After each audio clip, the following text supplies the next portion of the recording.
The man was so poor that he hadn't eaten a proper meal for 3 whole days.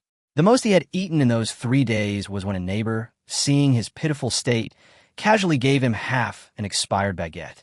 Even more outrageous is that he currently has a debt of 500 million yuan.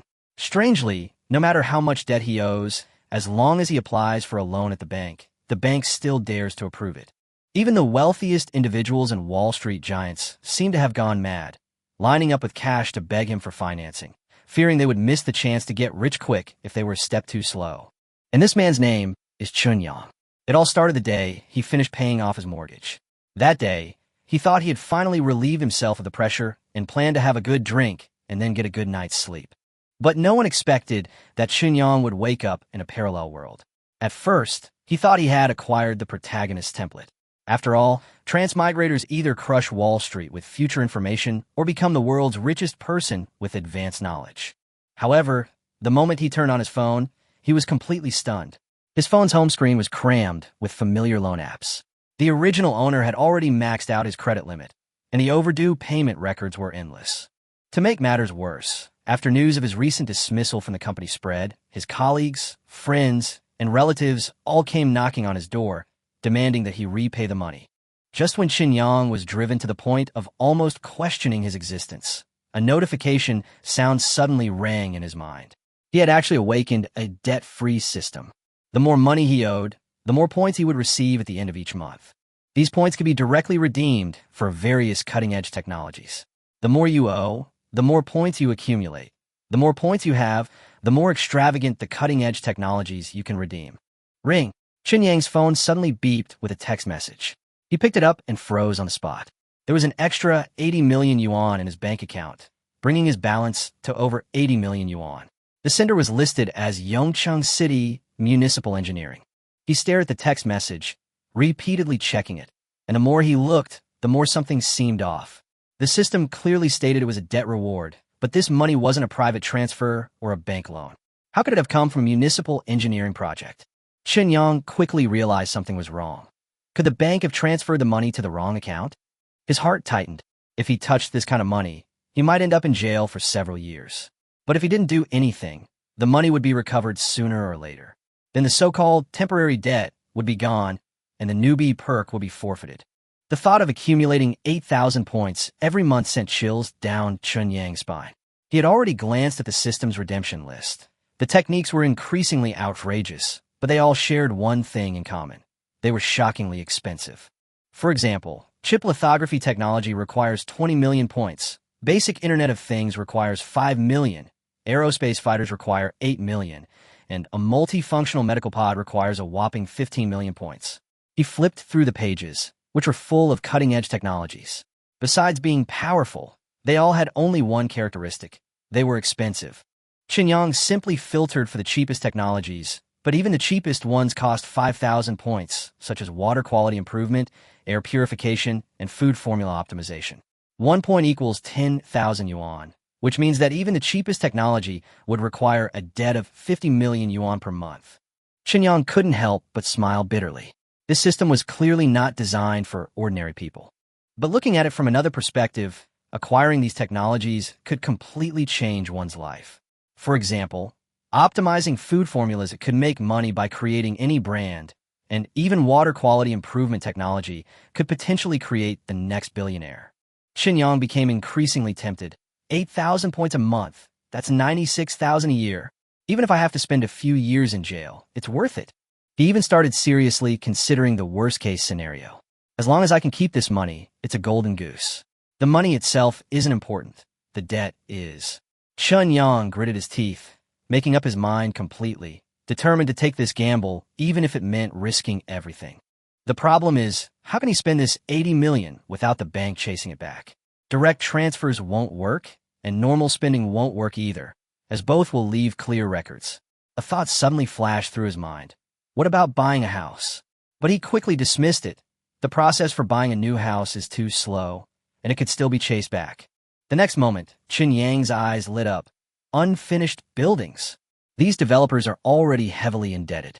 As soon as the money arrives, it will be divided up by various creditors, and even if the bank wants to chase it back, it may not be able to.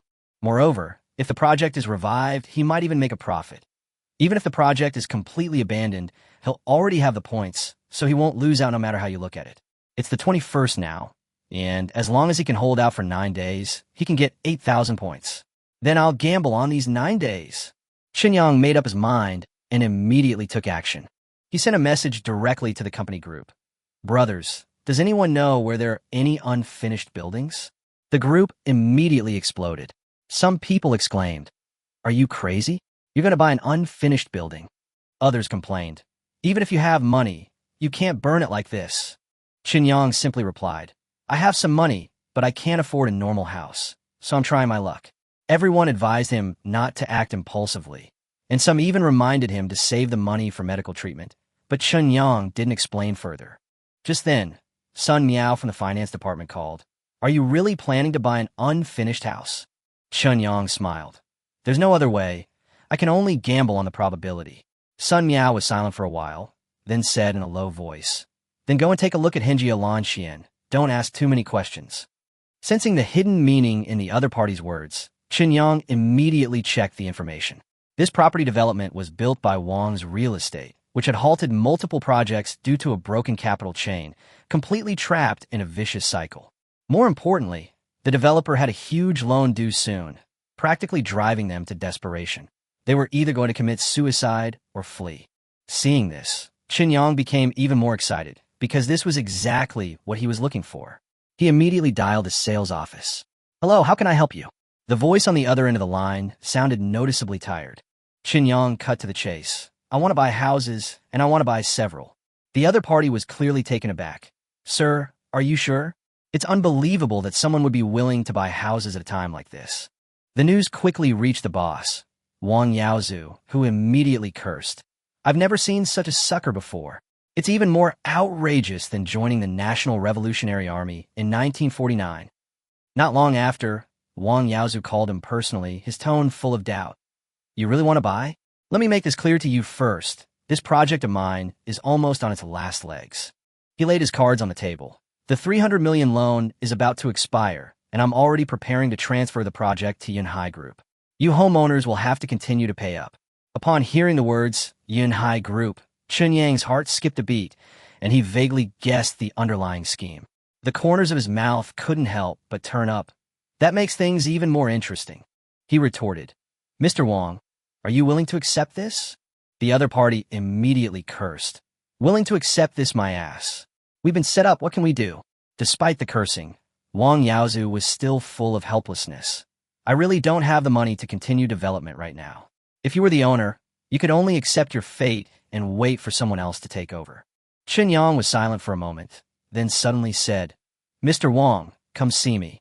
I have some money. I'm genuinely here to buy a house, and this money might be able to help you turn things around." "Brother, what good would buying 10 houses do? This isn't something money can solve," Boss Wang said with a wry smile. "I have 80 million, Chen Yang said calmly. Mr. Wang was stunned for a moment, then stared intently at him. 80 million? You're not kidding? If you really have that much money, I'll sell you an entire building, 11 floors, 2 units, 44 apartments, plus parking spaces and storage rooms. But I have to make one thing clear beforehand. This will offend some people." Wow, that price is really steep. Chen Yang had just checked. Although the location of this community is a bit out of the way, it has potential for future growth. When others bought it, a single unit cost 2.6 million, plus a parking space and storage room, bringing the total to 2.8 million. Now, a set costs less than 1.82 million, with a parking space and storage room included. It's like a 40% discount. As for offending people, Chen Yang doesn't care at all. "I only have 2 questions, Chen Yang said, standing up and pacing back and forth. "First, can Yongcheng Bank process large transfers now?" "Yes." Boss Wang nodded and said, "That loan is from the head office. They're pressing for it. They can process it even in the middle of the night." "Second, if this money is recovered, can you keep it?" Boss Wang was taken aback. "Brother, is this money stolen? Does it matter to you whether it's stolen or not?" Chen Yang asked back. After a moment of silence, Mr. Wang finally gritted his teeth and said, "Fine, I'll take it. When is the deal?" "Now." Every minute later increases the risk. 15 minutes later, there was a knock on the door.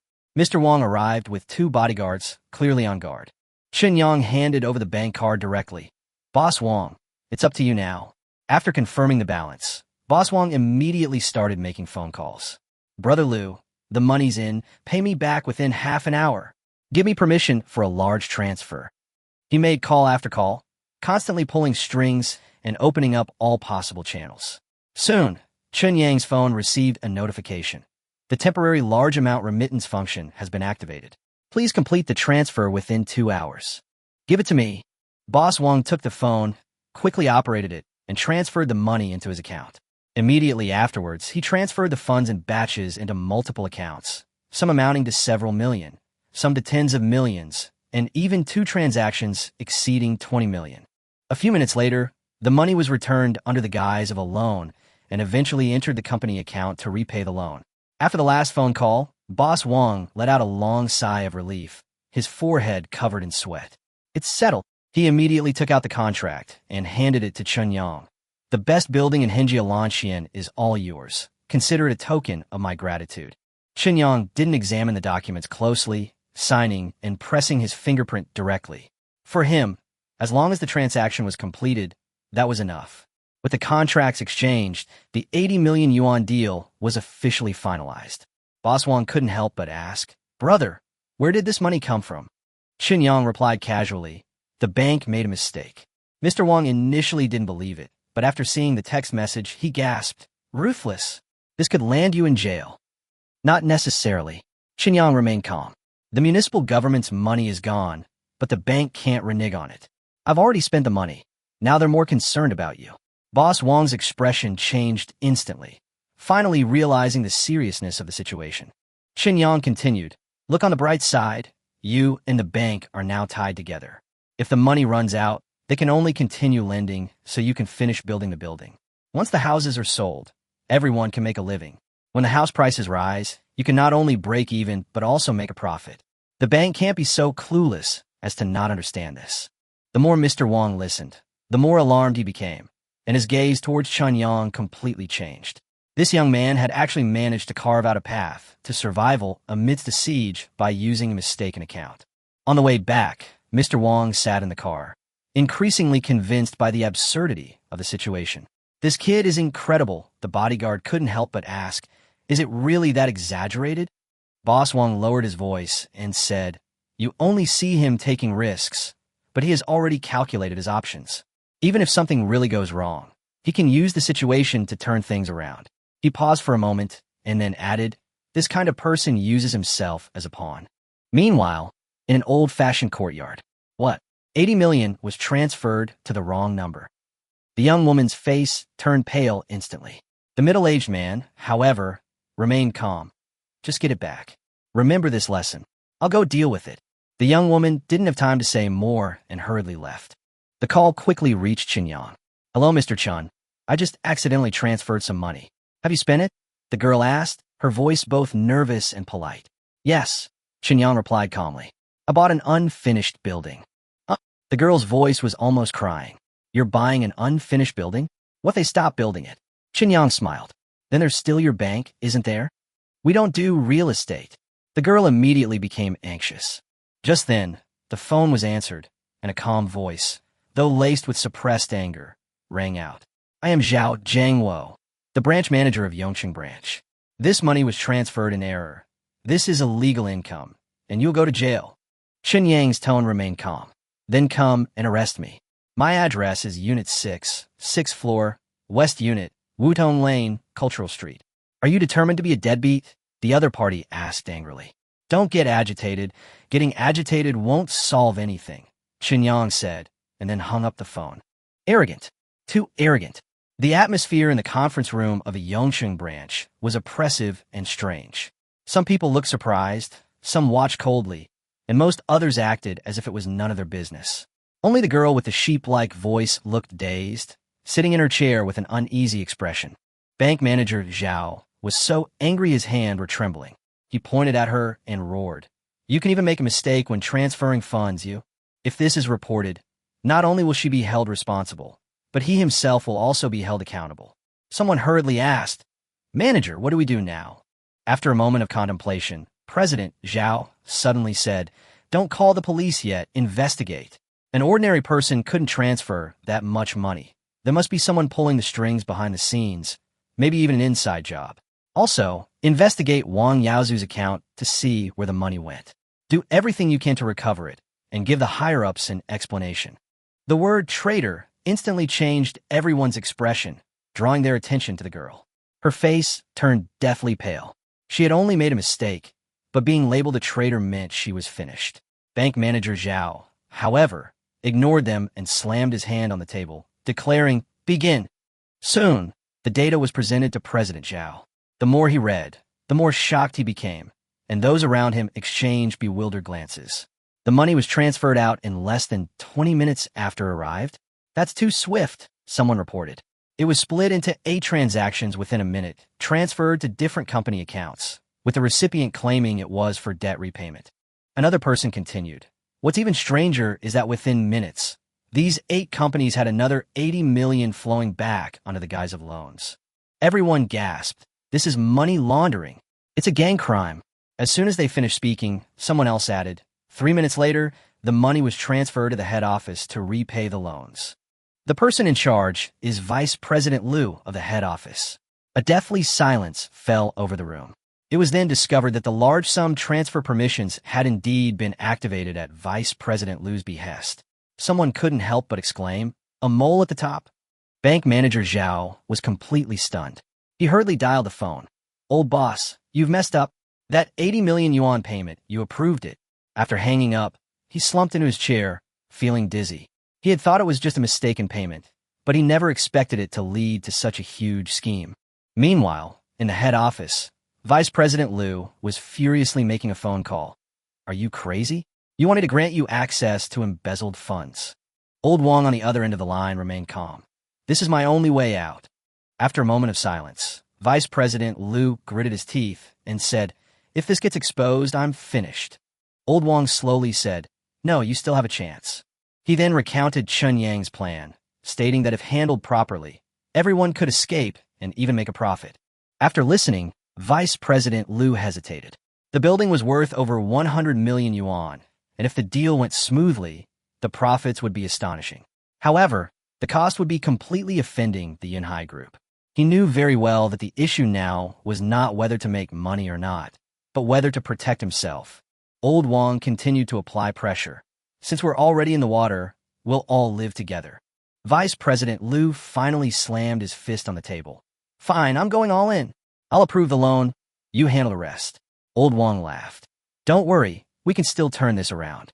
Shortly after, the Yongqing branch also received a reply. Zhao Jiangwo put down the phone, finally breathed a sigh of relief, and said to everyone, "The matter has been settled. Someone will handle it tomorrow morning. It won't have much impact on our branch. Let's go home." Everyone breathed a sigh of relief and left. Lu Wangshu cautiously looked at Zhao Jiangwo, who instructed her, "Go back and reflect on your actions. If you can get through this, you'll be fine." She nodded repeatedly, finally feeling a huge weight lifted from her heart. Returning home late at night, Lu Wangshu found her father still waiting for her in the living room and felt a pang of grievance. She recounted what had happened. After listening, the middle-aged man laughed instead. "Yunhai Group is going to suffer a loss this time. That's a good thing," she complained. "I was almost accused of being the mole." Her father said calmly, "This matter doesn't stand up to scrutiny. You don't need to worry too much." Then, he analyzed the situation, saying bluntly that someone was using this opportunity to stir up trouble, and Wang's real estate might actually use this opportunity to turn things around. He added that Xinyang was no simple man either. "He's either extremely lucky or extremely cunning," her father concluded. "You've just been dragged into this. Don't think too much about it. Get some rest." Meanwhile, Xinyang waited for a long time in his rented room, but the police didn't come. He already had a feeling that things were going to get complicated. He ordered takeout, scrolled through his phone for a while, and, after getting a basic understanding of the world, he went to sleep peacefully. The next morning, Xinyang was in high spirits. He washed up, ate noodles, and turned on the TV. The news was calm and uneventful, as if nothing had happened the day before. Just then, there was a sudden knock on the door. Xinyang got up and opened the door. There were 2 people standing outside. One of the young men smiled and extended his hand. "Hello, Xinyang. I am Hu Guangyu. Shall we get to know each other?" "Hello." Xinyang smiled and invited the two men into the house. The rented room was extremely simple, which only made the visitor feel that he was unfathomable. This young man remained calm and composed throughout, firmly in control of the unexpected situation, neither flustered nor fearful, but rather exuding confidence. Both men knew very well that this negotiation would likely not be easy. "Sit down," Chen Yang said. "What would you like to drink?" Hu Guanyu instinctively wanted to say coffee, but changed his mind halfway through. "Plain water is fine." Chen Yang glanced at the kettle. "It's not boiled." He turned around and brought 2 bottles of iced tea, placing them on the table. He smiled and said, "Have some tea, it's a good value." Zhao Jiangwo was speechless for a moment, but Hu Guanyu naturally accepted it. "I used to really like this, so I'll have this." After a brief exchange of pleasantries, Chen Yang got straight to the point. "You two didn't come here just for tea, did you?" Zhao Jiangwo said in a deep voice, "We're here for the building you own. That money was mistakenly transferred by the bank and is considered illegal income. We can retransfer the municipal funds and we'll call it even. You won't go to jail, but the building will belong to us." Chen Yang chuckled lightly. "Then I'll make up for it, won't I? The building is mine, and I'll give you 80 million. Isn't that the same thing?" The atmosphere instantly froze. Hu Guanyu rubbed his forehead and smiled bitterly. "Uncle Zhao, please don't test me. Brother Chen isn't stupid, who would easily give up a building that's worth 150 million a year from now. This matter is too complicated. If we really investigate it, none of us will be in a good place." He looked at Chen Yang and said sincerely, "We're all in the same boat now. If you don't back down, we might all perish in the end. Tell me your conditions, and as long as they're not excessive, I can make the decision." Chen Yang nodded. "I'm not that interested in the building itself. I'm more interested in the debt. How about this? You lend me 80 million, and the building is yours. When it sells for 150 million next year, I'll pay you back with interest, which means you'll get something for free." Hu Guanyu shook his head directly. "That's unrealistic. You have no business experience, and it's too risky for you to have 80 million in your hands. I'll give you 10 million. You transfer the building to me, and everything after that is none of your business." 10 million does sound like a lot, but Chen Yang knows very well that this isn't what he truly wants. What he needs is debt, not simply profit. Without points, he can't exchange them for technology, and relying solely on business, he believes he'll only be exploited and ruined. The two sides were deadlocked for a moment, neither willing to back down. "I have a solution," Zhao Jiangwo suddenly said. The two men looked at him at the same time. Zhao Jiangwo explained, "Young master, who takes the building? You take 10 million. Then you invest in an industry, preferably one that can be packaged for value, but is difficult to verify, and then use that as collateral for a bank loan." Chen Yang raised an eyebrow. "Is it feasible?" "It is feasible," Zhao Jiangwo nodded. "Under normal circumstances, I definitely wouldn't dare to approve it, but we have connections at higher levels, so it can be manipulated as long as it's not too obvious." Hu Guanyu added, "But the risks are also very high. If you really take on 80 million in debt, the interest won't be low, and if you don't do well, you're completely finished." "I'm confident," Chen Yang replied decisively. Zhao Jiangwo then set conditions. "The accounts must be managed by the bank, and we will also arrange bodyguards for you. In addition, if the losses are serious, we have the right to demand repayment at any time." Chen Yang understood that this was both helping him and guarding against him, but he still nodded and said, "Okay, I agree." The contract was quickly placed on the table. Zhao Jiangwo then personally wrote a letter of commitment, pressed his fingerprint on it, put it in a special envelope, and solemnly handed it to Chen Yang for safekeeping. Subsequently, the three of them signed and affixed their fingerprints, and the transaction was officially completed. Pleasant to cooperate. Hu Guanyu transferred 10 million on the spot. Pleasant to cooperate. Chen Yang saw the two off. The room fell silent again, but Chen Yang frowned. Yinhai Group? This move was tantamount to completely offending the other party. Yinhai Group is a massive entity spanning multiple industries and is by no means an ordinary player. Combining this with a real estate situation and internal power struggles, Chen Yang quickly deduced that this was most likely a power struggle among the top management. Since we've already offended them, we can't just sit here and wait to get beaten up. Chen Yang's gaze fell on the system panel, where two of the cheapest technologies caught his eye: water quality improvement and food and beverage formula optimization. Once he acquired these technologies, dealing with Yinhai Group would be a piece of cake. He smiled slightly, picked up his phone, and dialed the number. "Hey, Gongzi?" I heard the water quality in your hometown is good, and there's even a natural reservoir. I'm planning to start a business. I'll come over and take a look. See you at noon. I'll book the tickets now. More than an hour later, Chen Yang slowly opened the door. As soon as the door opened, there were 4 people standing outside, one of whom was raising his hand to knock. Both sides were stunned for a moment. Damn! Chen Yang saw the 2 burly men and instinctively took a step back. Only then did he realize that the person standing behind him was Zhao Jiangwo. President Zhao? What are you doing? He breathed a sigh of relief. Zhao Jiangwo was also startled. He was about to speak when he saw Chen Yang carrying a bag, and his expression immediately became suspicious. Where are you going? The matter had just ended, and he was most anxious about himself. Now that he saw Chen Yang like this, he couldn't help but overthink. You don't actually want that 80 million anymore, do you? Zhao Jiangwo couldn't help but ask, his voice trembling slightly. Yes, I do. Chen Yang looked bewildered, then realized what he meant and said speechlessly, Are these the bodyguards and accountants you found for me? The money hasn't even arrived yet, and you've already brought them here? The money on me is my own. It's none of your business. Zhao Jiangwo secretly breathed a sigh of relief and explained with a smile that these people will be needed sooner or later anyway, and arranging them in advance was for safety. Chen Yang, however, knew very well that this old fox was more concerned about the letter of commitment. I've arranged to meet an old classmate to visit his hometown and check out a project. I won't run away. Chen Yang waved his hand. Don't worry, I'm more anxious than you are. Zhao Jiangwo insisted. Bring her along. It's safer and more convenient, and someone can handle any odd jobs. As he spoke, he pointed to the young girl next to him. Chen Yang then looked at her carefully. The girl was wearing a business suit. Her face still had a bit of baby fat, and she had a pretty and pleasing appearance, the kind of girl you like to look at more and more. But asking her to do dirty or tiring work, she didn't seem like the right person at all. The girl looked up at Chen Yang, her eyes filled with a mixture of dissatisfaction and curiosity. Hello, my name is Lu Wangshu.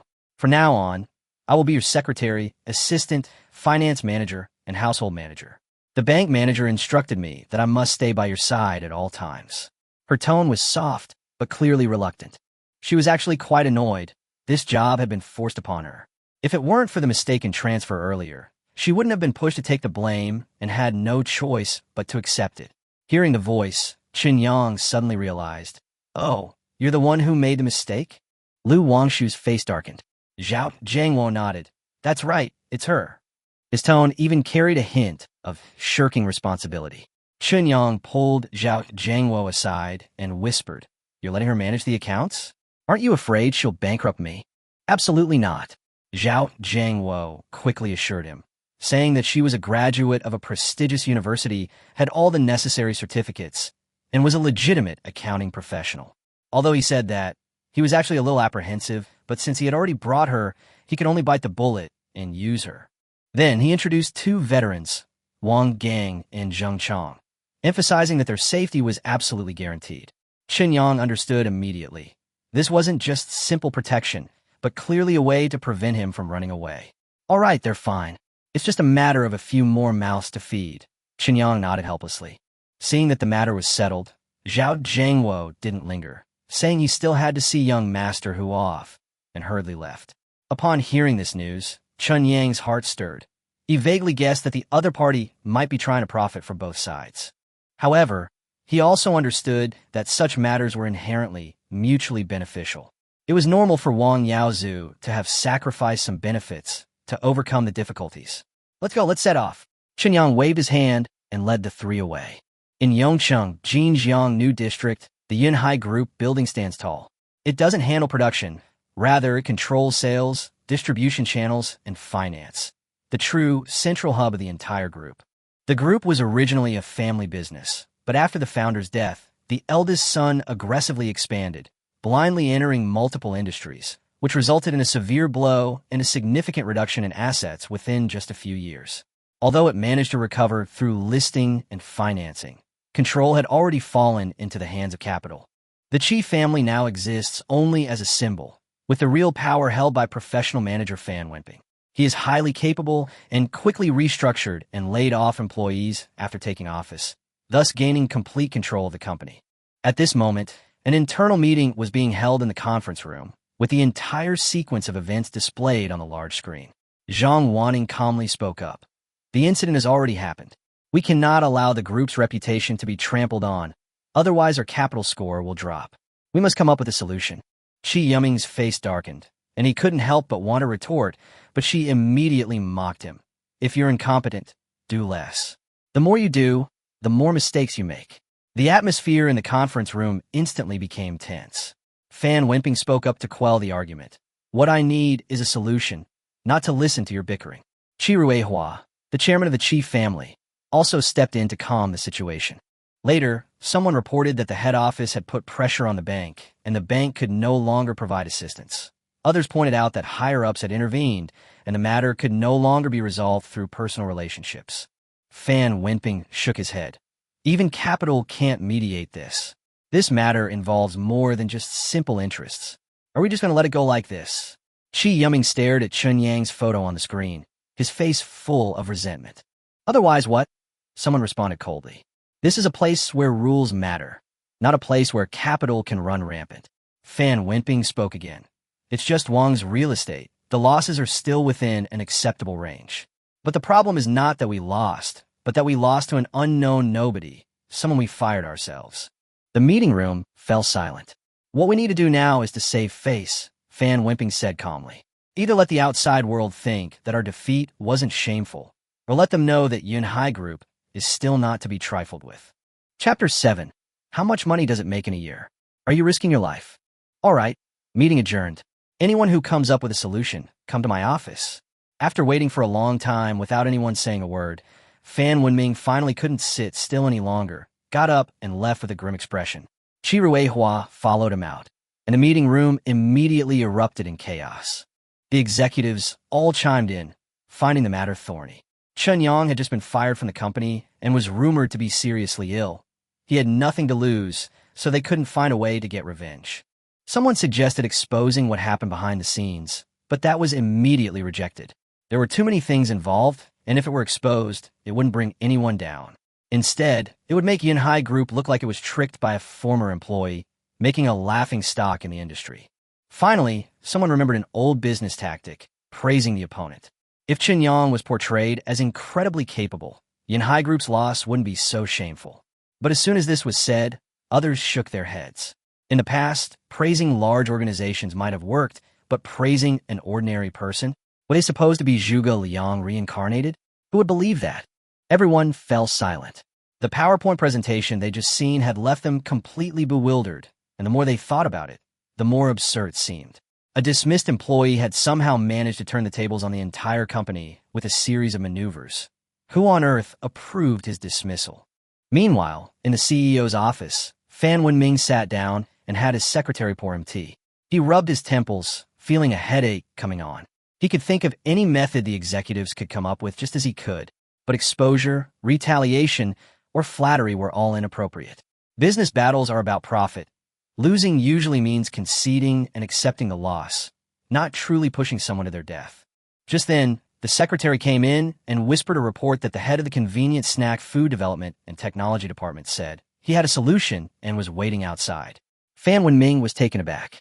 Chen Yang seemed to be from that department, and he was the one who had been fired with their approval. He immediately called someone in, wanting to hear what the other party had to say. Soon, a young manager walked into the office. He was smartly dressed, stood straight, and exuded confidence. More importantly, his surname wasn't Qi. Fan Wenming's heart skipped a beat. A young man in a managerial position, and not even a member of the Qi family. Could there really be hidden talent in the company?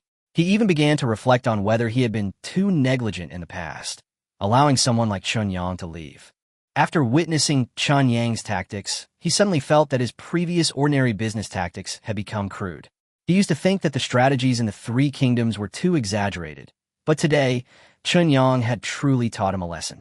The young manager greeted him respectfully, and Fan Wenming lowered his attitude, telling him to speak freely, regardless of whether it was feasible or not.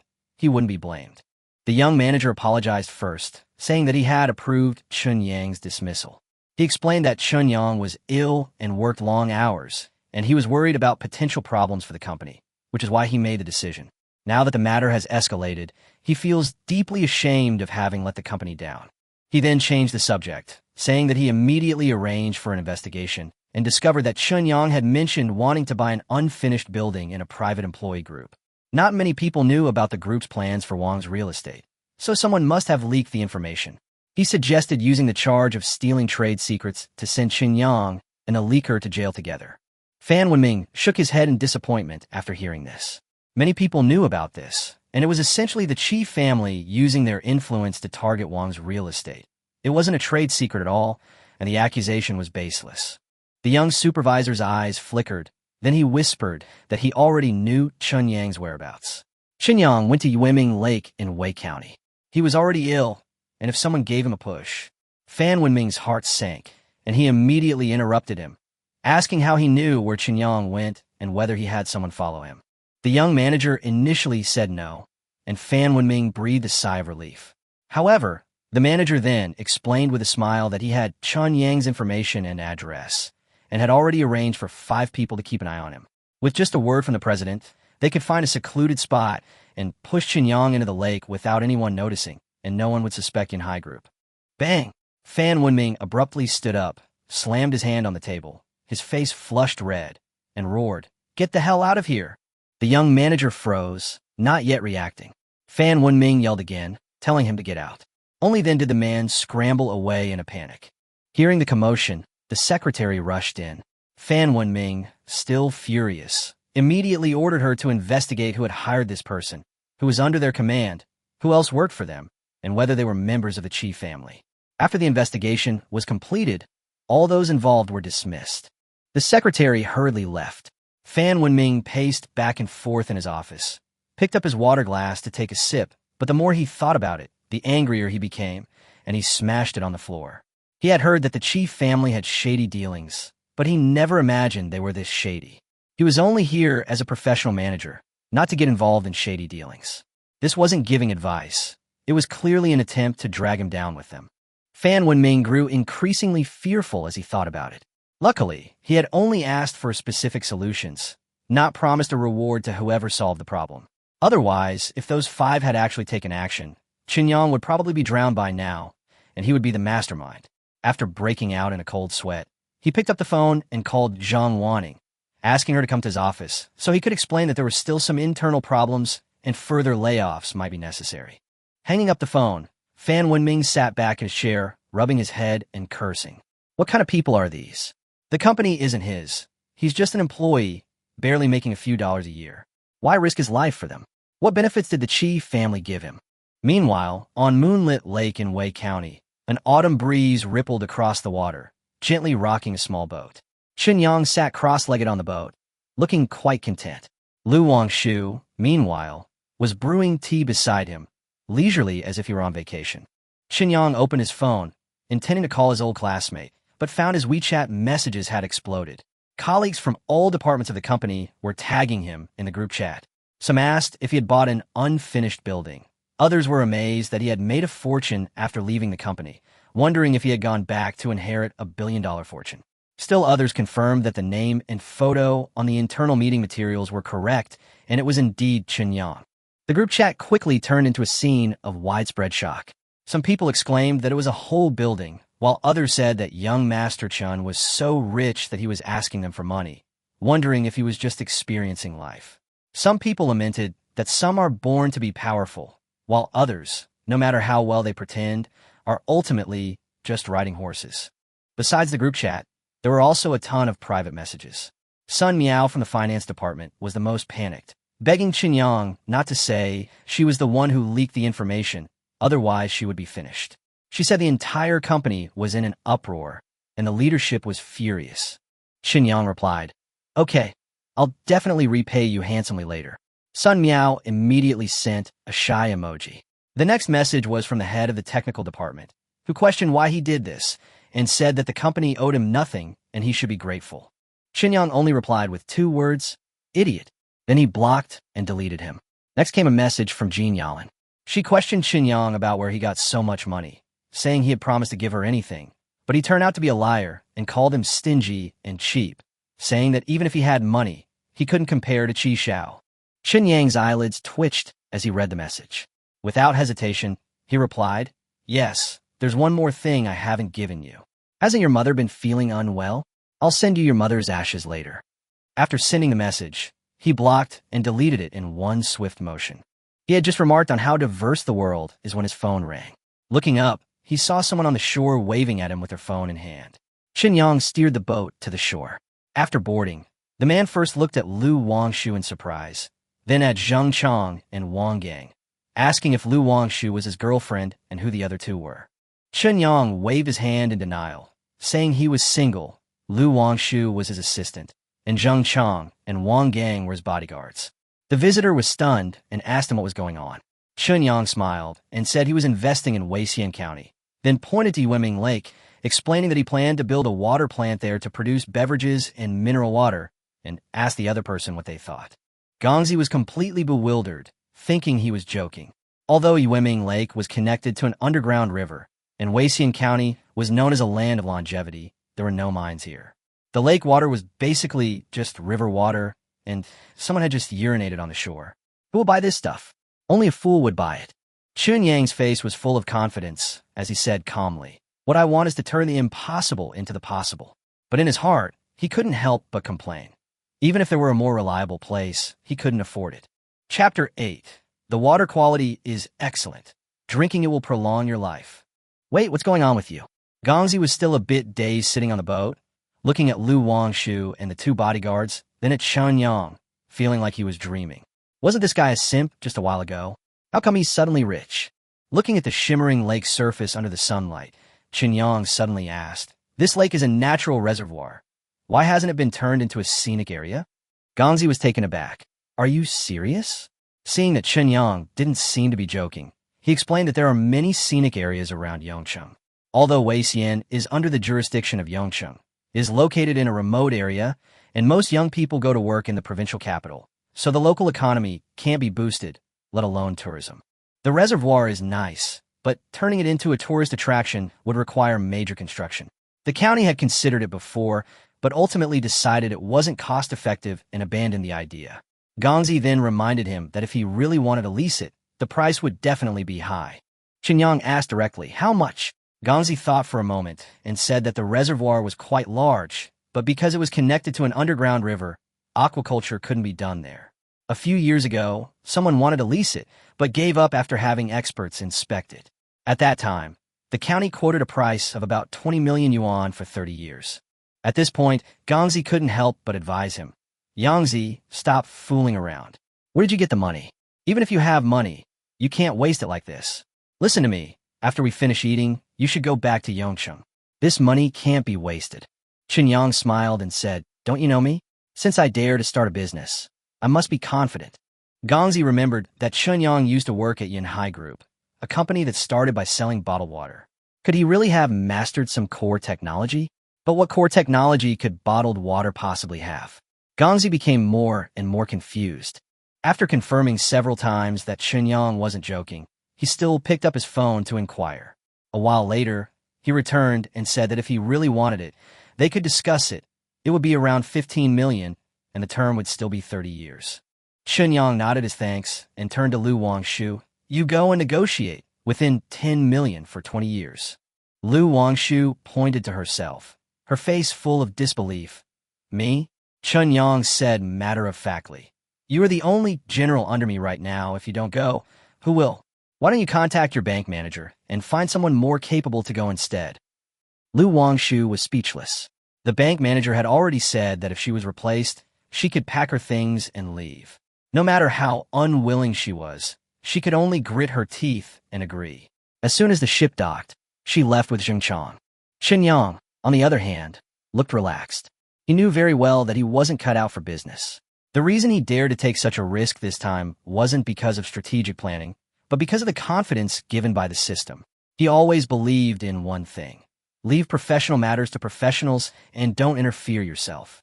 Compared to financial elites like Lu Wangshu, he felt his job was simply to lie low, enjoy himself, use his skills to crush everyone, and then wait to count his money. As for the details, he genuinely didn't understand. So he dragged Gongzi to a lakeside farmhouse for drinks. Gongzi was a little worried and wanted to go along to check on things. Chen Yang waved his hand, saying, "Trust her." The two ate and drank until the afternoon. Lu Wangshu finally returned with Zheng Chong, completely drained. Seeing the leftovers on the table as soon as she sat down, she felt even more aggrieved. She had been busy for hours without eating, and now she had to eat leftovers. This boss was outrageous. Chen Yang asked, "Is it settled?" Lu Wangshu nodded weakly. 9 million, 20 years, we've reached the bottom. They said they can't go any lower, and they clearly don't want to let you off the hook, so they hope to sign a contract this afternoon. Chen Yang immediately gave a thumbs up. Impressive. No wonder you're a professional. He then asked the owner to bring out the dishes again. Lu Wangshu finally felt a little better, and seeing his praise, the corners of her mouth couldn't help but curl up. After lunch, Chen Yang called a car, first taking Gongzi home, and then taking Lu Wangshu and the other two to the county. He was received by Lu, the deputy county head in charge of investment promotion in Wei County. Lu was a middle-aged, balding man with a kind face, and he greeted him warmly as soon as they met. After both parties sat down and reviewed the agreement, Chen Yang signed it directly. Deputy county head Lu shook hands with a smile. "I heard that Mr. Chen contracted the reservoir in preparation for building a water plant. If you need any help from the county, please don't hesitate to ask. This is my business card." Chen Yang also responded politely. Contracting the reservoir is just the first step. The water plant and food and beverage processing plant will be launched later. I hope the county will give us the green light then. Deputy County Head Lu readily agreed, smiling broadly. Wei County's proximity to the provincial capital has both advantages and disadvantages. The advantage is convenient for finding work. The disadvantage is the difficulty in developing local industries. Now, that someone is willing to build a factory here, it's a good thing no matter how you look at it, even if the project sounds somewhat outlandish. After signing the contract, Chen Yang led the three back to the hotel and sent a photo of it to Zhao Jiangwo. Not long after, bank manager Zhao called, his tone clearly agitated. "Brother, you're not kidding me, are you? 9 million for a reservoir? Didn't we agree to build an industry that's easy to boast about, but hard to verify its value? What kind of loan can you get for this lousy reservoir? Don't even mention me. Not even the emperor himself would dare lend you 80 million. Chen Yang calmly said, "The water quality is excellent. Drinking it will prolong your life." Bank manager Zhao was almost speechless. "You're bragging to me too? Brother, it's not that I don't want to help you, but this really won't work."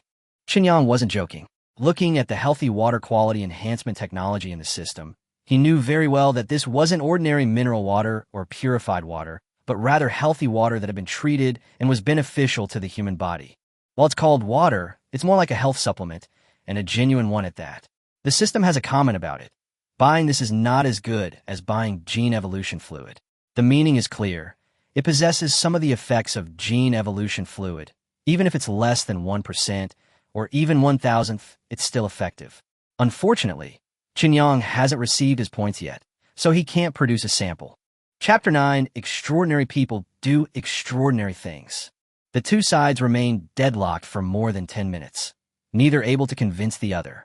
Zhao Jiangwo finally couldn't hold back any longer. He felt aggrieved, but dared not speak too harshly.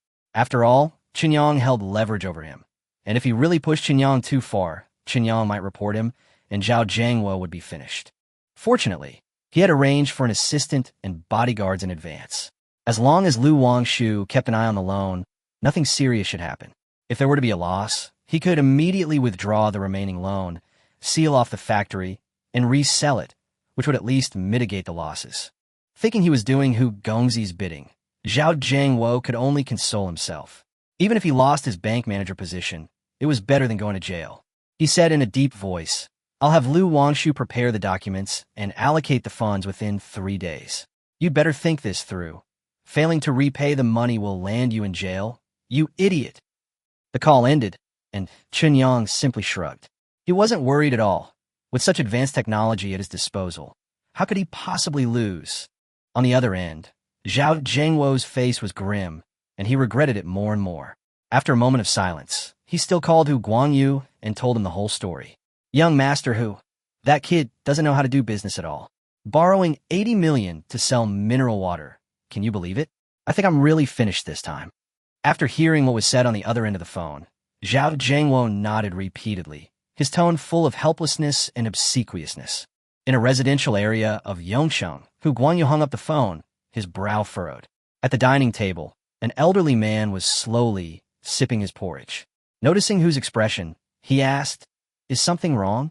Hu Guanyu recounted what had happened and asked doubtfully, "I originally thought Qinyang was worth befriending, but he's using 80 million to make mineral water. Isn't that courting death?"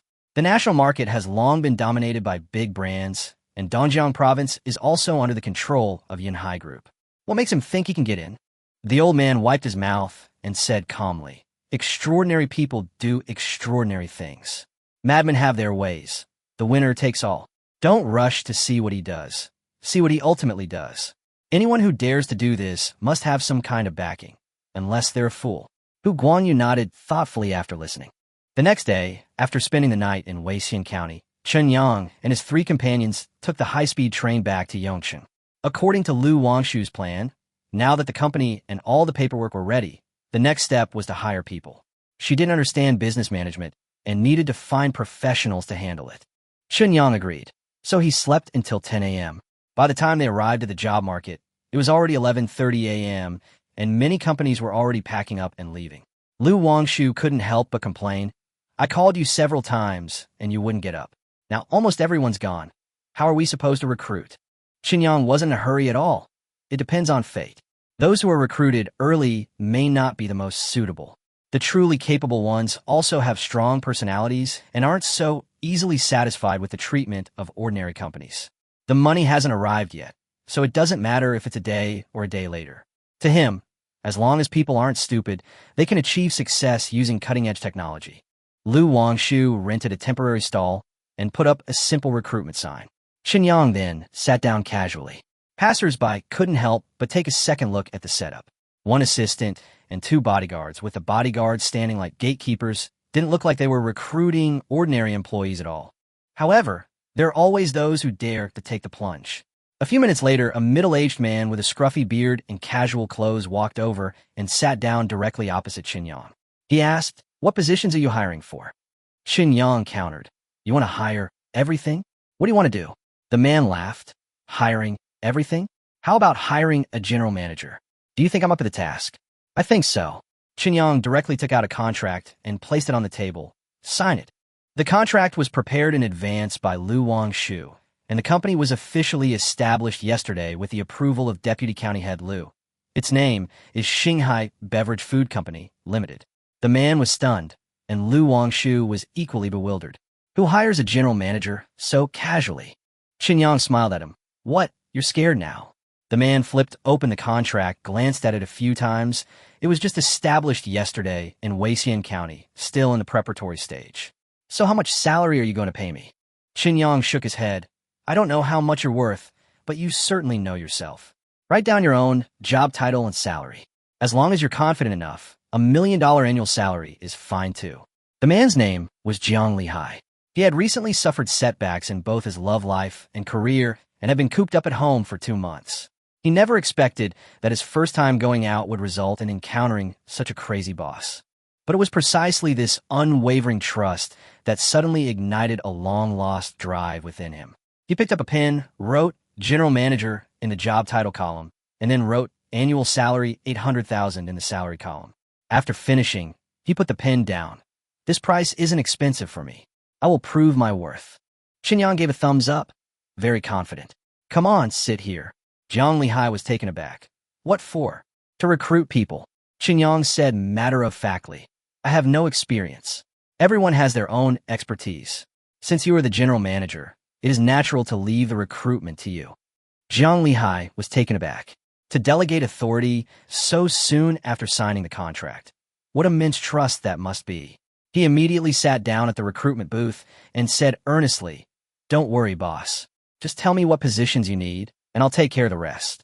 Qinyang thought for a moment and said, "Right now, the company only has the boss, the boss's assistant, the boss's bodyguard, and the only employee, who is you, the general manager. As for the rest, you can decide how to hire them."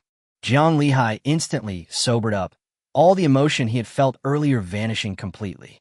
He even began to wonder if he had been scammed. Was this a rich second-generation entrepreneur or a shell company? The company had just been established, yet they already had a beautiful female assistant and 2 bodyguards. It didn't seem legitimate at all. Chen patted him on the shoulder and began to paint a rosy picture. This is an opportunity to build a company from scratch. Once you've set up the company, it will be a big part of your resume. Jiang Lihai instinctively retorted. Then why don't I start my own business? Chen asked, do you have money? That one question silenced Jiang Lihai. Chen chuckled and stood up. Let's go eat first. I'll bring you some back.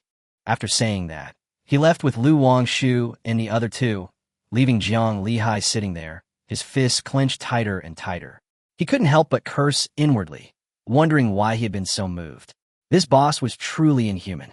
Oh well, he'd better see how things went.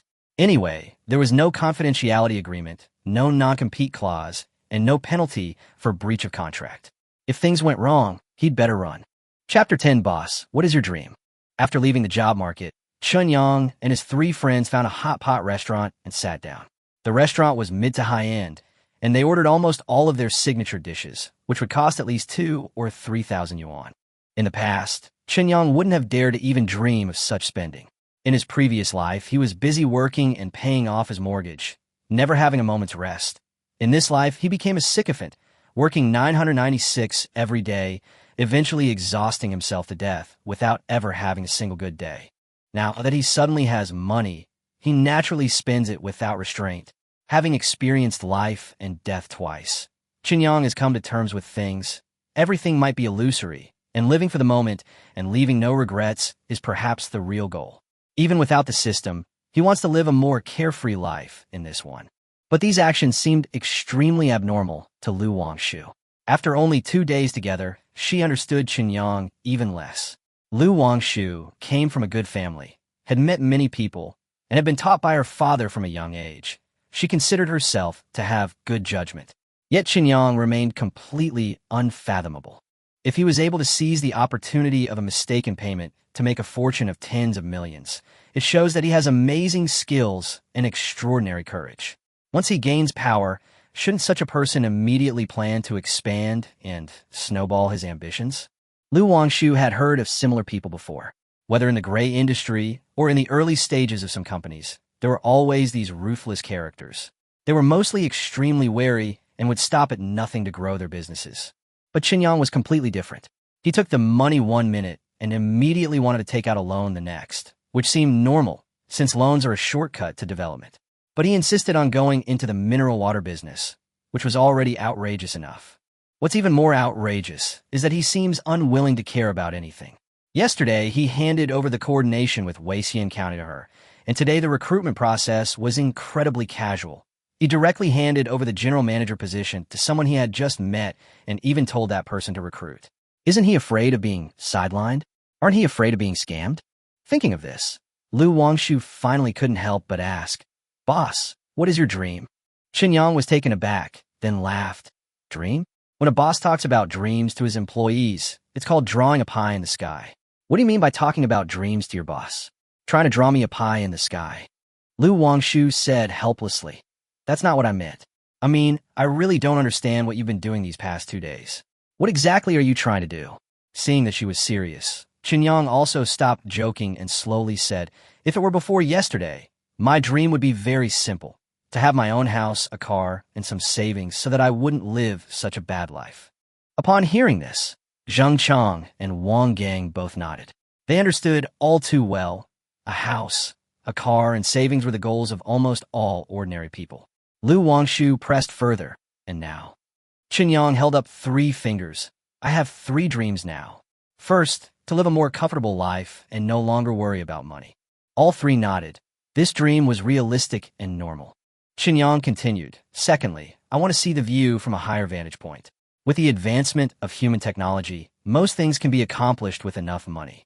But there are always some things that current technology cannot yet achieve. Therefore, I will personally take the lead, initiate a technological revolution, realize my value, and promote technological progress. The 3 hesitated slightly after listening, but finally nodded. Although it sounded a bit like bragging and unrealistic, what if the boss really did make a fortune selling bottled water? After all, even game companies are now involved in nuclear fusion, so selling bottled water and using high technology didn't seem entirely out of the question. Lu Wangshu asked again, and the third one? Chen Yang smiled and said, "Did you ever hear the saying when you were kids, if everyone in the country lends me 1 yuan, I'll have over 1 billion yuan?" The three nodded again. Almost everyone in the country had heard this saying, but they didn't understand what it had to do with dreams. Chen Yang said, "My third dream is to be in debt. If everyone in the country, or even the world, were my creditors, wouldn't you find that interesting?" The three of them looked at each other in disbelief. Interesting? Not at all. Just thinking about it is already incredibly stressful, especially for Zheng Chang and Wang Gang, who come from impoverished areas and have seen too many people bent over by debt. Seeing their silence, Chen Yang simply shook his head. He knew very well that having little debt was a burden.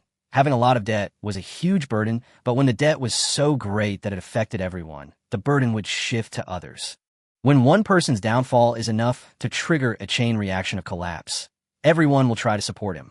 Moreover, Chen Yang has a system and future cutting-edge technology. If he can simultaneously rack up massive debts and make massive profits, this feast will sweep everything away. At that point, he wouldn't even need to lift a finger against anyone blocking his way. The creditors would tear them to shreds first. The hot pot was quickly served, and the group ate and praised it. It must be said, expensive things, aside from being expensive, have virtually no flaws. After finishing their meal, Chen Yang asked the waiter to reheat a lot of food and pack it up. Wang Gang offered to carry it, and the four of them headed back towards the job market. The two places weren't far apart, only a few hundred meters across the street.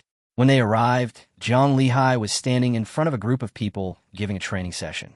His voice was loud and clear, full of confidence. "We are a startup company, and everything is in the making. This process may be tough, but if you stay, you'll be the veterans." Zhang Lihai continued, "Don't always think about what the company can give you. Think about what you can contribute to the company first. We are a food and beverage company, and the market and sales channels are of paramount importance, and you are all talents in these areas." He then changed the subject and began to analyze. Big companies aren't necessarily good. The competition is fierce, and promotions and salary increases are difficult. Small companies aren't necessarily good either. The work environment is poor, the income is low, and sales are tough. So, for working people, what kind of company is the best? Of course, it's a startup company.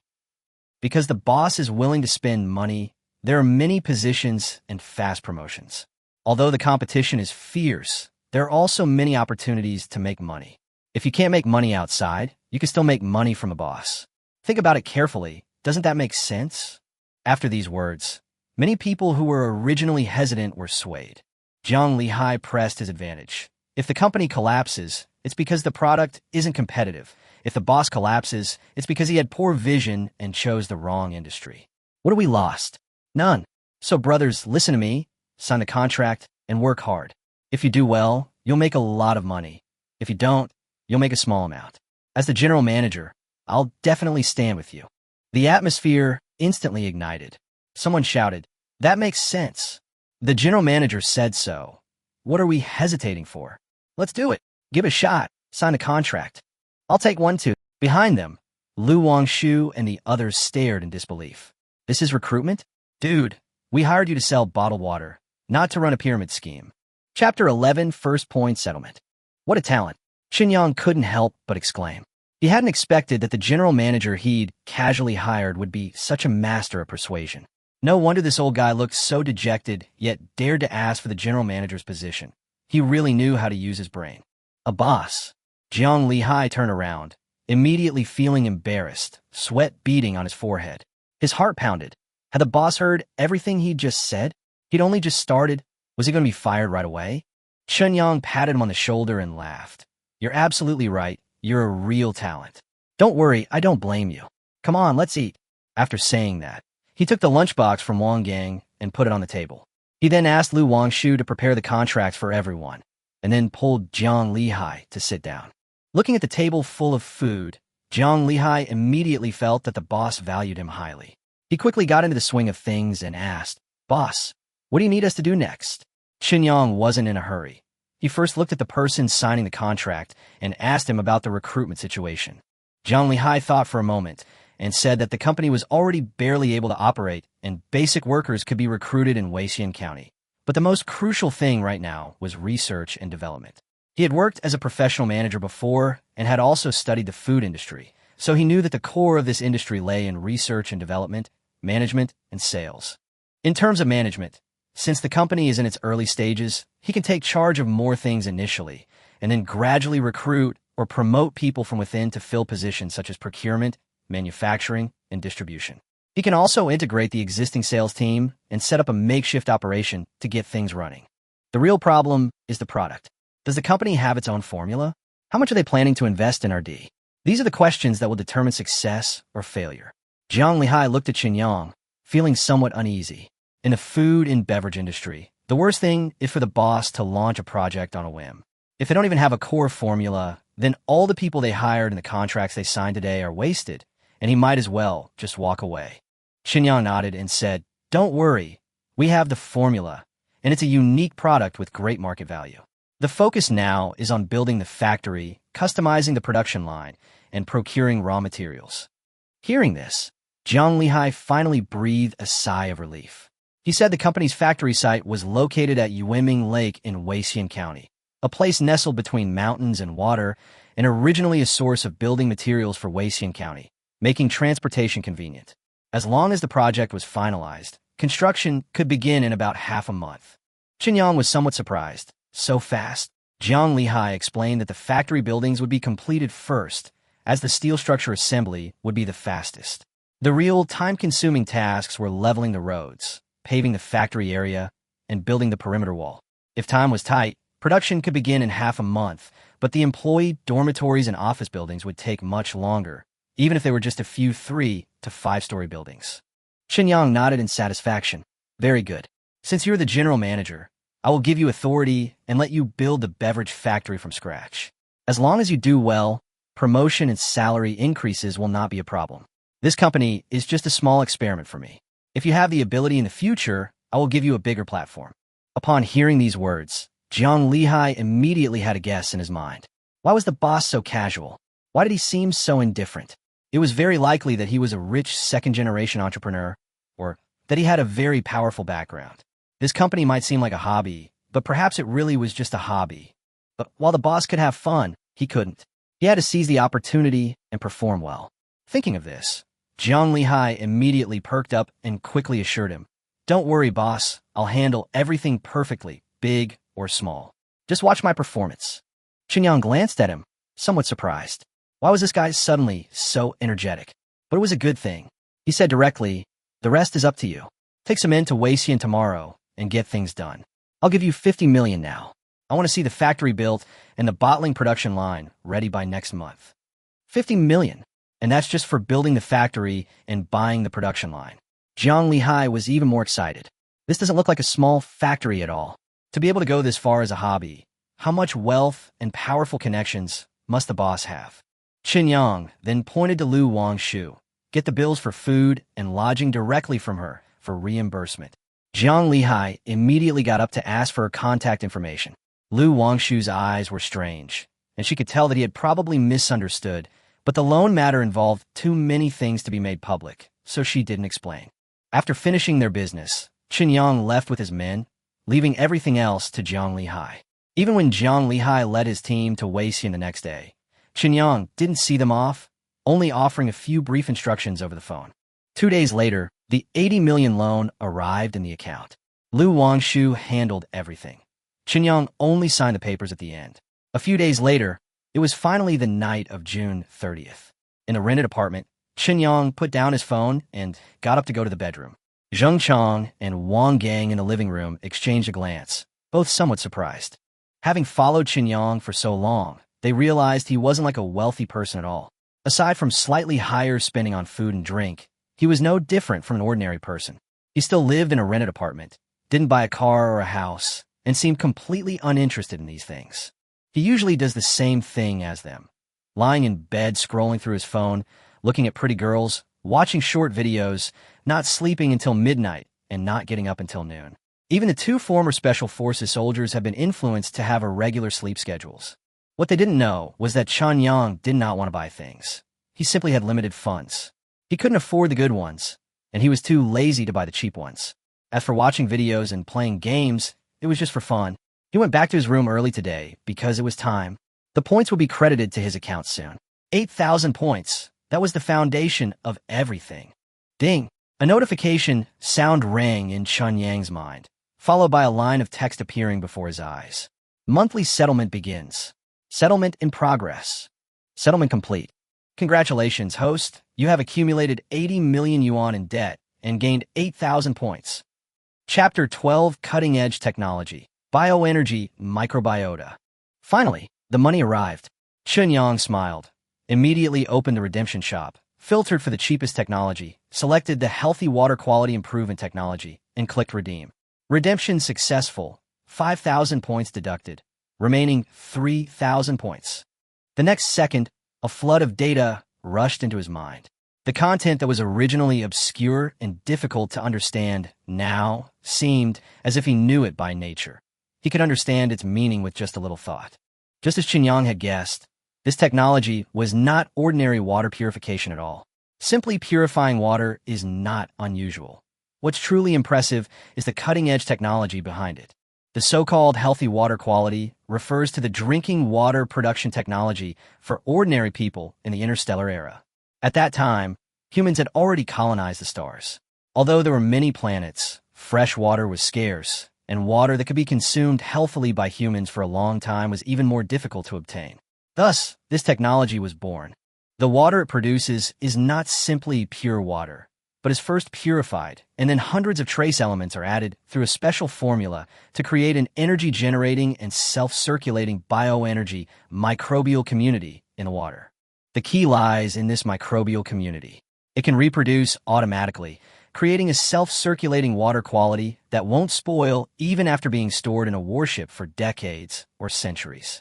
The longer it's stored, the more fully the microbial community is optimized, resulting in sweeter water and higher bioenergy. Simply put, it involves using energy to cultivate a microbial community. When the community multiplies and dies, it generates bioenergy, which can be perfectly absorbed by the human body. Not only are the dead microorganisms beneficial, but the living microorganisms are also good for the human body. Once inside the body, it optimizes the body's water balance and briefly establishes a circulation, continuously providing trace amounts of bioenergy. As a result, the rate of cell division slows down slightly, lifespan is slightly increased, but overall vitality is significantly enhanced. The only drawback is that this type of bacteria is not adapted to human body temperature. It will die within a few hours of entering the body. In other words, it is not afraid of low temperatures and can survive in ice, but it is afraid of high temperatures and will gradually become inactive if the temperature exceeds 35 degrees Celsius. Wow, this is amazing. Chen Yang's eyes lit up. This is definitely cutting-edge technology. Although it requires cold chain transportation and preservation, this drawback is completely insignificant compared to its value. Higher costs just mean higher selling prices. He immediately took out his phone to search for the necessary raw materials and found that most of them were quite common. The real challenge was only one thing: cultivating the original microbial community. Then, he made a phone call. A soft, sheep-like voice came from the other end of the phone. Lu Wangshu was clearly still half asleep. Chen Yang didn't waste any words and directly instructed, "I need to rent a biological research lab to cultivate a special bacterial flora. I need it tomorrow." The original bacterial culture needed a week to cultivate, and the Yueming Lake factory would be able to begin initial production in about a week. The timing was perfect. Before Lu Wangshu could react, the call had already ended. She clutched her head, nearly collapsing on the spot. Just then, there was a knock on the door. She opened it and saw her father, Lu Qiming, who had just come home from get off work. She couldn't help but complain, "My boss is at it again, trying to do something out of the blue. He wants me to rent a biological research lab to cultivate some kind of special bacteria. I studied finance. Where am I supposed to find this for him?" Lu Qiming rubbed his temples, took the water his daughter handed him, and said that if it didn't work out, he could have someone put in a good word. Lu Wangshu shook her head. Although she thought Chen Yang was a complete jerk, he was indeed good to his employees, providing good food and drink, and the work wasn't complicated. It was just that his thought process was occasionally out of control. After thinking about it, she decided to ask her classmate tomorrow. Lu Qiming reminded her that Dongjiang is not a major province for scientific research, and there are not many research centers to begin with. Biological laboratories are not places that can be borrowed at will. It would be best to ask Xiaozhang for help. Lu Wangshu nodded helplessly. That was all she could do. While washing up, Lu Qiming asked again, what kind of project is he working on? Why does he need a biological lab? Lu Wangshu shrugged, selling bottled water, I guess. Who knows if he's also planning to sell probiotic drinks on the side. Lu Qiming stopped brushing his teeth. Even he was a little confused. Chen Yang had just slapped Yunhai Group in the face, and now he was going to do the same kind of business again. What deep-seated hatred could there be? Lu Wangshu rolled her eyes and said it seemed that Qi Yuming from Yunhai Group had stolen Chen Yang's ex-girlfriend. When Lu Qiming heard about the Qi family, he frowned and said that ever since the Qi family patriarch passed away, the Qi family had truly declined with each generation. The next morning, Chen Yang got up unusually early. He followed Lu Wangshu to the laboratory. It must be said that a professional biological laboratory is indeed convenient. Most of the raw materials he needed were available there, and anything he lacked could be purchased directly. After entering the laboratory, Chen Yang began preparing the raw materials. Through 17 different fermentation processes, he finally created a culture medium capable of supporting the original bacterial population. By the time he finished, it was already evening. Chen Yang deliberately placed the culture medium in a low-temperature environment, waiting for the bioenergy bacteria to emerge. This bacterial flora is a variant or evolved variety, cultivated from various special bacterial species found in humans and animals. Chen Yang spent the entire day working on cultivating and isolating the bacterial strains, with half of that time dedicated to this task. It cannot be simply cultured. It must be isolated from ordinary bacteria using special methods. Otherwise, it will be more harmful than beneficial. Only after complete isolation and large-scale incubation in a culture medium, allowing the bacterial population to multiply and form a self-sustaining cycle, can it be considered a true success. After instructing the lab staff, Chen Yang, ravenously hungry, led the three away. As they stepped out of the research institute, Lu Wangshu's gaze towards him had changed. She had initially thought Chen Yang was just joking, but she hadn't expected him to not only genuinely understand, but to be so incredibly professional, even stunning the lab researchers. She couldn't help but ask, "Boss, is there anything else? If not, I'll be going home." Chen Yang rubbed his head and said there was no rush. He'd eat first and then go home. He then instructed her to contact Jiang Lihai to purchase a large-scale purification system, ensuring the water quality reached a sterile level. Lu Wangshu nodded and asked if there was anything else. Chen Yang continued, "Purchase another 20 refrigerated trucks and hire drivers. Also, the filling process must be sterile. Time is tight, so have Jiang Lihai work extra hard." Lu Wangshu took a deep breath and could only agree. Understood. Chapter 13. What mineral water? I'm selling health supplements. A week passed quickly. During this week, Chen Yang went to the lab every day to observe the changes in the bacterial community. Finally, on this morning, the bacterial community began to multiply rapidly and die off continuously, and the original bacterial community officially entered a self-sustaining state. Chen Yang was overjoyed and immediately isolated a small portion of the bacteria. He mixed it with sterile water from the laboratory and pre-prepared trace elements to ensure that the water had sufficient substance and energy, and then added a very small amount of bacteria to it. For the next 3 hours, he kept a close eye on the data. After confirming that the bacterial flora was normal and rapidly multiplying with the provided supplies, Chen Yang finally breathed a sigh of relief. Success! After a whole week of hard work, this step was finally complete. Chen Yang poured the water into a sterile container and walked out of the laboratory with a smile. Seeing this, Lu Wangshu asked, "It's successful?" Zheng Chang and Wang Gang also looked over. They'd been curious about what Chen Yang was researching. Chen Yang nodded, "It's done." Although Lu Wangshu didn't know the details, she still congratulated him, and then said, "President Jiang just called. The factory is ready to go and is asking when you can come over to take a look." Chen Yang didn't hesitate. "Let's go now." He had waited too long for this moment. As long as the culture medium was delivered to Weixian County and filled with a large amount of trace elements, the microbial community could rapidly proliferate, and the entire project would be truly launched. Chen Yang turned to Zheng Chang and instructed, "Zheng Chang, take the culture medium with you. Be vigilant the whole time. Don't lose it. The incubator must be kept powered." Zheng Chang immediately agreed. Chen Yang then looked at Wang Gang. "Find a car. Let's leave now." Wang Gang immediately went to do so. Lu Wangshu stared at the sterile container in Chen Yang's hand and asked curiously, "Boss, is this probiotic?" Chen Yang thought for a moment and said that strictly speaking, it was indeed probiotic. However, it was a completely new strain, and calling it bioenergy bacteria sounded too dangerous, while calling it probiotic seemed too ordinary. After a moment of thought, he decided to name it bioenergy probiotic. Soon, the car and supplies were ready, and the group set off for Weixian County. On one side of Yuanming Lake in Weixian, the massive factory was almost complete, with only a few small buildings still under construction. After receiving the news, Jiang Lihai arranged for a thorough cleaning in advance. When Chen Yang arrived, the entire factory looked brand new. Jiang Lihai led him into the factory building, explaining, "Boss, according to the design drawings, there are 2 large filling plants here, and we've made sterile modifications as you requested, which has increased the cost considerably."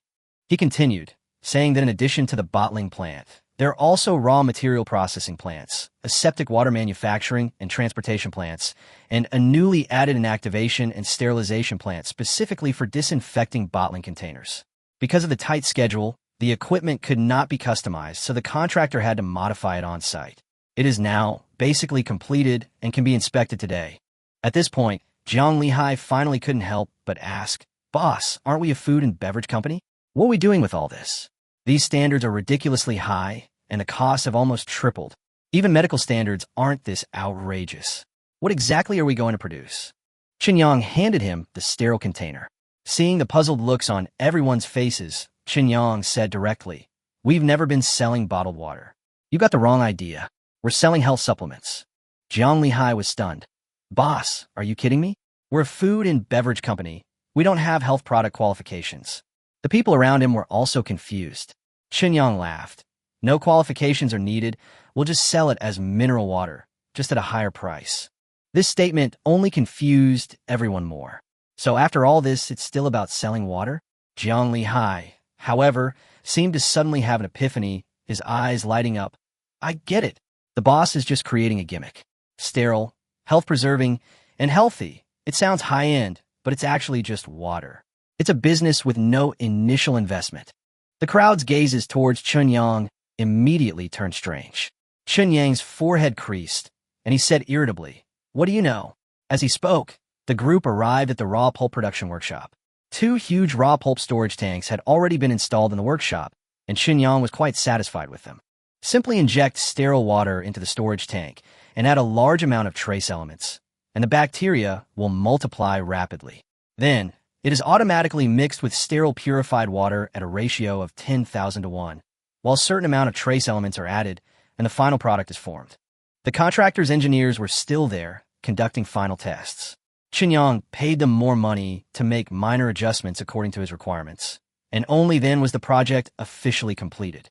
Afterwards, Chen Yang gathered Jiang Lihai and the others and opened the sterile container in his hand. Because the container had an insulation function, the bacteria inside multiplied over several hours, and the first batch of products produced was already considered qualified/compliant. He asked Wang Gang to bring over some paper cups and poured one for everyone. Chen Yang said, "This is our product. Drink up. You'll understand once you've tasted it." The room fell silent for a moment, and the atmosphere became somewhat awkward. Lu Wangshu held the cup, hesitant to drink, as did Wang Gang and Zheng Chang. After all, they knew it contained bacteria. Although the boss claimed it was probiotics, it hadn't undergone professional testing.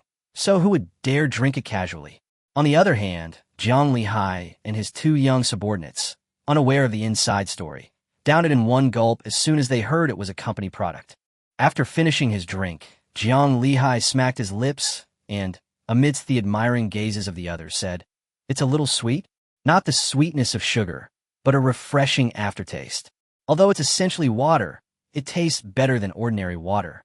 The young man next to him nodded in agreement. There's no off flavor, and apart from the slight aftertaste, there's basically no other taste. That's normal. It's already sterile water that's been purified and sterilized multiple times, without any impurities. If it weren't for the added trace elements and bacteria, there wouldn't even be this slight sweetness. Chen Yang also drank it all in one gulp and quietly waited for the reaction. A few minutes later, his body quickly changed. He felt refreshed, his spirits improved, he had more energy, and his previous fatigue was significantly reduced. Jiang Lihai also noticed it and exclaimed in surprise, "Wow, I feel cool all over, my mind is clear, and my limbs are strong. Although it's very faint, I can really feel it." At this point, he seemed to suddenly realize something, and abruptly looked at Chen Yang, his voice changing. "Health supplements? Boss, these aren't illegal substances, are they?" Chapter 14, Dimensional Reduction Attack. Jiang Lihai couldn't help but think it over. Such an immediate effect, unless caused by hallucinations from illegal substances, could only be somewhat comparable to adrenaline. As for health supplements, even if they were truly effective, they would only show results gradually with long-term use. But the company product Shenyang produced had noticeable effects within minutes of just one bite. What else could it be but a contraband drug? Jiang Lihai's face turned pale, and the two young men beside him were sweating profusely. Could it be? They were just out working, hadn't even received their wages yet, and now they'd inexplicably become drug dealers? On the contrary, Lu Wangshu, Zheng Chang, and Wang Gang, upon hearing of the miraculous effects, hesitated for a moment before drinking it as well. After all, Qinyang had drunk it, and they had witnessed it with their own eyes over the past few days, so they naturally didn't quite believe in any illegal substances. A few minutes later, the effects were noticeable, and the three of them simultaneously brightened up, looking at Qinyang in shock. Qinyang, seeing the unease in Jiang Lihai's eyes, smiled and said, "This is the company's product. It's definitely not a contraband." He explained that this discovery stemmed from his scientific research. He had unexpectedly discovered a mutated, or rather, evolved strain of bacteria that could absorb trace elements and material energy, converting them into bioenergy needed by the human body. This bioenergy is not ordinary energy. It is the energy that the human body truly needs. It can be understood as vital energy and spirit, or as the energy required for exercise. Normally, the human body relies on multiple organs to generate energy, but this can directly replenish it. Simply put, this stuff can replenish energy, purify the body's fluids, and enhance physical condition in a short time. It doesn't induce euphoria, but rather provides a real boost. Jiang Lihai hurriedly asked, "Really?" Qinyang nodded, "Really?" Jiang Lihai immediately became excited, pacing back and forth. "Then why bother selling bottled water? This is something that can change the world. Will large-scale use turn people into superhumans? If the bacteria can exist in the human body for a long time, can it prolong life? Can it replace organs for energy, or even cure all diseases? Can it keep dying people alive? Can it sustain cancer patients?" After hearing this, everyone couldn't help but let their imaginations run wild, their breathing quickening. Putting aside everything else, just achieving even one of these goals would be enough to shock the world. Lu Wangshu, Zheng Chang, and Wang Gang immediately recalled what Chunyang had said a few days ago. He said he wanted to ignite a technological revolution. If this thing truly had the effect Jiang Lihai envisioned, then he had indeed succeeded, perhaps even sparking a revolution in biotechnology. Unfortunately, Chunyang shook his head. He knew very well that the gene evolution fluid might be related to this thing, but the two were vastly different. The technology before him could only be considered one of the foundations of the gene evolution fluid. The gene evolution fluid in the system store was expensive, and the technology it contained was far beyond what a healthy water quality improvement technology could compare to. Qinyang directly denied it, saying, "Superman is impossible. The human body has its limits, and it's unrealistic to rely on this to increase strength. No matter how much you drink, the effect will be about the same. It will just last longer." Theoretically, the presence of these bacteria in the human body could extend lifespan, but this is not practically possible. This is because these bacteria require low-temperature preservation. They begin to die above 35 degrees Celsius and can only survive in the human body for a maximum of 4 hours. If a fever occurs, the survival time will be even shorter. However, microlife extension is indeed achievable. Drinking 6 bottles daily keeps the gut microbiota in good condition, leading to a long-term feeling of refreshment, boosted immunity, and disease prevention. Continuously optimizing the body's fluid balance theoretically extends lifespan slightly, while also improving overall health, skin, and some sub-health conditions. As for treating illnesses, forget about it. It can work in conjunction with medication to enhance its effectiveness, but it cannot directly cure diseases. Bioenergy can only assist, not directly interfere with symptoms. Even if used on a dying person, it won't change the outcome. At most, it will delay things a little. As for providing energy to cancer patients, that's even more absurd because it will only accelerate the division of cancer cells. Chen Yang concluded, this thing is unlikely to change the world, but it can definitely shake it up. It's very valuable, just not as exaggerated as you think. That's enough. Jiang Lihai rubbed his hands excitedly. This is enough to crush any beverage or health product on the market. This market is huge, even with high costs and high prices. Once it leaves the low-end market, it's enough to make you the richest man. Zheng Chong couldn't help but ask, just this one product? He admitted the product was excellent, but saying it made him the richest man was a bit of an exaggeration. Jiang Lihai, however, said decisively, just this one? You have no idea of its value. For the beverage and health product market, this is a game changer, enough to shatter all competitors' illusions. The audience was deeply moved and remained unsettled for a long time. Jiang Lihai was especially excited, almost unable to control himself.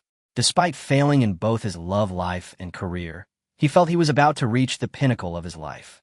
He believed that even a pig sitting in the general manager's position could achieve great success and become a nationally renowned professional manager with such a phenomenal product. The other employees also realized that getting rich seemed to be just around the corner. Zheng Chong and Wang Gang secretly breathed a sigh of relief. Keeping an eye on people wasn't their forte, especially since Qinyang had treated them well. Now that their boss's business was destined for success, they could finally relax and work as bodyguards. As for Lu Wangshu, she was completely stunned. Looking at Qinyang, she felt it was as absurd as a dream. This guy who risked everything was actually about to have a career explosion. An 80 million loan. To her before, it seemed utterly outrageous. But now she realized that Chen Yang himself was even more outrageous.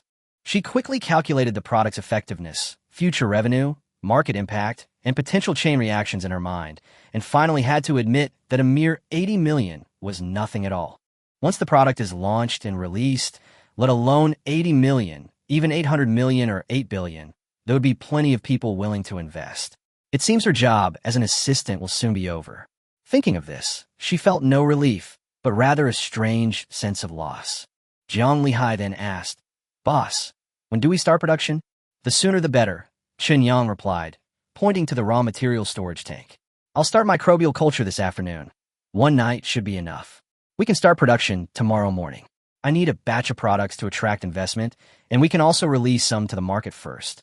Advertising and specific operations are your responsibility, but I need our product on the market within 3 days. He always remembered that debt was the primary driving force of cutting-edge technology. Jiang Lihai immediately straightened up. I guarantee I'll complete the task. Chapter 15 Bioenergy Injection.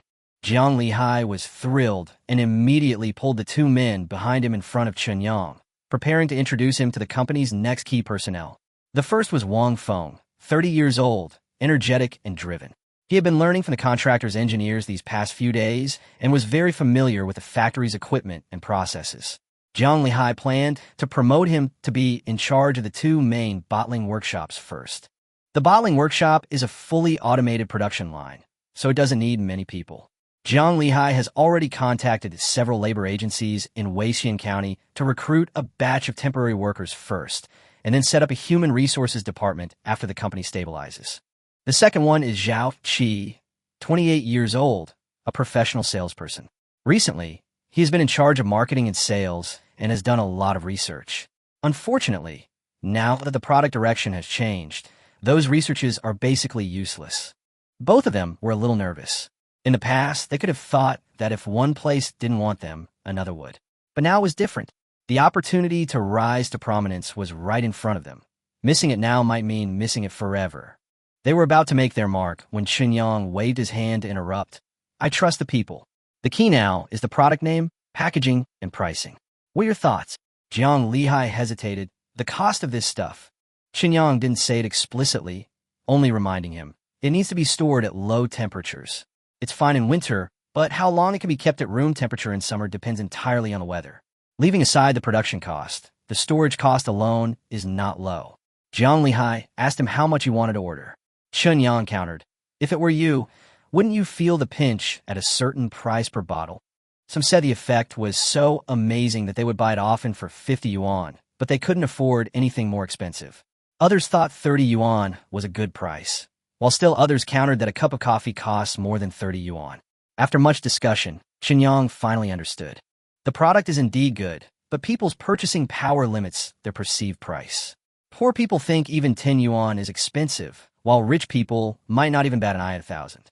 Ordinary products can be segmented into different audiences, but the potential market for this product is almost everyone. Chen looked at Lu Wangshu. What do you think?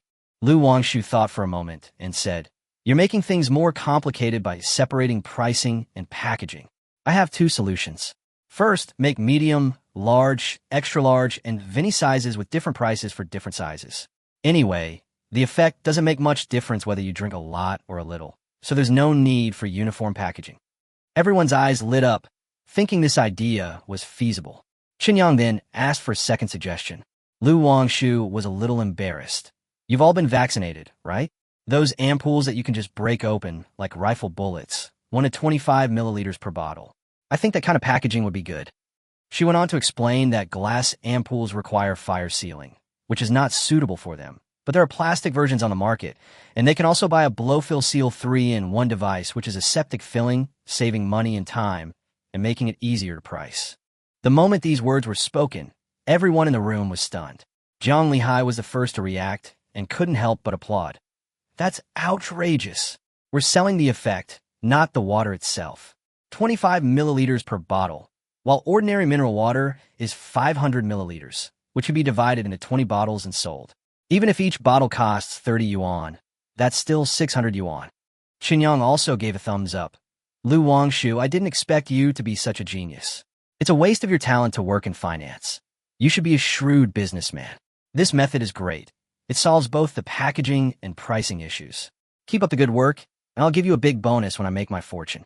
After saying that, he thought of another question. Wouldn't the filling equipment that was already set up be wasted? Wang Feng immediately replied, No, because the final packaging hasn't been decided yet.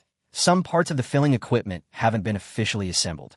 Right now, the main issue is the filling nozzles.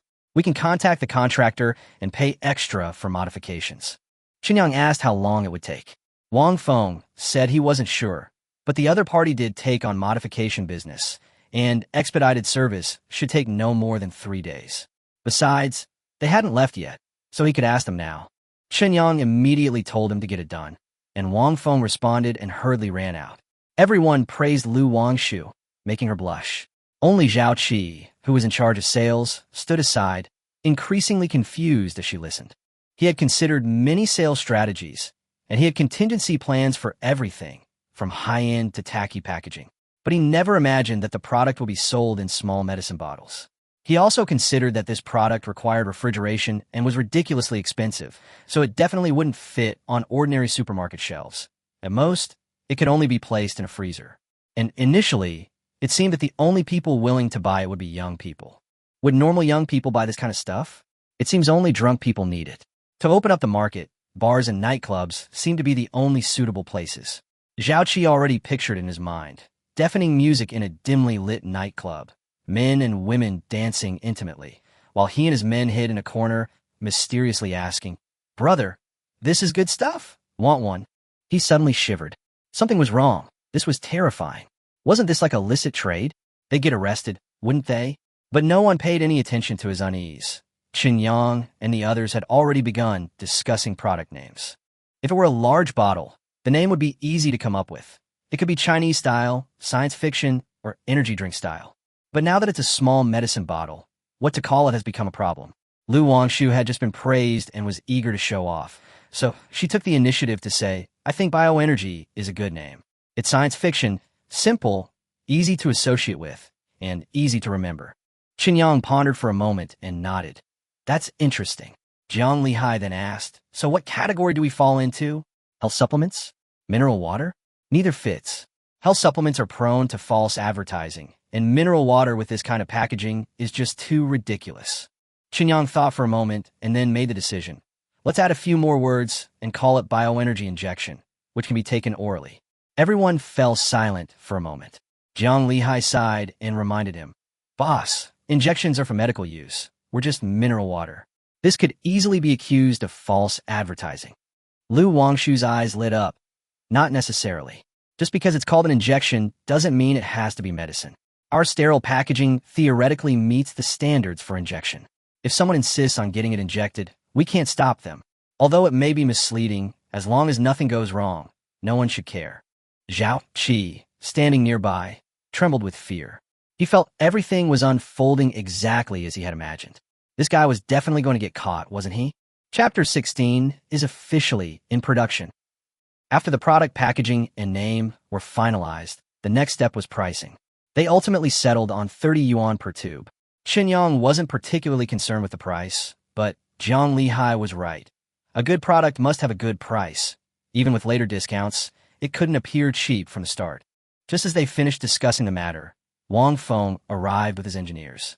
After both sides inspected the site, Chen Yang offered more money, and the other party immediately changed their tune, saying that there was no need to wait 3 days. The drawings would be ready immediately. The company would work through the night to deliver them the next morning, and the welding would be completed by noon. For this, Chen Yang paid an additional 3 million. Both parties were very satisfied and even had lunch together. Afterwards, everyone began working on the bacterial culture. By nightfall, the 2 super large storage tanks in the raw pulp factory were filled with sterile water, and trace elements and the original bacterial culture had all been added in. The bacteria would multiply overnight and fill the entire raw material storage tank by the next morning. During this time, Zhang Lihai expressed some concern, asking if others might replicate and cultivate this bacteria, eventually leading to copycat production. Chen Yang thought for a long time before giving his answer. The key to the reproduction of microorganisms lies in trace elements. Without sufficient trace elements, they can survive briefly, but will slowly die once depleted. Theoretically, the longer they reproduce, the more bioenergy they have, but this requires a sufficient supply of trace elements. In other words, unless someone obtains the trace element manufacturing method from Chen Yang, replicating this substance can only be done through trial and error. With current human technology, this is virtually impossible within the next 10 years. And after 10 years, this substance will probably not be as important. That night, Chen Yang and his group stayed in a makeshift dormitory area set up in the factory. The next morning, the truck arrived, and the contractor's engineers led a team into the 2 filling workshops to begin installation and debugging. Meanwhile, the various supplies ordered by Zhang Lihai were delivered one after another. The 3 labor agencies sent a total of more than 300 people who, under the command of Zhang Lihai and a dozen employees, moved goods, adjusted machines, and learned how to operate them. The entire factory area was instantly bustling with activity. Around noon, more than 20 refrigerated trucks arrived, and Zhao Qi took the newly hired drivers to a meeting. After the boxed lunches were delivered, everyone quickly finished eating and immediately began the inspection. The contractor was very confident in their work, saying they could find fault with anything and even promised a 3-year after-sales service. After they left, Chen Yang checked the bacterial growth and, after confirming there were no problems, officially announced the start of work. The entire process went surprisingly smoothly. By evening, the first batch of products was ready. Chen Yang picked up a bag of finished products, vacuum-packed in aluminum foil, and examined it closely. The silver-white aluminum foil bag was tightly sealed, with a simple surface and a large print at the top. Bioenergy injection. For oral administration, net content 25 milliliters. The back contains smaller print indicating the place of origin, company, and production license code. The most eye-catching part is the nutrition facts label, because it contains almost nothing but sterile water, special bacteria, and trace elements. Every item from top to bottom shows a content of 0 per 100 milliliters. The shelf life is also written in a unique way: 4 hours above 35 degrees Celsius and 3 years below 35 degrees Celsius. After all, the trace elements inside can only last for a little over 3 years at most. The precautions are normal, nothing more than refrigerating, consuming within 4 hours of opening, and avoiding direct sunlight and heating. The most outrageous thing is the ingredient list, which contains only one word: water. There was no other way. Trace elements didn't need to be listed, and special bacterial strains couldn't be listed either. The only regular ingredients that could be listed were water. Chen Yang tore open the packaging. Inside was a strip of plastic ampoules, 10 in a row, with a wholesale price of 300 yuan and a suggested retail price of 320 yuan. He pulled out one, twisted off the connector, and squeezed 25 milliliters of bioenergy injection into his mouth and swallowed it. A few minutes later, that refreshing feeling returned. The effect was still the same, just slightly less than the original version, but that didn't matter. What mattered was that it was ready for official sale. At this moment, Jiang Lihai walked in and said that the county had called, hearing that they had started production and asking when the company's founding celebration would be held. The county would attend to express their welcome to the out-of-town enterprise. Chen Yang waved his hand, letting him handle those matters. He would only look at the results.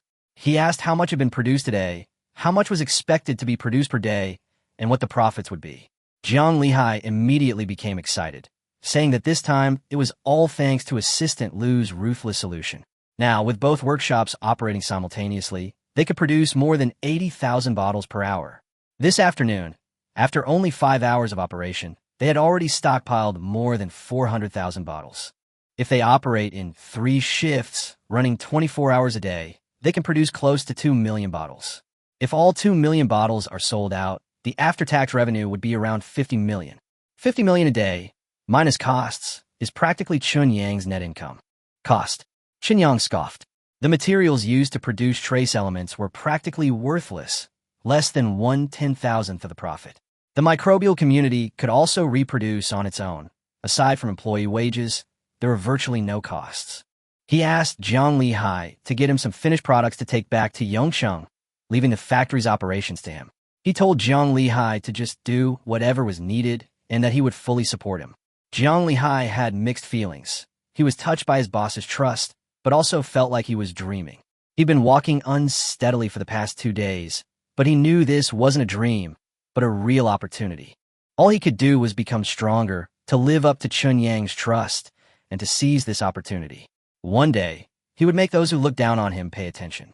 Outside the temporary dormitory area, in front of a pile of construction debris, Lu Wangshu was kicking pebbles on the ground, explaining through gritted teeth into her phone. She told her father that she was just on a business trip, only stayed out for one night, and had no romantic relationship with Chen Yang at all. On the other end of the phone, Lu Qiming was still worried.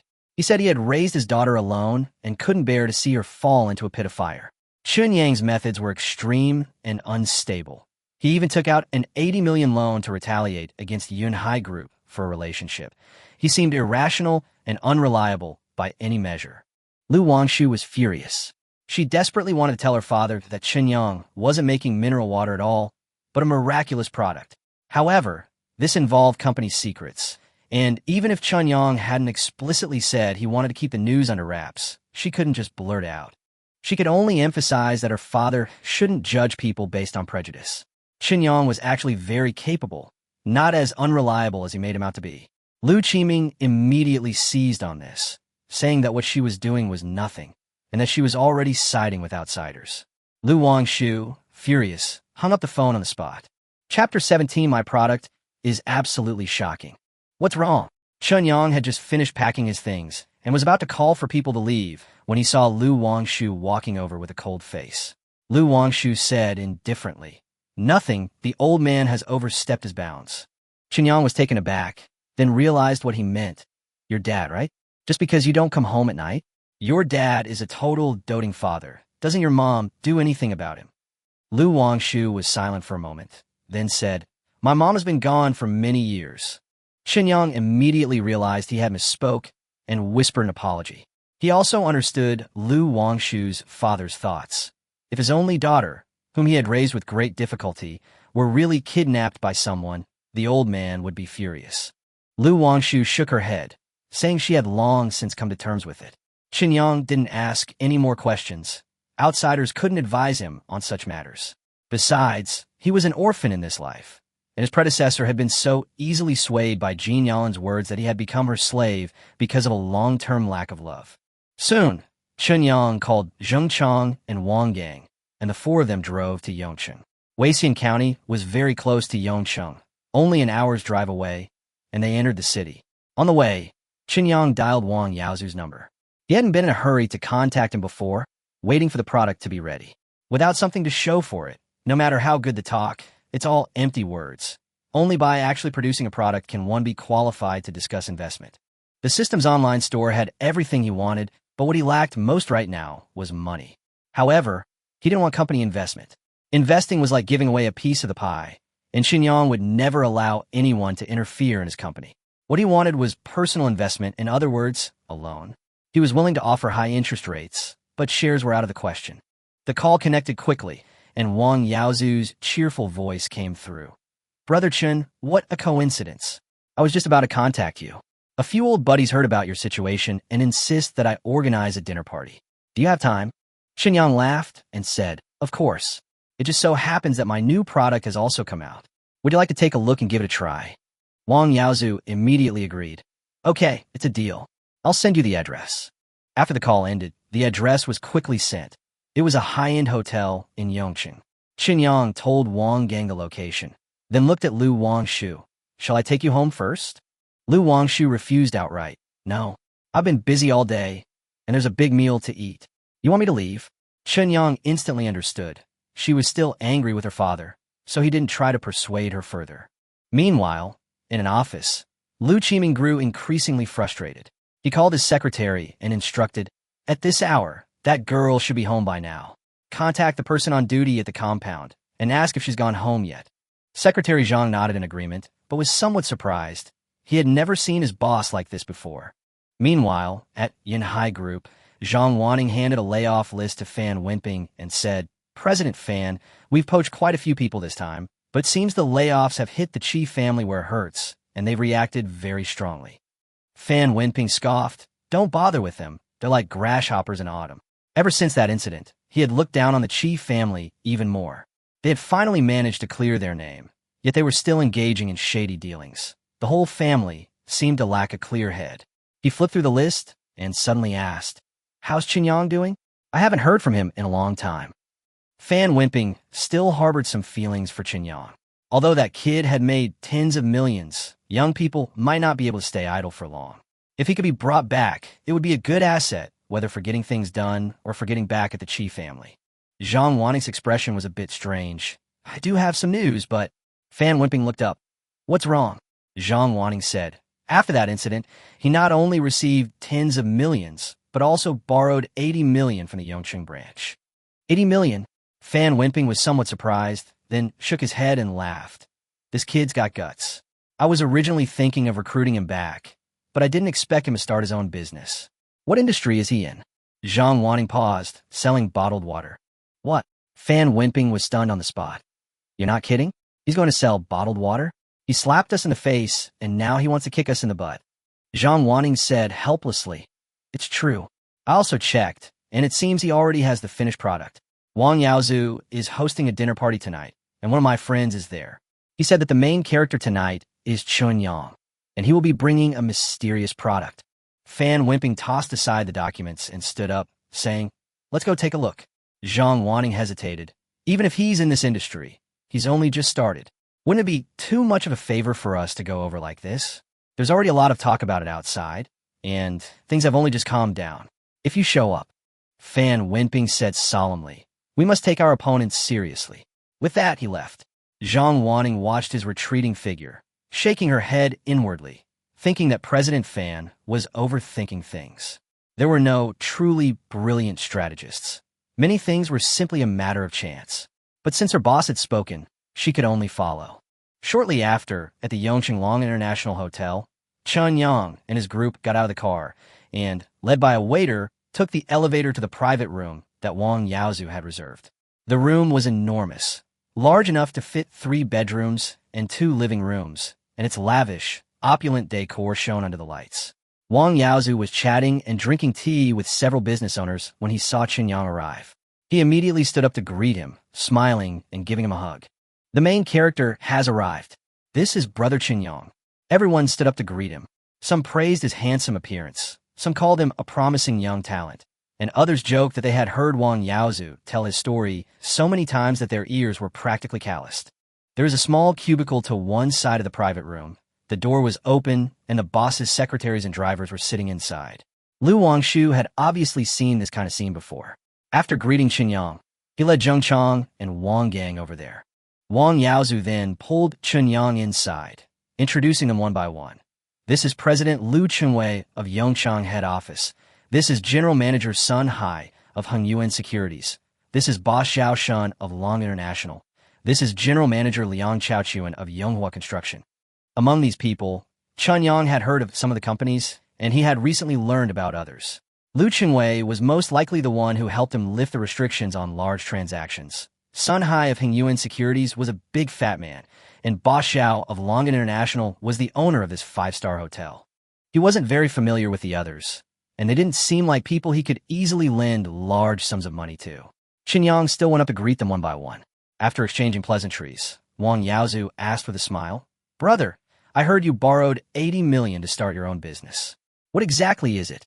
What about your new product? Show it to us." Qin Yang had been waiting for these words. He smiled and said, "My product will absolutely amaze you all. But let me make this clear first. I'm desperately short of money right now. Once my product hits the market, it'll be a gold mine, so don't worry about me not being able to pay it back. I can lend you money at high interest rates. You all need to invest in me." Upon hearing this, everyone present immediately understood. They were all businessmen.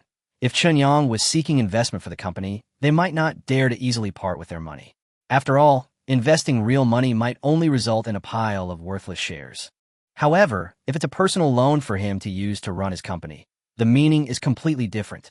This shows that Chen Yang has absolute confidence in his company and is unwilling to sell shares at a low price. And this attitude, in turn, proves that his project may indeed have real potential. Chapter 18, what kind of Breaking Bad guy are you? Inside the private room, everyone's interest was piqued. Since Chen Yang was so confident, as long as the product was reliable, securing a loan would be easy. Representatives from the head office and the securities company also expressed their willingness to see what he had to offer. Without a word, Chen Yang opened the insulated box he had brought with him, took out a stack of bioenergy injection solutions, and handed them out to everyone. The group was completely bewildered. What kind of beverage needed an insulated box? This packaging was way too high-tech for pharmaceuticals. Looking at the packaging and the precautions on the back, they were even more confused.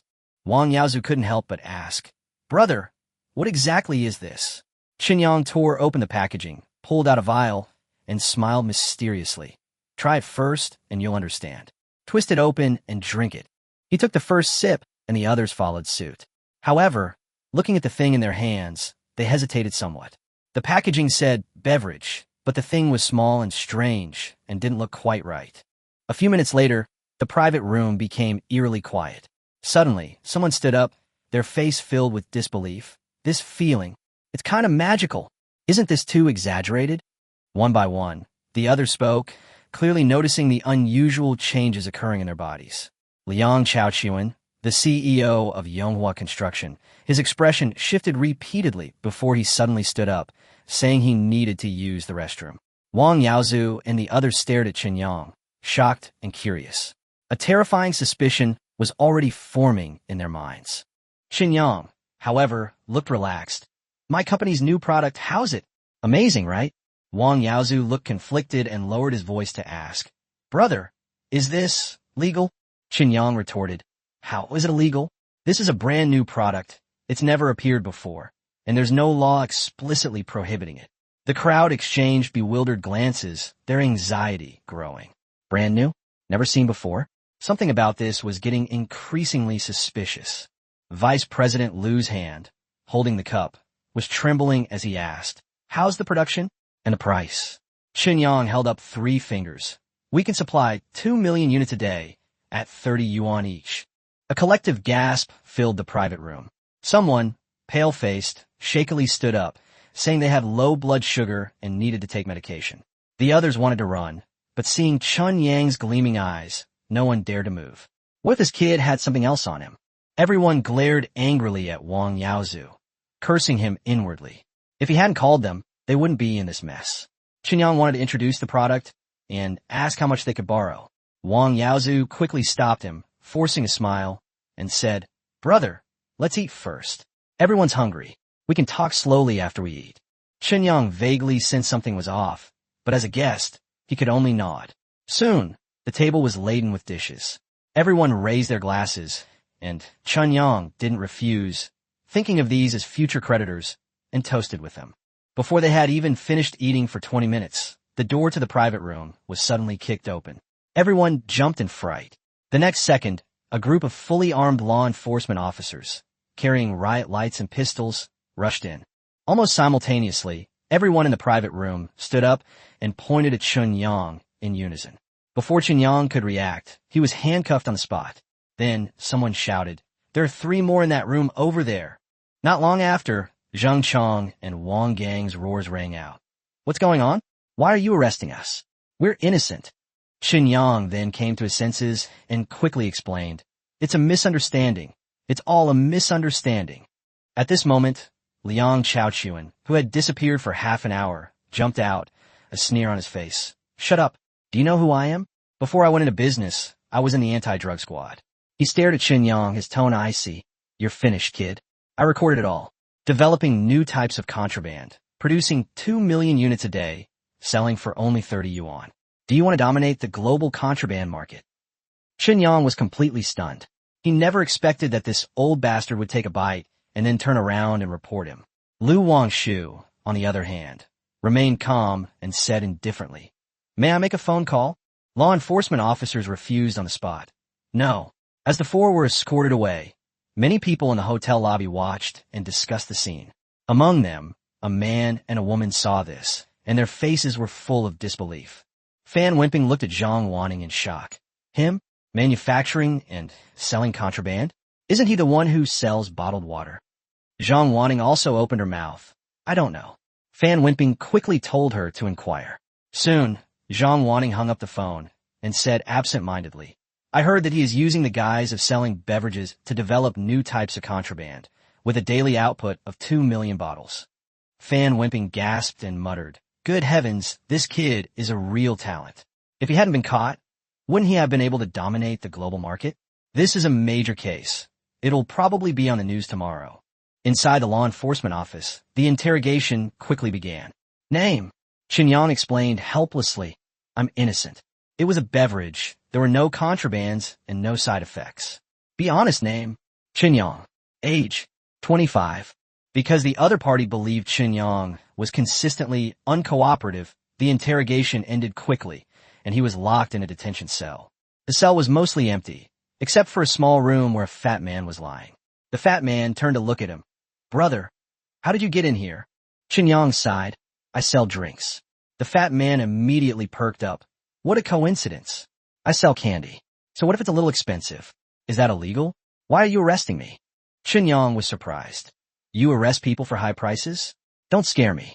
The fat man asked back, "How much do you sell your drinks for?" 30 yuan a bottle. That's not too outrageous. How much is one bottle? 25 milliliters.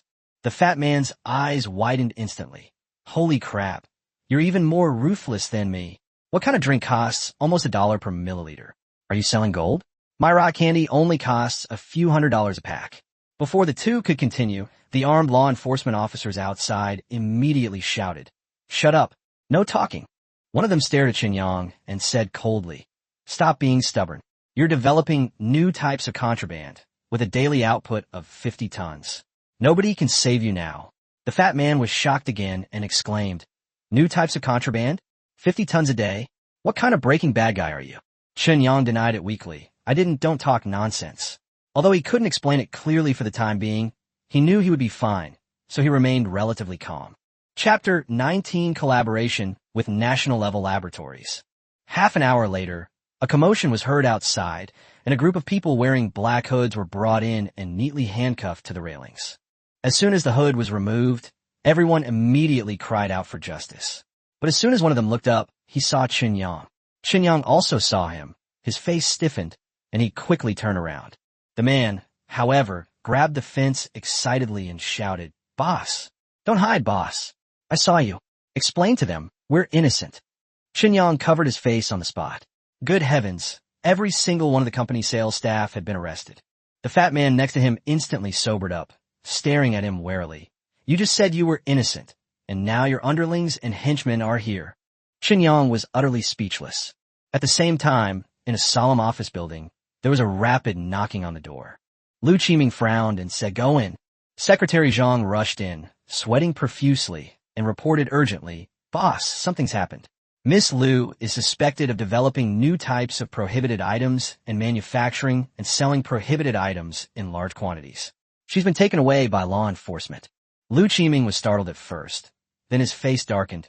Impossible. That girl would never do such a thing.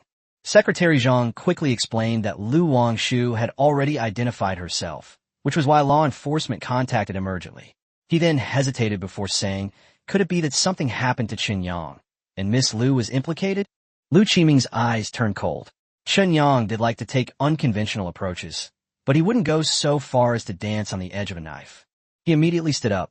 Let's go take a look. Secretary Zhang reminded him that his identity made it inconvenient for him to appear. Liu Qiming coldly replied, once this is confirmed, what identity will he have left? Hurry up. That night, a storm brewed. The next morning, Chen Yang was woken up. The head of the law enforcement department, all smiles, personally led a group to open the cell door. Mr. Chen, I'm sorry, it's all a misunderstanding. The fat guy next to him groggily opened his eyes, saw what was happening, and suddenly grabbed the railing. Holy crap, they can get out of here? What kind of powerful background do they have? The officer frowned and asked him what was going on. The law enforcement officer explained helplessly that the fat man was selling rock candy disguised as contraband. Strictly speaking, it wasn't illegal, but it did constitute fraud. However, the people who were deceived were afraid to pursue the matter, so they could only detain him for the time being. The fat man immediately protested his innocence, saying that he had only sold a few portions, amounting to less than 3,000 yuan, and there was no reason for him to go to jail. Having just made a huge blunder, the top leader, fearing further repercussions, could only sigh and say, release them. The fat man thanked them repeatedly, and as soon as he left the cell with the others, he turned and disappeared. When Chen Yang walked into the lobby, he saw Lu Wangshu. She was standing next to a middle-aged man who was holding a bioenergy injection solution and talking to someone. There were two elderly men beside them. Their expressions were excited, and their hands and feet were even trembling slightly. Upon seeing Chen Yang, Lu Wangshu immediately waved and said, boss. All eyes immediately fell on Chen Yang. The two old men quickly surrounded him, eagerly asking, are you the developer of the special bioenergy bacteria? It's unbelievable that the young man is so young. Chen Yang was somewhat puzzled. Then one of the elderly men introduced himself as Chun Jian, a professor at the medical school of Yongqing University, the head of epidemiology at the affiliated hospital of Yongqing University, and the director of the Department of Infectious Diseases. He then introduced the person next to him. This is Professor Su Duan, who is currently giving lectures at the School of Biology, Yongqing University. Professor Su is a top scholar in the field of microbiology in China, a researcher at the Institute of Microbiology, Chinese Academy of Sciences, and one of the leaders of national-level biological laboratories. Chen Yang was shocked. He wasn't surprised that the bioenergy bacteria would eventually shock the world, but he didn't expect it to alarm someone of this caliber so quickly. Su Diyuan looked at him with excitement. Young man, I wonder if we could exchange ideas? The strain of bacteria you discovered is amazing. We did some preliminary research last night, and its appearance will shake the entire scientific community. There are many related research directions, and it may even open up a completely new track for biology. Chen Yang nodded slightly, his tone calm. You flatter me. We have already conducted in-depth research on this strain of bacteria. It will indeed cause a stir, but is not enough to open up a completely new track. He then briefly explained the characteristics of the strain. Professor Su listened, a hint of disappointment flashing in his eyes. But soon, he became excited again. Is there any possibility of it mutating again? If the temperature it can withstand can be increased by another 10 degrees, it may change the whole world and even change the human physique, achieving full evolution. Chen Yang knew perfectly well that this was impossible. This technology comes from the system store and is a mature product. Maturity also means stability, with virtually no possibility of secondary mutation. It cannot directly drive human evolution. It can only serve as an auxiliary material for gene evolution fluid. But Chen Yang didn't say it outright. Instead, he went along with it and said, as you know, Mr. Su, I run a company and don't have that much energy to devote to research. How about our company cooperates with you? Professor Su immediately agreed, rubbing his hands together excitedly. He stated that he was not motivated by personal gain. This discovery is groundbreaking, and if he were to take over, it would undoubtedly attract talent from around the world and advance their research. Therefore, He promised that they would retain only the right to use all future research results. Any application that could generate revenue must be authorized by Chen Yang. All revenue after deducting costs would also belong to Chen Yang.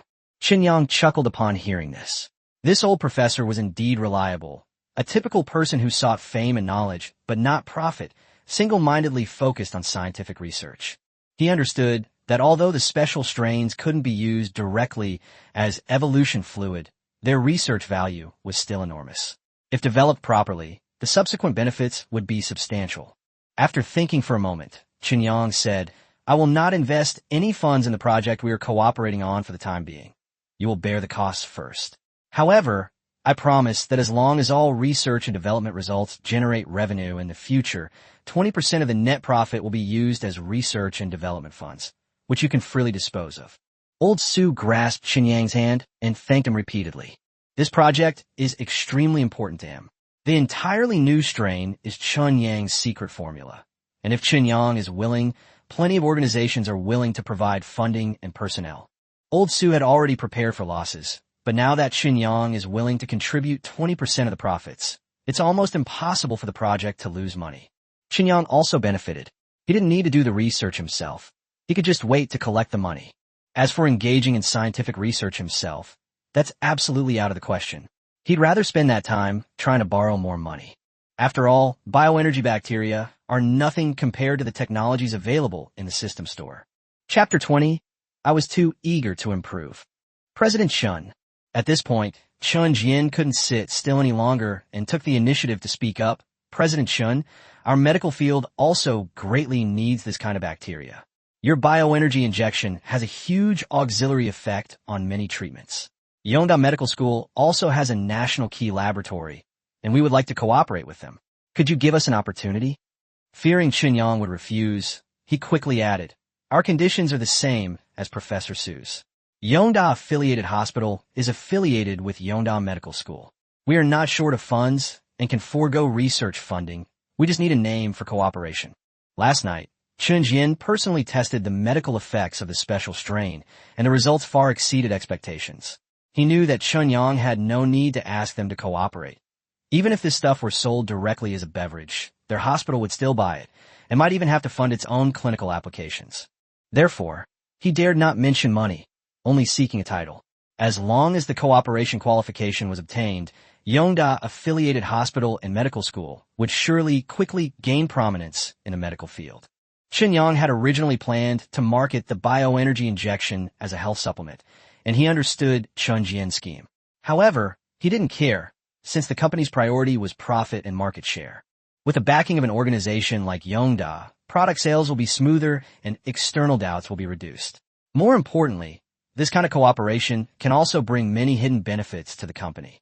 Just then, Chen Jian added, "President Chen, your Shanghai company has just been established, and the employee benefits probably aren't perfect yet, right? After the cooperation, your employees can have free regular physical examinations at Yongda Affiliated Hospital, and they and their families can also use the internal employee channel for medical treatment. This is an internal benefit of our hospital, and I can decide to share it with our partner company. It's a pleasure doing business with you." Chen Yang immediately reached out his hand. Chen Jian beamed and quickly shook it. After discussing the collaboration, Chen Yang looked at Lu Wangshu. She was standing next to a middle-aged man, unusually docile. Without a doubt, that was her father. Chen Yang stepped forward with a smile and shook hands. "Uncle, hello." Lu Qiming sized him up, a forced smile on his face. "Mr. Chen, you're too kind. After a whole night of work, you seem to be full of energy." Chen Yang immediately understood.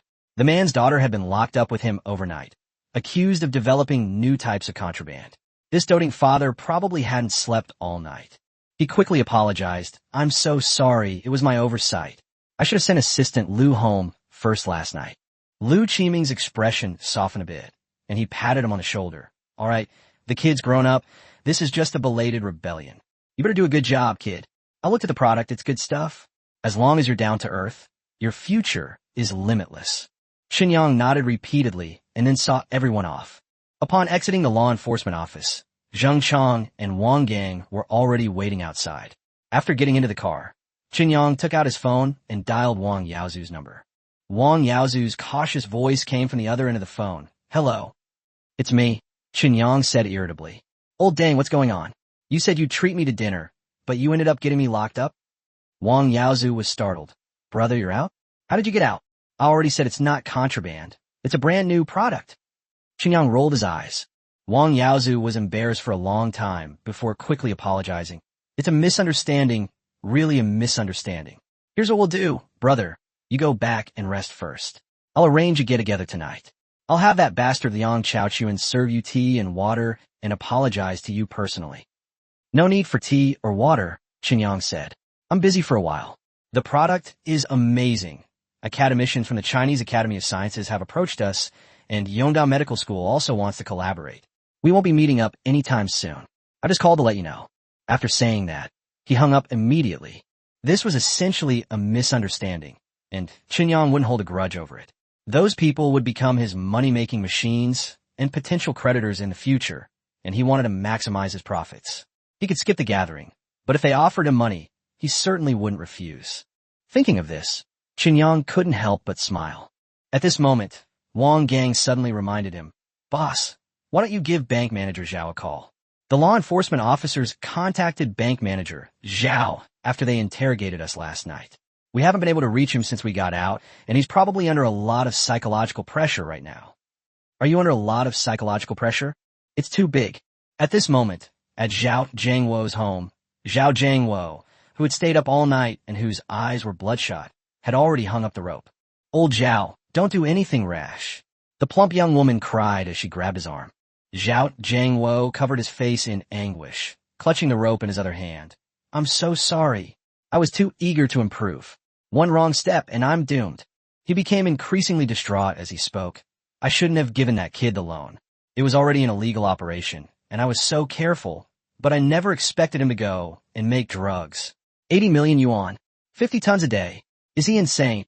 No wonder he wasn't satisfied with a return of 10 million and insisted on borrowing 80 million at high interest rates. I was wondering what kind of business could be so profitable. Turns out I was the idiot. The woman cried out, We don't want anything anymore. We don't want anything at all.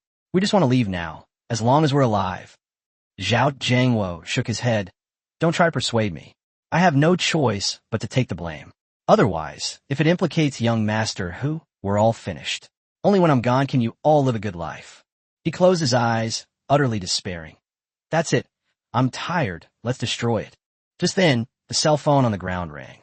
The woman looked at it and hurriedly said, It's young master Hu. Answer it quickly. Zhao Jiangwo quickly picked up his phone. As soon as the call connected, Hu Guangyu's voice came through. President Zhao, please arrange a meeting with Chen Yang for me. Zhao Jiangwo was stunned. Ask Chen Yang out? How? Isn't that kid still in jail, probably about to be executed? The next second, he suddenly realized.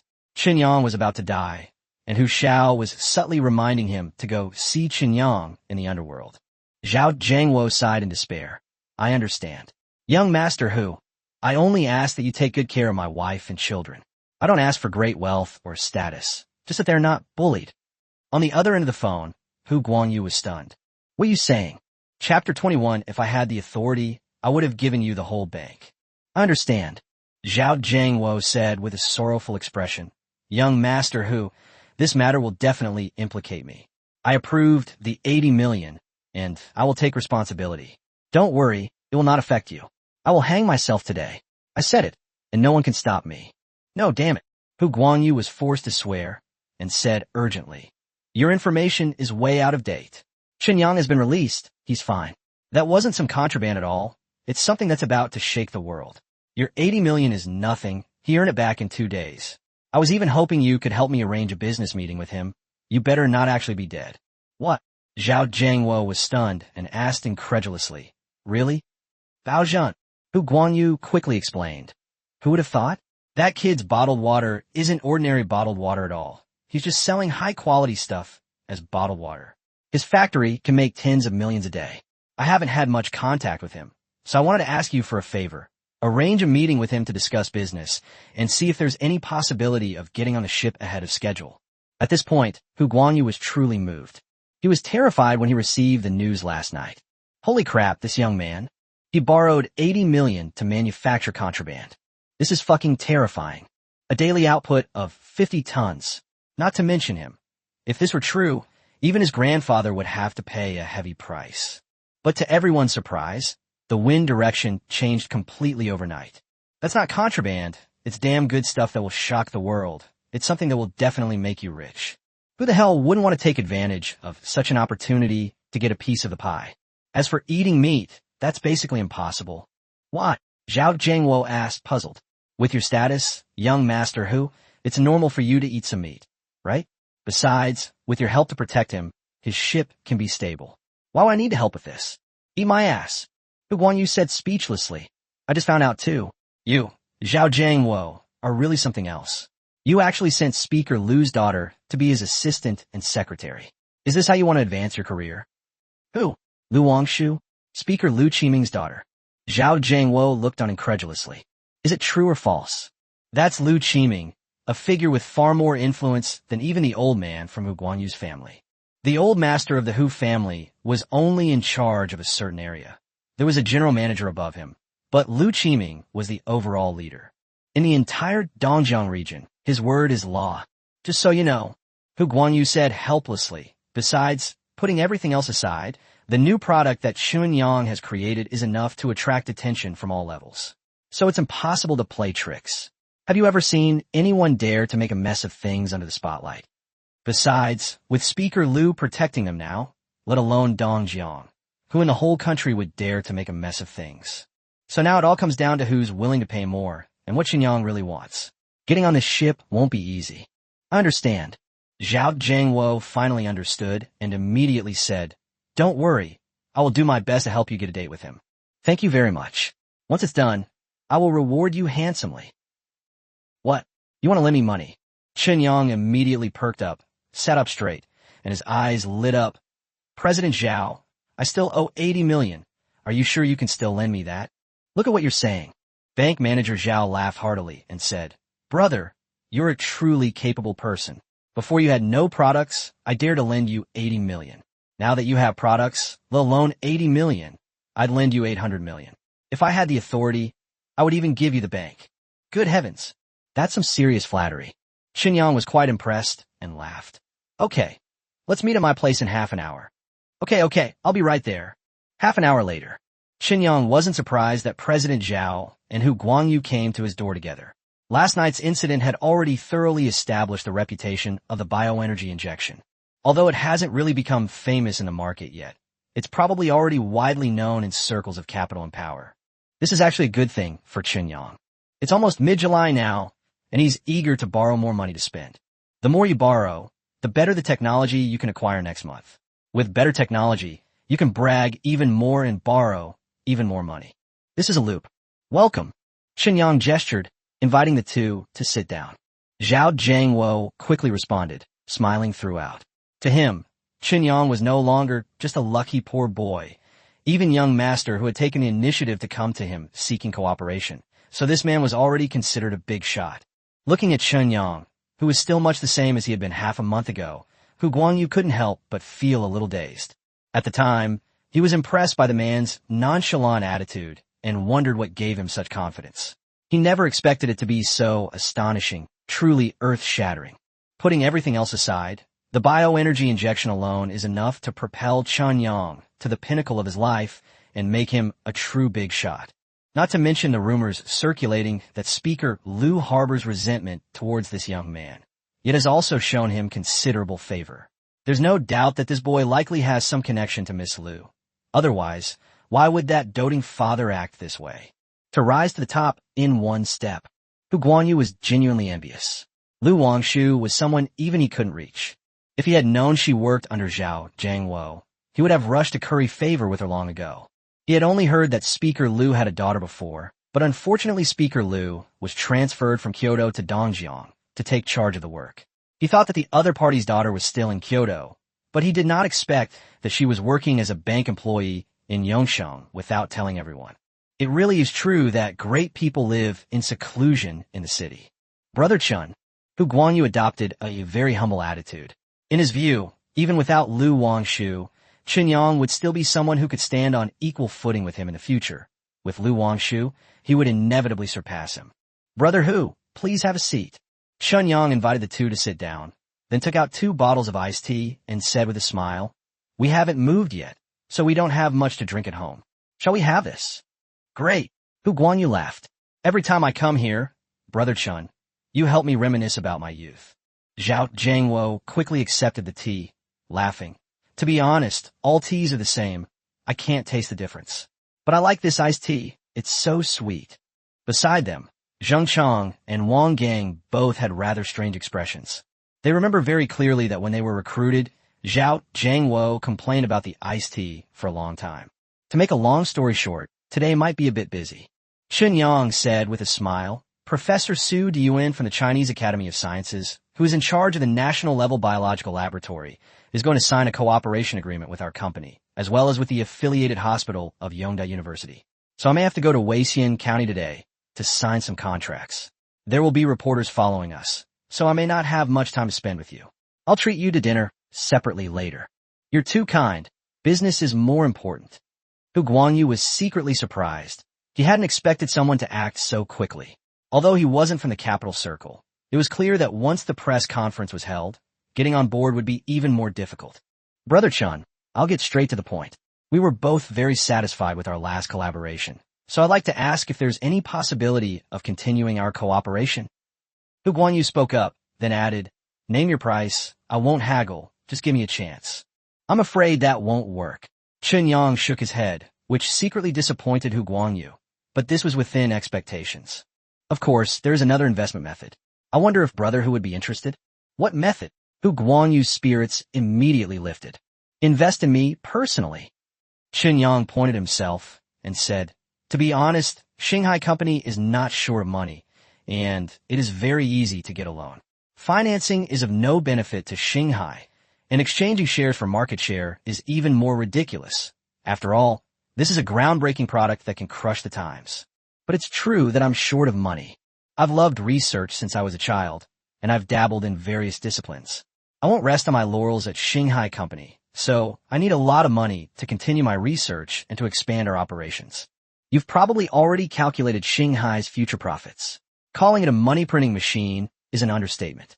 Therefore, I need a large sum of money, the more the better. I'm willing to pay high interest rates for it." Chapter 22, It's All Your Fault. Liang Chaochuan. Hu Guanyu was somewhat disappointed after hearing this. If it's just a loan, how high can the interest rate be? For people like them, investing the money often yields higher returns and minimizes risk. Chen Yang reiterated, "The interest rate is very high." Hu Guanyu suddenly realized, "Very high? What do you mean? Does it mean it's a pure credit loan with no collateral?" Chen Yang smiled and said, "That's for sure. I said I wanted to borrow a lot of money. How could I possibly get it without offering extremely high interest rates?" He went on to explain that he would first use the shares of Shanghai Company as collateral for a bank loan. Bank interest rates are low, and they wouldn't refuse such a surefire way to make money. After the shares were pledged, he would then borrow money in his personal name. Without collateral, the interest rates would naturally be much higher. Hu Guanyu and Zhao Jiangwo were stunned by these words. They had thought Qinyang only wanted to borrow money by mortgaging his property and wondered why he didn't just go to a bank. They never expected that this guy wanted to borrow from both sides. Hu Guanyu couldn't help but ask, "How much money do you want?" Qinyang picked up the calculator and said calmly, "The more the better." He did the math.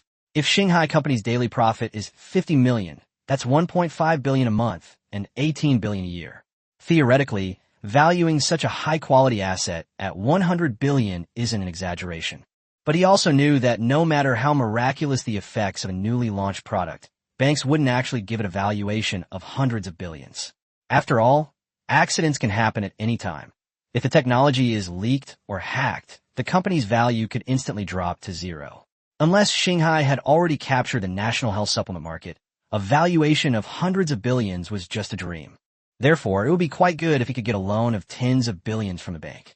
After that, he would have to rely on his personal credit to continue borrowing, and how much he could borrow depended entirely on the market's recognition of him and his products. Hu Guanyu and Zhao Jiangwo were dumbfounded. 10 billion wasn't enough? What was he planning? To cash out and run away? Or were there hidden problems with the product? What kind of scientific research required so much money? Was he really planning to build an aircraft carrier?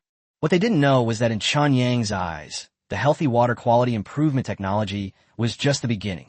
This project only cost 5,000 points, but if it could be exchanged for tens of billions of yuan, that would be millions of points. Once fully rolled out, crushing all sorts of high-tech companies wouldn't be a problem. This was his real plan to reach the heavens. He didn't care at all about the mere concern for healthy water quality. Hu Guanyu took a while to recover before getting up with a wry smile.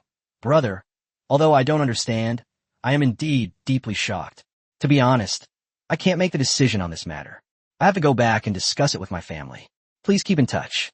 Zhao Jiangwo was also completely distracted throughout. The amount was too large, and he, too, could not make a decision. Qin Yang saw the two out, smiling as he reminded them. What I've said to you, too, represents my meaning. If anyone asks, Hu Guanyu immediately understood. No wonder Qin Yang valued them so much. He was using them as messengers. One from the elite circle, the other from the financial circle. They were indeed the most suitable. He cursed inwardly, admitting defeat. Chen Yang was still the same ruthless man who would risk everything, as cunning as a devil, unchanged. Meanwhile, at Yinhai Group, Fan Wimping looked regretful. What a pity. We shouldn't have left so directly. If we had expressed enough goodwill, there might still have been a chance for cooperation. Zhang Wanning asked, puzzled. Is that even possible? The history of conflict between us is there. How can we cooperate? Fan Wimping picked up the bioenergy injection solution on the table and shook his head, saying, You're wrong. He has no grudge against us. The Qi family is the one with the grudge. To the entire Yinhai Group, the Qi family is just one part. As long as the cooperation benefits are large enough, the higher-ups might not be unwilling to let the Qi family go. He continued, saying that Yinhai Group's relationship with Chen Yang wasn't actually that bad. The company had offered generous severance pay during the layoffs, and many employees had good relationships with Chen Yang. From a certain perspective, they actually had an advantage. Zhang Wanning shrugged. Unfortunately, before securing a cooperation opportunity, the capital won't spend a lot of money to kick out the Qi family. And as long as the Qi family is still around, we have no chance of cooperation, which is a deadlock. Fan Wimping sighed. Nothing is absolute. Let's wait for the right opportunity. After saying that, he looked at the syringe in his hand. Just this one? Zhang Wanning rolled his eyes, too. The other one was sent for testing. Don't complain about the small number. I had to beg for permission to get it. You have no idea how crazy Wang Yaozu and his gang are. Fan Wimping burst into laughter, his face full of schadenfreude. Yesterday, Qin Yang brought his product to see them and even demonstrated it on the spot, clearly indicating he needed money. That was the perfect opportunity to exchange money for goodwill, but they missed it. From now on, it won't be Chen Yang asking them for money. It will be them begging to give him money. Some are happy, some are sad. In the same private room at the Longan International Hotel, filled with smoke, several people sat together with worried expressions. Wang Yaozu said sternly, I told you long ago that Brother Chen was no ordinary person, but you wouldn't believe me. Now look what's happened. Not only has he come out unscathed, but I heard that major banks and investors are preparing to come knocking on his door with money. The more they listened, the more frustrated they became. It wouldn't have been a big deal if they hadn't become friends. They were all quite wealthy and didn't need to go out of their way to curry favor with anyone. But things are different now. There are no secrets in the circles of power and capital. Qin Yang's product will soon sweep the market with unlimited potential. It won't have trouble selling. It's a unique formula, and he hasn't even registered a patent. You can't sue him for monopoly even if you want to. They didn't deliberately block the market. If you can figure it out, you can sell it.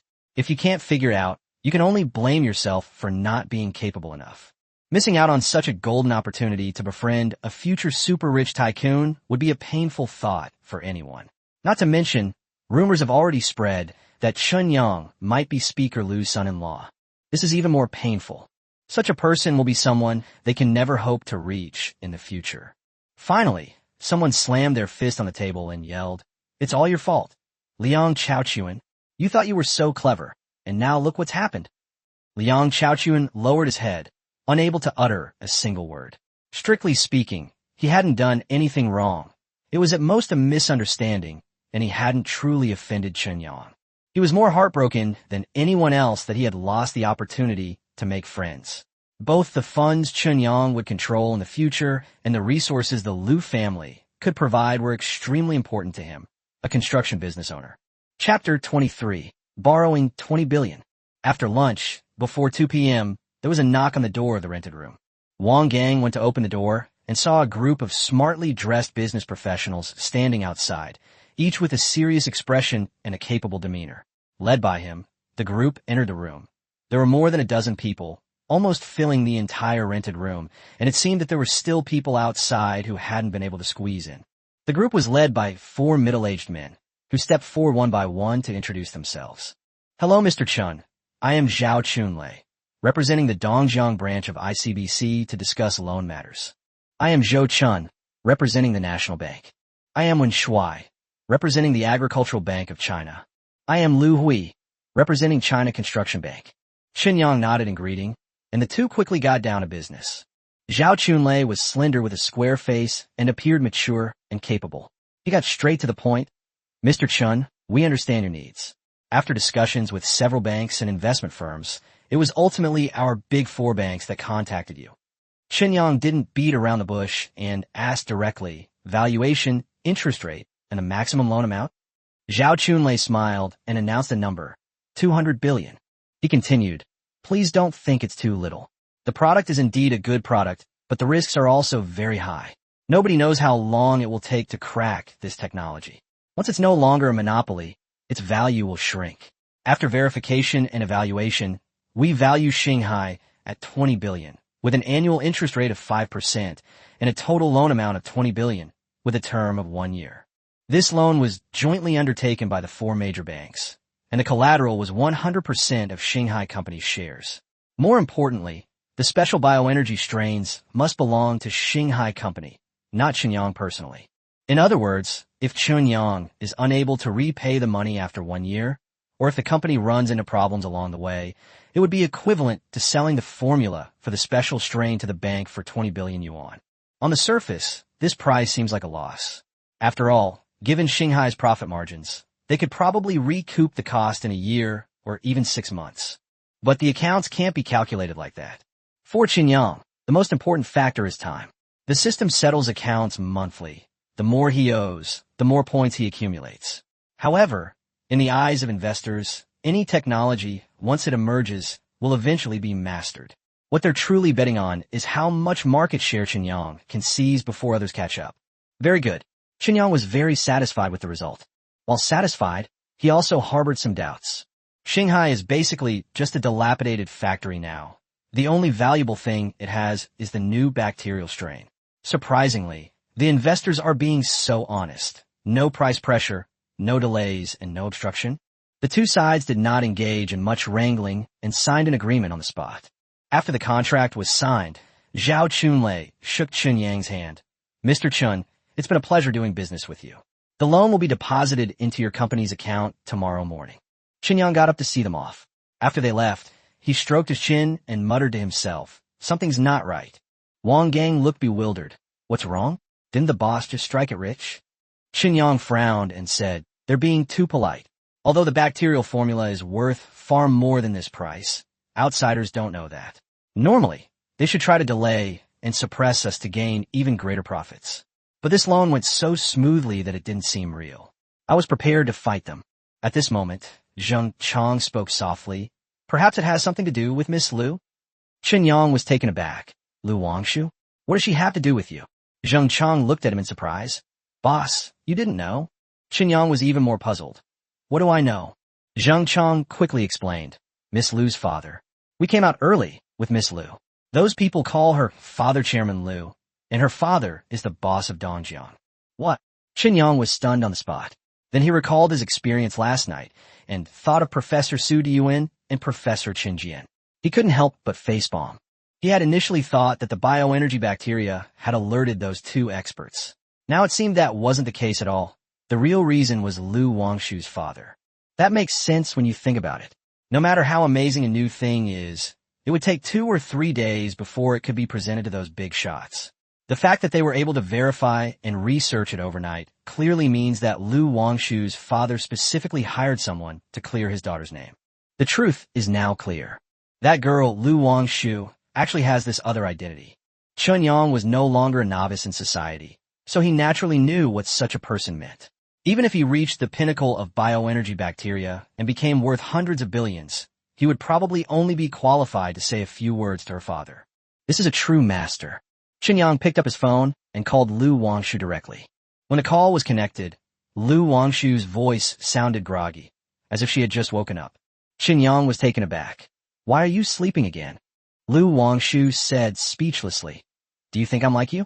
I heard you were snoring loudly in the detention cell, and Zhao Qi and the others all had black eyes when they came out. I don't have your mentality. I didn't sleep at all last night." Chen Yang's forehead creased, and he quickly changed the subject. "Let's not talk about that. I wanted to ask, does your dad have a problem with me?" Lu Wangshu instantly perked up. "Scared?" "I'm not afraid," Chen Yang said. "I'm just thinking about visiting you sometime with some gifts." Lu Wangshu scoffed dismissively. "Stop with your petty thoughts. He's him, and I'm me. He's notoriously ruthless. Trying to please him won't do you any good." Chen Yang understood. He doesn't care about anyone else, only you. Instead of trying to please him, why not try to please you? After all, he's a doting father. After hanging up the phone, Chen Yang gave a strange smile. Regardless, this was an unexpected bonus. With Lu Wangshu around, he would have far fewer troubles in the future and could focus all his energy on how to accumulate more debt. After thinking for a long time, he readjusted his future plans and then went out. Not long ago, Su Diyuan and Chen Jian called, saying they wanted to take students to visit Shanghai Company's factory, and that reporters would also be there. The parties were preparing to hold a cooperation signing and press conference at Shanghai. Of course, this is just a preliminary plan. The actual press conference will be held in a few days at the University of Tokyo Medical School and the Kyoto Biological Laboratory. Therefore, there aren't many reporters present this time. They're all people from related professional fields. After arriving in Weixian County, Chen Yang showed them around the factory and gave them a brief explanation of the microbial strains and production process. The two parties then signed a contract, had a meal together, and the matter was considered closed. Although the reporter also covered the story, the awkward thing is that all three parties are very capable but not popular enough. This incident only caused a stir in the biological and medical communities, as well as in the elite financial circles. It barely made it into the mainstream news.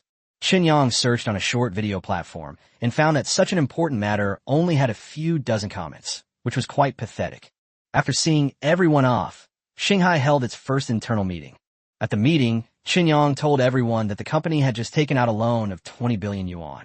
Everyone was stunned. They knew Shanghai had a bright future, but they never expected that in just a few days, 20 billion would be deposited into the company's account.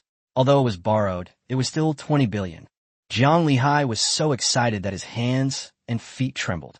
He said nervously, "Boss, I don't think I'm fit to be the general manager anymore." He was just an unknown professional manager.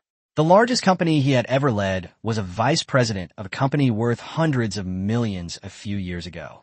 Later, he returned home and started his own business, which failed, leading to bankruptcy and his wife leaving him.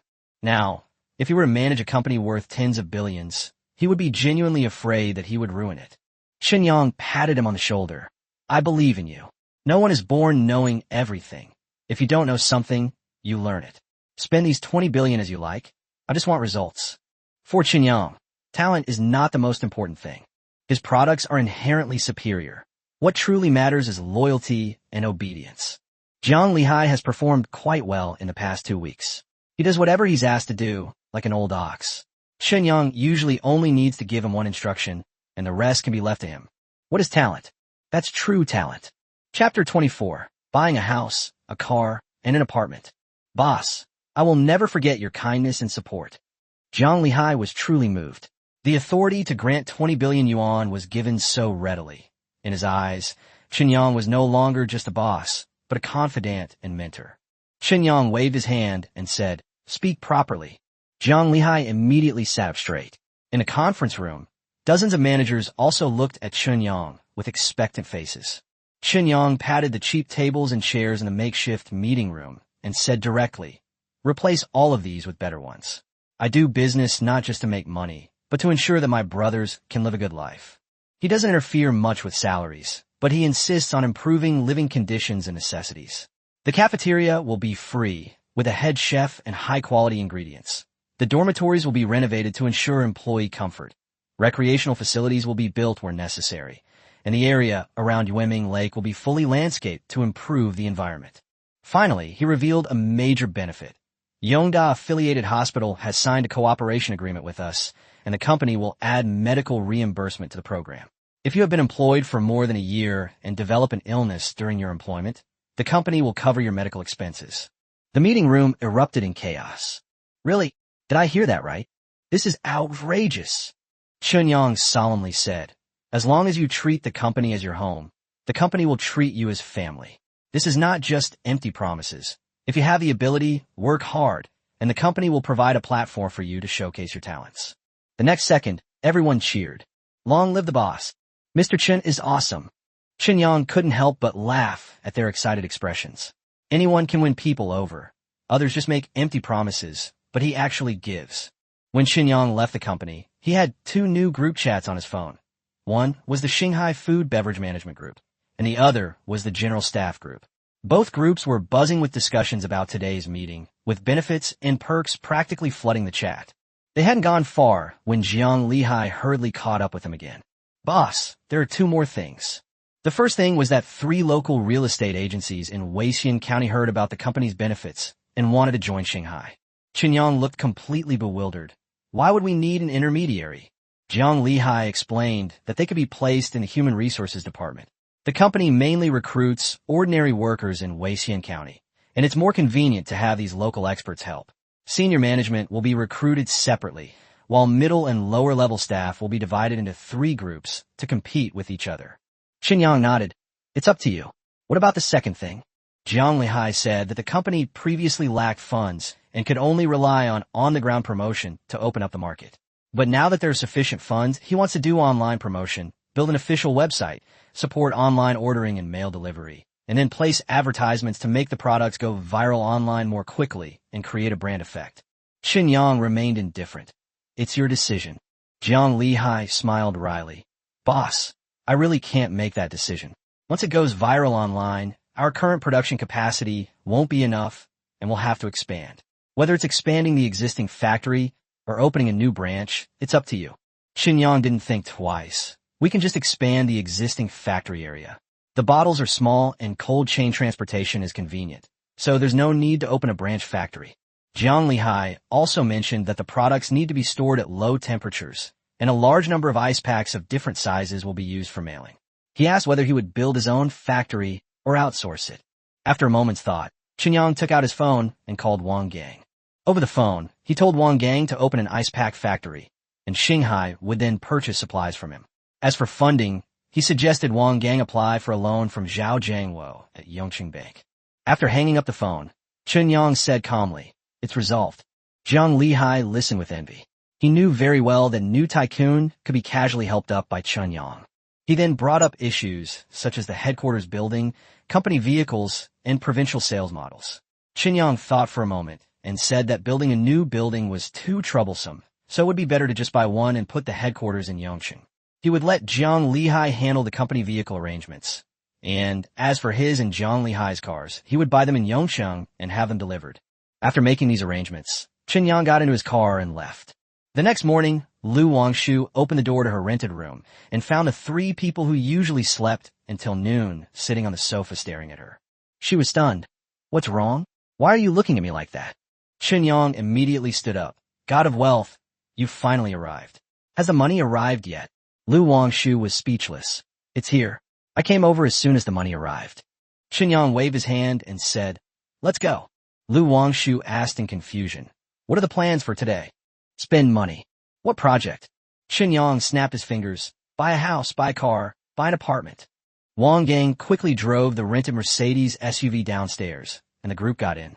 But when it came time to leave, Chen Yang realized that he knew absolutely nothing about high-end real estate and car dealerships in Yongqing.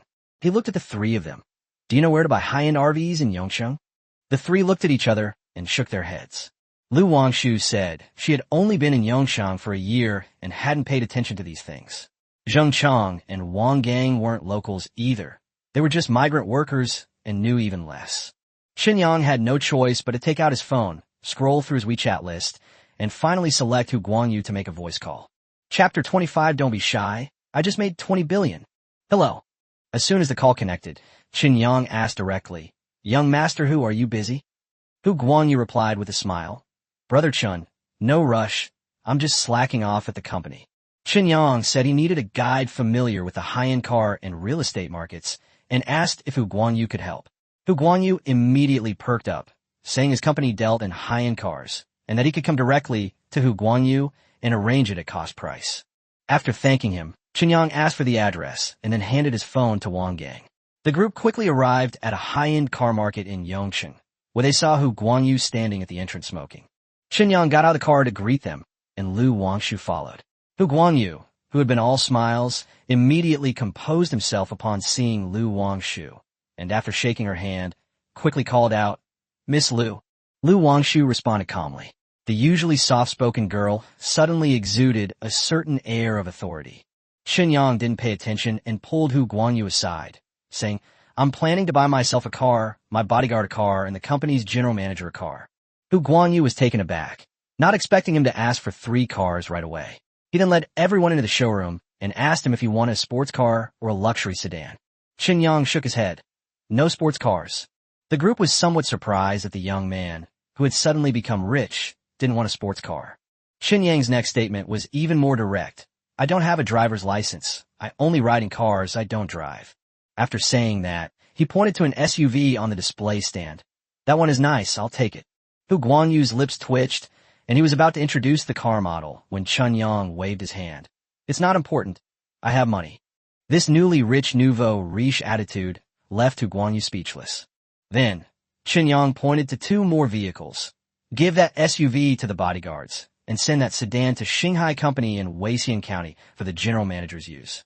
Hu Guanyu thought to himself, "This is outrageous." He could accept driving a $9 million Cullinan, but his bodyguards were equipped with $5 million G-Wagons, and the general manager even had a $5 million Maybach. What kind of company was this? Chen Yang casually asked about the total price, then decided it wasn't necessary and turned to Lu Wangshu, saying, "Assistant Lu, go swipe the card." "Old Hu, don't be shy, I just made 20 billion. Lu Wangshu and Hu Guanyu were both speechless. They had clearly just borrowed 20 billion. Hu Guanyu finally understood. This person didn't seem to be there to buy a car, but rather to flaunt their wealth. However, since things had come to this point, he didn't stand on ceremony and directly swiped his card for 19 million. He told Chen Yang that normally buying such a luxury car involved complicated procedures, but his brother wouldn't have to go through all that trouble. Once the process was complete, the car could be driven away directly. Chen Yang nodded and told Wang Gang and Zheng Chang to handle the formalities, while he talked to Hu Guanyu about serious matters. He asked, "How's your decision?" Hu Guanyu was very direct this time. "The old man has made the decision. We can lend it. The specific amount depends on how much interest you offer." Although the Hu family has a powerful background, their wealth wasn't acquired through corruption, but rather accumulated slowly over generations. The patriarch was in politics, the second patriarch was in business, and the family has always upheld the rules, only investing in matters that are reasonable, legal, and ethical. "The last time I helped was out of kindness. This time a loan is for a fixed return, not an investment, so there's no need to beat around the bush." For the Hu family, the greatest benefit is that the old man remains calm and composed. Chen Yang held up his fist. "I'll give you this price." Hu Guanyu was dumbfounded.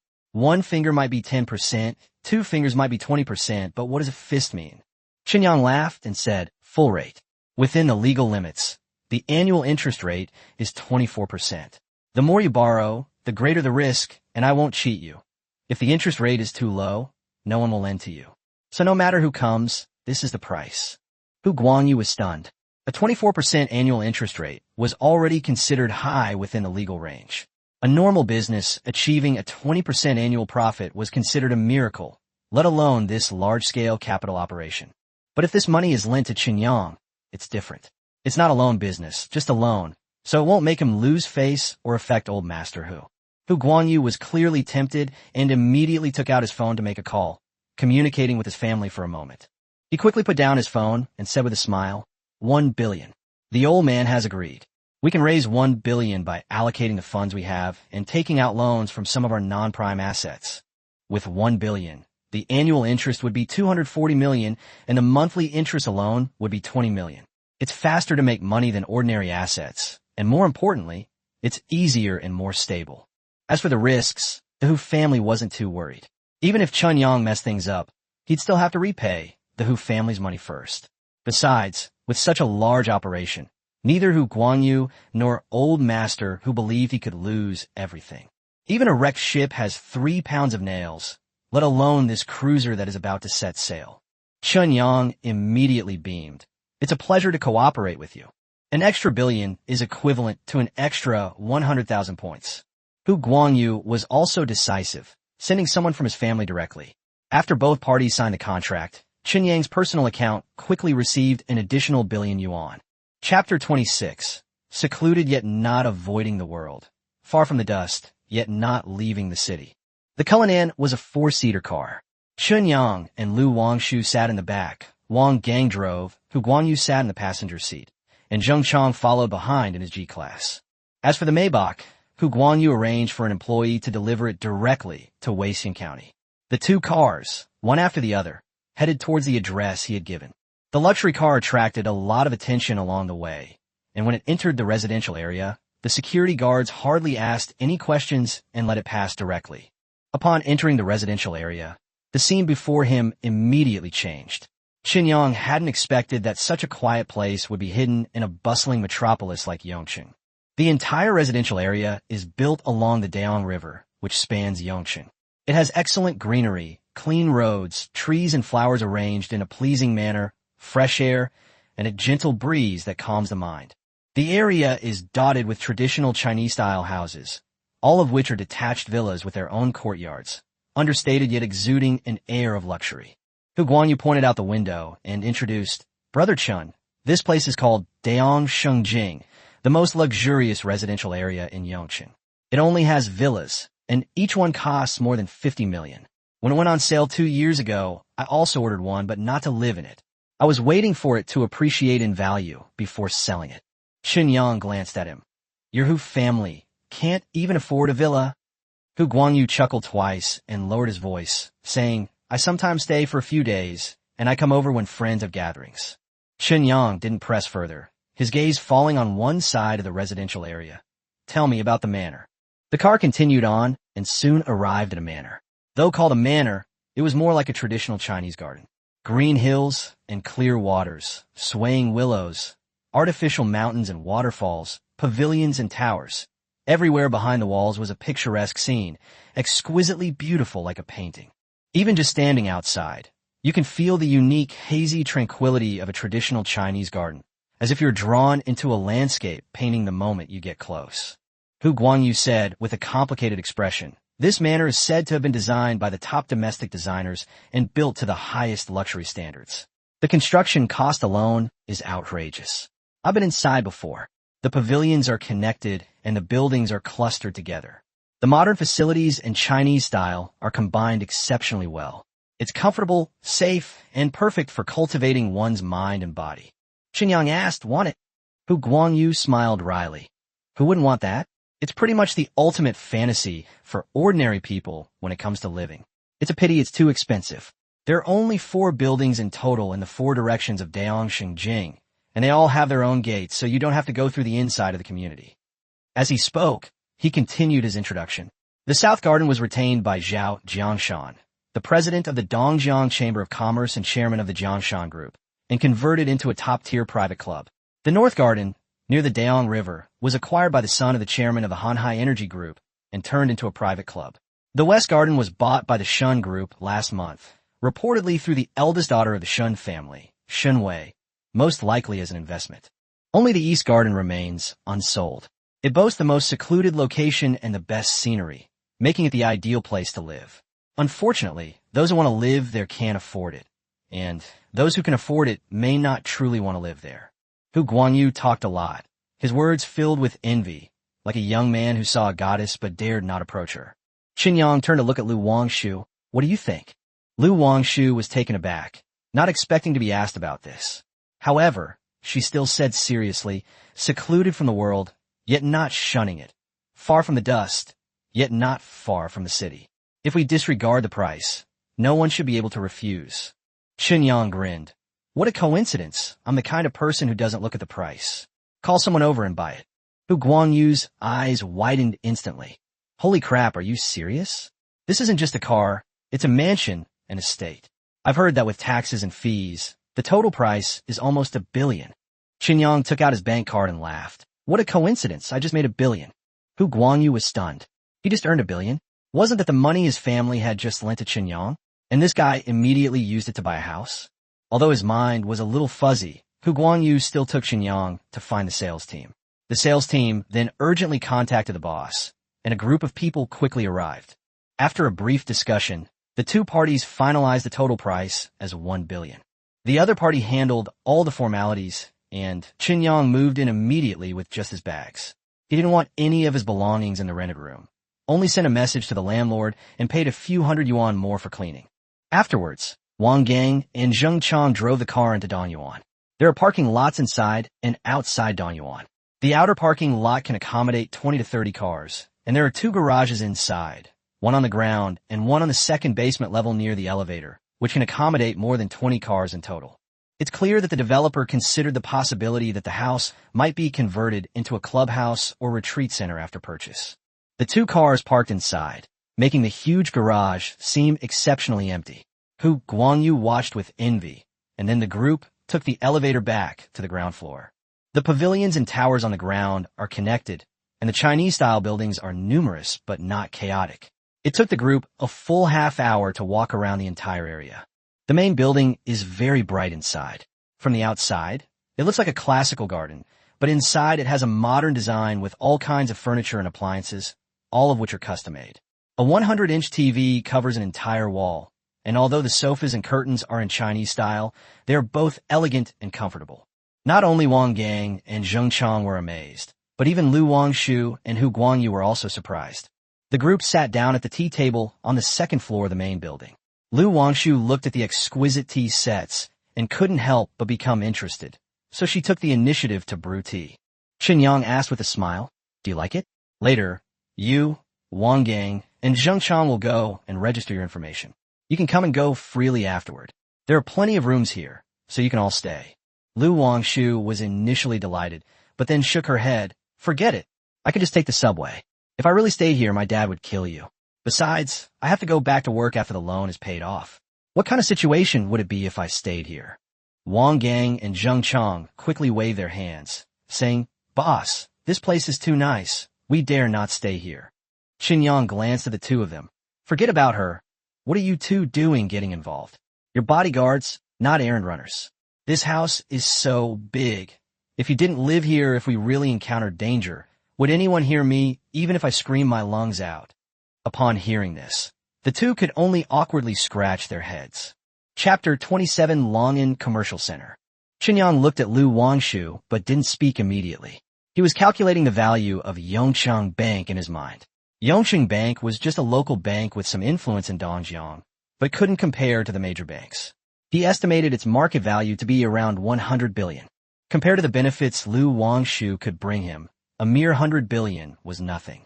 Chen Yang even considered taking out a loan to buy it outright. At this moment, Hu Guangyu suddenly stood up and said with a smile, "Brother Chen, I also live nearby. Can you come over for a visit sometime? I really like this Danyuan. I can't afford to buy it, but I can come and take some photos occasionally." Chen Yang waved his hand casually. "Come on in if you want. It's just a house. You can also register your information later, so you can come and go anywhere except the main building where I sleep." Hu Guangyu was secretly pleased and quickly thanked him.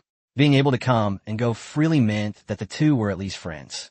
He used to politely call Chen Brother Chen, but now he addressed him as Brother Chen to build a closer relationship. Chen Yang waved his hand and asked again, "Old Hu, do you have any suitable office buildings to recommend? Preferably the kind that looks impressive. I want to buy one as our company headquarters." Hu Guangyu thought for a moment and said that building a house is easy, but buying an existing one is harder to find. Chen Yang definitely wouldn't be interested in an ordinary one. The only truly suitable option was the Long'an Commercial Center. That place wasn't far from Danyuan. It was only a 10-minute drive across the Yonghe Bridge. Long'an Commercial Center? Chen Yang searched on his phone and found it was indeed very close. The Long'an Commercial Center occupies a considerable area, containing 8 office buildings, 2 of which are currently for sale. One is located in the core area. Its architecture resembles building blocks, exuding a strong sense of technology and artistry, making it indeed suitable as a headquarters. The other is a standard commercial building with a simple and stylish design, which is also quite nice. Chen Yang suddenly thought of Wang Yaozu and asked, "What is its connection with Longan International Hotel?" Hu Guangyu then realized what was happening and explained that the Longan Commercial Center was a joint venture built by Wang Yaozu's small circle of people. Longan invested the most and also built a 5-star hotel and various supporting facilities, hence the name. They all have shares. If you really want to buy, you can ask Wang Yaozu. Chen Yang was somewhat surprised. Is old Deng that rich? He couldn't even come up with 80 million before. How does he still have this kind of ability? Hu Guangyu smiled and said that Chen Yang didn't understand their methods. Wang Yaozu's net worth was about 2 billion, but the wealth he could mobilize could reach 4 billion, including loans, principal, and funds temporarily borrowed based on his influence. To control risk, these people would diversify their wealth across different projects. For example, the unfinished Henjia Lanxian building was a project of Wang Yaozu's own Wang's real estate, which he held absolute control of. Wang's real estate was valued at 1.7 to 1.8 billion, and at the time, they were indeed short of that 80 million. To be precise, even 50 million would be enough to keep things running. But at that time, the chief family of Yanhai Group had already made arrangements with all parties to pressure Wang's real estate and take the opportunity to make a profit. If Chen Yang didn't intervene to break the deadlock, Wang's real estate would have no choice but to sell Henjia Lanxian at a low price. But this doesn't mean Wang Yaozu is truly broke. He has investments in other companies, including the Longan Commercial Center. It's not that he can't come up with the money, but rather that he doesn't dare to divert funds from other projects to directly confront the chief family, because the chief family can control him. Even his circle wouldn't dare lend him money easily, and even if they did, Wang Yaozu might not dare accept it. Because if that circle joined forces, the chief family could easily drag the entire Yanhai Group down, and the consequences would be something Wang Yaozu and his group couldn't bear. Therefore, Chen Yang's entry into the game was crucial. Once Chen Yang broke the deadlock, people in Wang Yaozu's circle could naturally step in, and Wang's real estate would no longer be short of money. The chief family could suppress Wang Yaozu, but they couldn't suppress the entire circle, and Yanhai Group had no reason to get involved themselves. In that round, the chief family lost everything. Chen Yang then understood Wang Yaozu's strategy. To put it bluntly, he didn't put all his eggs in one basket and always had a way out for himself. Hu Guangyu then reminded him, "Brother Chen, I suggest you also establish a group company in the future, use a holding company to control the group, and then use the group to control the major subsidiaries. This way you can avoid a lot of risks. Putting aside other things, there's more room for maneuver in terms of loans. Right now, Chen Yang can only mortgage all of Shanghai Company's shares to get a loan, and then rely on credit loans, which have high interest rates and high risks, deterring many people. However, things are different if there's a holding company or a group company involved. Subsidiaries can use some of their assets as collateral. The group can use some, the holding company can use some, and finally, personal credit can be used for additional loans. The assets are still the same, but with this added structure, the amount of money that can be borrowed is definitely greater." Chen Yang's eyes lit up.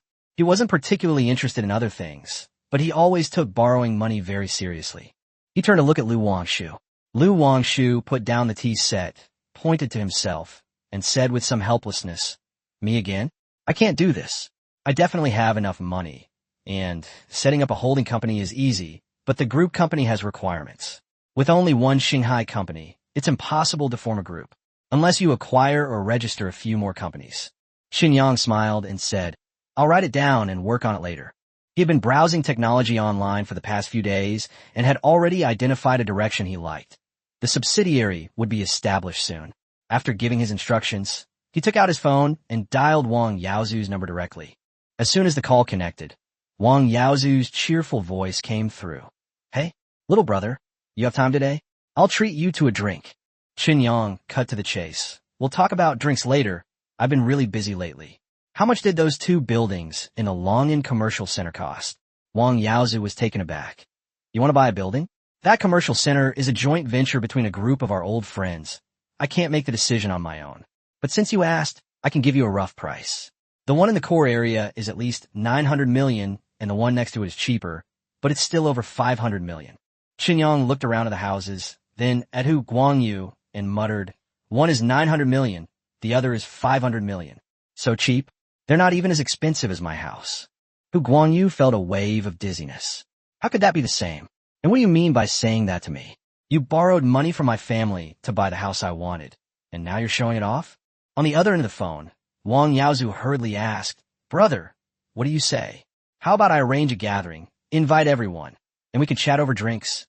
They'll definitely want to be your friend, and we can negotiate the price down further. At this moment, at a fishing spot on the banks of the Daong River, several luxury cars were parked on the shore. Wang Yaozu stood on the riverbank with a fishing rod in hand. Hearing the commotion, 6 or 7 people nearby put down their fishing rods and gathered around, waiting for his good news. Chapter 28 Headquarters, Shanghai Building. What's the point of pressing down anymore? Chen Yang was too lazy to waste any more time. Saving tens of millions was meaningless to him. Money is money. Debt is what matters. He made the decision immediately. It's 1.4 billion yuan in total. I'll take it. Shanghai's general manager, Jiang Lihai, will come to you tomorrow to sign the contract. After saying that, the phone call ended. At the fishing spot along the Daong River, Wang Yaozu looked at his phone and couldn't help but sigh. A group of people immediately surrounded him, asking what President Chen had said and whether they had made plans to have dinner. Wang Yaozu waved his hand helplessly and said, He's busy. He doesn't have time to eat with us.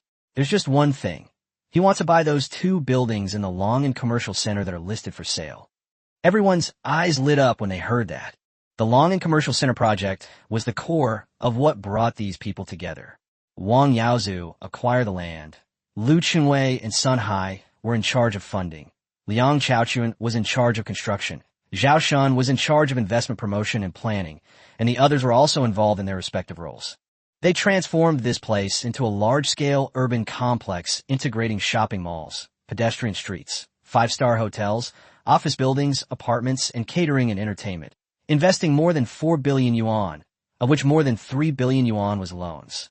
The project has been completed for less than 6 months now. If it weren't for the loan being due soon, they would never have been willing to sell the core main building and an office building. Liang Chaochuan suggested, somewhat reluctantly, if they're our own people, we can offer them an internal discount of tens of millions. The group looked at each other and fell silent. Losing tens of millions just to make a friend, whether it's worth it or not, is hard to say. Seeing this, Wang Yaozu said irritably, Don't worry about it. I haven't finished speaking. They didn't even haggle. It's 1.4 billion, and the general manager of Shanghai will come to sign a contract tomorrow. Do you understand what that means? They don't even care about our small discount, and they're too lazy to come in person. After these words, everyone fell silent again. Vice President Liu, standing nearby, hesitated for a moment before adding, As far as I know, the 4 major banks approved a loan of 20 billion yuan for Shanghai yesterday. They probably don't even care about our 1 billion yuan. The atmosphere instantly became even more somber. To be able to secure a loan of 20 billion, one would say that Ming Xinghai is worth at least that much, and that's just the beginning. That young man, whom they considered lucky and capable, has surpassed them in such a short time. It even exceeded all of them combined. The group lost interest in fishing and packed up their things to leave. The next morning, Jiang Lihai, wearing a watch and a suit, with his hair neatly styled, drove his $5 million Maybach to pick up Lu Wangshu first, and then headed straight for Long and Commercial Center. Wang Yaozu and the others were waiting at the door early. When they saw Jiang Lihai get out of the car, they quickly came up to greet him and asked, Why doesn't President Jiang have a driver? Jiang Lihai smiled and replied, The boss just assigned me the car yesterday. I haven't had time to arrange it yet. He was polite on the surface, but he was secretly overjoyed. He himself hasn't even driven his $5 million car enough, so how could he possibly hand it over to a driver? At this moment, Wang Yaozu saw Lu Wangshu and quickly went up to greet her. Miss Lu. Since that incident a couple of days ago, Lu Wangshu's identity has become widely known among the powerful and wealthy in Yongqing's financial circles. It was one thing to not know her before, but to pretend not to know her now is simply insensible. Lu Wangshu said calmly, You guys talk to President Jiang. I'll mainly be in charge of the transfer. Everyone nodded and welcomed the two into the core building. As Wang Yaozu walked, he introduced the building. This building will definitely become a landmark in the future. We originally named it Long and Number 1 Building. Since President Chen has taken a liking to it, it would be appropriate to rename it Shanghai Building. Let me tell you about Building Number 1 and the adjacent Number 2 office building. Jiang Lihai interrupted directly. No need. We're short on time. Let's just sign the contract. The boss instructed him to sign a contract to buy the building, not to view the property. He considered himself the boss's loyal henchman, and that he only needed to follow orders. There was no need for him to know more. Besides, he wanted to get to Chun Yang's new house as soon as possible and didn't want to waste time here. If he were to give a detailed introduction to both buildings, it would probably be noon by then. Wang Yaozu and the others exchanged glances and could only reluctantly agree. Soon, everyone went upstairs to sign the contract. Lu Wangshu transferred the money on the spot, and then the two left decisively. Watching their retreating figures, Wang Yaozu and the others felt completely numb. Buying a building for over 1 billion yuan is like buying radishes at the market. It's one thing for the boss not to come, but the general manager and assistant are also so casual about it. Aren't they afraid there might be traps in the contract? But then he thought, they really aren't afraid. Even if they really swindled him out of that little bit of money, Shanghai might not care, but dealing with him later would be no problem at all. After leaving the Longan Commercial Center, the Maybach quickly arrived at Danyuan with directions from Lu Wangshu. Lu Wangshu took out her phone and entered the license plate number. The gate automatically recognized and opened, and the car drove into the East Garden parking lot. Along the way, Jiang Lihai was like Grandma Lu visiting the Grand View Garden, becoming more and more shocked with each sight. After getting off the car, the two walked for a few minutes to the main building entrance, where Lu Wangshu entered by scanning her face. At this moment, Wang Gang and Zheng Chang were sitting in the lobby on the first floor watching TV. It was their first time staying in such a luxury house, and they were so excited last night that they hadn't slept well at all. Upon seeing them, Wang Gang immediately stood up. "I'll go call the boss." Lu Wangshu casually put down her bag, let Jiang Lihai sit down, and then went to the tea table by the French windows to make tea. There are many tea tables and tea chairs in the East Garden, not only in the pavilions on the second floor, but also in the courtyard in the interior of the main building. Jiang Lihai sat in the living room, secretly marveling. This corner of the living room alone was bigger than his 3-bedroom, 2-living-room house. If he wanted, he could easily set up a standard basketball court in it. Not long after, Chen Yang and Wang Gang took the indoor elevator to the first floor. Chen Yang walked to the tea table, picked up the tea that Lu Wangshu had just brewed, and took a sip. The teacup was small, the temperature was just right, the tea had a refreshing aroma and a sweet aftertaste. He was somewhat surprised. "Where did you get such good tea?" Lu Wangshu didn't even look up, continuing to fiddle with the tea set. "There are more in the bag. I stole my dad's." Chen Yang couldn't help but give her a thumbs up, then waved for Jiang Lihai to come and sit down. Chapter 29. Product hits like hotcakes, invincible to alcohol. "Boss." Jiang Lihai sat up straight. Chen Yang handed him a cup of tea to help him relax, and casually asked if he had received the car. Jiang Lihai took the tea and said with a smile that the car had arrived. He had never driven such a nice car before. Yesterday, he couldn't help but show it off around the factory several times. He didn't dare to park it randomly, for fear that the young people would surround him and touch it. Chen Yang waved his hand, reminding him that he was now the general manager of a company worth billions, and there was no need to be so nervous. Then he changed the subject and asked about product sales. Upon hearing this, Jiang Lihai immediately perked up. He told Chen Yang that the first day of sales didn't go smoothly, as Zhao Qi and his team had been taken to the law enforcement office, which had delayed them. However, after they were released yesterday, the sales department, armed with the certificates issued by the law enforcement office, visited various nightclubs in Yongsheng, and the cooperation negotiations went very smoothly. Good products never have trouble selling. The sales department released 23,000 units of the first batch, and they were all sold out in just one night. More importantly, the product had already generated spontaneous buzz online last night. This morning, major nightclubs placed 10 times their usual orders, with over 200,000 units ordered through nightclub channels alone. Today, Zhao Qi and his team visited convenience stores, supermarkets, and chain stores again, anticipating even more orders. The company has already rented several large cold storage facilities in Yongsheng, and refrigerated transport trucks are almost constantly on the go, delivering goods that are just produced in the factory to the city immediately. If supermarkets and convenience stores are willing to purchase in large quantities, they can barely maintain the demand in Yongsheng for the time being.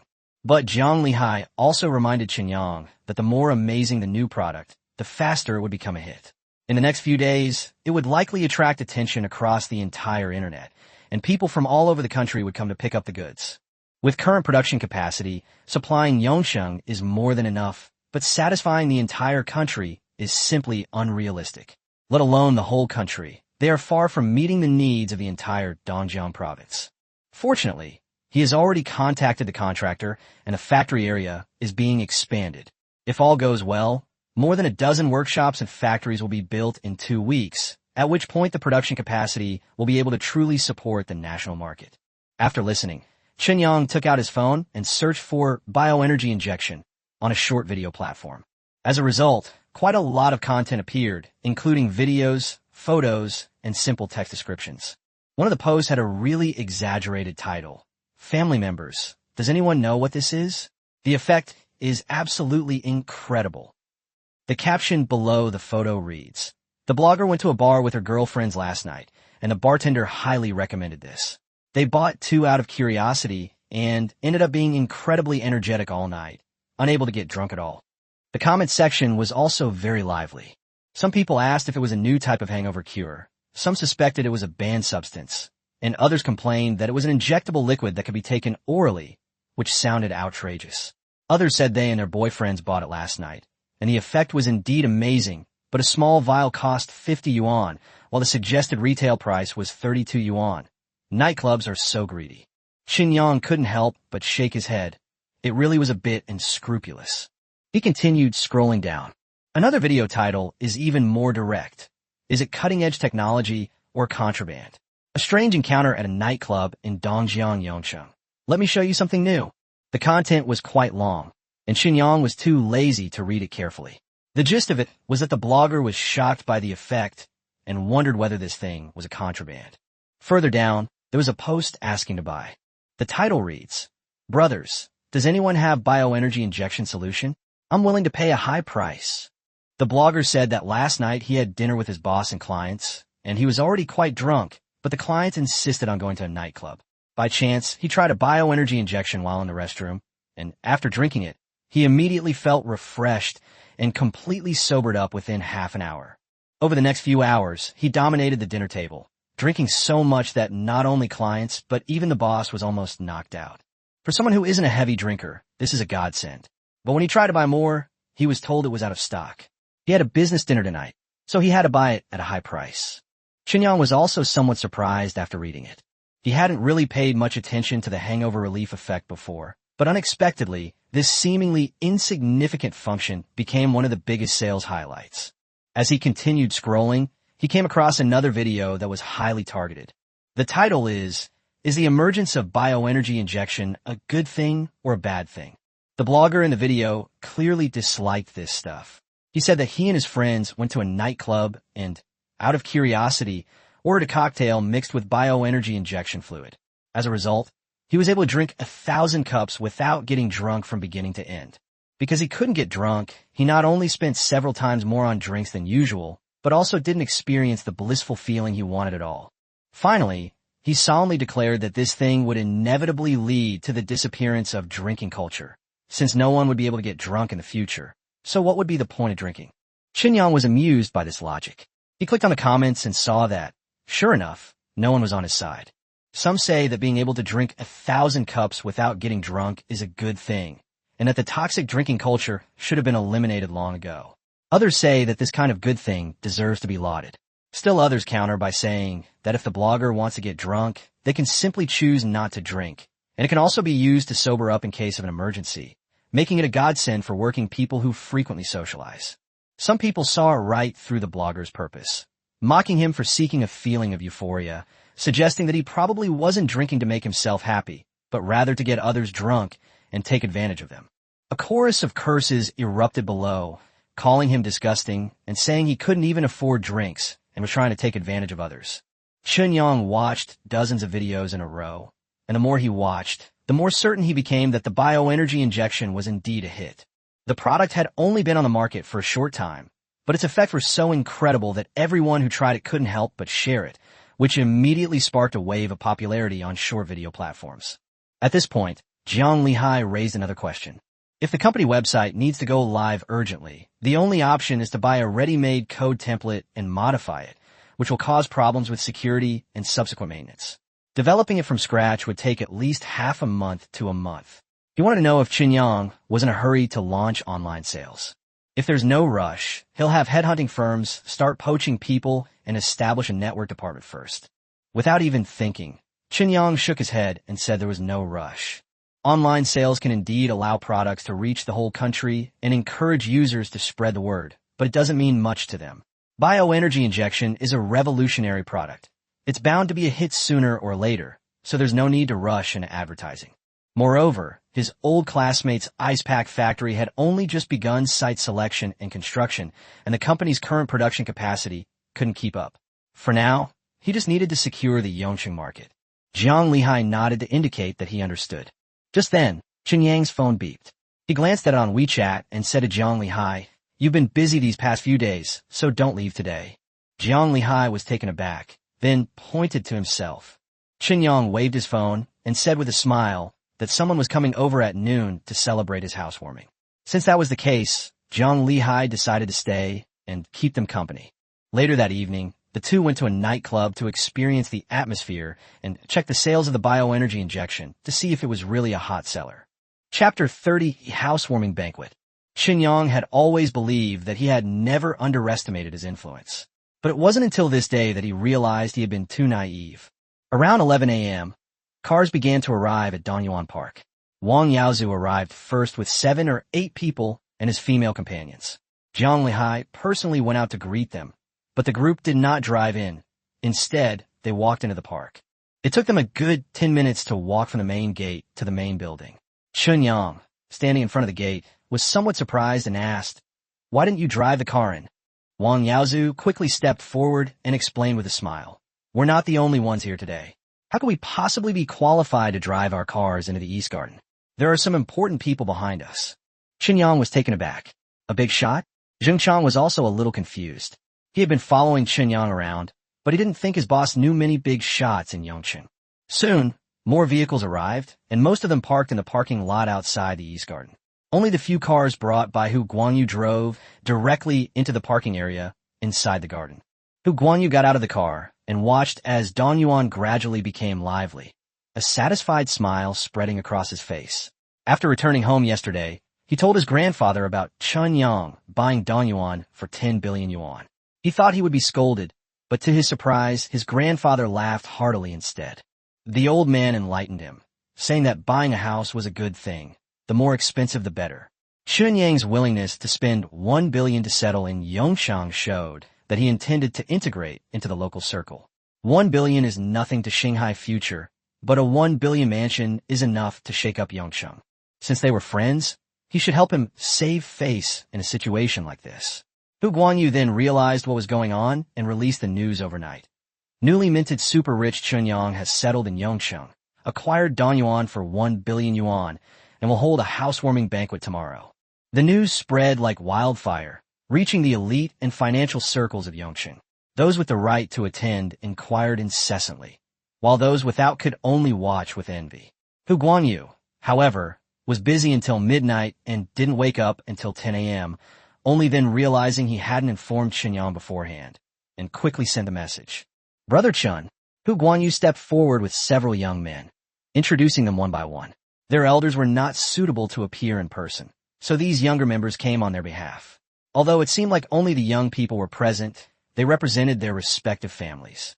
As Chen Yang watched the crowds growing in the East Garden, cars constantly stopping at the entrance, and various gifts being carried in by men in black suits, he felt somewhat bewildered. He couldn't help but say, "You're exaggerating. Why didn't you tell me sooner? I wasn't prepared at all." Hu Guangyu laughed easily. "Is it exaggerated? Not at all. Compared to the sensation caused by your new product, this is just a small scene. Since you're going to live in Yongshang, you have to let everyone know you, so that no one will offend you in the future. You don't need to worry about the other preparations. I have arranged everything. Just consider it as borrowing your venue to hold a banquet." As he spoke, Hu Guangyu looked towards a corner of the East Garden. Chen Yang followed his gaze and, sure enough, saw a familiar face. Qi Ruihua, the current head of the Qi family, stood there with several members of the Qi family, but Qi Yuming was nowhere to be seen. Clearly, the Qi family also knew that it was inappropriate for that guy to be present. Chen Yang's current wealth completely surpasses that of the Qi family. Although the Qi family is somewhat stronger than Wang Yaozu, they are far inferior to Chen Yang in the present day. Just as Qi Jia was about to step forward to exchange pleasantries, a hearty voice rang out from afar. President Chen. The visitor was Fan Wenping from Yunhai Group. He strode forward and said with a smile, I have long admired President Chen. You're welcome. Chen Yang shook hands with him. Seeing his former company president come to congratulate him in person, he felt an indescribable joy. Qi Ruihua's expression turned somewhat unpleasant when he saw Fan Wenping get there first, but he still forced a smile and stepped forward to greet him. Chen Yang welcomed the numerous guests into the East Garden and was just about to leave when a discreet Audi pulled up in front of the gate. A strange man got out of the car, walked over with a smile, and handed Chen Yang a handbag. The leader is busy and can't come in person. He heard you moved to a new house today and asked me to bring some gifts to express my congratulations. Chen Yang took the bag, somewhat puzzled. Who was the leader? The other person lowered their voice. Miss Lu's father. I am his secretary. My surname is Zhang. Chen Yang immediately understood and became more enthusiastic. Since Secretary Zhang is here, why don't you come in and have a seat? Secretary Zhang quickly declined. No, it wouldn't be appropriate. The boss also said that you could go back with Ms. Lu when you have some free time. He wants to talk to you about something. Chen Yang immediately agreed. Understood. Then tonight, when Lu Wangshu goes back, I'll take her there. Secretary Zhang offered a brief congratulation and left in a hurry. When Chen Yang returned to the garden, he noticed that many people were watching him subtly. He didn't know Secretary Zhang, but almost everyone present recognized him. Chen Yang wondered to himself, could this be considered unintentionally invoking someone's coattails? He handed the gift to Lu Wangshu, then continued to entertain the guests. These people would likely become his creditors in the future, so it was best to be polite until they actually owed him money. Lu Wangshu knew it was a gift from her father. She opened it on the spot, glanced at it, and muttered, Tea? He didn't spend a penny. How stingy. Hu Guangyu's eyes lit up. This is a special supply of high-quality tea. You can't buy it anywhere else. My old man treasures it like a precious gem. I've asked for it many times, but haven't been able to get any. Lu Wangshu casually remarked, if you can't steal it, why don't you just turn around and leave? Then he turned and walked away. Hu Guanyu fell silent. She was an only child, so it was fine for her to take things without consequence. But if he dared to steal, his grandfather would beat him to death. At that moment, a sexy woman walked up to Chen Yang. She had fair skin, exquisite makeup, wore a black evening gown, and had a polite smile. Hello, Mr. Chen. Chen Yang shook hands with her and said frankly, sorry, there are too many new friends today, and I don't recognize some of them. The woman smiled and said, I should be easier to remember than them. We're neighbors. My name is Shen Wei. Chen Yang suddenly remembered the person who Guanyu had mentioned before and said, Shen Wei from Shiyuan, Shen Wei from the Shen Group? Yes, I didn't expect Mr. Chen to know me. It's truly an honor. Shen Wei's smile deepened. I heard that after taking out a loan of 20 billion, Mr. Chen is still seeking investment everywhere. I wonder what other businesses Mr. Chen is planning to do besides bioenergy. Don't misunderstand. The Shen family's business has reached a bottleneck and urgently needs new investment directions. If Mr. Chen's project is worth investing in, the Shen Group can offer an amount that will tempt you. Chapter 31, The 5 Pillars. As soon as Shen Wei finished speaking, Chen Yang's eyes lit up, and everyone around him immediately perked up as well. Chen Yang didn't want to ask for loans, but everyone was there to celebrate his housewarming, and it would be somewhat awkward if he asked for money outright. If others didn't want to lend him money, he was stuck, unsure whether to stay or leave. Everyone present was eager to know what Chen Yang would do next. The bioenergy injection was a good product, but it was clearly no longer lacking in investment. The only one willing to invest now was Chen Yang himself. But such unsecured investments are too risky. Everyone is afraid he'll mess things up and dares not easily throw their hard-earned money into it. Yet, they don't want to miss out on making money. These days, it's not like decades ago when you could make a fortune doing almost anything. The business environment is generally poor, the international situation is uncertain, and domestic competition is fierce. Making big money is difficult, and you could even lose money if you're not careful. Gentlemen, it seems that everyone is very interested in the project I'm going to do. Chen Yang looked around and invited everyone into the main building. The weather was hot in July, and even though the East Garden was quiet, it was too hot to stay outside. Upon entering the main building, the staff arranged by Hu Guanyu had already set up the venue, with tables, chairs, and food arranged in a self-service style. Since no one was drinking at this kind of banquet, round tables were not used. After everyone was seated, Chen Yang stood at the front, looking confident. I'm sure everyone knows what kind of product bioenergy injection is. Without a doubt, it's groundbreaking and a result of advancements in bioscience. And I myself am very passionate about scientific research. He paused here, then said, some people are probably wondering why I, an ordinary undergraduate graduate who used to do food research at Yanhai Group, would be researching these things and how I was able to achieve results. Chen Yang smiled slightly. Believe me, I am a genius. The room fell silent instantly upon hearing this. Everyone exchanged bewildered glances, unsure how to respond. Lu Wangshu covered her face in disbelief. In her opinion, the special strain was most likely discovered by Chen Yang by chance during his food research, which led to the current industry. As for being a genius, that was simply too far-fetched. These past few days, she had seen it clearly. Chen Yang usually just loafs around, lying around all day, playing on his phone and bragging. How can anyone praise him like that without any shame? But she didn't know that this was exactly the effect Chen Yang wanted. Many things seem like boasts at first, but once you actually achieve results, they become perfectly reasonable. He needs to first cultivate a persona of a genius, similar to Iron Man otherwise. He won't be able to explain his future use of cutting-edge technologies across various industries. Even if he's still suspected, the suspicion won't matter once he controls enough power.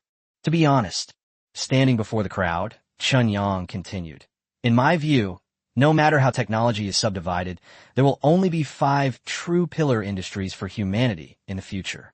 First, biotechnology. Our company's first product, bioenergy injection, is, in my opinion, just the most basic biotechnology product. We will continue to conduct in-depth research, and we have already established cooperation with a national-level biological research laboratory. Second, energy technology. Energy is the foundation of everything, and the use of energy is the architecture built upon that foundation. No matter how technology develops in the future, it will be inseparable from the in-depth development of energy. Third, artificial intelligence technology. Mobile phone assistants, large AI models, navigation, and autonomous driving have already entered our lives. Human resources are limited, but creativity is limitless. Cars replace our legs, weapons replace our hands, and artificial intelligence will replace parts of the human brain. Fourth, mechanical industry technology. Industrial manufacturing is of paramount importance and is one of the areas our company will inevitably enter in the future. Fifth, basic materials technology. Humans have incredible imagination, but technological development is limited by both theoretical verification and basic materials. This field requires large investments and yields low returns. So few companies are willing to get involved, but Shanghai will definitely enter it in the future. Chen Yang smiled as he looked at the thoughtful crowd. Of course, you have to take things one step at a time. Taking too big a step can easily lead to trouble. So my next project is the second of the 5 major technology pillars, namely energy technology. I am preparing to invest in the research of a brand new battery, and I already have some ideas. Gentlemen, if you are willing to support me, you will surely reap huge profits in the future. He said with certainty, this is not boasting. Let's not talk about shares. You should have already heard about my rules from young Master Hu. I undertake all investment business. As long as you give me money, the annual interest rate is 24%, which is the highest level stipulated by the state, and the interest is paid monthly. The scene immediately erupted in an uproar. Some people had already heard the news and weren't particularly surprised. They were simply weighing the risks and rewards.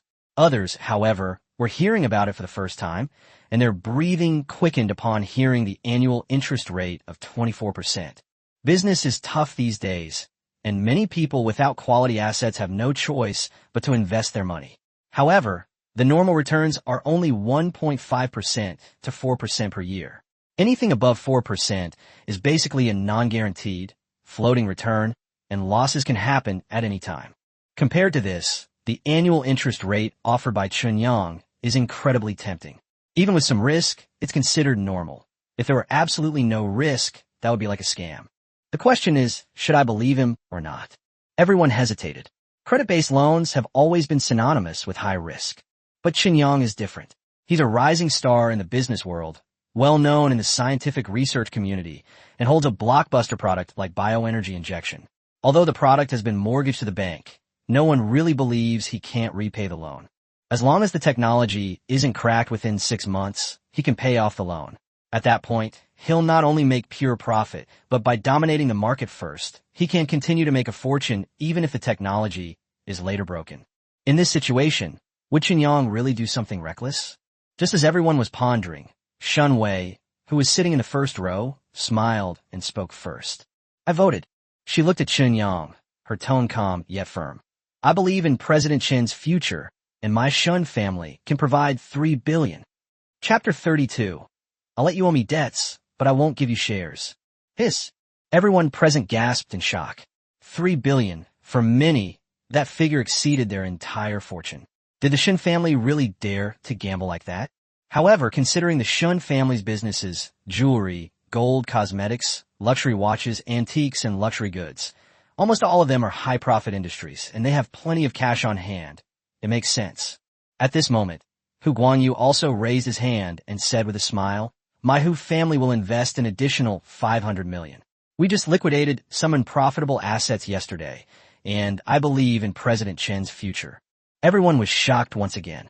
The Hu family had always kept a low profile and never ventured into high-risk, high-profit industries. 3 generations had slowly accumulated a fortune of over 3 billion yuan, but now they were suddenly throwing out 1.5 billion yuan. Immediately afterwards, Fan Wimping also raised his hand. My Yinhai group will invest 2 billion. The Qi family members standing nearby immediately changed their expressions. The eldest Qi family member frowned, but he couldn't stop them at all. The Qi family had too few shares in Yinhai group, and their influence would only decrease in the future. The Qi family had already lost face after their previous attempt to take down Wang Yaozu failed. Now, Fan Wimping's bet on Chen Yang, if successful, would boost Yinhai group's reputation, making things even more difficult for the Qi family. Qi Ruihua also wanted to invest, but he had no money.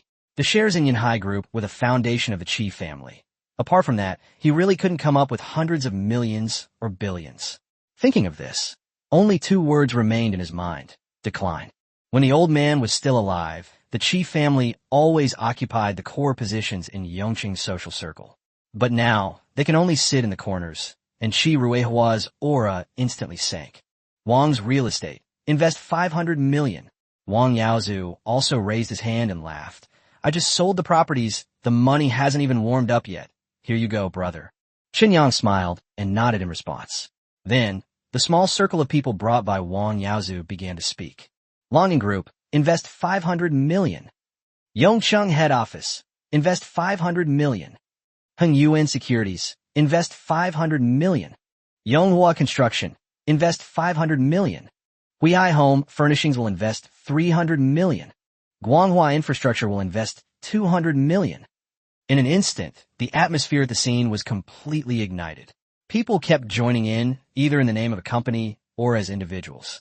When the noise finally subsided, Chen Yang was grinning from ear to ear. The Shen family received 3 billion, the Hu family 1.5 billion, Yinhai 2 billion, Wang Yaozu and his group received 3 billion, and the rest received a total of 5.5 billion. In other words, besides the 20 billion bank loan, he also borrowed 15 billion without collateral. The total debt is 35 billion. Next month, that's 3.5 million points. That's more than Chen Yang originally expected. 2 technologies immediately came to mind. Civilian-grade constant temperature solid-state battery technology, priced at 2.8 million points, and cancer cell inhibitory solution technology, priced at 700,000 points. These past few days, he's been researching future development directions and the exchange routes in the system shop. Originally, he would have been quite satisfied as long as he could exchange for battery technology, but he didn't expect to have such an unexpected gain. The extra 700,000 points can be redeemed for cancer treatment technology. This will not only save countless families, but also create a behemoth in the pharmaceutical industry. Perfect. Chen Yang, beaming, invited everyone to eat and drink. His somewhat crude enthusiasm, due to his changed capital and status, was not only not disliked, but was actually praised by many for being down to earth. The banquet lasted until the afternoon. Afterwards, the staff cleaned the east garden and sorted and put away all the gifts. By the time everything was finished, it was already 7 p.m. When Hu Guanyu heard that Chen Yang was going to take Jiang Lihai to a nightclub, he immediately volunteered to be the guide. Qinyang nodded, but first pointed to Lu Wangshu. Okay, I'll take her back first. Wang Gang drove the car out, and Qinyang and Lu Wangshu got in. Jiang Lihai and Hu Guangyu wanted to have fun that night, so they didn't drive and got into Zheng Chang's bodyguard car. The car drove out of Danyuan, crossed the bridge, and headed straight for Lu Wangshu's house. On the way, Lu Wangshu suddenly said, Wang Yaozu and the others contacted me privately before they left. Qinyang asked absent-mindedly, what did you say? To make up for the misunderstanding that day, they're willing to cover the renovation costs of the 2 buildings we bought. They will cover everything, including the signage, office supplies, furniture, and construction expenses during the process.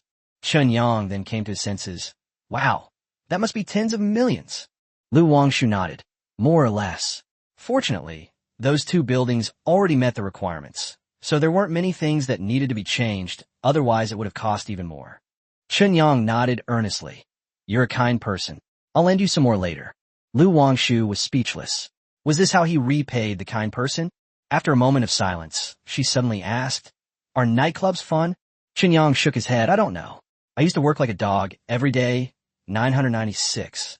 I never had the chance to go. I've only ever seen it in movies and TV shows. Me too. Lu Wangshu hesitated before speaking. Chen Yang immediately understood her meaning and resolutely refused. No way. If you don't come home at night, your dad will specifically look for you. If I take you to a nightclub, your dad will definitely kill me. Lu Wangshu immediately became unhappy and simply stopped paying attention to him. Before long, the car arrived at the entrance of an old residential area. The area looked dilapidated, but there were guards standing at the gate.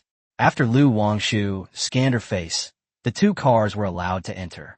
The residential area was quite large, and most of the residents were elderly. The car stopped in front of a house, and Lu Wangshu and Qinyang got out, while the others stayed in the car to wait. The lights were on in the courtyard. When the 2 entered the house, Lu Qiming was sitting on the sofa watching the news. Lu Wangshu teased, You're back so early today? Lu Qiming replied irritably, It's all because of you. Then he looked at Qinyang. You're here? Don't be shy. Come to the study with me, and let's talk. Qinyang was speechless. Was this what they meant by no need to be polite? But he still followed Lu Qiming up to the study on the 2nd floor. As soon as he entered, Lu Qiming asked bluntly, What do you plan to do with all this money you've been borrowing lately? His tone was not good. A special strain of bacteria has already attracted the attention of the higher-ups, and they were originally prepared to invest in you. But you've been borrowing money everywhere, and they still think there are hidden dangers with the strain, so now they don't dare to contact you. Qinyang chuckled and sat down directly. Uncle, what I need is a loan, not an investment. I'm fine with being in debt, but I won't give you shares. Chapter 33. Get your guns and cannons ready. Wipe out the enemy. Is there a difference? Mr. Lu frowned and said, How much is considered a lot? You have to understand, we're different from the West. Capitalism doesn't work here. Whether you make 100 billion or 1 trillion in business, there's no fundamental difference in status. Qinyang immediately became interested and pressed for details. Lu's father glared at him and simply replied, You can't say anything that's detrimental to unity. Qinyang didn't hesitate and casually agreed. Lu's father, however, couldn't hold back any longer. Who had ever dared to speak to him so casually before? Where did this kid get his confidence? Thinking of his daughter, Lu Wangshu, his face darkened, and he said directly, Stay away from my daughter. You 2 aren't a good match. Okay. Qinyang nodded readily. He didn't have many thoughts about Lu Wangshu to begin with. He kept her around more to leverage the Lu family's influence and, incidentally, to compensate her. Since Lu Qiming objected, he couldn't just use that as leverage, lest it backfire. But Mr. Lu was stunned. He agreed so readily? Was his daughter really that unattractive? Or had they already slept together? So this kid felt so confident? Thinking of this, Mr. Lu almost broke down, emphasizing, I'm serious. Qinyang looked puzzled. I'm serious too. Mr. Lu slammed his hand on the table and roared. This is called starting something and then abandoning it. Qinyang was even more speechless. Didn't you tell me to stay away from her? How dare I disobey? The 2 stared at each other for a long time, one feeling threatened, the other completely bewildered. After a long while, Mr. Lu sighed, as if resigned to his fate, and said, What a mess. Today I'll teach you a few lessons. Qinyang immediately adopted a docile demeanor. Please speak. Mr. Lu's expression softened slightly, and he said in a deep voice, "Although I don't know what you're planning, you now have over 30 billion yuan in your hands. Wherever this money is invested, it will cause a huge stir." He reminded Chen Yang that he must think twice before speaking and acting in the future. Now that he's a big shot, he can no longer act as recklessly as before. He must be mindful of the impact of his every word and deed. Especially here, if he incites public outrage, the consequences will be difficult to manage. At this point, Lu's father asked him, "Do you know how I got to where I am today?" Chen Yang hesitated for a moment. "Is someone behind you?" Mr. Lu almost laughed in anger, gritting his teeth as he said, "That's only one aspect." Chen Yang quickly admitted his mistake and urged him to continue. Lu's father reluctantly sat down and patiently told him that one person's strength is ultimately limited, and one must learn to unite. Uniting 10 people can save a lot of trouble. Uniting 100 people can eliminate the need for production. Uniting 1,000 people makes you an entrepreneur. Uniting 10,000 people makes you a well-known figure. If 100,000 people revolve around you, others will have to consider whether it's worth it before they try to harm you. Besides employees, it's also important to know how to unite colleagues and learn to share. Money can't be earned forever. With Chen Yang's current capital, there are many things more important than money.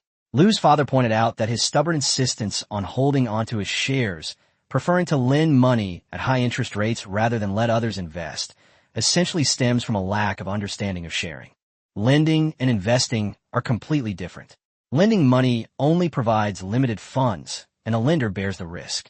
But if you invest, the company's valuation can easily reach hundreds of billions, and countless people will be willing to invest to help it expand its market, monopolize the market, and share the risk. At that point, its rise will only be faster.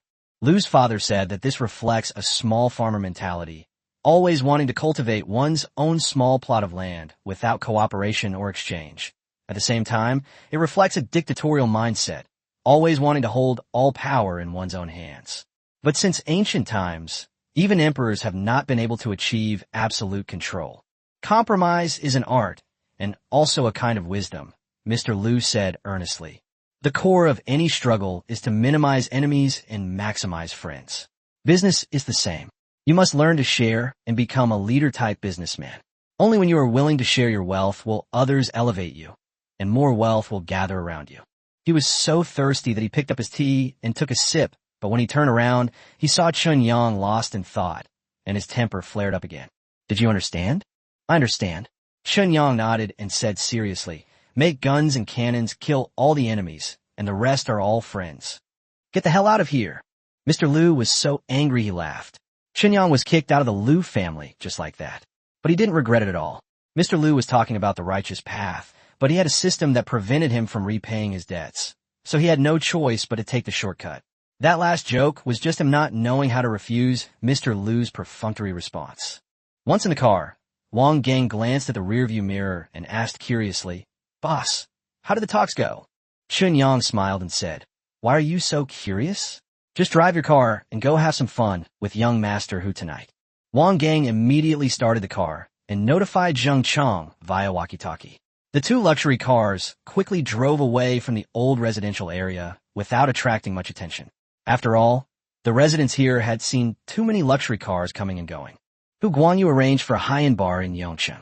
It resembled a miniature version of the Bird's Nest Stadium, with dazzling neon lights and deafening music inside. A DJ was spinning records wildly on stage, while men and women on the dance floor, dressed in fashionable and sexy attire, swayed to the rhythm. The bar was lively but not chaotic. Waiters carried drinks through the crowd, and a group of scantily clad girls were dancing on the stage. Chen Yang exclaimed loudly, "It's quite lively."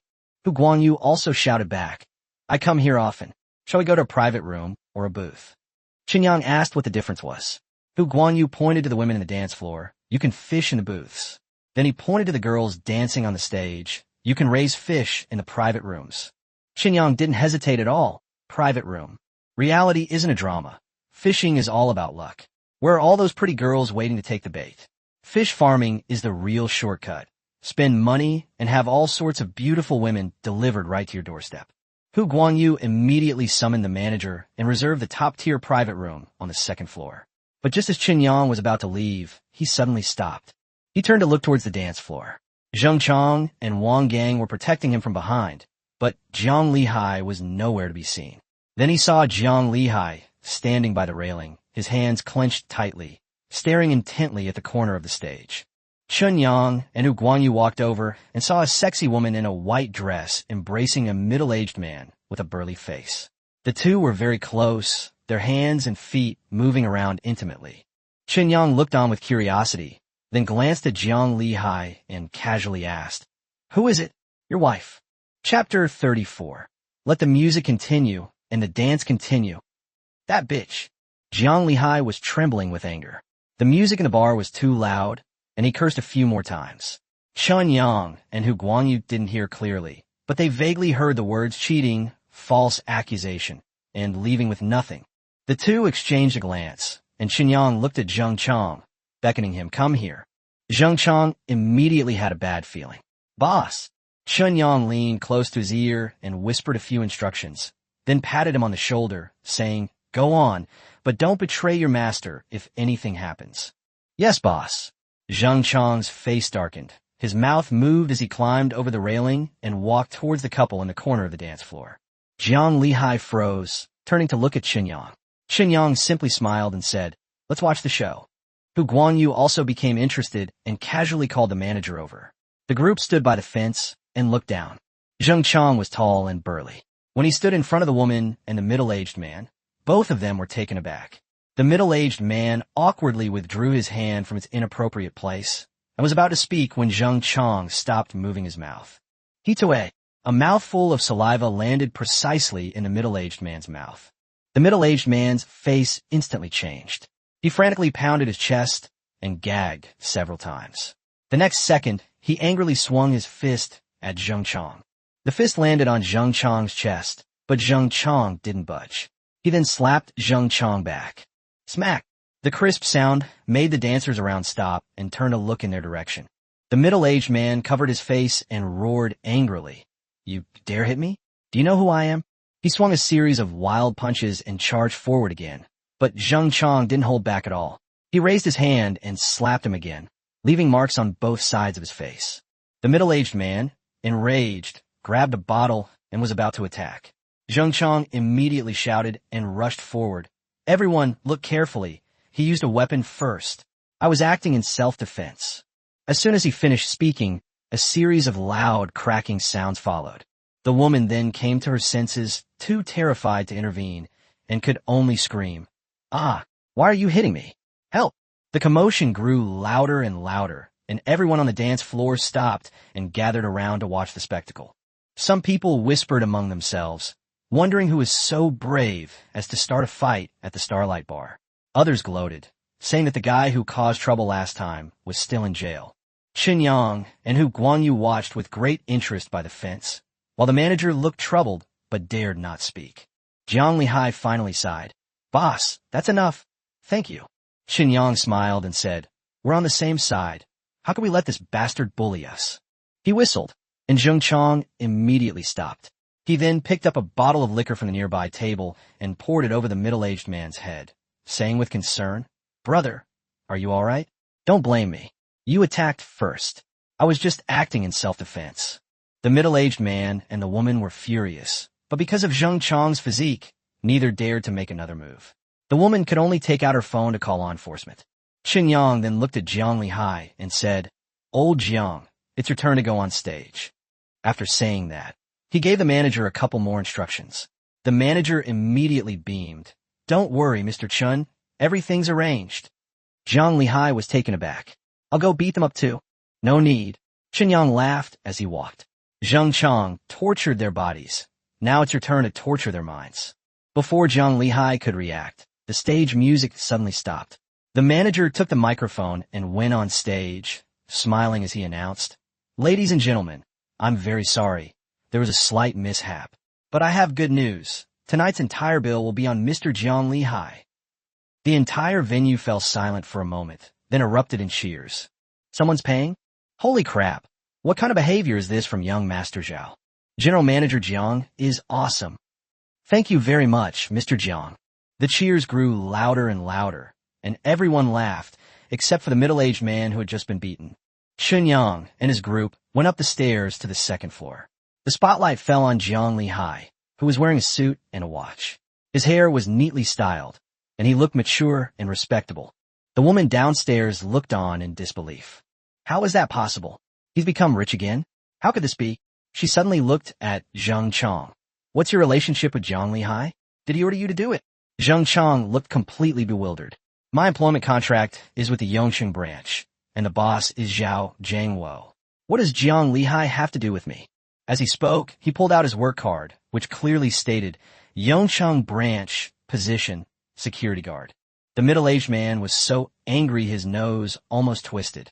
You, a lowly security guard, dare to hit me? Zheng Chong stuffed the card back into his pocket, scoffed, and said, Don't you know the value of money when you work at a bank? Tell me, how much money are you trying to extort? Who wants your money? I don't need it. I'm going to put you in jail. You just wait. Law enforcement officers arrived quickly and took all three of them away. Standing by the railing on the second floor, Hu Guanyu chuckled as he smoked. Brother Chen, that was a brilliant move. Brother Zheng works at Yongsheng Bank. He really has nothing to do with Lao Jiang. Chen Yang smiled faintly. It's just a beating to vent my anger. The method is a bit crude, but it does relieve my anger. Jiang Lihai felt a little guilty. Boss, will Brother Zheng be all right? If there's any compensation, I'll cover it. Also, deduct the cost of booking the entire venue tonight from my salary. Get lost. Chen Yang rolled his eyes at him, stubbed out his cigarette, and went into the private room. Do you need your meager salary? Don't worry, it's just a drop in the ocean. Zheng Chong will be fine. I've already arranged everything. At this moment, the manager led in the girls who had been dancing earlier, and asked with a smile, President Chen, young master Hu, President Jiang, what are the arrangements? Everyone looked at Chen Yang. Looking at the white expanse before him, Chen Yang grinned and said, Keep the music playing and keep dancing. Chapter 35. Compensation is acceptable, but an apology is out of the question. Half an hour later, inside the law enforcement office, Zheng Chong was very measured in his actions. The pain and the humiliation were genuine, but the injury assessment didn't even qualify as minor. The law enforcement officers could only advise both parties to settle the matter privately. The middle-aged man was initially reluctant, but upon hearing that Zheng Chong wouldn't even be detained, he immediately broke down, slamming his fist on the table and shouting that it was unfair. The woman next to him also joined in the commotion, yelling that the other party had assaulted him and must be detained, and that they would appeal to have him imprisoned. The law enforcement officer in charge of mediation was helpless and could only tell them that the surveillance footage had been reviewed and that they had struck first. The middle-aged man, his face flushed with anger, shouted, He spat in my mouth.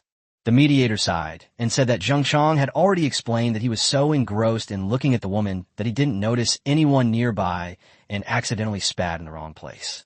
At most, it was considered a lack of manners, not a crime. It was the middle-aged man who struck first, and although he ended up getting beaten worse, both sides were responsible, and it shouldn't be blamed solely on Zheng Chong. Zheng Chong, with his legs crossed and chewing gum, nodded in agreement. Yeah, I'm rude. The middle-aged man was speechless for a moment, then suddenly remembered something and immediately pointed at Zheng Chong, saying that the woman's ex-husband had treated everyone to drinks after he was beaten up, and he suspected that Zheng Chong was instructed by Jiang Lihai. The mediator simply replied, Innocent until proven guilty. The woman had just stated that Zheng Chong was merely a security guard at the Yongsheng branch and had no business dealings with Jiang Lihai. Unless they could produce evidence, it was impossible to conclude that someone had instigated him. The middle-aged man was furious, but there was nothing he could do. He had poached Jiang Lihai's wife and taken over his home, but that didn't mean he was willing to be beaten up for nothing. Seeing that he had indeed been badly beaten, the mediator suggested that he seek compensation from Zheng Chong or demand an apology. The middle-aged man immediately replied, Then let him apologize. I don't need the money. Zheng Chong sat opposite him, shaking his head dismissively. Compensation is fine, but an apology is out of the question. The middle-aged man insisted on an apology, so Zheng Chong immediately asked for 20,000 yuan. When the other party refused, he raised the price to 30,000 yuan. The middle-aged man remained defiant, cursing that he didn't need the money and demanded an apology. Zheng Chong was full of confidence. His boss had already said that if it could be resolved with money, it should be resolved with money. The mediator also quickly tried to persuade him, saying that an apology would save him 30,000 yuan, which was really worthwhile. But Zheng Chong ignored him. His attitude was clear. He would only pay money, not apologize. The mediator then looked at the middle-aged man and reminded him that 30,000 yuan was not a small amount. The middle-aged man stubbornly insisted that he didn't need 30,000 yuan. Zheng Chong casually added 40,000 yuan, then 50,000 yuan, and the mediator was tempted, but the middle-aged man still felt humiliated and refused to budge. Until Zheng Chong slammed his hand on the table and shouted 80,000, the mediator's eyes lit up, and he immediately looked at the middle-aged man. The middle-aged man finally hesitated. Seeing this, Zheng Chong stood up and gave his final price. One price, 100,000. If that works, we're done. If not, we'll keep negotiating. The mediator excitedly held out both hands. 100,000. After hesitating for a while, the middle-aged man finally nodded and gave in, only adding with a wrong tone, "Transfer the money here, don't lie to me." Zheng Chong readily agreed. To him, this amount of money wasn't even worth as much as a single tree in the boss's garden. He took out his phone and messaged Chen Yang, saying he would compensate him 100,000 yuan. The next second, a WeChat notification sounded. Chen Yang transferred 300,000 yuan directly. Zheng Chong accepted it, then scanned 100,000 yuan for the middle-aged man, and seeing the extra 200,000 yuan in his balance, he felt very pleased. The middle-aged man's eyes turned red, and he became agitated, shouting, "You still say no one instructed you? No, 100,000 isn't enough. Give me another 100,000. Zheng Chong put his phone back in his pocket and looked at him calmly. Don't push your luck. Life isn't just about these 2 days. If you yell again, I'll sue you for extortion. The middle-aged man gritted his teeth, finally letting out a curse before leaving with the woman. As he left, he continued to mutter curses, saying that the one who got beaten up earned 100,000, while the one who did the beating earned 200,000. Was there no law in this world?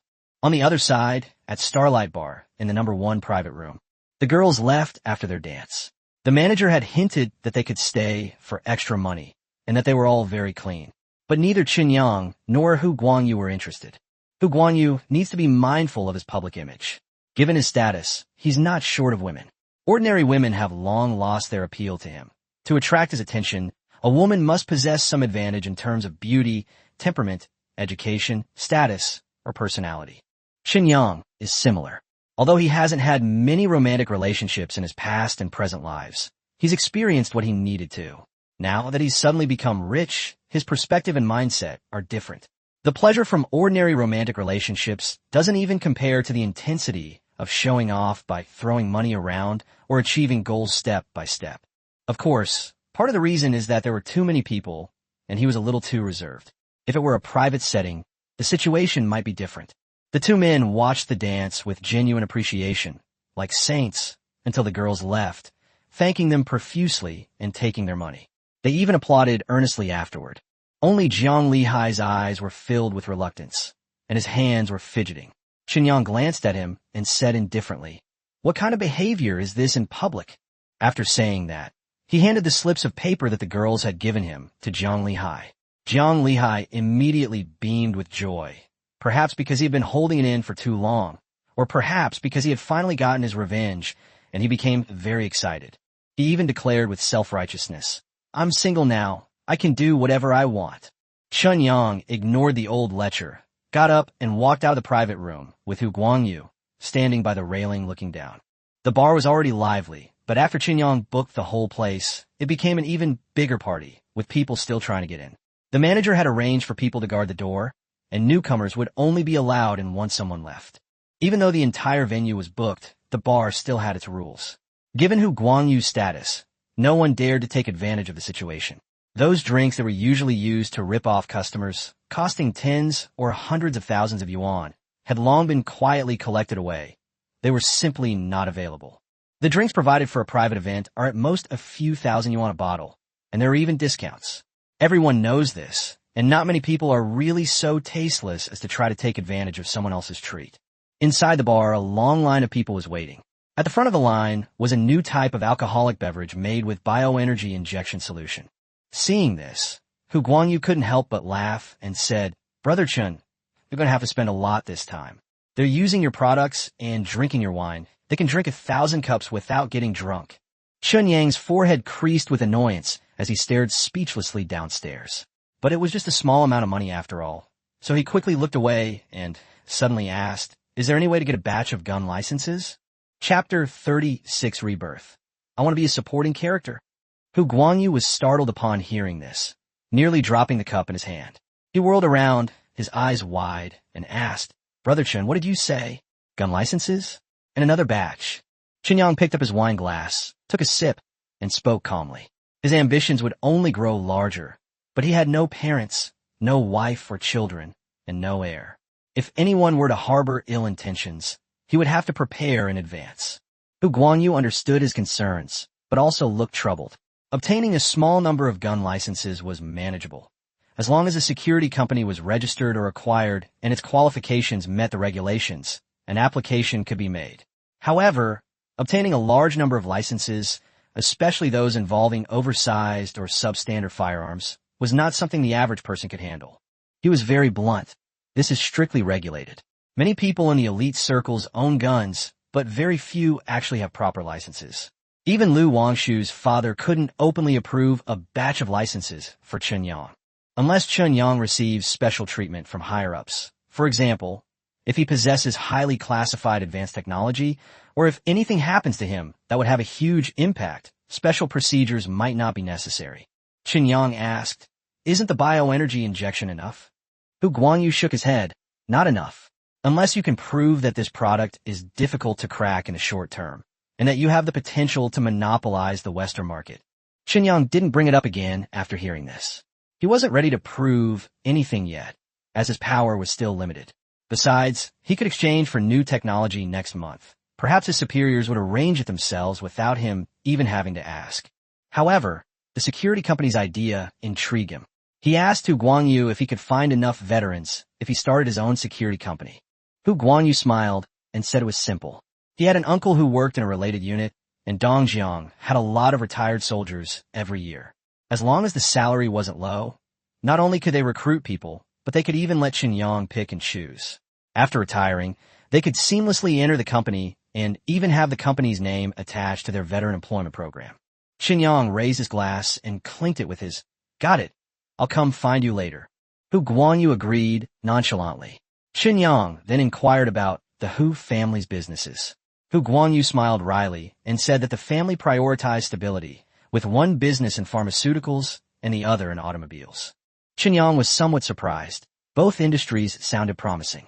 Hu Guanyu, however, said that the real profits in the pharmaceutical industry lay in research and development, but also in the high risks. His family only held licenses, acting as agents in multiple layers within Dongjiang province. They could make money, but not huge sums, and their distribution channels were limited. His father was already considering disposing of these businesses. As for the automotive industry, it's something he's invested in recent years. He originally thought selling luxury cars would be profitable, but it turns out that the richer people are, the stingier they are. Even after buying a car worth millions, he still tries to haggle the price down to the bottom and then asks if they can offer free maintenance. Although he made some money overall, the rise of new energy vehicles in the past 2 years has made it increasingly difficult to sell traditional cars. He even suspected that he was unlucky and had jumped directly into a sunset industry. He wanted to switch to new energy vehicles, but had no chance. Others either sold directly or had their own 4S stores, making it impossible for him to get in. After listening, Chen Yang's expression turned somewhat strange. Was Hu Guanyu really unlucky? No, his luck was ridiculously good. The two technologies he was about to exchange for happened to be related to Hu Guanyu's business. Was this guy waiting for this day to come and join me from the very beginning of his business? Rebirth. I want to be a supporting character? Chen Yang looked at him and said calmly, "I've seen how you performed these past few days. Since you call me brother, I'll give you a few pointers." He held up his wine glass and said, "Don't rush to deal with the pharmaceutical side. I'll give Hu Guanyu some authorization later." Hu Guanyu was taken aback, not understanding when Chen Yang had gotten into the pharmaceutical business. Chen Yang countered by asking him what the medical industry was most looking forward to after the bioenergy injection was released. Hu Guanyu instinctively replied, "Of course, it's the effect of bioenergy on the human body. Medical institutions have been researching it recently, and it's said they've already started trying it in surgery. Some are even speculating whether it could work on cancer patients. At this point, he suddenly widened his eyes and looked at Chen Yang in disbelief. Chen Yang just smiled and said, "I'll give you authorization later. We're only responsible for production. We don't have time to sell." Hu Guanyu gasped, so excited that he spilled a little wine. He pressed Chen Yang to tell him if he was joking. If this really happened, it would be an earth-shattering event, and Chen Yang might even be hailed as a saint of our time. Chen Yang nodded in agreement, but reminded him not to spread the word. He then pointed downstairs and said that tonight's show is on him. Hu Guanyu immediately made the decision, saying he could hire them not only today, but also tomorrow and the day after for the next month. Chen Yang rolled his eyes, saying he was very busy later, and now that he had money, he needed to quickly set up the company. He then got up to leave, jokingly saying that if he didn't leave soon, the people in the private room might burst out of their clothes, and if that happened, it would be a case of men on top of men, and no one could handle it. Hu Guanyu couldn't help but laugh when he thought of Jiang Lihai, the lecherous old man in the private room, and immediately arranged for the bill to be paid. Zheng Chang also returned just then, and the group called Wang Gang and left. As for Jiang Lihai, Chen Yang guessed he wouldn't be going home tonight. The next day, Chen Yang woke up at 10 a.m. After going downstairs, he saw Lu Wangshu sitting at the tea table, brewing her father's special tea, while Zheng Chang and Wang Gang were talking about what happened the night before. Wang Gang, with his sharp eyes, quickly stood up and called for the boss. Chen Yang gestured for him to sit down, picked up a cup of tea, and then asked Lu Wangshu why she was so late today. Lu Wangshu rolled her eyes and said she didn't know what Chen Yang had said to her father last night. Her father was so angry that he didn't sleep all night, so naturally she couldn't sleep well either. Chen Yang felt a little awkward and could only ask her if she wanted to go back to sleep. Lu Wangshu shrugged and said no.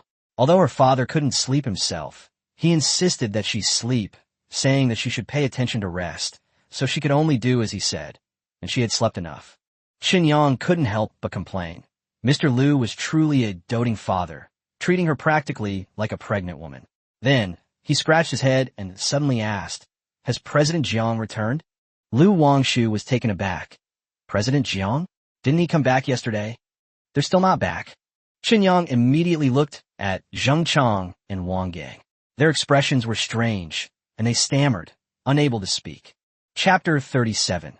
The primary purpose of technology should be to serve humanity. What's wrong? Say something. Chen Yang looked at Wang Gang and couldn't help but ask.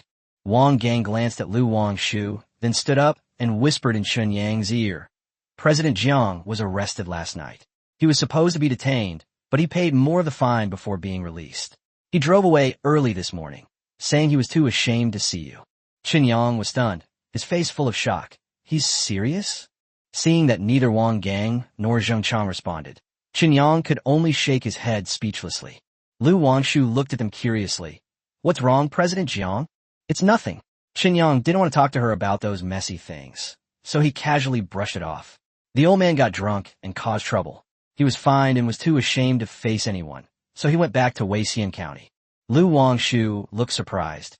Is President Jiang really that irritable? I never would have guessed. Let's not talk about him anymore. Chen Yang scratched his messy hair. I'm going to take a shower. If you're not going to catch up on sleep, get ready. There's a lot to do these next few days. I've checked with Longan. The construction won't affect the office. Let's get the company's framework up and running first. We also need to discuss acquisitions with a few other companies. Normally, Chen Yang seems like a hands-off manager, only responsible for making money, while leaving most of the company's specific affairs to Jiang Lihai and his team. But that doesn't mean he's really free. He's used to sleeping until 10 o'clock, a lingering effect from his past life as a beast of burden. To him, not sleeping until 10 o'clock feels like still working for someone else. What Chen Yang really spent time thinking about was his future plans and which technologies in the system shop he should redeem. Cutting-edge technology is certainly tempting, but good things aren't necessarily suitable for the present moment. Only what's suitable is the best. If he were to actually create robots to completely replace human workers, Chen Yang believed he wouldn't live more than 3 days. The unemployed alone would be enough to drown him in their spittle. Just like some current attempts to replace taxis with autonomous driving systems, they're too rigid and crude. Whether running a business or conducting research and development, we must always put people first. The primary purpose of technology should be to serve people, not to take away their livelihoods. Humans can live without high technology, But without humans, high technology loses its meaning. The replacement of basic work by machinery and artificial intelligence is inevitable. It's an unstoppable trend. The key lies in resolving the inherent contradictions and ensuring a smooth transition. Therefore, Chen wouldn't be foolish enough to directly exchange for those cutting-edge technologies that don't fit into the real world. That would be tantamount to suicide. Only when he truly reaches the top and possesses the power to change the entire social structure can he reshape the world according to his own ideas. He has only just made his first fortune. He may not be good at interpersonal relationships, nor does he understand much about intrigue and scheming. This is a disadvantage brought about by his previous life, coming from the lower class. But he wasn't stupid. He knew what he could and couldn't do, and he knew exactly what to do next. The first step, the initial funding, has been secured. The second step is to enhance its influence and importance, build its public image, and truly transform Shanghai into a behemoth enterprise. He wants to cultivate himself into a well-known philanthropist, even a saint of our time, and also establish a dominant position in the high-tech field so that he and his company can take off together. Without a doubt, cancer treatment drugs and new energy batteries representing cutting-edge technology are the most suitable entry points. He wants to become a globally renowned figure in the shortest possible time. Sitting in Cullinan, Chen used his tablet to write and draw, marking the companies he had searched and filtered one by one. "Boss, we've arrived." Wang Gang's voice rang out, and the car immediately drove into the underground parking garage. The group got out of the car and took the elevator upstairs. The top floor of Longan Center is very large, but Wang Yaozu and his team clearly know how to enjoy it. Apart from the chairman's office, senior meeting rooms, and secretariat, most of the space has been turned into a lounge area and reception area. It is said that the rooftop also has a swimming pool and a helipad with all kinds of facilities. Below there are the waiting area, the large conference room, the product display area, and the temporary accommodation area. Further down are the internal canteen, the leisure and entertainment area, and the various office areas. Each office floor is equipped with common areas, private offices, a tea room, and small meeting rooms. The first and second floors are connected. The first floor is the reception area, which is grand and technologically advanced. The second floor houses a public library, a large product display area, and a reception area. It is everything you need and basically everything you can think of. After touring the entire headquarters building, Chen and his group finally sat in the chairman's office on the top floor. Standing in front of the floor-to-ceiling window overlooking the city, you do indeed have a feeling of being on top of the world. However, Chen understood that this was just an illusion. He sat down in a leather ergonomic chair and handed the tablet to Lu Wangshu. "Contact them and have them come here talk." "Okay, boss." In Chen Yang's eyes, Lu Wangshu was quite ordinary in every way except for her good looks. But there was one thing that pleased him. She wasn't pretentious. When working, she does what she's supposed to do without being spoiled. When not working, she immediately reverts to her lazy and adorable self, as if revealing her true nature. Lu Wangshu took the tablet and looked at the company names and contact information listed on it, secretly surprised. Yongcheng Hounding Law Firm, Yongcheng Shenghong Accounting Firm, Dongjiang Wanfu Financial Management Service Company, Huanyu Business Talent Consulting, Kongrui Pharmaceutical, and Yongcheng Ruiming New Energy. These companies are all long-established enterprises in Dongjiang or Yongcheng. Although they are in different industries, she has heard of many of them. Of course, they're not nationally renowned. After all, Dongjiang is not a major economic province, nor a major scientific research province, but a province that combines agriculture and industry. It has many types of enterprises, but is far from comparable to Beijing, Shanghai, Guangzhou, and Shenzhen. Lu Wangshu started making phone calls one by one to confirm the time, and quickly compiled a meeting schedule, which she handed to Chen Yang. At the very front of the list is Hounding Law Firm. This law firm is very close to Longan Commercial Center, about a 10-minute drive away, and the appointment time is in half an hour. Meanwhile, inside the Hounding Law Firm, Wang Defa put on his suit in confusion, completely baffled as to why Shanghai would contact him. The banquet last night was unknown to ordinary people, but had already spread throughout Yongcheng's high society. Those with some influence knew that Shanghai was preparing to establish a foothold in Yongcheng. As Wang Defa drove, he pondered, could Shanghai be facing a lawsuit? Have counterfeit and substandard products already appeared? With questions in mind, he quickly arrived at Longan Center. He was greeted by Zheng Chang. Are you Attorney Wang? Please come with me. Chapter 38. Perfecting the company structure. Only Shanghai and only Shanghai. Did your CEO Chen invite me to? Inside the elevator, Wang Defa couldn't help but voice his doubts. Zheng Chang shook his head, only saying that he was just a bodyguard and that he would have to ask his boss for details. Soon, the elevator arrived at the top floor, where Chen Yang and the others were already seated in the reception area, with tea prepared in advance. Chen Yang stood up to greet him, smiling and extending his hand. Lawyer Wang, I have long admired you. Wang Defa smiled and shook hands, saying politely, President Chen, I should be the one saying that. Your new product is truly groundbreaking. After exchanging pleasantries, he quickly got to the point. I wonder what brings you here, Mr. Chen. Has your company's product already been found to be counterfeit or substandard? Not yet. Chen Yang shook his head, but I think it will be soon. Wang Defa was taken aback, then immediately understood. Putting aside the effectiveness of the bioenergy injection, the retail price of 32 yuan per vial was enough to tempt people to take the risk. It was only a matter of time before counterfeit products appeared. He tentatively asked, Mr. Chen would like to schedule an appointment with our law firm to handle the subsequent litigation? That's too much trouble.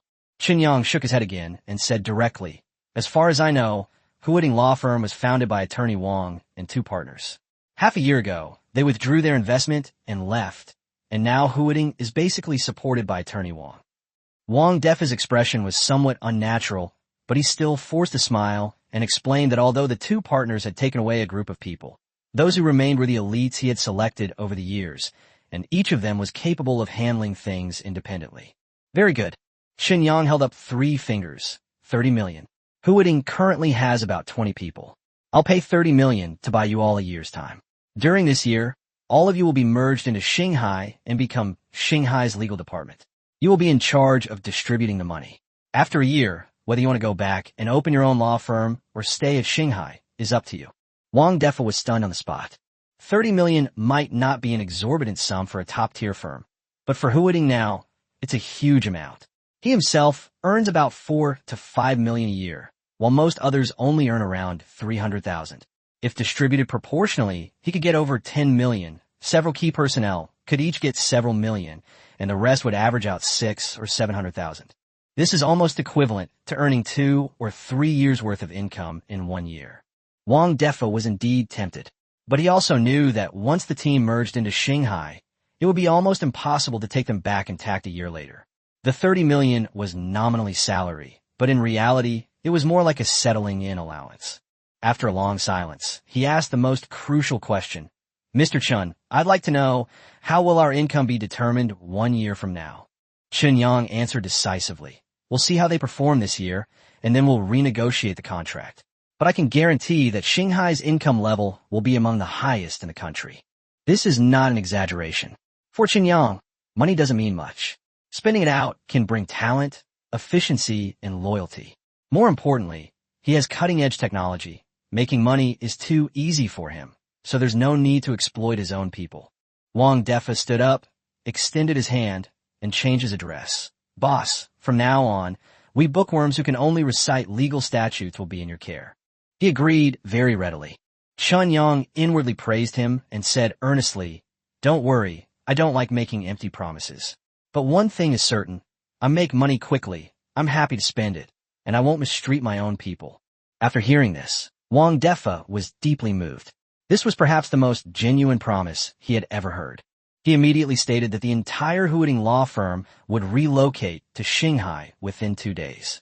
After saying this, he immediately went back to make the arrangements. Not long after Wang Defa left, another group of people came to his door. The delegation consisted of Yongqing Shenghong accounting firm, Dongjiang Wanfu financial management services company, and Huanyu business talent consulting. The originally scheduled time was later, but all 3 companies clearly valued Chen Yang's invitation and arrived early. Inside the elevator, Wei Dong from Huanyu greeted the other 2 with a smile. His tone relaxed, but his eyes held a hint of amusement. It's common knowledge in the industry that Shenghong and Wanfu have overlapping businesses and have been competitors for years, even poaching each other's staff, resulting in a strained relationship. It's quite rare to see these 2 executives standing in the same elevator now. Zhao Yiming didn't respond, only asking Wei Dong if he knew what Chen Yang wanted to discuss with him. Lu Yun also remained silent. Although the two disliked each other, they weren't about to fall out on the spot. Wei Dong laughed and said, "What else could they be looking for? They must be trying to poach our people. Huan Yu is essentially a headhunting firm. Shanghai is newly established and desperately needs people. If they do a good job this time, Huan Yu might make a fortune." Lu Yun also had her own guesses. Wanfu mainly provides financial auditing services, and Shanghai is newly established and does lack relevant talent. Perhaps they intend to cooperate long-term. All three of them brought assistants, but after reaching the top floor, the assistants were left aside, and only the three of them entered the reception area. Chen Yang stepped forward to shake hands, and before the three could speak, he said with a smile, "Shanghai cordially invites the three of you to join us." The three of them were stunned for a moment. They had considered cooperation, orders, and talent transfer. The only thing they hadn't expected was Chen Yang's immediate offer to join Shanghai. But they were all company owners. How could they possibly turn around and work for someone else? Seeing the three remain silent, Chen Yang invited them to sit down and asked directly, "Gentlemen, is starting a business really a good idea?" Before they could answer, he continued, "The domestic economic environment isn't easy right now. Major companies are laying off employees, cutting costs, and saving wherever they can. Your companies are all in the service sector, so these past 2 years must have been tough, right?" The three looked at each other, but no one spoke first. Chen Yang took out the bioenergy injection solution and placed it on the table. Shanghai is now in the midst of a rapid startup. This product alone represents a market worth hundreds of billions or even trillions of yuan. We are destined to grow into a behemoth in a very short time. He spoke calmly, yet with an undeniable confidence. Hiring is not difficult for Shanghai, but what we need is a mature team that can operate immediately and does not require a period of adjustment. The three of you companies fit the bill perfectly. Then, Chen Yang gave the arrangements directly. After Lu Yun joined Shanghai, she took over the finance department. Zhao Yiming was in charge of the audit department. Wei Dong was in charge of the human resources department. As for their original companies, Shanghai could directly acquire them and provide full compensation. "You don't need to worry about the price," Chen Yang said. "Service companies don't have core products, so the acquisition cost isn't high, but I can acquire them at a premium as a resettlement fee." At this point, he looked at the three of them. "Besides, perhaps the three of you don't value money that much. Regardless of your net worth, compared to ordinary people, you have already achieved financial freedom. Huwedding Law Firm has become Shanghai's legal department, and the opportunity to achieve success and fame is right in front of you. I hope you three will consider your choice carefully." As soon as he finished speaking, Wei Dong was the first to express his opinion. "I'm in." His eyes gleamed, and his tone was urgent. "Mr. Chen is right. The economic climate is bad, and it's getting harder and harder to make money. I see a real opportunity to achieve success in Shanghai. The acquisition doesn't need a premium. Just give us enough compensation based on its value." Zhao Yiming and Lu Yun exchanged a glance. At this moment, two longtime rivals made the same choice. "I'm in. I'll join too." Chen Yang shook hands with the three again, smiling as he welcomed them to Shanghai. The way to govern well lies in checks and balances. There are many companies similar to this in Yongcheng, and Chen Yang's choice of these companies was not arbitrary. Wang Defa may seem to have choices, but in reality, he has no way out. Wei Dong is young, capable, and eager to prove himself, making it difficult for him to form cliques. Lu Yun and Zhao Yiming are mature and steady, yet they are also at odds with each other. One is in charge of finance, and the other is in charge of auditing, which allows them to supervise each other. As new people continue to join, the veterans must work tirelessly to maintain their positions. Meanwhile, the newcomers, eager to rise in the ranks, will keep a close eye on these established teams that have relocated entirely. A year later, after several adjustments, the boundary between the old and the new will be completely blurred, and the original traces will disappear. By then, there will only be one name within the Star Sea. There is only the Sea of Stars, and there can only be the Sea of Stars. Chapter 39 Star Sea Security. Special Forces Team as bodyguards. You're starting to act like someone in a superior position. After the three men left, Lu Wangshu poured Chen Yang a glass of water. Thinking of his confidence and the oppressive aura he had exuded just now, she couldn't help but sigh. Chen Yang was taken aback. "Really?" Wang Gang immediately chimed in. "Yes. Boss, you're exactly the domineering CEO type right now. dignified and imposing without even getting angry.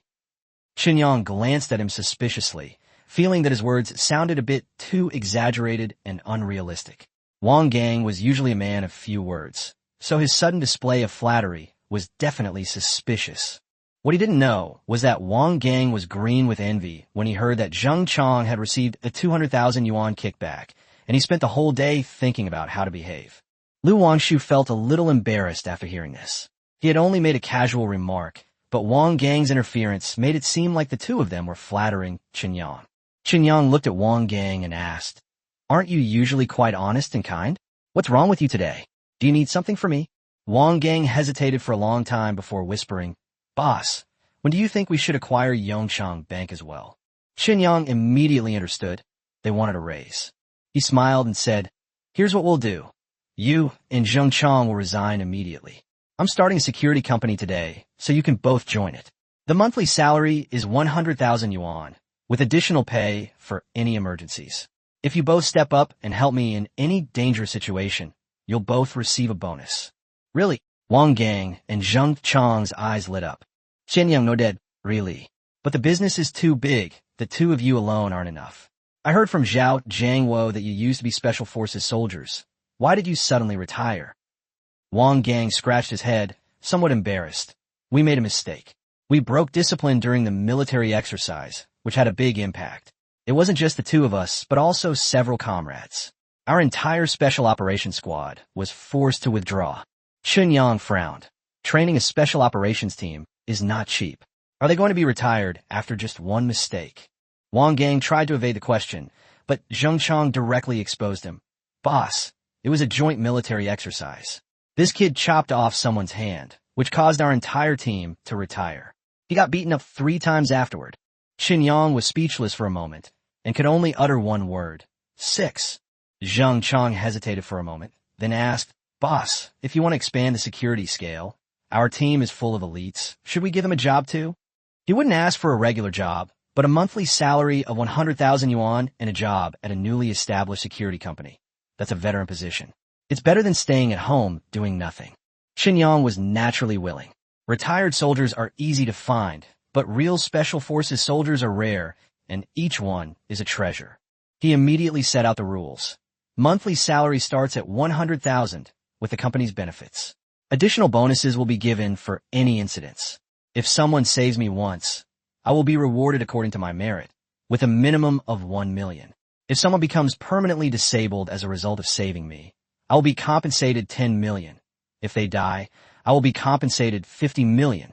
Upon hearing this, both Wang Gang and Zheng Chong were shocked. The two exchanged a glance, a jumble of thoughts flashing through their minds.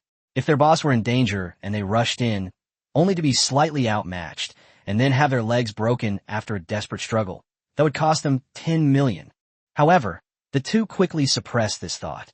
It was still most worthwhile to stick to being bodyguards. Their boss was usually generous, and they couldn't afford to lose sight of the bigger picture. At noon, the group ate lunch together. Chen Yang then began to go through the formalities. He first contacted the relevant departments, then called Hu Guangyu to speed up the process, then went to the law enforcement department to register, and finally arrived at the armed forces unit, where he received a warm welcome. Chen Yang's requirements for new employees were clear. They had to be brave and willing to fight. The other party indicated that they would specifically screen suitable personnel and send the list to the newly established security company. Afterwards, several of Zheng Chong and Wang Gang's comrades-in-arms also arrived. Including the two of them, there were 7 strong men in total. Even the thinnest one had taut muscles all over his body. After introductions, the oldest among them was the captain and commander, Guan Lei. He was 40 years old, with sharp eyes and a resolute face. He was clearly not someone to be trifled with. The others are assault soldier Zheng Chong, demolition expert Wang Xiang, sniper Ding Yi, spotter Zhou Feng, medic Chen Yun, and Wang Gang, who handles all the odd jobs including bomb disposal, fire suppression, cover, cooking, driving, and general tasks. Chen Yang looked at Wang Gang with some surprise. "You're quite versatile?" No wonder Wang Gang drives more steadily than Zheng Chong. He just thought Wang Gang was steady, but he didn't expect him to be a professional. Wang Gang chuckled, but Zheng Chong rolled his eyes. Whoever is weaker does the work. Chen Yang immediately withdrew his praise, turned to look at the group and made his own arrangements. He asked, "Have you explained all the benefits and compensation details?" Guan Lei grinned. "I told you. Don't worry, boss. If anything happens, we'll definitely risk our lives to save you. After all, the 7 of us combined aren't even worth 50 million. Chen Yang shook his head. "Don't think like that.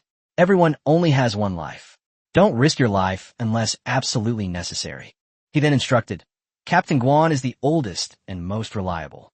He will serve as the president of the security company. If he performs well, he can continue in this role, and his benefits will gradually increase." Guan Lei immediately agreed. He had been injured in his early years and was older, so his combat ability was not as good as others, but he was better at commanding, making him the most suitable person to manage the company. Chen Yang then looked at the remaining 6 people. "Go get another ordinary, inconspicuous car. Wang Gang will continue to be my driver. Chen Yin will be a first aid specialist and sit in the passenger seat. Zheng Chang and Wang Xiang will be in one group to provide main protection. Ding Yi and Zhou Feng will be in another group to keep watch in the shadows and retaliate if necessary." The group responded in unison. This gave Chen Yang a greater sense of security. He then asked Ding Yi and Zhou Feng to pick up the car, while the others followed him back to the Shanghai building. It was already 4 p.m., and Sun Wei, the owner of Congrue Pharmaceuticals, which lived quite far away, also arrived. To Chen Yang's surprise, Huang Ruiming, the boss of Ruiming New Energy, did not come. He asked, "Where are they?" After Lu Wangshu called back, he quickly returned speechlessly. He said he had heard about what happened this morning. Ruiming New Energy is not planning to sell, and he doesn't want to give up his dream, so he refused. Chen Yang laughed. "Interesting. Are you trying to raise the price?" These companies were all carefully selected by him, and he knew their true situation very well. Ruiming New Energy was only a second-tier company in the industry, not even making it into the top 20 nationwide, with a market value of only around 10 billion yuan.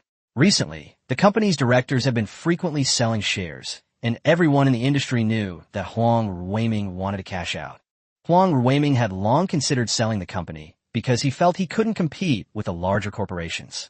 Unexpectedly, someone came knocking on his door wanting to buy it, and he suddenly became arrogant. Chen Yang said calmly, "Then let's contact Chongqing Technology. They're not the only ones in the new energy industry. I want to see if they're in a hurry after we acquire Chongqing Technology." Chapter 40. Like a defeated dog in a rainy night. The headquarters of Ruiming New Energy Group is located in the suburbs of Yongqing. Huang Ruiming sat at his desk, focused. 2 other people were lying in the office. Dai Wenbin, son of Dai Xiangdong, chairman of Hanhai Energy, and Zhao Chuanxing, the only son of Zhao Jiangshan, president of the Dongjiang Chamber of Commerce. The 2 were sprawled on the sofa, scrolling through their phones, occasionally exchanging a few quiet words and knowing smiles. Just then, a knock on the door broke the atmosphere in the office. Huang Ruiming frowned and called out, "Come in." The door was pushed open, and a middle-aged man in a dark suit walked in. His face was calm, but he was clearly suppressing his dissatisfaction. He was Gu Xinhong, the professional manager of Ruiming New Energy. As soon as he entered, he asked in a deep voice, "Mr. Huang, I heard that Mr. Chen from Shanghai is interested in investing in us?" Huang Ruiming replied nonchalantly, "It's not an investment, it's an acquisition." Gu Xinhong's face darkened further, and he asked again, "But I also heard that you rejected President Chen?" Huang Ruiming looked up at him, his tone cold. "Gu Xinhong, watch your attitude. You're just a professional manager, not the owner of this company. I'm the one who calls the shots here." Gu Xinhong suppressed his anger and apologized, but did not back down. He said that since President Chen of Shanghai was interested in entering the new energy field, they could become competitors or partners, and it was only right and proper that they meet. Then he brought up something even more serious. Since Huang Ruiming has been secretly selling shares, why not just negotiate a price and sell them directly, thus avoiding constant anxiety among the company's employees? This statement was like lighting a powder keg. Huang Ruiming grabbed the pen holder from the table and smashed it over the wall, roaring, "Go to hell. This company is called Ruiming, and I'm also called Huang Ruiming. This is my company, and I can do whatever I want with it. Pack your things and get out of here right now." Gu Xinhong was stunned, his face filled with disbelief.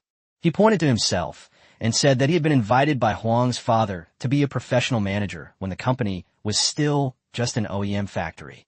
For more than 20 years, He had worked with the Huang family to turn the factory into a business, and he had never taken advantage of them in the slightest. If Huang's father hadn't entrusted Huang, Weiming, and the company to him before his death, he wouldn't be alive today. He understood even better what his departure meant for Weiming. Gu Xinhong's voice trembled. The company is called Weiming, and you are indeed called Weiming, but that's because the company was called Weiming first, and that's why your father gave you that name. He groomed you as his heir, and this is how you repay him? Huang Weiming, you're a fucking bastard.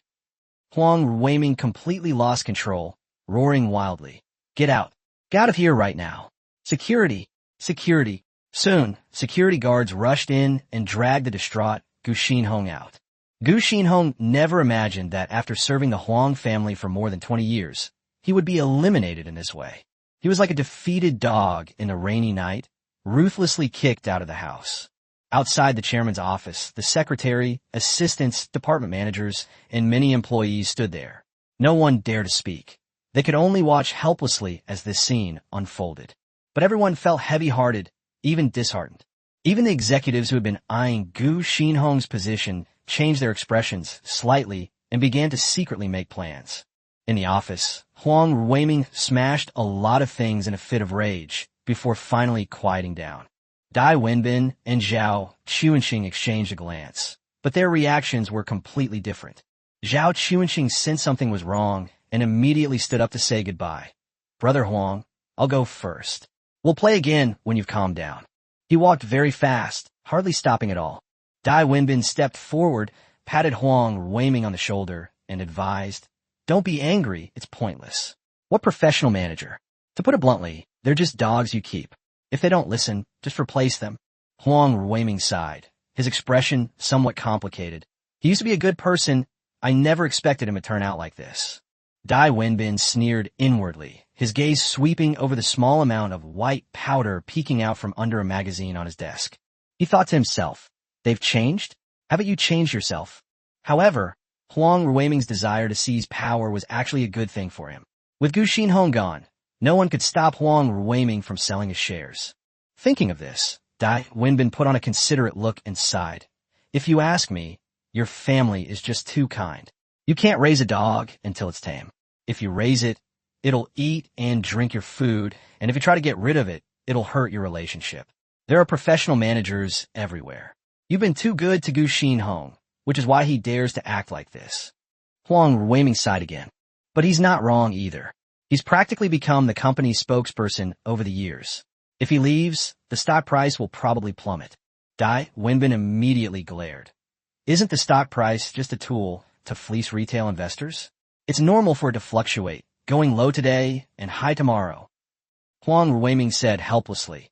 That's true, but the stocks I hold are worthless now.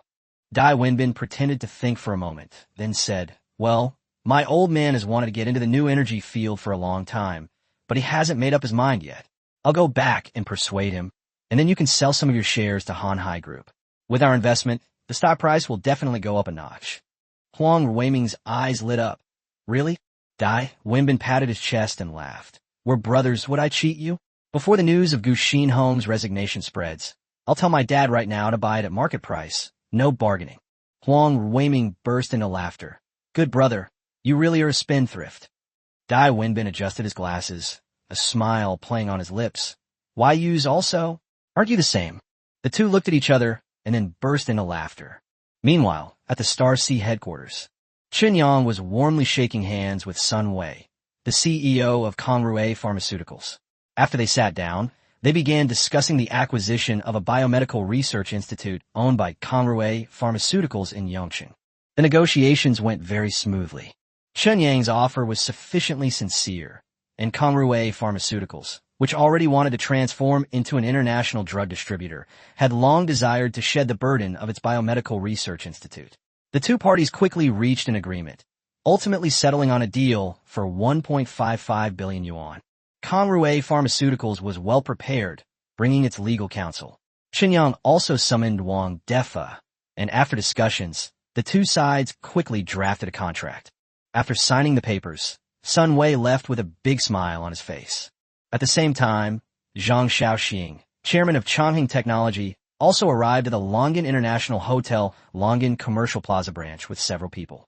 The other party is a business tycoon, a figure in the top 100 of the rich list, who holds a pivotal position in Dongjiang and even in the country. He is not one of those small fry who could be acquired so easily. Changheng Holdings has not only Changheng technology under its umbrella, but also involves multiple industries, including new energy electric vehicles. It is a genuine enterprise with assets worth hundreds of billions of yuan. Faced with such a powerful figure, Chunyang naturally could no longer put on airs. As evening approached, he invited Zhang Xiaoxing to sit down and have a detailed discussion, ostensibly for a banquet. Chapter 41. Acquisition of Changheng Technology, Stock Delisting. Mr. Chen, you are indeed young and promising. Zhang Xiaoxing, chairman of Changheng Holdings, smiled broadly and took the initiative to shake hands with Chunyang. Chunyang responded with a smile. President Zhang is a big shot in the top 100 of the rich list. I have heard a lot about him. Zhang Xiaoxing waved his hand and said that those lists were all fake. There were many people in Dongjiang who were better than him. If they were really ranked, he might not even be in the top 500. After both parties were seated, the dishes were served quickly. After a few rounds of drinks, Zhang Xiaoxing finally got to the point, asking Chunyang why, since he wanted to enter the new energy industry, he hadn't continued discussions with Weiming New Energy before. Chunyang answered directly. The other party refused to meet, clearly intending to raise the price. New energy is the future trend, and there are many companies in this industry. I don't need to focus on them. Upon hearing this, Zhang Xiaoxing's expression stiffened slightly, and even his entourage was somewhat bewildered. Shouldn't the focus when acquiring a high-tech company be on the technology? Why did Chunyang seem to be suggesting that if the price wasn't right, they should just find another company? Zhang Xiaoxing couldn't help but ask, Mr. Chen, you're acquiring new energy companies not for the sake of technology?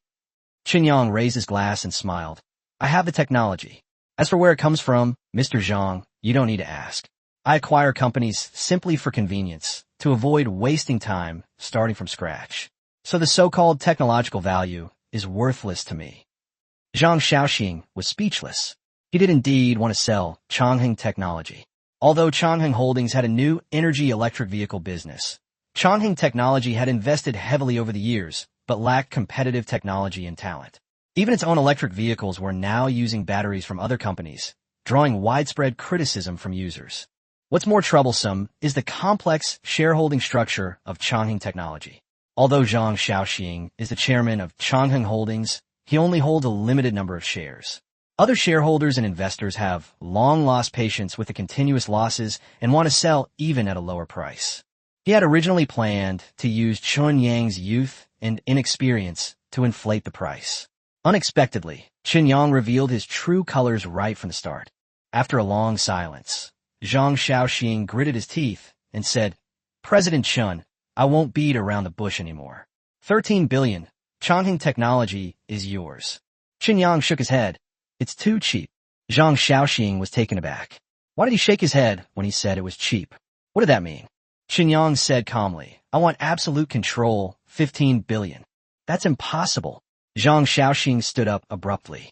Changheng Technology has a market capitalization of approximately 18 billion yuan, with 20% of its shares traded on the stock market. If it is forcibly delisted, the market must be frozen and compensation based on market capitalization must be paid, amounting to 3.6 billion yuan. Chunyang countered, Is your company really worth 13 billion? Zhang Xiaoxing fell silent. To be honest, Changheng Technology was in a very awkward position. Those who didn't understand the industry dared not buy it, and its competitors looked down on it. But if they agreed to Chunyang's offer, after deducting the delisting compensation, they would only actually receive 11.4 billion yuan, a full 1.6 billion yuan, less than 13 billion yuan. It would be difficult to explain to the board of directors. Seeing his hesitation, Chunyang took out an A4 sheet of paper and handed it to Lu Wangshu. Changheng ranks 15th on the A-share list of domestic battery companies. Contact the 3 companies above and the 3 below for me. Lu Wangshu nodded immediately. Okay, boss. Zhang Xiaoxing's expression immediately became interesting. This young man lacked martial ethics. He knew the other companies ranked similarly. They basically didn't have core technology, and if someone made an offer, they would most likely sell immediately. He could only stand up and say, President Chen, Please wait a moment while I make a phone call. Chen Yang raised his glass, gesturing to the others. The others quickly smiled and raised their glasses, but their smiles seemed forced.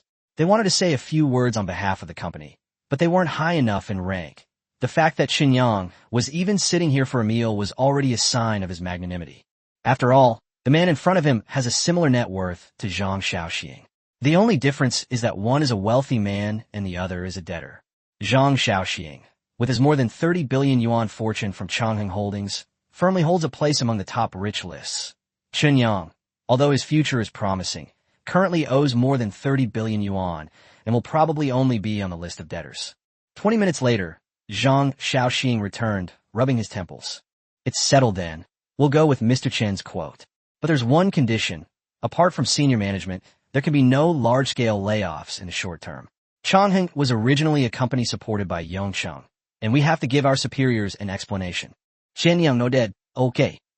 The two sides shook hands, and the atmosphere at the dinner party finally eased. The multi-billion-dollar transaction contract was extremely complex. Just drafting the terms took 3 days, and that was after both sides had deliberately simplified many details. 3 days later, the contract was finally completed. Zhang Shaoxing rushed over to formally sign it, and all that remained was to wait for Changheng Technology to complete its delisting. Chen Yang, on the other hand, paid a deposit of 8 billion yuan in advance. At this point, the preliminary layout is basically complete, the foundation has been laid, and we're just waiting for the settlement at the end of the month. That same day, major news broke in the new energy industry. Changheng Technology announced a freeze on its stock offerings, a complete delisting, and refunds to all shareholders. The news sent shockwaves through the entire market. Not only the new energy sector, but the stock market was also in a frenzy. Some speculated that Changheng Technology might have made a major breakthrough in battery technology, leading to its delisting to reap the profits.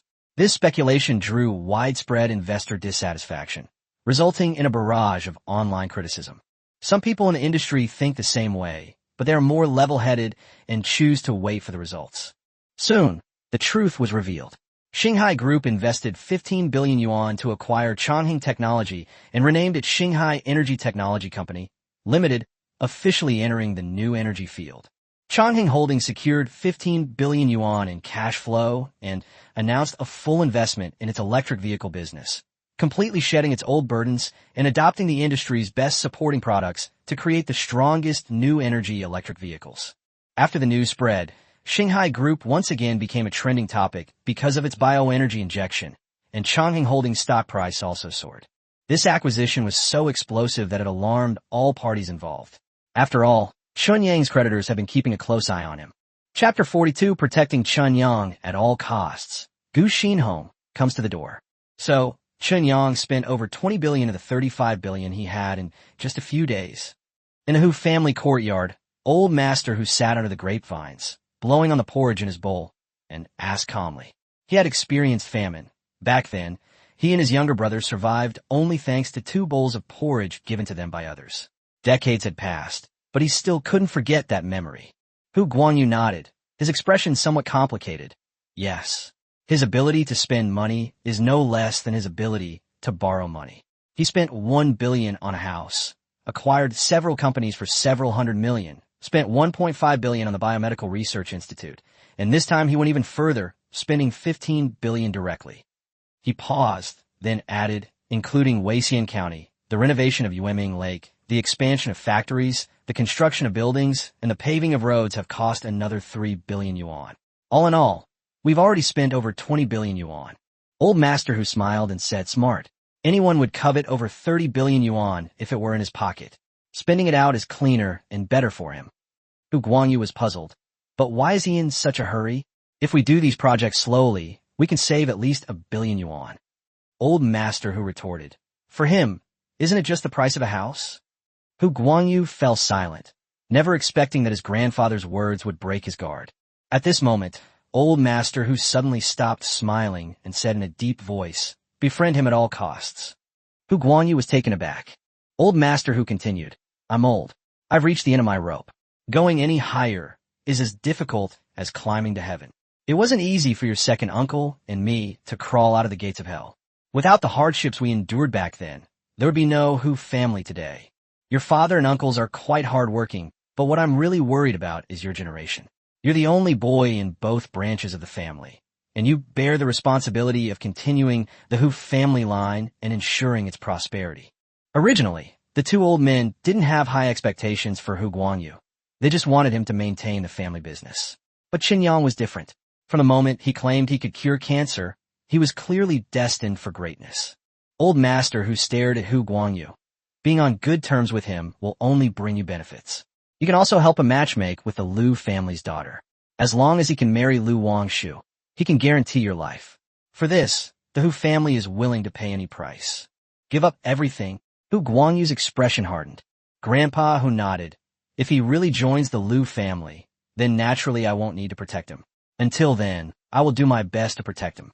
Even if it means retiring early, it doesn't matter. Hu Guangyu was shocked. He hadn't expected the old man to value Chen Yang so much. But after thinking about it, it seemed perfectly natural. A single cancer drug license, if managed for many years, would be enough to multiply the Hu family's assets tenfold. Did Chen Yang genuinely look down on tens of billions, or did he have a deeper scheme at play? Hu Guangyu realized that he had never truly understood this man from beginning to end. On the other side, Liu Qiming had also finished listening to his secretary's report. Thinking of Chen Yang's irritating face, he felt both angry and amused. Trying to reason with this kid about life's philosophy was futile. All he did was talk about was guns and cannons. He was practically insane. No matter how much trouble a businessman caused, could he possibly be more effective than the nation's guns and cannons? Liu Qiming asked Secretary Zhang, "What do you think of this kid?" Secretary Zhang pondered for a moment. "I can't see through him.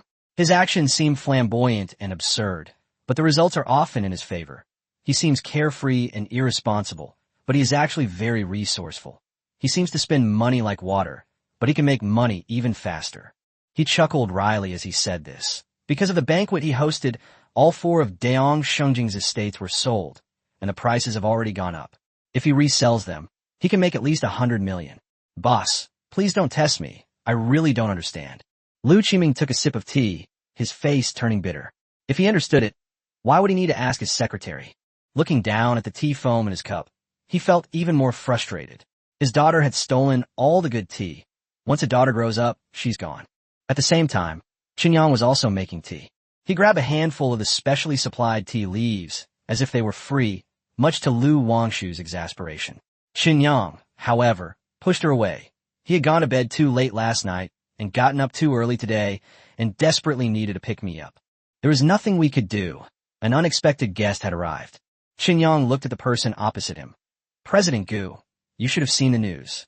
I have already acquired Chang'ing technology, and we no longer need Ruiming new energy." Gu Xinhong smiled bitterly. "President Chen, you don't need to call me President Gu. I've already been kicked out by Ruiming."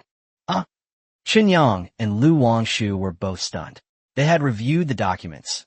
Ruiming new energy had clearly been developed under Gu Xinhong's leadership. How could he be kicked out? Had Huang Ruiming lost his mind? Gu Xinhong sighed. "I've figured it out these past few days. In the end, it was my fault for not thinking things through. I always do everything myself and interfere too much, which prevents Huang Ruiming from having any opportunity to get involved in the company. This is a big no-no in the workplace." His face showed bitterness. "I'm unemployed now. It's not hard to find a job, but I've been in the new energy industry for a long time, and I'm optimistic about its future. When I learned that Mr. Chen had acquired Changheng, I thought I'd like to volunteer and apply for the job." Chen Yang asked directly, "President?" "Right."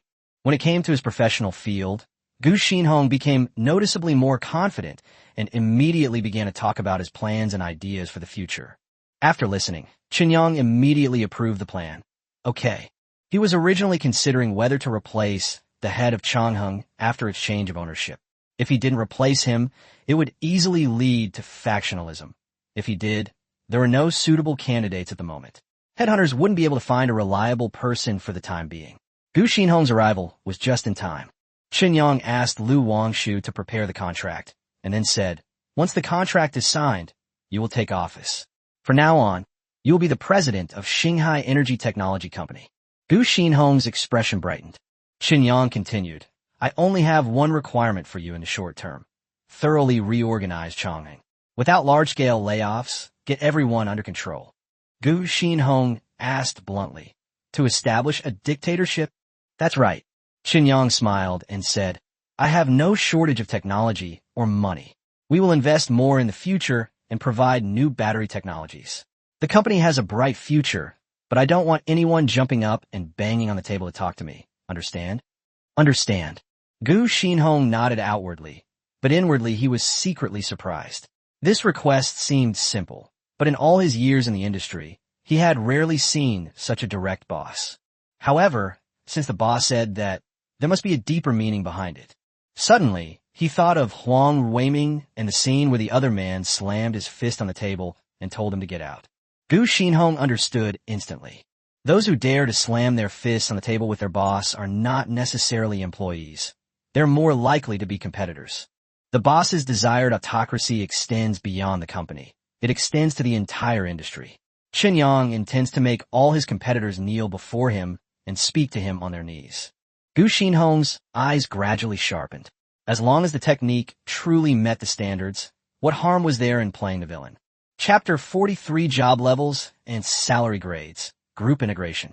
A week has passed. That morning, Shanghai held its first internal meeting at its headquarters building. Representatives from the legal department, audit department, finance department, human resources department, as well as Shanghai Beverages, Shanghai Energy Technology, and the Biomedical Research Institute were all present. The purpose of this meeting was clear, not to discuss business, but to complete the integration within the group. Chen Yang immediately reformed the organizational structure, splitting and reorganizing the merged companies into a flatter management model. He uses a more youthful system of T0, T1, T2, and T3 to classify job levels, and corresponds them with benefits, compensation, and functional authority. Chen Yang himself is at the T0 level and is the founder, chairman, and CEO of Shanghai Group. Lu Wangshu was promoted to T1 level and appointed as the executive president and chairman's assistant of Shanghai Group. Jiang Lihai was also promoted to T1 level and appointed as the president of the Biomedical Technology Department, while also in charge of the Research Institute and Xinghaiwei County Beverage Company. Gu Xinhong, also AT1 level, is in charge of the Energy Technology Department and concurrently serves as the head of Shanghai Energy Company. Guan Lei becomes the president of the T1 level Security Department and concurrently the head of Shanghai Security Company. Wang Defa, Zhao Yuming, Lu Yun, and Wei Dong were designated as level T2, respectively in charge of legal affairs, auditing, finance, and human resources, responsible for corresponding affairs from top to bottom across the entire group. As for the group's supervisors, the department heads who take turns to serve in subsidiaries, as well as Zhao Qi, the sales manager of the beverage company, and Wang Feng, the general manager of the workshop, they're all classified as T3 level. Simply put, the department head stationed at the head office are at level T2, while those under them who are responsible for specific tasks or who are dispatched to various companies as department heads are at level T3 and are under their management. However, job titles are merely a hierarchy of power. The salary grades, which truly determine income, are more finely divided, currently set at 1,000 levels. Shanghai's job titles and salary grades are entirely determined by Chen Yang, with the aim of centralizing power within the group and ensuring more efficient execution. The salary grade system is straightforward. For fresh graduates, the company primarily considers their educational background. Level 5 for associate degree holders, level 10 for bachelor's degree holders, level 15 for master's degree holders, and so on. For those with work experience, their previous annual salary level is considered plus 1 level. For example, if you previously had an annual salary of 200,000 yuan, you would be at level 21 when you joined Shanghai. Here, level 1 corresponds to an annual salary of 10,000 yuan. Besides the initial salary grade, subsequent promotions are also straightforward. If no mistakes are made, the salary grade automatically increases by 10% to 20% annually. Someone earning 200,000 annually can see their salary rise to 220,000 to 240,000 in the second year. If you make a mistake, you will naturally be demoted. In addition to the natural increase in salary due to daily performance, there are also bonuses for meritorious service. As long as you make outstanding contributions to your position, you can receive a salary increase of varying degrees after review by your superiors. In addition, Job level itself also brings salary level bonuses. T3 level automatically adds 50 levels, T2 level adds 100 levels, and T1 level adds 300 levels. For example, Zhang Lihai's base salary level is 80. He made significant contributions during the founding of Shanghai Beverages, and Chen Yang added 50 levels to his salary level. Now he is a T1 level president, which adds another 300 levels, bringing his total salary level to 430. This means Zhang Lihai can earn 4.3 million a year. While that's not extravagant for a large corporation, Shanghai is a newly established company with huge potential for future growth. Chen Yang wasn't bothered by the small salary. What he truly valued was loyalty and execution. To him, being able to use money to get these people to serve him wholeheartedly was a worthwhile deal. He possesses cutting-edge technology, so he's destined to have no shortage of money. What he truly lacks is talent. If he weren't afraid of the spectacle being too overwhelming, he might even dare to double those salaries, creating a major news story to attract talent.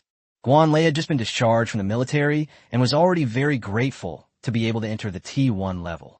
He insisted on not accepting the basic salary grade, saying that he would increase his salary based on his performance in the future. So for the time being, he only had the 300 level that came with the T1 level. Gu Xinhong previously had a high salary and was very ambitious in the field of new energy. He firmly believed that he could make a name for himself soon. He was eventually set at the basic level 200 plus the T1 level 300 with an annual salary of 5 million. Wang Defa and the others were green with envy. However, since they had merged with Shanghai along with the company, and Xinyang had already given them a year's worth of settling an allowance, they would have to wait until next year to officially enter the salary grade assessment. What surprised everyone most was Lu Wangshu. While those in high-ranking circles knew her identity, most within the group were unaware. No one expected that the boss's assistant would directly become the CEO of the head office. Xinyang set her base salary level at 30, which was her salary level when she worked at Yongqing Bank.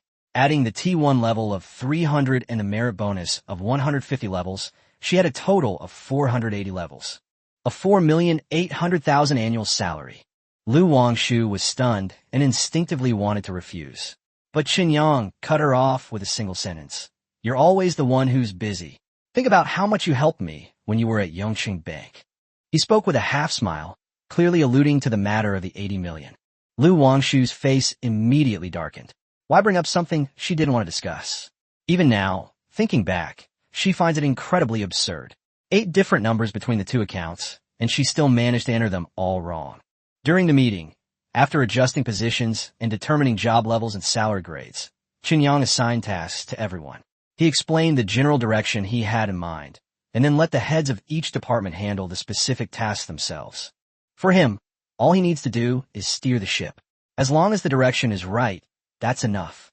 Minding too much of the details can easily lead to mistakes. Leave the professional work to the professionals. After a week of adjustments, Shanghai Group was finally fully established and integrated, and Xinyang breathed a sigh of relief. From now on, he only needs to provide the technical expertise and give proper guidance, and he won't have to worry about many things personally. After the meeting, Xinyang left with Lu Wangshu and his bodyguards. As the elevator descended, he heard repeated greetings of hello, chairman, and was in a good mood, smiling and waving to passing employees. Soon, everyone got into the car and left. The once empty group headquarters building, after a week of renovations and alterations, had become bustling with activity. After several companies merged into Shanghai, everyone saw opportunities for promotion. Especially since the head office was still incomplete, many departments were short-staffed, and some departments had not even been established yet, which presented many opportunities for employees. Therefore, everyone was trying their best to prove themselves. After Xinyang left, a notice regarding adjustments to job levels and salary grades was sent to every employee's mobile phone via email. The entire company erupted in excitement, filled with chatter and cheers. In a time of economic hardship, Shanghai not only avoided layoffs, but also received salary increases. How could the employees not be grateful to Xinyang?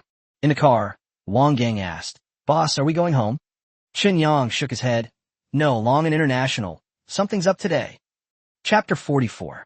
I'm already showing my pregnancy. Are you still not over it? Yes, boss. Wang Gang nodded and continued driving. while Chen Yun sat in the passenger seat, flipping through a medical book. The car fell silent again. After a while, Lu Wangshu suddenly asked Chen Yang why he gave her so much money. Chen Yang didn't even look up, checking his phone to reply to messages while asking, "Is it a lot? It's just a few million a year. Your dad could easily arrange a job for you. Besides, when we met, I didn't even know who your dad was." Hearing this, Lu Wangshu's expression softened. What she feared most was that Chen Yang had made this arrangement out of consideration for her father. Chen Yang added that the 80 million was crucial to him, and he had long wanted to make it up to her. Moreover, she had helped him a lot over the past month. Although they were all small things, he wouldn't have been able to handle many of them on his own without her. This isn't just polite talk. Bosses only need to grasp the big picture.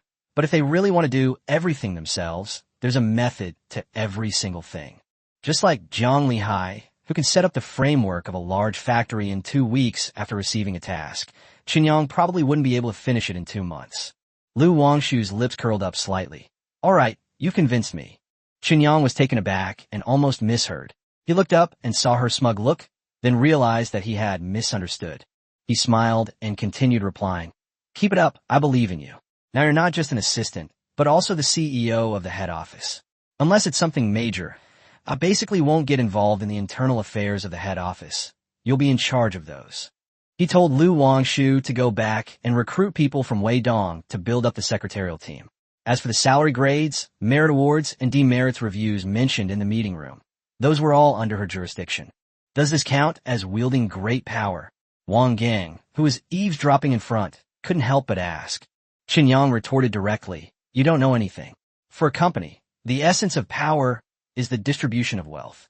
Lu Yun manages the finances, but without my signature, would she dare to spend a single penny recklessly?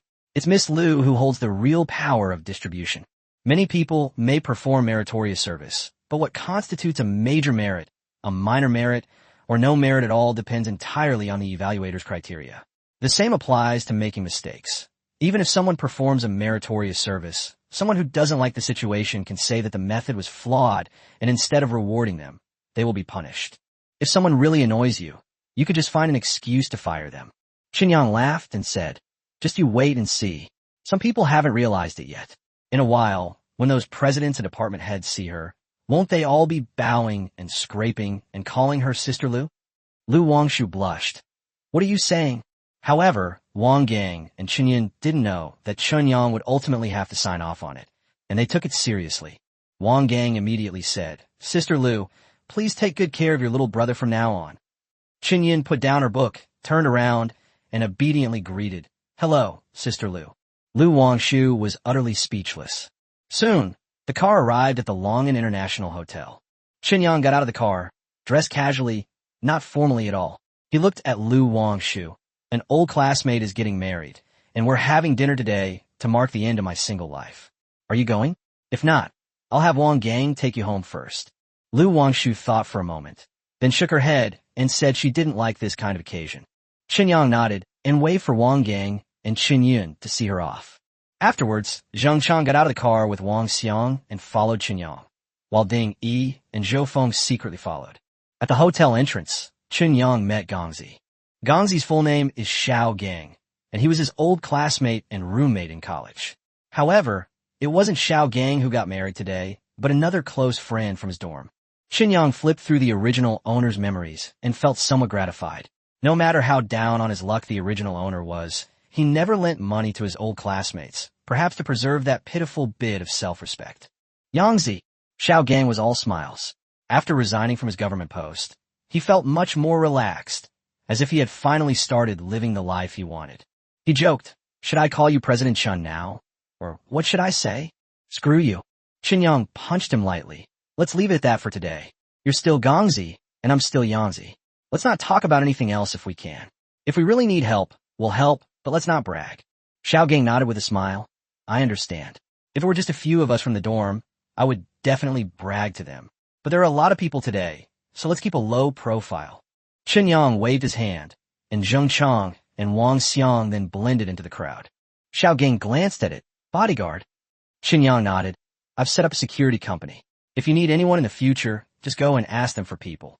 Xiao Gang waved his hand in refusal, saying he wasn't in any danger. Just then, the phone rang, and after answering it, he laughed and said, "Let's go. They're urging us." The two entered the hotel and took the elevator to a private room. The private room was large, with 3 rooms combined together, one for dining, one for karaoke, and one for playing cards and drinking tea.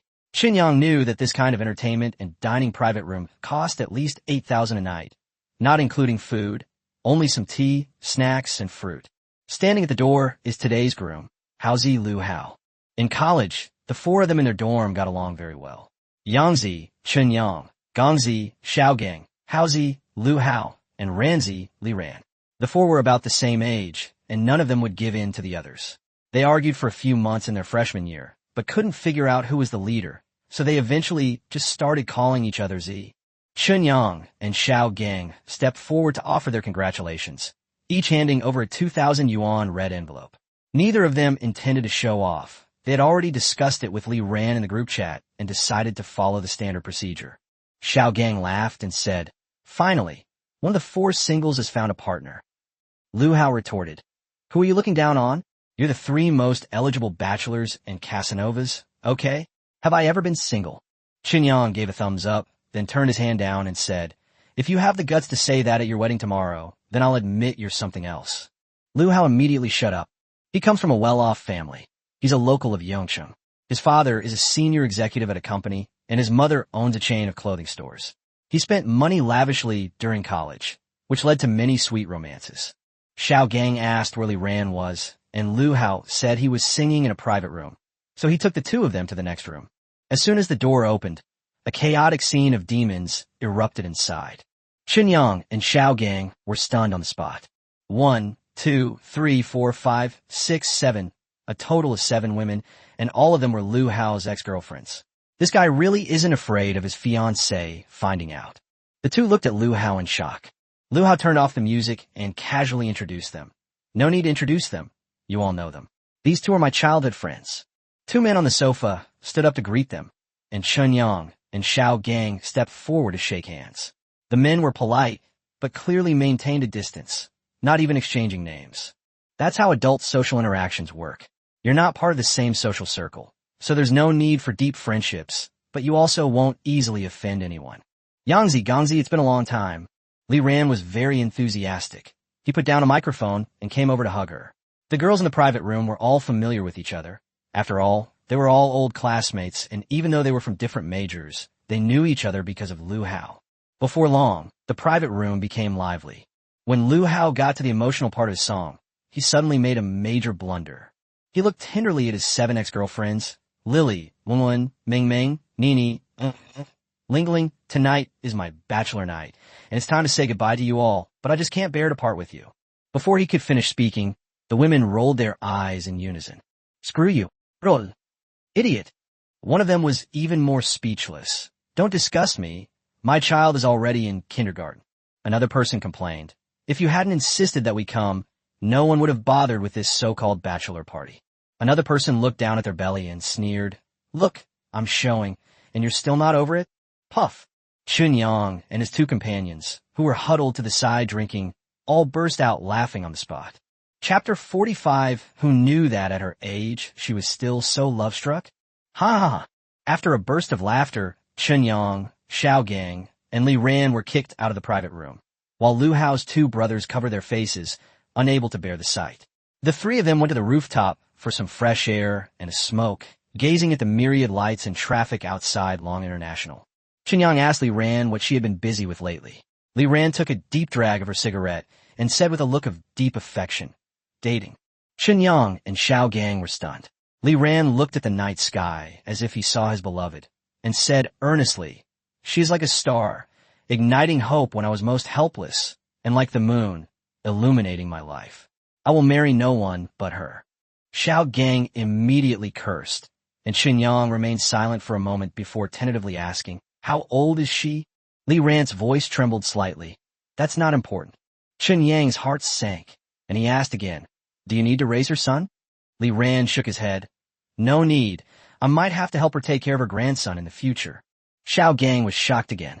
Chen Yang remained silent for a long time before finally saying, "Here's 10 million. Leave her." Li Ran painfully refused, saying it wasn't about money. It was about true love, and that his brothers all knew he preferred older women. Chen Yang wasn't in the mood for his emotional appeal and went straight to asking how rich the woman really was. Only then did Li Ran tell the truth. It turned out he'd been fired for being too lazy and had worked as a deliverman when he was broke. He'd taken an order from that woman once, and she thought his attitude was good, so she kept giving him orders afterward. Seeing her generosity, Li Ran naturally served her diligently. Little did he know that this woman, despite her age, was still hopelessly in love. After he visited several times, she assumed Li Ran liked her and even actively rejected him. Li Ran was initially confused and didn't go back. Unexpectedly, a few days later, the woman asked him if he had been hurt by her. Li Ran ignored her, so she assumed he was angry and started trying to appease him by sending him red envelopes, transferring money, placing orders, and giving him tips. At this point, Li Ran quickly explained, "Brothers, it's not that I'm not generous. It's just that she gave me too much. She transferred over 200,000 yuan in red envelopes, gave me tens of thousands in tips, and even bought me clothes and a car. She said it was too tiring to run errands without a car, so she got me a Range Rover." He was so excited that he called her godmother. Chen Yang asked him if he really did, and Li Ran nodded. When asked what she said next, Li Ran's expression was complicated. She said it was even more exciting. Xiao Gang was completely numb, and Chun Yang's hand holding the cigarette trembled slightly as he asked her what kind of family she came from. Li Ran said the woman was widowed in middle age, and her family owned a large company. Her son was now the chairman, but he hadn't been home for a long time, and he hadn't seen him either. Xiao Gang gave her a thumbs up and then asked her, since she has a son, the inheritance certainly won't go to Li Ran. So what is he after? Li Ran laughed. She's after the shares she holds. She said that before her husband died, he divided the company's shares into two parts, with her son owning 40% and her owning 30%. As long as we get married, no matter if we divorce or she dies, she will give me a share as a dowry. Xiao Gang was incredibly envious. Chen Yang and he both realized that the woman was probably quite attractive. Otherwise, Li Ran might not have been able to make up his mind. It's not uncommon for wives from wealthy families to take good care of themselves throughout their lives, looking like they're in their early 30s, even when they're over 40. The three finished their cigarettes and went downstairs. As soon as they reached the door of the private room, they found the door wide open and a large crowd gathered outside. A furious roar came from inside. "Speak! Where are they?" Xiao Gang asked them what they were doing, and immediately more than a dozen eyes turned towards them from inside and outside the private room. One of the young men took out a photo, compared it to his own, stared at Li Ran with a ferocious expression, and charged forward. "You bastard, you seduced my mom." The man kicked Li Ran, but at the crucial moment, Zheng Chang, who was hiding nearby, suddenly stood up and kicked him away. The young man clutched his side and cried out in pain, and the men he brought with him rushed over when they saw this. Wang Xiang, Ding Yi, and Zhou Feng no longer hid and immediately joined the fray, turning the corridor and half the hall into chaos in an instant. The waiters were terrified, the manager was frantic, and Zhao Shun, the owner of Longan International who was having dinner upstairs, rushed over upon hearing the news. Zhao Shun's heart skipped a beat when he saw Chun Yang. Last time, President Chun was arrested here. If he were to get beaten up here again, that wouldn't do. He still owed him money. Zhao Shun immediately ordered the waiters. "What are you all standing there for?" "Help General Manager, Chun." A group of waiters rushed forward, and the melee escalated again. Chen Yang tried to calm everyone down and not to go too far, since this person was Li Ran's adopted son, and it would be difficult to explain to his mother if he were seriously injured. The young man angrily shouted, "Li Ran, you seduced my mother and then ambushed me with your men. You wait. I'm not Huang Ruiming if I don't kill you." Li Ran was stunned. Chen Yang, upon hearing the name, Huang Ruiming, also stopped trying to mediate and stood aside. Could it be such a coincidence? If it really is Huang Ruiming of Ruiming New Energy, then this matter will probably be known throughout Yongchang by tomorrow morning. Logically speaking, family scandals shouldn't be aired in public. Such matters should be handled behind closed doors. But Huang Ruiming insisted on making a scene at a hotel. Did he really want to embarrass his mother? Chen Yang recalled his foolish act of firing Gu Xinhong and suddenly realized that this man was actually capable of such things. Meanwhile, police cars arrived outside the Longan International Hotel. At Dai Wenbin's command, a group of law enforcement officers rushed into the hotel. He didn't go in himself. Zhao Jiangshan's son, Zhao Chuanxing, stood beside him. Zhao Chuanxing hesitated for a moment. Isn't this a bit inappropriate? You've already taken the shares from Huang Ruiming. So why are you targeting his mother? Dai Wenbin sneered. You don't understand. We're helping him. His love-struck mother found him a stepfather. And if we don't help him now, the shares will belong to someone else. Chapter 46. Are you trying to slap me in the face right here? Cold, damp, and chilly. Zhao Chuanxing felt extremely uncomfortable. Looking at the cold smile on Dai Wenbin's face, he was momentarily speechless. To use such methods to obtain the Huang family shares was simply too ruthless. He was no longer a naive boy, but he still found it hard to accept such dark scheming. However, he also knew that he couldn't interfere. Zhao Shanhe intended to befriend Dai Wenbin's father, Dai Xiangdong. Although the Zhao family was a core member of the Dongjiang Chamber of Commerce, the Dai family was involved in coal, oil, and chemicals. These energy industries were either state-owned or had extremely powerful backgrounds, and they had no interest in joining the Chamber of Commerce. With the new energy sector booming, Dai Xiangdong also wants to enter the market. However, new energy differs from traditional energy in that it has a stronger commercial attribute and cannot rely on a seller's market model anymore, unless his technology can completely crush others. That's why Zhao Shanhe encouraged Zhao Chuanxing to spend more time with Dai Wenbin, hoping they could become like brothers. But at this moment, Zhao Chuanxing felt as if there was a wall between them. He was a proper businessman's son, while Dai Wenbin, who had studied abroad for many years, acted ruthlessly and unscrupulously, like a gray character who would stop at nothing, completely unlike the successor of a trillion-dollar energy group. That's not respectable at all. Dai Wenbin seemed to sense his emotions and turned to laugh. What? Lao Zhao, do you think I'm too ruthless? He said casually, you're just too kind. To achieve great things, you have to use some tricks. Besides, is Huang Ruiming really in our circle? My family, your family. Are we all worth hundreds of billions? He, with a mere 10 billion, dares to call us brothers. Zhao Chuanxing forced a smile. Brother Ben is right. Dai Wenbin didn't care. He glanced at his watch and said casually, let's go back. We'll watch the news tomorrow. The banquet hall of Longan Hotel was bustling with activity, with 4 or 5 tables packed full of people. Chen Yang picked up his wine glass and said with a smile, come on, give me some face and drink. The entire room fell silent instantly. Xiao Gang was the first to stand up, raising his glass and downing it in one gulp. Longan's boss, Zhao Shun, also smiled and drank, adding flatteringly, when President Chen speaks, who in the entire Dongjiang dares to disrespect him? Chen Yang quickly waved his hand. Hey, that's too much. There are plenty of people in Dongjiang who don't give me face. On the table, Li Ran held a cup, looking completely bewildered. Lu Hao next to him was even more confused, utterly clueless about the situation. Li Ran only knew that after he went downstairs, his cheap son, Huang Ruiming, brought people to beat him up and also threatened Lu Hao and his 2 other brothers, which terrified the girls in the private room. Immediately after Xiao Gang roared, a group of people rushed forward and started fighting with Huang Ruiming's men. Then Zhao Shun joined in with the waiters. The scene seemed chaotic, but it ended in just a few minutes. Huang Ruiming and his men couldn't even last a single round before being taken down.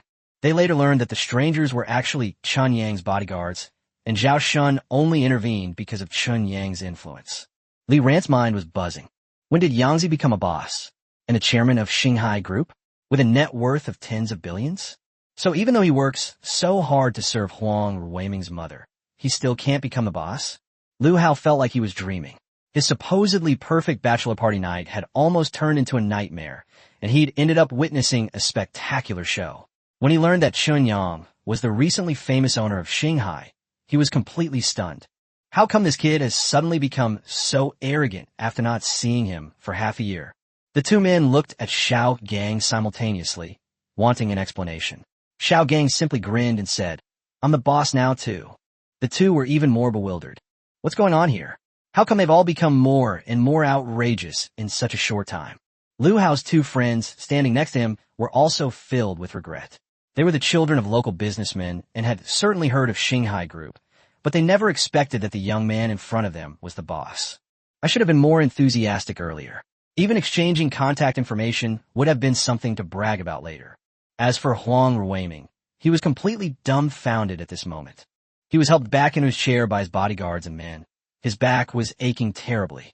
He had been thinking about revenge, but the moment he learned Chen Yang's identity, he felt a chill run down his spine. He had a fit of temper a while ago, rejected Xinghai's acquisition offer, and even fired Gu Xinhong. He regretted it afterwards, and when he heard that Gu Xinhong had joined Xinghai, he dared not provoke Chen Yang again. He wasn't particularly clever, but he wasn't stupid either. Rumors of the Danyuan banquet still circulated. Chen Yang had creditors all over Yongcheng and was destined to become a billionaire. Could he afford to offend someone like that? So these days, he has stopped paying attention to Gu Xinhong. But who would have thought that we'd run into this today? Even more outrageous is that the grandson who seduced his own mother was actually Chen Yang's friend. Huang Ruiming grew increasingly fearful as he thought about it. His impulsive decision to come tonight was already embarrassing enough. If word got out tomorrow, he and his mother would become the laughingstock of the entire city. He now only hopes that this matter can be resolved internally, even if it means suffering some losses. While he was lost in thought, the bodyguard next to him nudged him. Before Huang Ruiming could react, Chen Yang was already standing in front of him. Chen Yang's face darkened as he stared at him and said, "What? There are many people in Dongjiang who dare to disrespect me. But do you, Huang Ruiming, want to slap me in the face right here?" The banquet hall fell silent again, and all eyes were on Huang Ruiming. Huang Ruiming was so frightened that he quickly picked up his glass and said, "Don't hit me. I'll drink it." He downed the drink in one gulp, choking and getting covered in alcohol, looking utterly disheveled, but his attitude was already clear. Chen Yang patted him on the shoulder and said coldly, "Very well. Tell me, who sent you? Are you so brain-dead that you want your mother to become the laughingstock of the whole city?" Chapter 47, I Will Never Call You Dad. It was Dai Wenbin. He gave me a video. Huang Ruiming's expression changed. He finally realized something was wrong.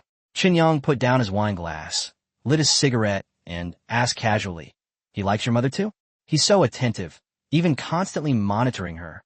Huang Ruiming's face darkened completely. Out of respect for Li Ran, Chen Yang reminded him to stay away from Dai Wenbin, adding that Gu Xinhong had already mentioned that the man's approach to him might not be for good. Huang Ruiming silently agreed. Chen Yang didn't say anything more, stood up and looked at everyone, indicating that today's matter was over and he hoped that no one would spread it.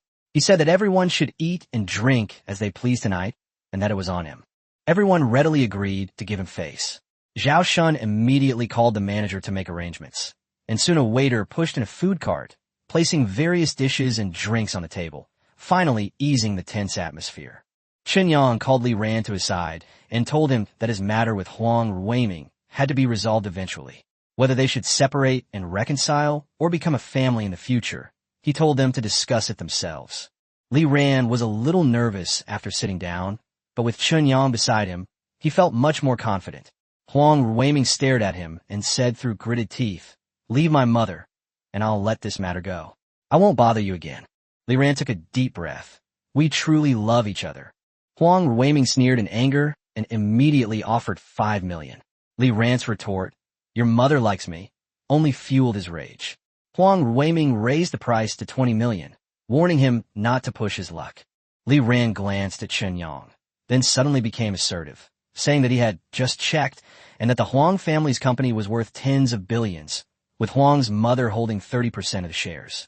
Huang Ruiming immediately exploded, cursing him for abusing his power and questioning why he coveted things left by his father. Li Ran replied seriously, "I could be your dad too. Most importantly, your mom likes me."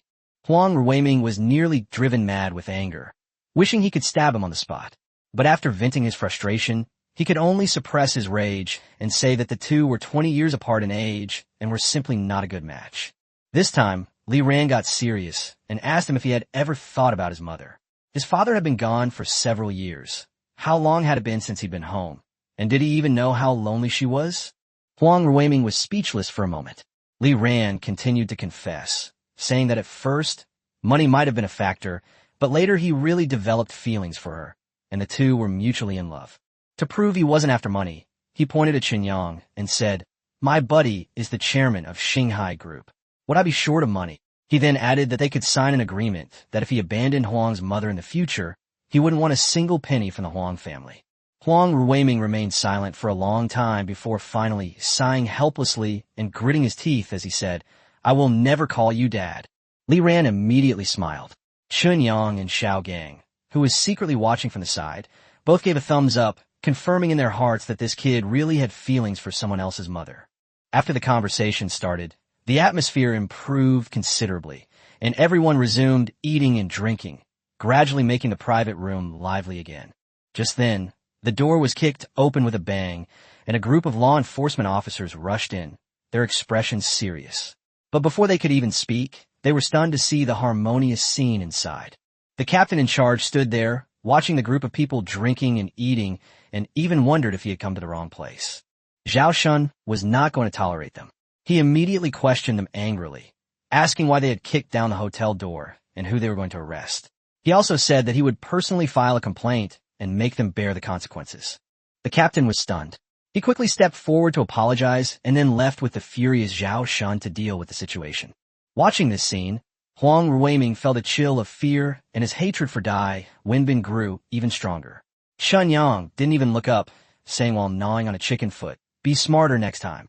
Huang Ruiming thanked him in a low voice, a rare occurrence for him. Chen Yang asked him if it was because of the equity issue. Huang Ruiming smiled bitterly and admitted that he should have seen through it sooner. He originally thought that Hanhai Energy only wanted to invest and cooperate, but he didn't expect that they were just being friendly on the surface, but secretly they wanted to swallow up their company. Chen Yang was somewhat surprised and asked him if he wasn't secretly selling stocks. Otherwise, he wouldn't have planned to acquire Ruiming. Huang Ruiming sighed and said he was simply short of money. He couldn't sell the company his father had left him. He just wanted to poach top technical talent from both domestic and international companies. The company's technology was lagging behind, and its stock price was plummeting, creating a vicious cycle. Chen Yang gave him a strange look and said he was quite filial. Huang Ruiming's face stiffened, and he whispered about Gu Xinhong, saying that he wasn't sober that day. Since meeting Dai Wenbin last year, he had become addicted to drugs, and his temper had become increasingly volatile. Actually, he regretted saying those words as soon as they left his mouth, but both of them were straightforward and neither could back down. After understanding, Chen Yang said that Shanghai Group's bioenergy injection could help him quit that thing. Although it couldn't be quit immediately, it could reduce the difficulty to something similar to quitting smoking. Whether it would work or not depended on him. Huang Ruiming was overjoyed upon hearing this, but then he remembered something else, and his expression turned grim again. He said that of the 40% of shares he held, 30% had already been sold to Hanhai Energy. Now, with his mother's 30% stake, plus the remaining 10%, he still wouldn't be able to maintain control. Besides the 20% held in the stock market, the remaining 10% is in the hands of the directors and shareholders. Once Dai Wenbin acquires those shares, he can easily oust him by purchasing them from the stock market at a higher price. Chen Yang shrugged, indicating that this was none of his business. He had already bought Changheng and had no interest in Ruiming. Perhaps he could try begging the other shareholders. After saying that, Chen Yang got up, wiped his hands, and left with the words, "That's all for today. I'm going back now." Huang Ruiming stared blankly at his retreating figure, his heart filled with mixed emotions, envy and jealousy. This was true leadership. Why couldn't his own company achieve technological breakthroughs? Chapter 48, Who the hell spread this rumor? After leaving Long'an, Chen Yang was followed by a group of people. Gongzi, Ranzi, Haozi, two of Haozi's friends, and a bunch of ex-girlfriends. The group found a barbecue restaurant, ordered plenty of barbecue and beer, and started drinking and having a lively time. The women drank juice, the men drank beer, and when two women wanted a drink, Chen Yang stopped them. He's not stupid. If they got drunk and leaned on him, it would be incredibly awkward. Besides, these were his roommates' ex-girlfriends. He didn't have that kind of fetish. At the dinner table, Lu Hao's two friends took the opportunity to add Chen Yang on WeChat, apologizing and toasting him enthusiastically. Chen Yang didn't mind, as the two were good at putting on a show and weren't too annoying. Lu Hao felt unwell after drinking and couldn't help but sigh, saying that he had originally planned to have everyone call him boss after getting married, but now he has no chance at all. Li Ran immediately laughed and scolded, saying that even without Chen Yang, there was still him. Wasn't he selling his body just to get the brothers to call him boss? Now look what happened. He lost his body and his boss too. Xiao Gang immediately became envious, saying that he didn't have to do anything to amass billions, which was simply inhuman. Everyone burst into laughter, and the atmosphere became incredibly lively.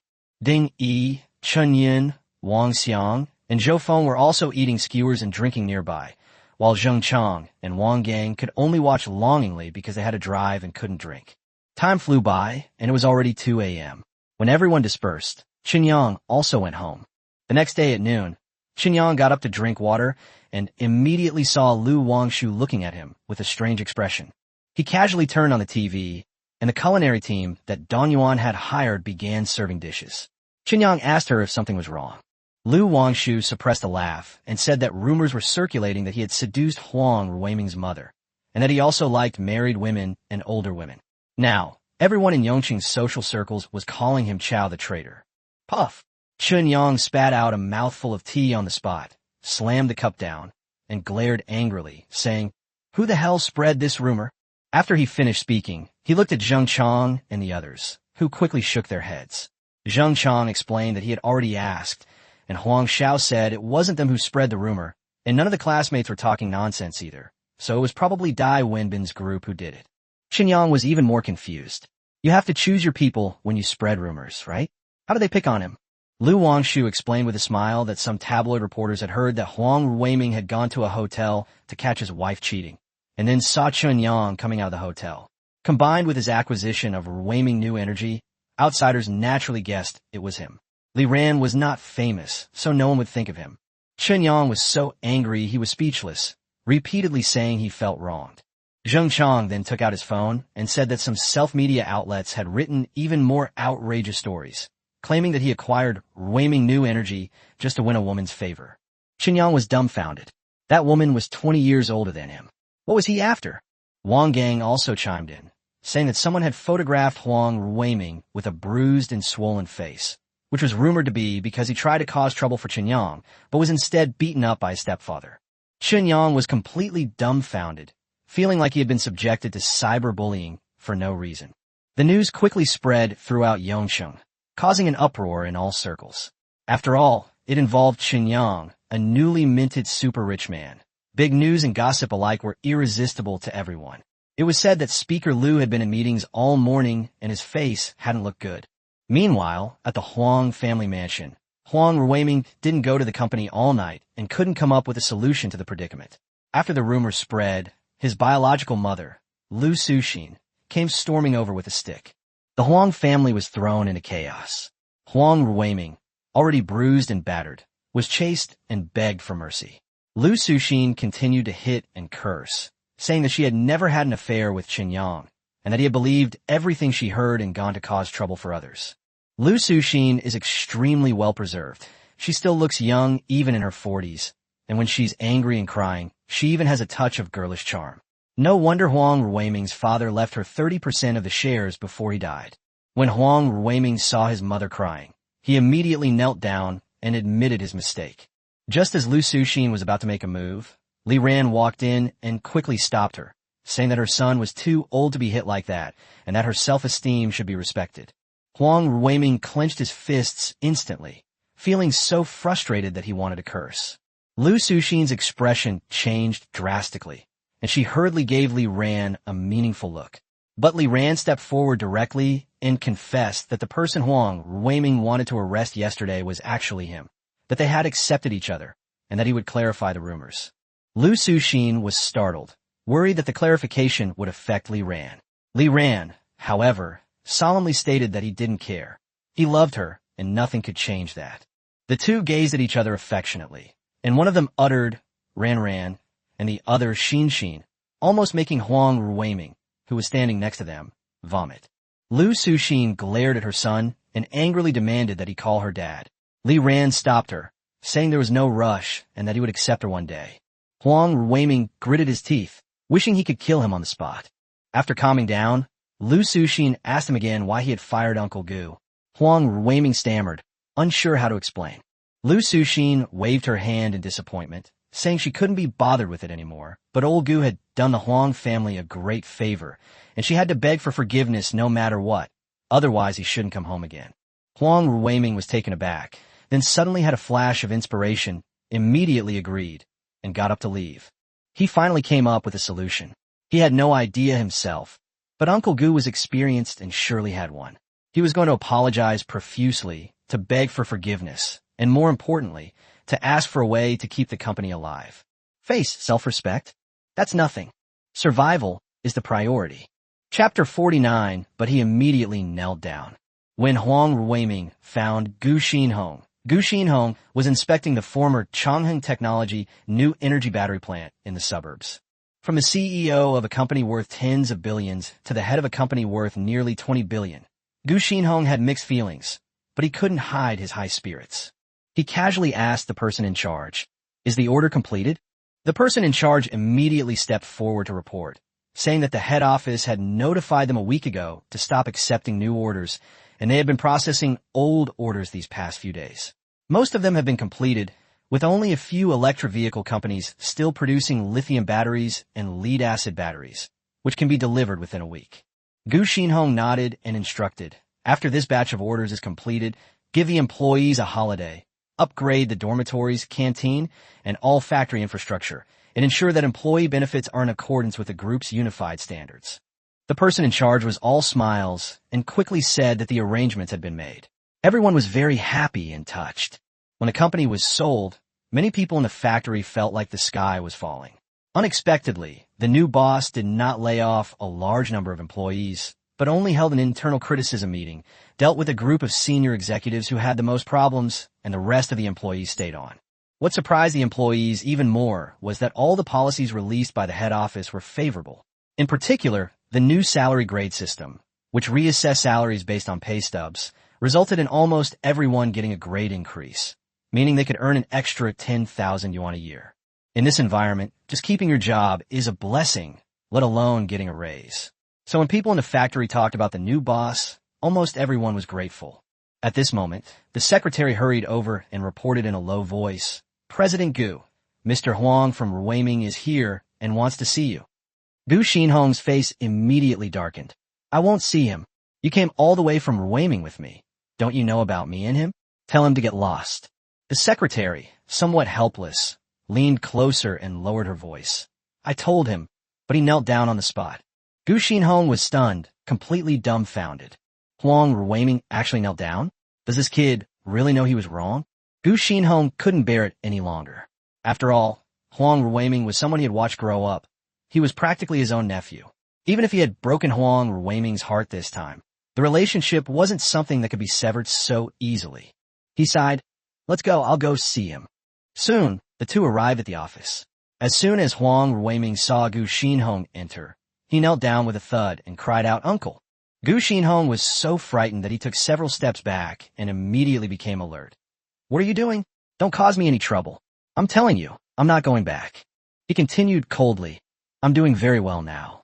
President Chen trusts me, and I can work freely. Haven't you always coveted Ruiming's power? Now that I'm gone, you're Ruiming's emperor.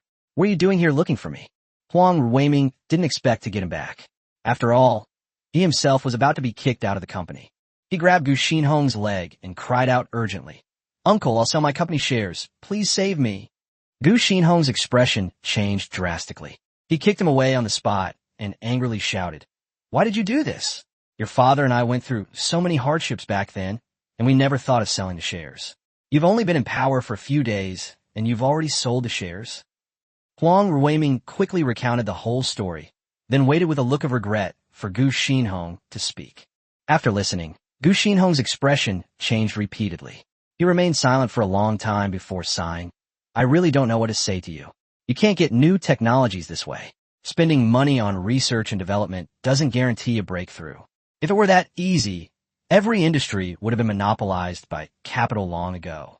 Huang Ruiming asked in a low voice, "Uncle, I was wrong. What should we do now?" Gu Xinhong shook his head, his face grim, difficult. Hanhai Group is a long-established energy company with assets that are impossible to calculate. Last year, its sales were nearly 100 billion yuan. If it were to go public, it would be worth at least several hundred billion yuan.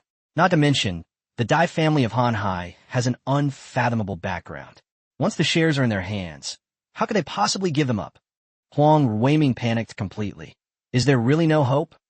Gu Xinhong was silent for a moment, then suddenly remembered what Yang had said before. The company had new technologies that would enable Shanghai Energy to develop rapidly and crush the existing new energy battery industry. Even if there's an element of exaggeration in this statement, if even 20% of it is true, Shanghai Energy would be enough to become an industry giant. This would pose a huge crisis for other new energy companies. At that time, let alone the current Ruiming, even at his peak, might not be able to withstand it. Gu Xinhong's eyes narrowed, and he said in a deep voice, I do have a plan, but it depends on whether you have the determination. Huang Ruiming immediately looked up. What method? Gu Xinhong said directly, sell the shares. Huang Ruiming was stunned. Gu Xinhong said firmly, the new energy industry is about to undergo a major reshuffle. Holding on to shares will only lead to losses. It's better to sell them all now and secure your profits. Huang Ruiming had certainly considered this idea, but the ruthless methods of Hanhai had frightened him. Selling to them would not only be frustrating, but could also result in a huge loss. Gu Xinhong noticed his hesitation and added, sell it to our boss, Chen Yang. Huang Ruiming was taken aback. Chen Yang? Didn't he say that with Changheng, he wouldn't need Ruiming anymore? Gu Xinhong pulled him up. He doesn't need Ruiming, but he needs money. First, he needs to make money, and second, he needs to borrow money. Come with me. The two immediately took a car to the city center and soon arrived at the Shanghai building in the Long and Commercial Center. The receptionist greeted Gu Xinhong. Gu Xinhong asked, is the chairman here? The receptionist replied, yes, the chairman just arrived and should be in his office on the top floor now.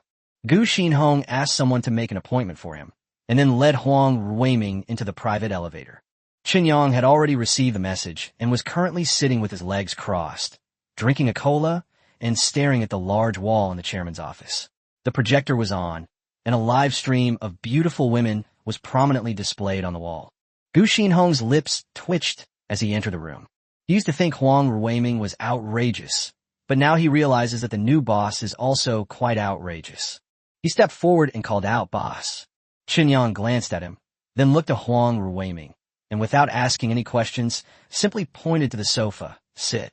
After the two sat down, Chen Yang smiled and asked, Mr. Gu, are you here to help Mr. Huang promote his product? Gu Xinhong nodded, yes. Chen Yang said calmly, then give me a reason to be moved. Chapter 50. Someone's behind Hanhai Group. Gu Xinhong's heart tightened. He knew that speaking up for his former employer might have been a major taboo in the workplace. So he quickly tried to salvage the situation by saying, President Chen, as far as I know, you've been looking for loans lately? Chen Yang's interest was piqued. What? You want to lend me money? Gu Xinhong smiled wryly. I don't have that much money, but he does. As he spoke, he pointed to Huang Ruiming. He can lend it to me. Chen Yang looked at Huang Ruiming and suddenly found the kid much more pleasing to the eye. How much? Huang Ruiming quickly replied, 3 billion. Chen Yang sat up straighter, his expression becoming serious. Gu Xinhong added, not only that, he and his mother also hold 40% of the shares, worth 4 billion, making it a total of 7 billion. Chen Yang's eyes suddenly became subtle. Was Huang Ruiming going to replace the Shun family and become his biggest private creditor? Huang Ruiming hesitated. Uncle Gu, the shares haven't been sold yet. Gu Xinhong said directly, sell it to the boss, and then lend the money from the sale of the shares to the boss. Chen Yang was stunned by this move. He never expected it could be done like this. Gu Xinhong then explained that with them in the new energy industry, Huang Ruiming had no chance, so it was better for him to simply withdraw. Anyway, he didn't have much entrepreneurial ability, so investing money was the safest option. And right now, the most profitable and stable investment was, of course, lending to Chen Yang with an annual interest rate of 24%, faster than doing business. After hearing this, Chen Yang could only think to himself, he's really giving me too much of an opportunity. Huang Ruiming gritted his teeth and nodded. I'll listen to Uncle Gu. I'll go back and pick up my mother now and sell the shares. After he finished speaking, he got up and left. After everyone left, Chen Yang looked at Gu Xinhong. Gu Xinhong said with a wry smile, after all, we've been on good terms with the Huang family for decades, so please forgive us, boss. Chen Yang waved his hand. It's nothing. I'm thanking you so much. If it works out, I'll give you a raise. Gu Xinhong was relieved, then lowered his voice to remind him. Hanhai Group has powerful backers, but you have Chairman Liu behind you, so don't be afraid of him. You can keep them hanging for now. They will definitely try to grab Ruiming's shares in the stock market to seize power. I suggest you do the same, drive up the stock price. When Hanhai Group doesn't want to give up, they will have no choice but to buy shares and equity from you, which will make you a fortune. Chen Yang immediately understood the operation and smiled with satisfaction. I'm leaving everything to you. The company has over 10 billion in its accounts. You handle it. Gu Xinhong laughed and said, we don't need that many, otherwise people will be scared away. He immediately got up and made a phone call to his contacts. Half an hour later, a group of professional traders arrived at Shanghai Building. Lu Wangshu arranged a temporary meeting room for them, and Gu Xinhong and his team immediately began work. Not long after, Huang Ruiming and Lu Suxin arrived. To Chen Yang's surprise, Li Ran appeared holding Lu Suxin's hand. Chen Yang watched this scene and thought to himself, wow, that's awesome. Looking at Lu Suxin, she had the appearance of someone in their 20s, but the demeanor of someone in their 30s, a true mature and sophisticated woman. Not only did she not look old, she even looked younger than Li Ran. After exchanging greetings, Lu Suxin went to talk to Gu Xinhong for a long time before finally agreeing. The equity transfer agreement was quickly finalized, even skipping the bank transfer. A debt agreement was directly drawn up, stating an annual interest rate of 24%, payable monthly, with a total debt of 7 billion. Huang Ruiming watched longingly, wanted to speak several times, but ultimately held back. Of course, he wanted to get his hands on the debt certificate, but the majority of the shares were with Lu Suxin, and besides, the people present were closer to Lu Suxin and Li Ran, so no one paid attention to his thoughts. Lu Suxin rolled her eyes at her son. Stop looking. I have enough to eat and wear, and I don't spend much money. Your stepfather and I have already registered our marriage. From now on, the monthly interest will be 140 million. You will take 100 million, and he will take 40 million. Whether you start a business or squander, it is up to you. Huang Ruiming finally breathed a sigh of relief. Although he was a little unhappy that Li Ran was taking 40 million a month, he was already happy enough to take 100 million. At this moment, Li Ran suddenly laughed and said, I won't take it. There's no use in having so much money. Isn't Yangtze short of money? I'll lend you all the interest. Huang Ruiming's eyes lit up. He wasn't stupid. With 1.2 billion in interest a year, if he continued to lend it to Chen Yang, he wouldn't even be able to spend all the interest next year. So he immediately added, I won't take any. You can have them all. Chen Yang laughed and scolded. Good heavens, you guys are playing the game of compound interest with me? Fine, then you can all stay. Everyone burst into laughter. Even Gu Xinhong was tempted, thinking of foregoing his own salary and lending it to the boss. But when he thought about his meager wages, he ultimately couldn't bring himself to ask. Meanwhile, at the headquarters of Hanhai Energy, Dai Wenbin's face was gloomy. After listening to the trader's report, he smashed the cup in his hand and cursed. Who did this? How dare they snatch food from Tiger's mouth? I'd like to see if they have the ability. After saying that, he got up and went to the chairman's office. In the office, Dai Xiangdong wore glasses and dressed in a refined manner. But even though he was older and his hair was gray, his sharp and piercing aura was still undeniable. Dai Wenbin said, Dad, there are people like us who are aggressively buying up Ruiming stock. Dai Xiangdong frowned at him, his tone dissatisfied. Is that all you're telling me? I want results. Who's making the acquisition, what you plan to do, and whether things have been accomplished. Dai Wenbin hesitated, but the stock price has already hit the daily limit. Ruiming doesn't have any special technology. Will we lose money if we continue to acquire it? Should we switch to another company? Why do we have to keep focusing on Ruiming? This is not in our best interest. Dai Xiangdong's voice turned cold. This is not your concern. Dai Wenbin's expression changed slightly, and he quickly nodded and left. After he left, Dai Xiangdong remained silent for a moment, then took out an old-fashioned mobile phone from the drawer and dialed the only number in his contacts. After the call was connected, he said in a low voice, Hello, this is Dai Xiangdong. The person on the other end simply asked, What is it? Dai Xiangdong slowly spoke. The prey has fallen into the trap. The other person replied calmly, Very good. I hope you won't disappoint me this time. Dai Xiangdong agreed, hung up the phone, stuffed the phone back into the drawer, rubbed his temples, and finally just sighed. Chapter 51, A Long-Term Scheme, A Belated Conspiracy. For several consecutive days, Ruiming New Energy's stock price hit the daily limit, directly shaking the entire financial industry. It wasn't until several days later that this stock, which had caused countless people to hold their breath, finally stabilized, and at the same time, a major piece of news was released.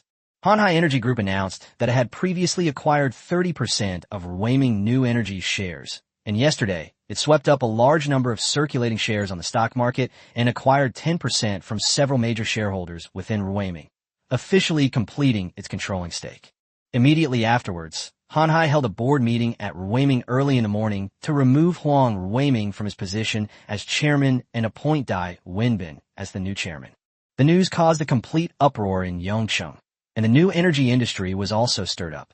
Following Xinghai Group's acquisition of Changheng Technology, Hanhai Energy's takeover of Ruiming New Energy led many to speculate whether Yongcheng had achieved a breakthrough in new energy technology.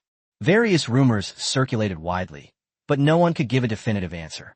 Early that morning, Chen Yang received an invitation to the Hanhai Club in the North Garden of Daong Shengjing. Chen Yang looked at the invitation. The time was set for noon. Gu Xinhong reminded him that Hanhai Group was most likely after the shares this time. Of course, Chen Yang wouldn't refuse. Around noon, he led Lu Wangshu, Gu Xinhong, and several bodyguards on foot to the North Garden. Unlike the East Garden, the North Garden was also understated and luxurious, but it resembled a renovated private club. The group was led by a waiter to a pavilion where they were seated. A short while later, a hearty laugh rang out, and Dai Xiangdong entered with his son Dai Wenbin and 2 assistants. Upon seeing Chen Yang, Dai Xiangdong greeted him warmly. "Welcome, President Chen. You truly are a young talent. Seeing you, I really feel that our era has passed." Chen Yang smiled and shook hands with him. After everyone was seated, Dai Xiangdong ordered the dishes to be served. After a few rounds of drinks, he finally got to the point. "Brother Chen, now half of Ruiming's shares are mine and half are yours. I hope we can cooperate more deeply." Chen Yang raised an eyebrow. "Cooperation? You're not planning to buy shares?" Dai Xiangdong laughed. "We don't have the technology, so what will we do with shares? But Brother Chen definitely has the technology, so why don't we cooperate?" These words caused a sinking feeling in everyone present. Gu Xinhong, in particular, immediately had a bad feeling. Chen Yang remained calm and asked with interest, "How do we cooperate?" Dai Xiangdong held up 8 fingers. "I'll offer 80 billion for half of Xinghai's shares. I'll give Ruiming's shares directly to you, brother. When Ruiming and Changheng merge, and Hanhai and Xinghai join forces, wouldn't that be a wonderful thing?" Chen Yang couldn't help but laugh out loud. "You're dreaming. What makes you so sure Xinghai has new energy technology?" Dai Xiangdong's expression darkened slightly. "I've studied you. You risked everything for millions, borrowed 80 million to establish Xinghai Beverages, and then, based on bioenergy injections, borrowed over 30 billion to enter the new energy field. You've invested 15 billion in Changheng alone. Would you dare to do this without the technology?" Chen Yang shrugged. "You said it yourself, I'm 35 billion in debt. Aren't you afraid that if you throw 80 billion in, it'll just be a bang?" "That's worth it." Dai Xiangdong smiled faintly. "I don't think anyone would refuse an 80 billion yuan buyout of the bioenergy injection alone." Chen Yang then realized that this was not a cooperation, but a pre-planned scheme. The 80 billion was just bait. If Xinghai really had new technology, Hanhai could take a share of the profits. If it didn't have the technology, they would use 40 billion of it to help Chen Yang pay off his debts, kick him out, and then buy out the special bacteria. Chen Yang just couldn't understand why they were so sure he would back down, and why they insisted on acquiring more than half of Ruiming's shares first. Dai Xiangdong seemed to see his doubts and stopped hiding his intentions. "We've been watching you since you started out. The business world isn't as simple as you think. We know your background and your relationships with friends." He continued, saying that the plan was already set when they discovered that Li Ran had a relationship with Huang Ruiming's mother and saw Chen Yang announce his entry into the new energy field at the Danyuan banquet. Originally, they planned to acquire Ruiming first and then cooperate with Chen Yang. However, they later discovered that Chen Yang had an extremely independent personality, preferring to take on debt and pay high interest rates rather than give up his shares, which proved that he must have some extraordinary technology.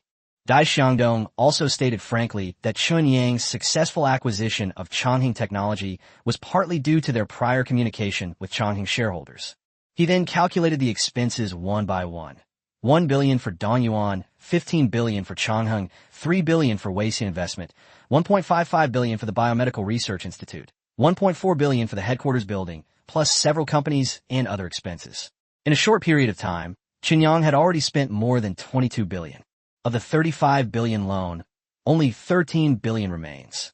Adding the 7 billion IOU from repayment shares, Chen only has about 6 billion left that he can actually use. Dai Xiangdong took a sip of water and asked calmly, "Young man, what will you do if the bank discovers that your company has problems and terminates the loan early? What will you do if the creditors come together to collect the debt?" The atmosphere in the attic instantly became tense. It has to be said that Dai Xiangdong's move almost struck at Chen Yang's vitals. If Shanghai Beverages Foundation truly falters, the seemingly glamorous Shanghai Group could collapse at any moment. Chen Yang, however, was somewhat disdainful. He stood up and said, "Is this your method? I can sell repayment shares, so what if they're stuck in my hands? The Huang family didn't ask for cash. I didn't pay a penny of the 7 billion. They only gave me an IOU. The bank only has 200 billion. I can just borrow some more." Dai Xiangdong's expression remained unchanged. "Can you borrow it? The fact that I'm sitting here means that everything is arranged. Do you remember how you operated Chang'an? Now I'm in charge of repayment. If I choose to delist, you, as a shareholder, will also have to repurchase the shares." Chen Yang wiped his mouth with a tissue and smiled. "It won't cost more than 1 billion or so. I'll wait and see. Thank you for your hospitality." After saying that, he left with his men. On the way back, everyone looked grim. Looking at Chen Yang's nonchalant expression, Lu Wangshu couldn't help but ask, "Aren't you worried at all?" Chen Yang chuckled. "What are you worried about? Worried about the bank chasing after you for debt? I don't care. You should know what I have. I have nothing, only a mountain of debt." Everyone was taken aback. Chen Yang opened his arms and said in a relaxed tone, "The ones who should be worried are not me, but the creditors. If I mess things up, I'll at most go to jail, but they're the ones who should really be crying." Everyone was stunned by these words. Then, Chen Yang looked at Lu Wangshu.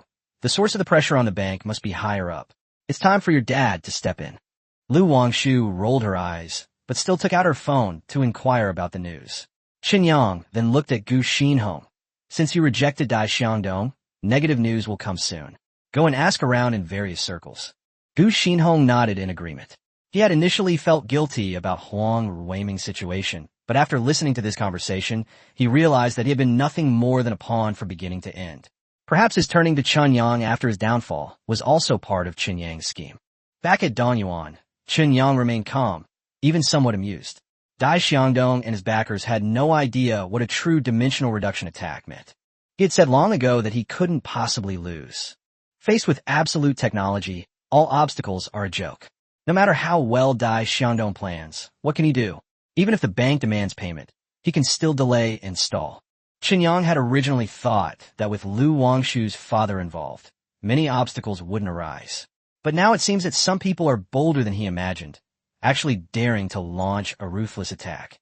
But it doesn't matter. Since they want to play, let's play to our heart's content. Chen Yang wants to see what other tricks they can pull, and he also wants to see what expressions those people will have when he brings out his new technology. It's going to be amazing. Definitely. Chapter 52, Giving Creditors a Sense of Crisis. In the speaker's office, Lu Qiming hung up the phone, frowned, and sat back in his chair, tapping his fingers on the table. Secretary Zhang, standing to the side, immediately felt a pang of anxiety. He had followed Lu Qiming for a long time and knew that this gesture usually meant something was wrong, and it was no small matter. He hesitated for a moment, then stepped forward and called out, "Leader." Lu Qiming shook his head and said calmly, "It's nothing serious. Someone is resentful and came after me." Secretary Zhang's heart sank, and he immediately recalled the situation a year ago before Lu Qiming was parachuted into Dongjiang. At that time, the Dongjiang speaker retired, and the person who was originally in charge of Dongjiang had the best chance of being promoted, but in the end, the higher-ups sent Lu Qiming to Dongjiang instead. Could it be that he hasn't given up yet? But Secretary Zhang felt something was amiss. It wasn't a leadership transition. Lu Qiming had only been in office for a year. How much would it take to remove him? It was simply unreasonable. But Lu Qiming knew very well that what the other party really wanted wasn't necessarily to transfer him. Even if he were transferred, what would change? The reason why the organization didn't promote him back then was actually based on 2 points. First, he had been working in Dongjiang for too long, and it was impossible for him to be promoted. Second, he was too involved, and it was impossible for him to be transferred to other provinces. This is a vicious cycle, which also means that his career is basically over. The organization did not deny his contributions to Dongjiang over the years, but it also expressed its dissatisfaction. Many things didn't need investigation. Those at the top could see at a glance who was behind Hanhai Energy Group. But what good does it do to see through it? The other party hasn't committed any fundamental errors, and there's no clear evidence. These minor flaws can only prevent him from advancing further, but they can't completely overthrow him. Those who have reached this point are all shrewd and calculating. If you really ask them, they can easily say that everything they did was for the development of Dongjiang, and they had no other choice. This is why Lu Qiming told Qinyang that there would be no fundamental change in status between hundreds of billions and trillions. Hanhai Energy is large enough that if it were listed on the stock market, it would definitely be a company worth hundreds of billions or even trillions. But no matter how big it is, it's useless. In the end, it was someone who supported it that made it successful. Lu Qiming rubbed his temples, feeling that the matter was thorny. Politics is never separate from struggle and compromise. On the surface, things may appear calm, but behind the scenes, it's all about weighing interests. Lu Qiming's parachuting into Dongjiang was the result of struggle. The other side's retreat was also the result of compromise. That person paid the price of not being promoted, in exchange for maintaining the existing structure of Dongjiang. This was a tacit understanding and also a temporary balance. Breaking the balance isn't difficult, and the higher-ups also intend for it to happen. But whoever breaks the balance will be responsible for cleaning up the mess. Lu Qiming's assignment to Dongjiang carries this implication. The problem is that Dongjiang has long been firmly established by that person. That person is originally from Dongjiang, and some outsiders even jokingly refer to him as having formed a Jiang gang. Is this really just a joke? The underlying message is all too clear. What's even more troublesome is Hanhai Energy. Once this behemoth collapses, the entire Dongjiang region will be severely impacted. After pondering for a long time, Lu Qiming finally made up his mind. He originally intended to continue his elaborate scheme, waiting for the opportune moment to resolve the chaos in Dongjiang. However, Chen Yang's appearance was an unexpected turn of events, and this unexpected turn of events had clearly been noticed by the other side, who had begun to take action. If Chen Yang really has some powerful new energy technology, and that person gets it first, the other party is likely to break the balance first, or even take another step forward. Even without new technologies, the bioenergy injection alone is enough for Hanhai to monopolize the domestic and international markets in a short period of time and grow into an even more difficult behemoth. Thinking of this, Lu Qiming no longer hesitated and said in a low voice, "It's time to let that kid broaden his horizons, so he won't think that he's the most important person in the world." East Garden. Chen Yang was drinking tea and scrolling through live streams on his phone, watching a female streamer dance. His nonchalant attitude left Lu Wangshu speechless. At a time like this, he still had the nerve to watch the live stream? Was he genuinely confident, or just incredibly carefree? Zheng Chang, who was sitting next to him, was very close. He couldn't use his phone during work hours, but he couldn't stay still, so he could only take the opportunity to peek at his boss's screen. As he looked at it, he couldn't help but exclaim, "It's huge." Xianyan grinned, "Right? My judgment is still trustworthy." Zheng Chang's eyes darted around, and he suddenly came up with a terrible idea. "Boss, you're so rich. Why are you still watching live streams on your phone like us? It's too monotonous." Chen Yang raised an eyebrow. "Then what do you suggest we do?" Zheng Chang chuckled. "Watch the live broadcast. Recruit some people, set up a song and dance troupe. They can perform at company events, and you, the boss, can watch too. We can also benefit from it." Chen Yang gave a thumbs up. "Great idea." Just as Zheng Chang was about to feel happy, Chen Yang pointed to the door and said, "Get out of here." Zheng Chang was dumbfounded. Chen Yang scoffed. "You're doing this for my own good? I can't even be bothered to call you out. What? I hired people here so you could date." Zheng Chang immediately wilted. "Boss, I was wrong." Chen Yang was finally satisfied and said, "It's good that you know you were wrong. What's the point of keeping a song and dance troupe? It's a complete waste of money. If we really want to keep one, we should just buy an entertainment company and have them make money for me while they dance. They can perform for free at company events, have high brand recognition, and even film promotional videos for our products. That's the real deal." Zheng Chang immediately flattered, "It's still you, boss." Lu Wangshu rolled her eyes, really not wanting to comment on these two clowns. Just then, Gu Xinhong rushed over and said, "Boss, breaking news. repayment has initiated the delisting process. Chen Yang crossed his legs nonchalantly. Give him money, and I'm afraid of him? Does he really think he's some kind of local tyrant? He even forbids other companies from acquiring my shares? What era are we living in? Still playing these games? Previously, it was reported that Hanhai Group had warned that anyone who bought shares in repayment would be expected to lose money.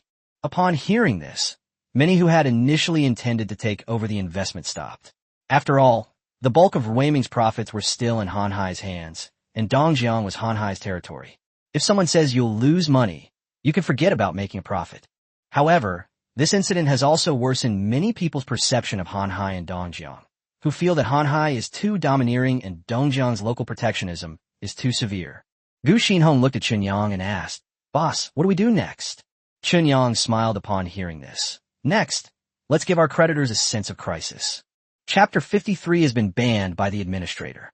Gu Xinhong looked completely bewildered, not understanding at all what Chen Yang meant by give the creditors a sense of crisis.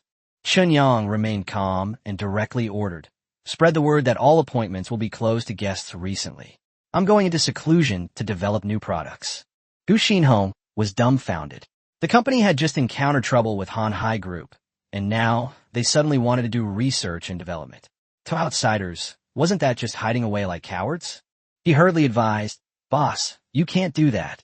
It will make the creditors lose faith in us." Chen Yang shook his head. "You're wrong. Not having new technology is called being a coward, but having new technology is called earth-shattering. What is Hanhai Group? Just a bunch of chickens and dogs. We're using a strategic retreat to lure them out of their hole and make them come out into the open, so we don't fail to kill them later." Lu Wangshu was puzzled, feeling that Chun Yang's words were implied, but she couldn't guess who he was referring to. Gu Xinhong was still somewhat hesitant. "Should I really announce it publicly? I'm afraid it will cause panic within the company." Chen Yang smiled and said, "Then let them feel a sense of crisis too. Shanghai was originally formed by the merger of several companies. If some people want to leave, consider a layoff. If no one leaves, the employees' confidence and sense of belonging will be stronger after this crisis is over." Gu Xinhong wanted to argue that this approach would have collapsed after a few attempts in other companies. However, considering that Shanghai Group had always been unconventional, he felt that this might be an opportunity, so he could only nod and agree to proceed. Soon, everyone in Yongqing knew that Hanhai Group and Shanghai Group had officially gone head-to-head. Although Shanghai Group has risen rapidly and its future seems limitless, in most people's eyes, the established Hanhai Group is the true local tyrant of Dongjiang. No one thinks Xinjiang can win. Meanwhile, the Shanghai Creditors Group also became lively. This group was created by Hu Guangyu, and it's full of Chun Yang's creditors. After adding Chen Yang, Hu Guangyu also gave him administrator privileges. Messages kept popping up. Wang Yaozu asked, "Brother Chun, how did you end up going up against Hanhai?" Zhao Shun also asked, "Brother Chun, what exactly happened?"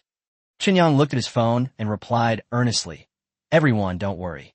Hanhai is nothing but a bunch of worthless dung. If you have any spare cash, you can lend me some more. Thank you. Repay?" Many people in the group were sweating profusely. It wasn't that they didn't believe Chen Yang at all, but rather that the pressure from the Hanhai Group was simply too intense. Shen Wei quickly stated, "If President Chen can overcome this crisis, our Shun family can increase our investment." Chen Yang returned the gesture with a fist and palm salute, in a good mood. A creditor should act like a creditor and not resort to intimidation at the drop of a hat. But he hadn't been laughing for long when some people started acting inappropriately. Lu Ming sent a message, "Mr. Chen, I urgently need money for my business. Can you repay this loan interest-free?" Zhao Huiyan chimed in, "Mr. Chen, I also need money. What do you think?" Then, a group of unfamiliar creditors appeared. They were clearly the investors from the Dongyuan banquet. There were quite a few of them, and although they had pooled together 5.5 billion, Chen Yang didn't recognize them. It's one thing to be unfamiliar with someone, but to ask for money at a time like this is clearly an attempt to demoralize the troops. Chen Yang sneered and pointed his finger.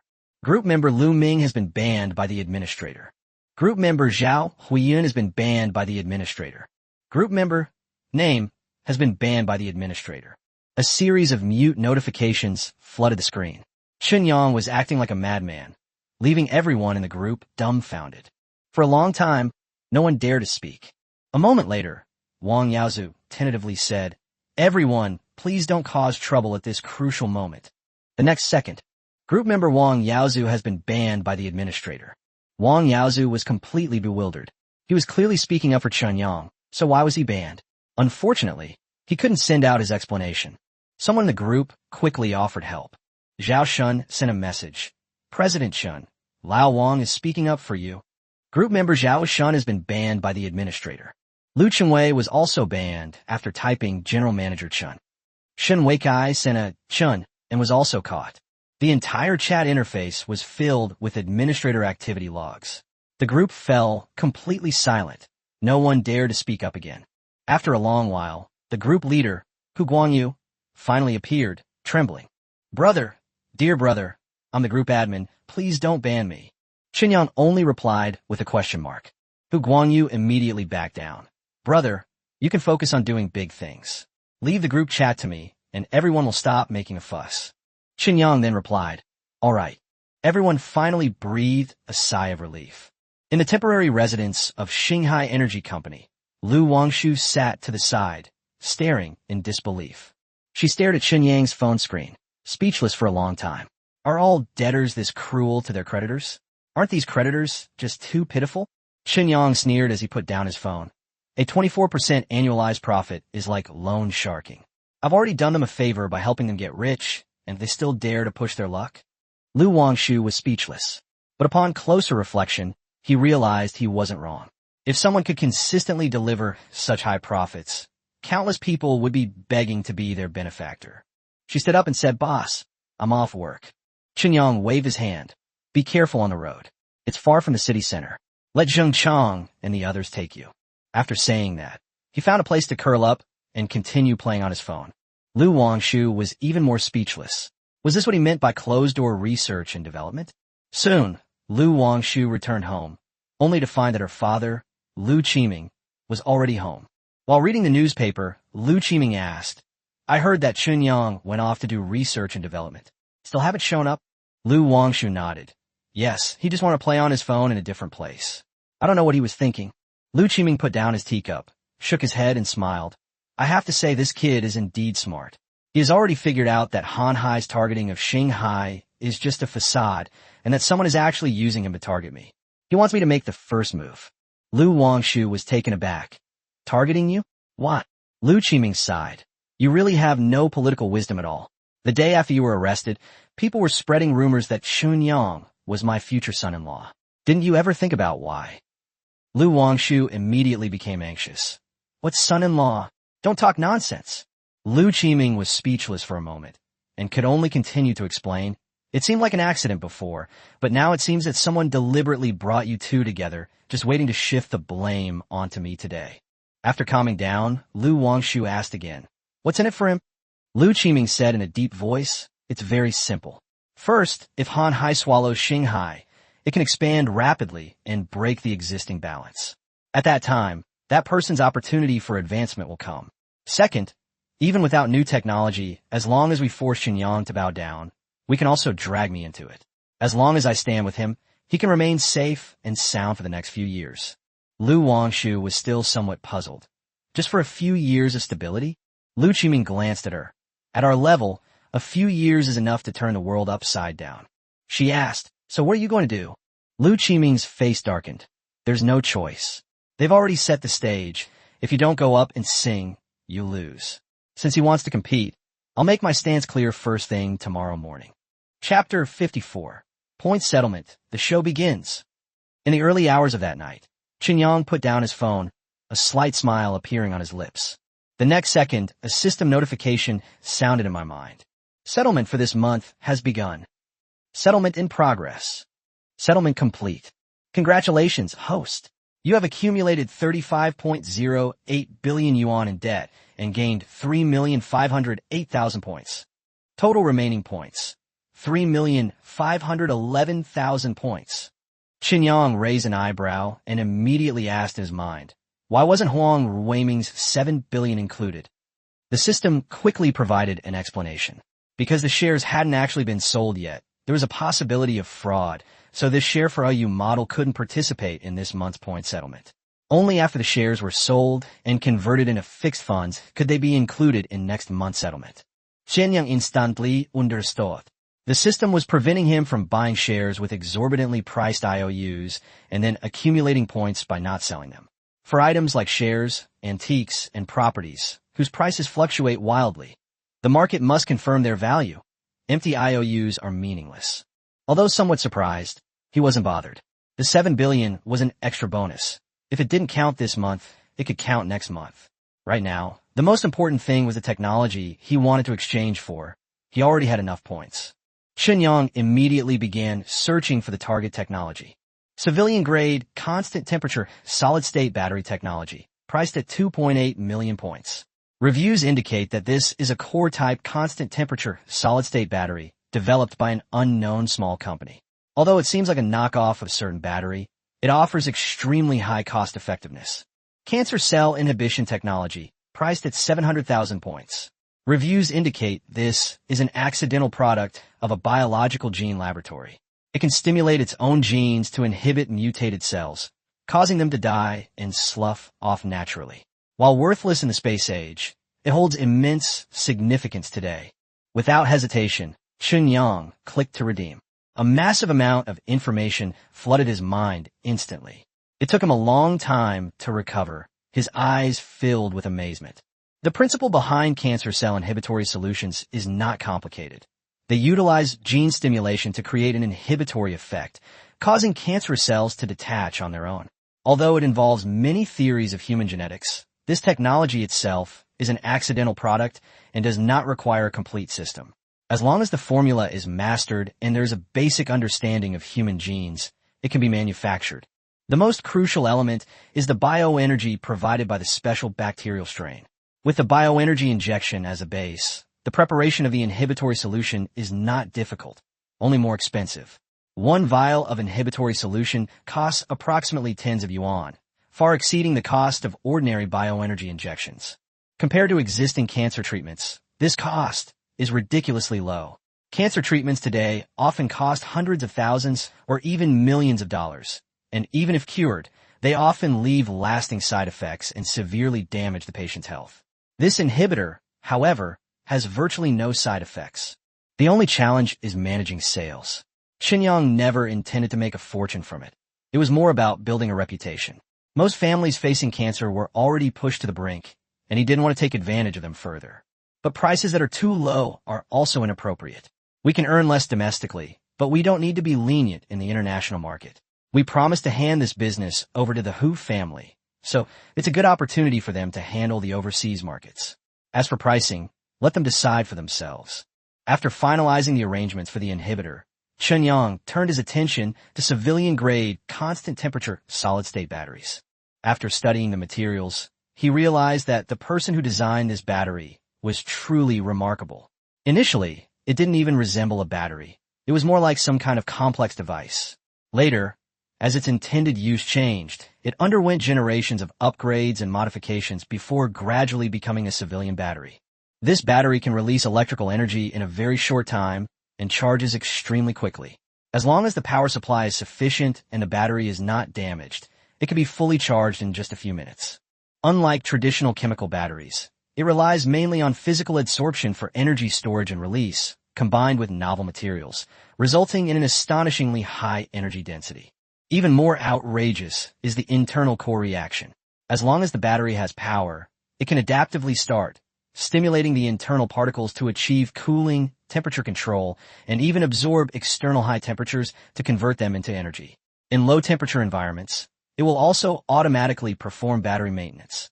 In simple terms, it's like an activated, self-circulating, adaptive battery. It's not entirely intelligent, and it's not like traditional programming, but its design concept is ingenious. Chen immersed himself in the documents for a long time before finally showing admiration. This battery is not cheap to manufacture, but it has an extremely long lifespan. Data shows that a fully charged car battery can power a typical car for 4,000 to 7,000 kilometers. Under normal use, the battery life can reach 30 to 50 years. This data is truly outrageous. Chen was deeply moved. He knew very well that this was a truly groundbreaking battery. Once it was released, it would be able to crush all other batteries currently on the market.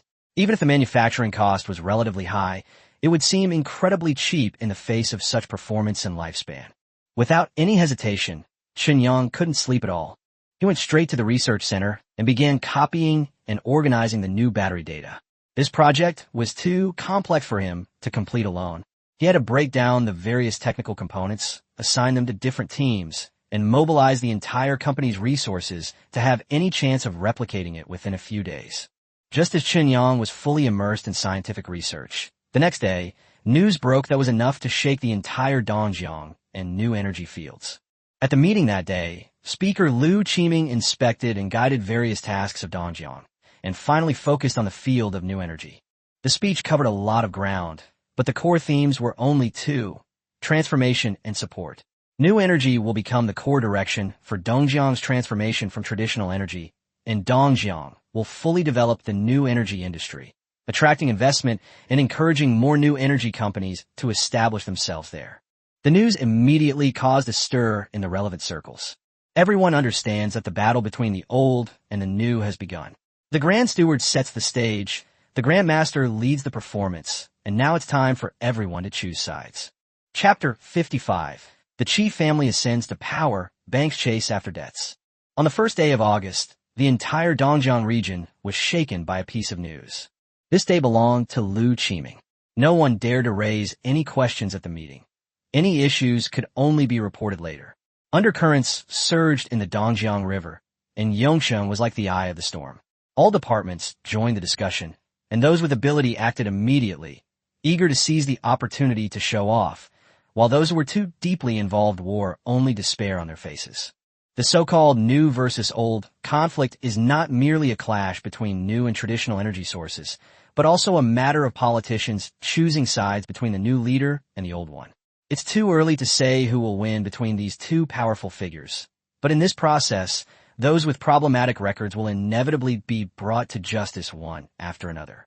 On the afternoon of August 1st, Chen Yang summoned the core technical personnel of Shanghai Energy, signed a strict confidentiality agreement, promised generous rewards, and then began to distribute tasks. New materials, new structures, adaptive cores, top-secret information was broken down and distributed to different teams. Even though the technical staff only received a portion, they were already speechless with shock.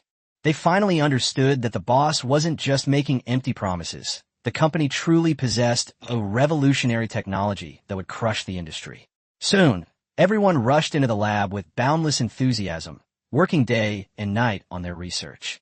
Chen Yang, on the contrary, felt more relaxed. He occasionally visited various laboratories to provide guidance, but spent more time at the Biomedical Research Center to advance the formulation of cancer inhibitor solutions. Everything seems slow, but progress is being made steadily. Meanwhile, on August 2nd, a heated argument erupted at an internal meeting of the Yunhai Group.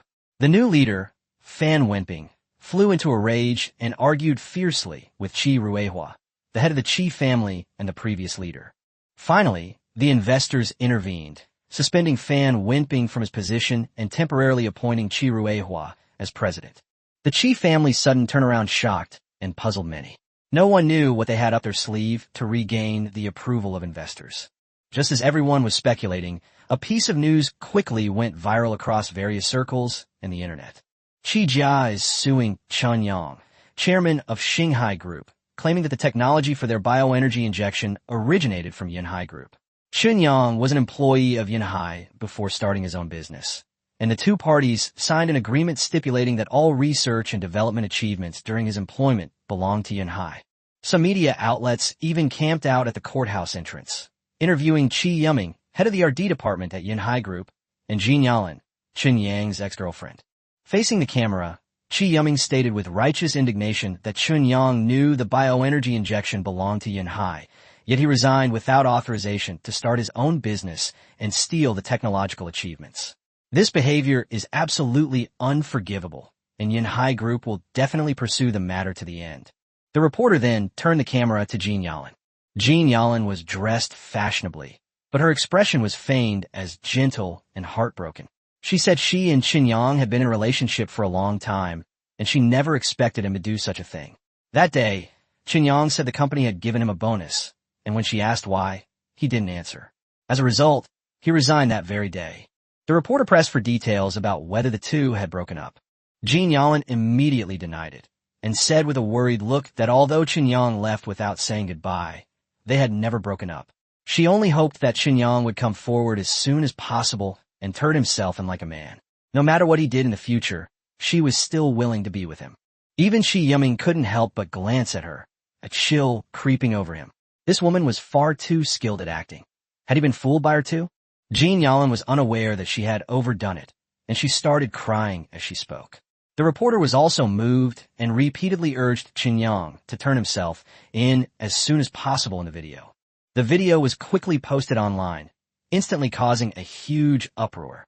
Some were shocked by the inside story behind the bioenergy injection, while others angrily condemned Chen Yang for theft, and still others felt that since he developed it, it shouldn't be considered theft.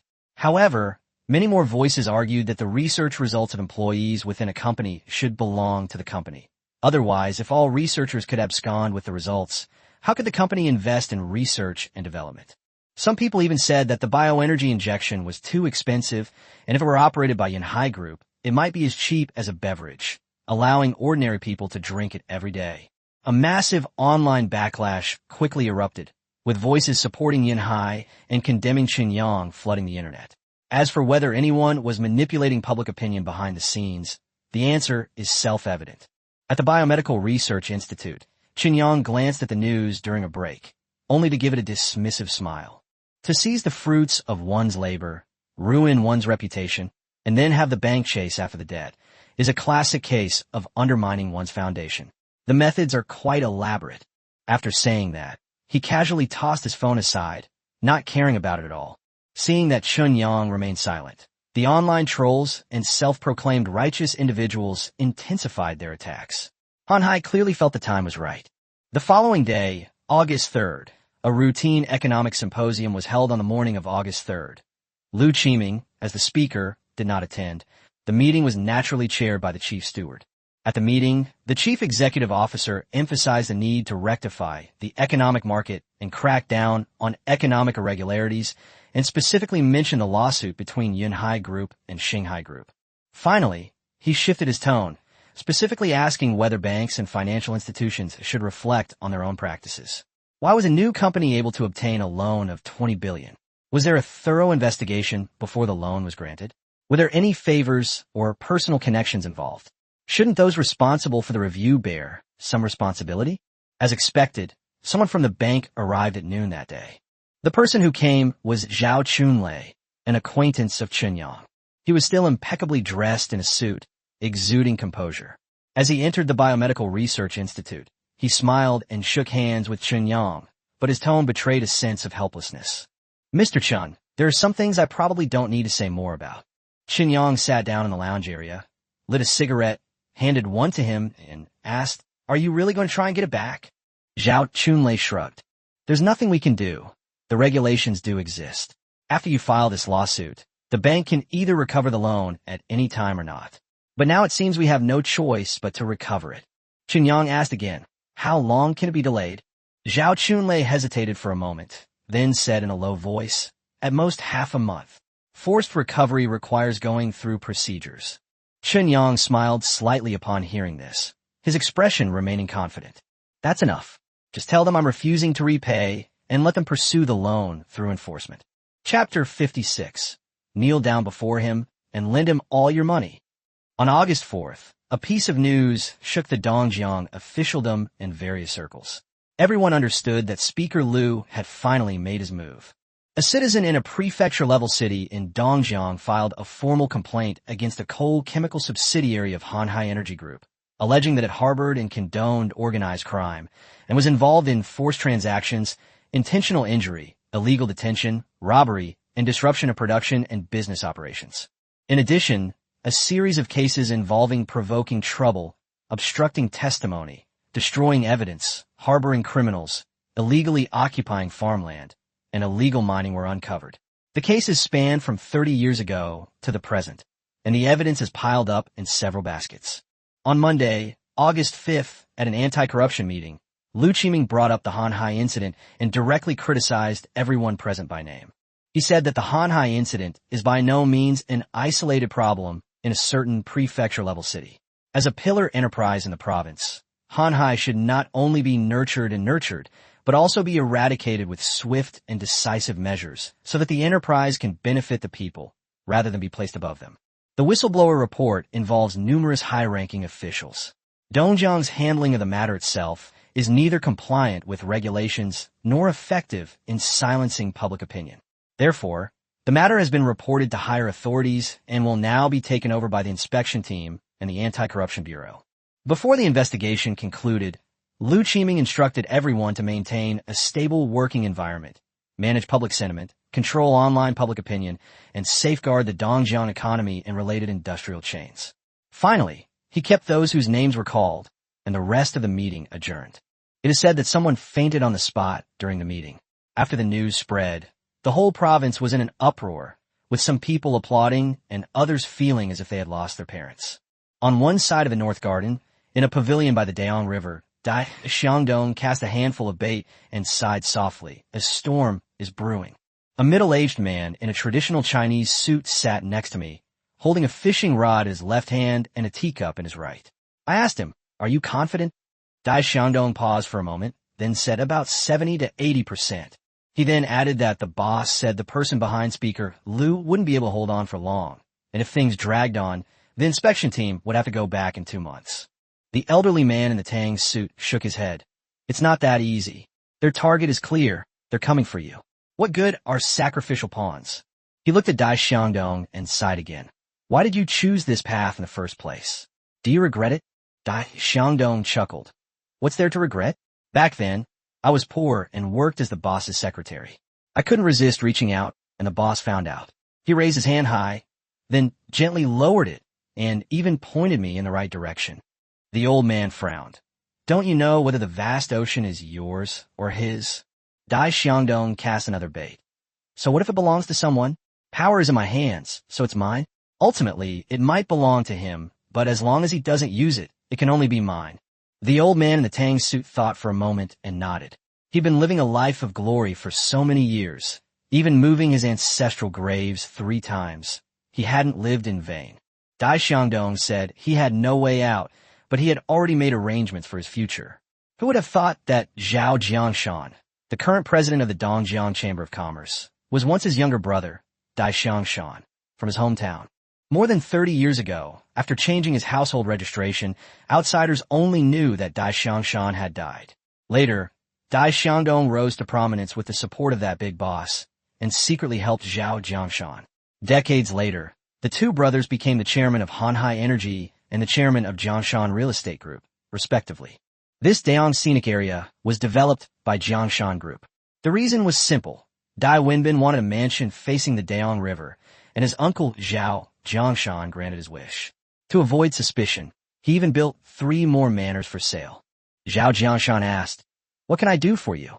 Dai Xiangdong stared at the bait in his hand, sniffed the unfamiliar fishy smell, and closed his eyes. "Don't do anything. Just pretend I don't exist as your brother. Today is the last time we meet. The reason is that you came to me to collect the debt owed by Bei Yuan after Hanhai got into trouble." Zhao Jiangshan panicked. "What debt?" "That was my coming-of-age gift to Wenbin." Dai Xiangdong raised his hand to interrupt him. "The sentiment is enough. I will have the finance department transfer the 1 billion yuan for this garden to you. Consider it Wenbin's way of showing his respect. If nothing goes wrong, this amount of money is nothing. If something does go wrong, I will give you more, and the Dai family will still profit." Zhao Jiangshan fell silent. He knew that Dai Xiangdong's willingness to go this far indicated that the situation was extremely dangerous. It wasn't that no one had investigated Hanhai before, but Dai Xiangdong had never taken it seriously. This time, however, he had even planned out his escape route. Dai Xiangdong added, "Wenbin has already gone abroad. If something happens to me, he probably won't be able to come back for the rest of his life. The future of the Dai family depends on your lineage." Zhao Jiangshan's throat tightened, and after many years, he finally called out, "Brother." Dai Xiangdong's expression shifted slightly, but he turned away, stood up, and left. Zhao Jiangshan reached out to call him back, but couldn't bring himself to speak. Halfway there, Dai Xiangdong stopped without turning back, and said in a deep voice, "Jiangshan Group, is rightfully ours. You must protect it. There are no secrets that stay hidden forever. If anyone finds out, go find Chen Yang. Zhao Jiangshan was taken aback. Looking for him? Dai Xiangdong said, he is crucial. His relationship with Speaker Liu may seem different from my relationship with the boss, but in essence, there's no difference. If the boss loses, you kneel down to him, lend him all your money, and then live off the interest. Zhao Jiangshan left Beiyuan in a daze. 1 billion yuan was quickly deposited into the company account, but there wasn't a trace of a smile on his face. He stood in front of the East Garden Gate, looking at Chen Yang's residence, and couldn't help but smile bitterly. If he really lost, he would not only have to sell the company and lend the money to Chen Yang, but he would even have to kneel down and beg him to accept it. It turns out that class distinctions are so clear, and everything is so absurd. This is the bloody reality.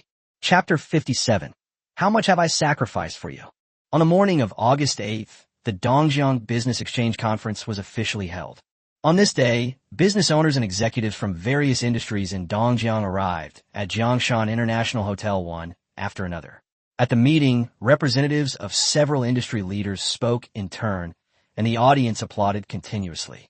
The last person to speak on stage was Zhao Jiangshan, president of the Dongjiang Chamber of Commerce. Zhao Jiangshan had held this position for many years and enjoyed immense prestige in the Dongjiang business community. He immediately steered the conversation towards the changing times and industrial upgrading. He said that as technology advances and living standards improve, businessmen cannot rest on their past laurels to make money. Instead, they should take the initiative to guide, improve, and create, providing people with a better living environment and services.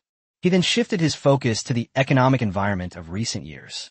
He explained that the unfavorable situation was not due to problems with the companies themselves, but rather to changes in the international landscape and the sanctions and suppression imposed by the Western Bloc led by the United States. But the more this is the case, the less businessmen can afford to sit idly by and wait for their doom. Zhao Jiangshan publicly stated that the Dongjiang business community should respond to the national call and also to Speaker Liu's industrial development plan for the province, conducting a comprehensive self-examination and making comprehensive improvements. Low-end manufacturing should transform into high-end manufacturing, and old energy industries should gradually move towards new energy sources. The speech was long, but its core message was very clear. It supported Speaker Liu from beginning to end. Many people in the audience were bewildered.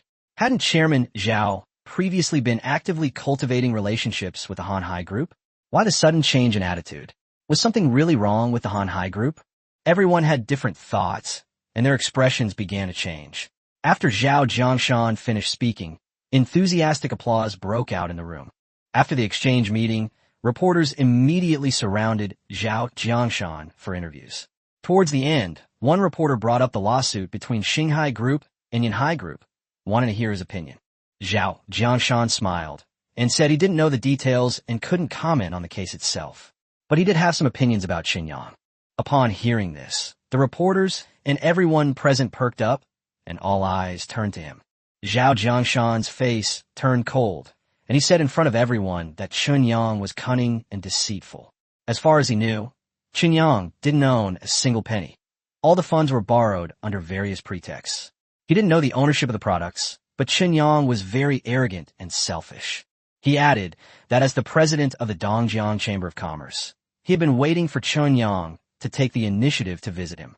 After all, the Chamber of Commerce has always taken it upon itself to mentor the younger generation, but Qinyang seemed to look down on them at all. Zhao Jiangshan added fuel to the fire, saying that Qinyang never shared shares, only borrowed money without collateral, and shifted all the risk to creditors. He didn't have a high opinion of such a person. As an entrepreneur, if you're unwilling to share wealth, you can't achieve great things. As soon as he finished speaking, the entire audience erupted in uproar. Many people were completely dumbfounded. What exactly was Zhao Jiangshan doing? He sided with Speaker Liu 1 minute, and then immediately attacked Liu's son-in-law the next. Was he repeatedly teetering on the brink of death? After everyone left, Zhao Jiangshan went to the restroom, looked at himself in the mirror, rubbed his face, and sighed deeply. He certainly knew what he was doing. If Dai Xiangdong's boss wins, he'll be fine.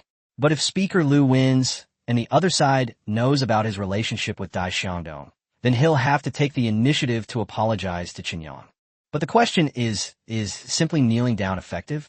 He's not short of money, so why should he accept it just because he's offering it? What if Chen Yang doesn't want it?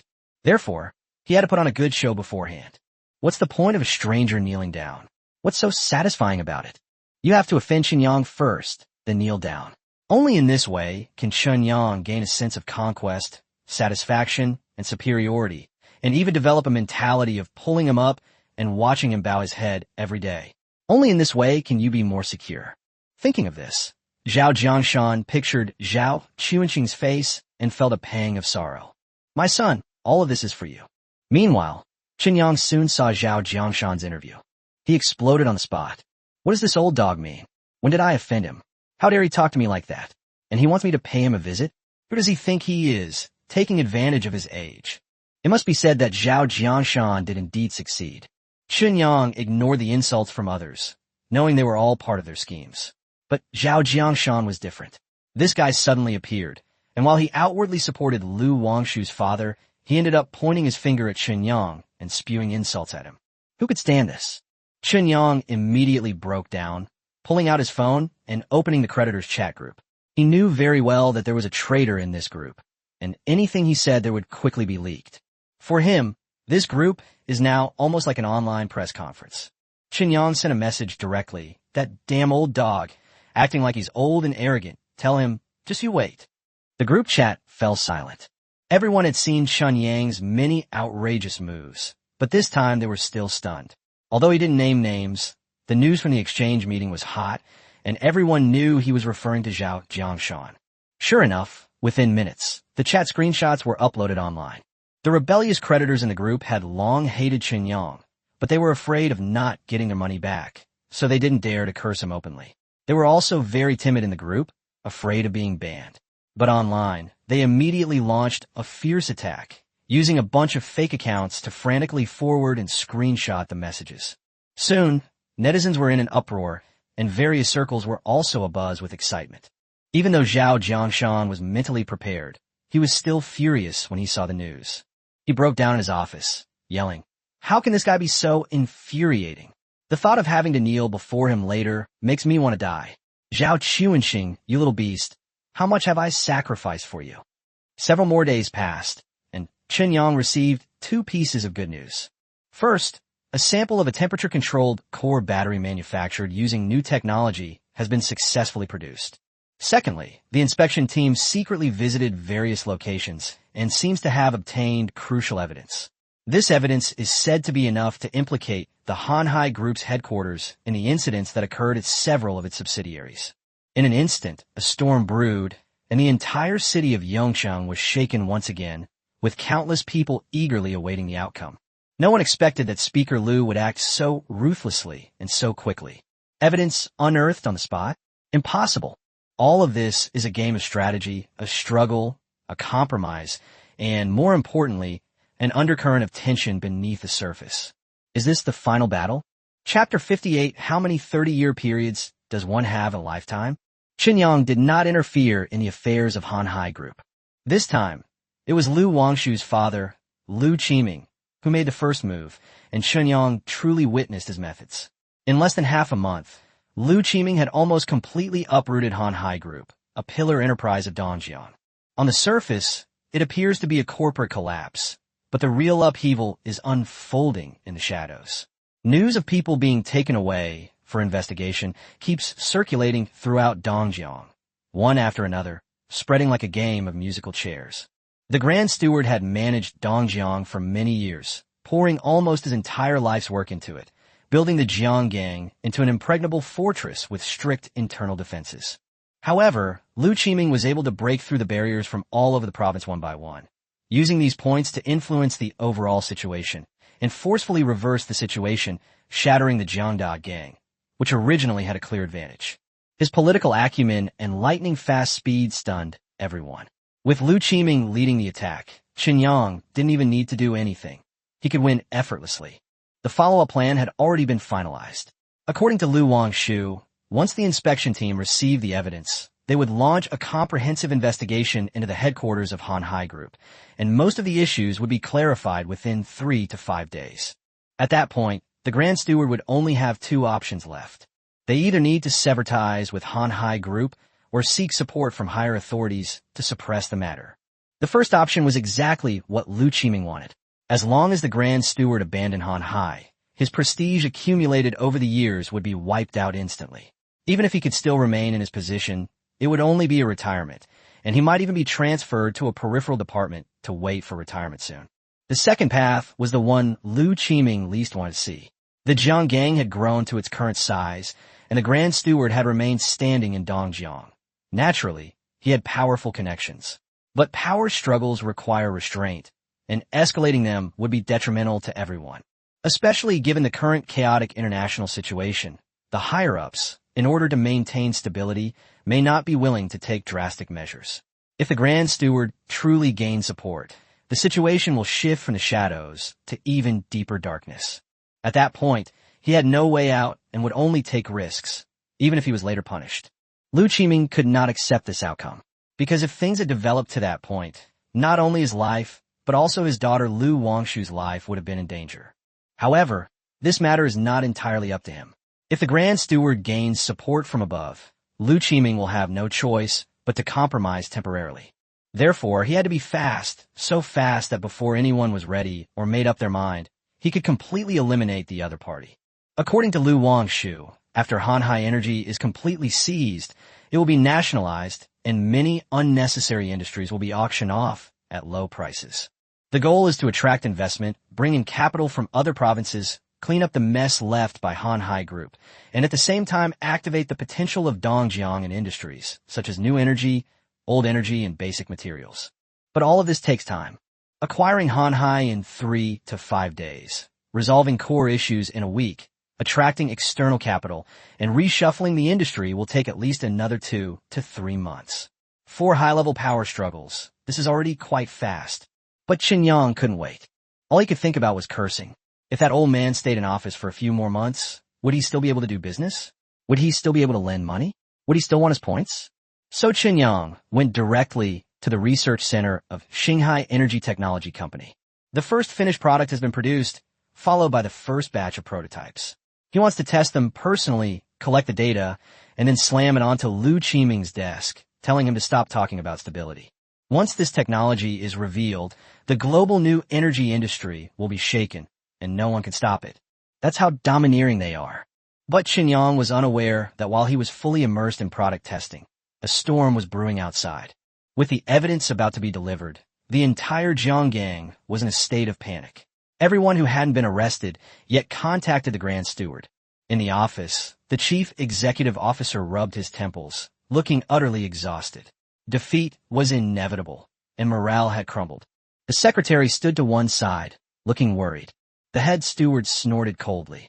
"What are you afraid of? I haven't gone down yet."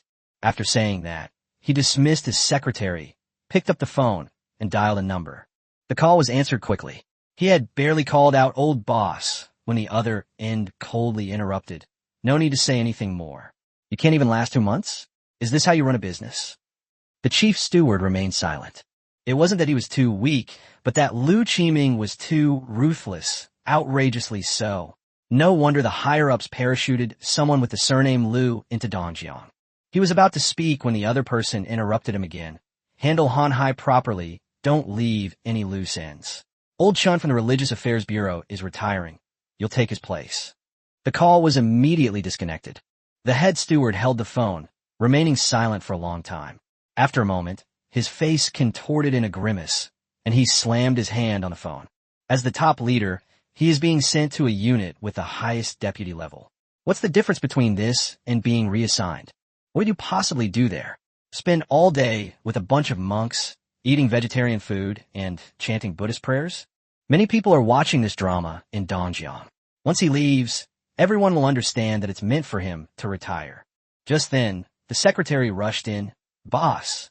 The chief steward raised his hand to stop him, closed his eyes, and pondered for a long time before slowly speaking. "Summon Dai Xiangdong to see me." The secretary was startled. "Should we come straight over?" "Just come on over." Soon, Dai Xiangdong rushed to the solemn building and, led by his secretary, headed toward his office. Along the way, countless people stared at him in shock, as if asking why he was here, and how dare he come here. Yes, how could he dare? A strong sense of unease rose in Dai Xiangdong's heart. A deep, authoritative voice came from inside the office. Come in. Dai Xiangdong involuntarily bent down, pushed the door open and entered, then carefully closed it again. The head steward uttered only one word, sit. He dared not sit down, and could only tremble as he rested half of his buttocks against the edge of the chair. The head steward looked at him and asked, We've known each other for over 30 years, haven't we? Dai Xiangdong quickly replied, Yes. More than 30 years ago, when you were recruiting a secretary, I happened to be working at the company, and you took a liking to me at first glance. The chief steward stood up, put his hands behind his back, looked out the window, and said with a sigh, Time flies. How many 30-year periods does one have in a lifetime? When I first took office in the Law Enforcement Bureau, you were just an ordinary law enforcement officer. In the blink of an eye, 30 years have passed. I've risen to this position, and you've also risen to become the chairman of Hanhai Group. Life is truly amazing. No one can predict what the future will hold. Chapter 59, No one can remain uninvolved. Boss, it's all thanks to your support that I'm where I am today. Otherwise, I wouldn't be where I am today. You know, I'm just an ordinary person. I don't have that kind of ability. Dai Xiangdong adopted an extremely humble attitude, and his words were full of flattery. The head steward merely looked at him indifferently and said, Of course you're capable. If you weren't, how could your brother have become the president of the Dongjiang Chamber of Commerce? With a thud, Dai Xiangdong's legs went weak, and he knelt on the ground. His face was deathly pale, his mind was blank, and he stammered for a long time, unable to utter a single complete sentence. The head steward waved his hand, his voice low and deep. Don't worry, I'm not that despicable. It's your skill that you were able to keep it a secret. But you should also understand, what makes the Dai family own Hanhai Group and Jiangshan Group? Is it because your ancestors' graves are emitting good fortune? No, it's because I gave you all of this.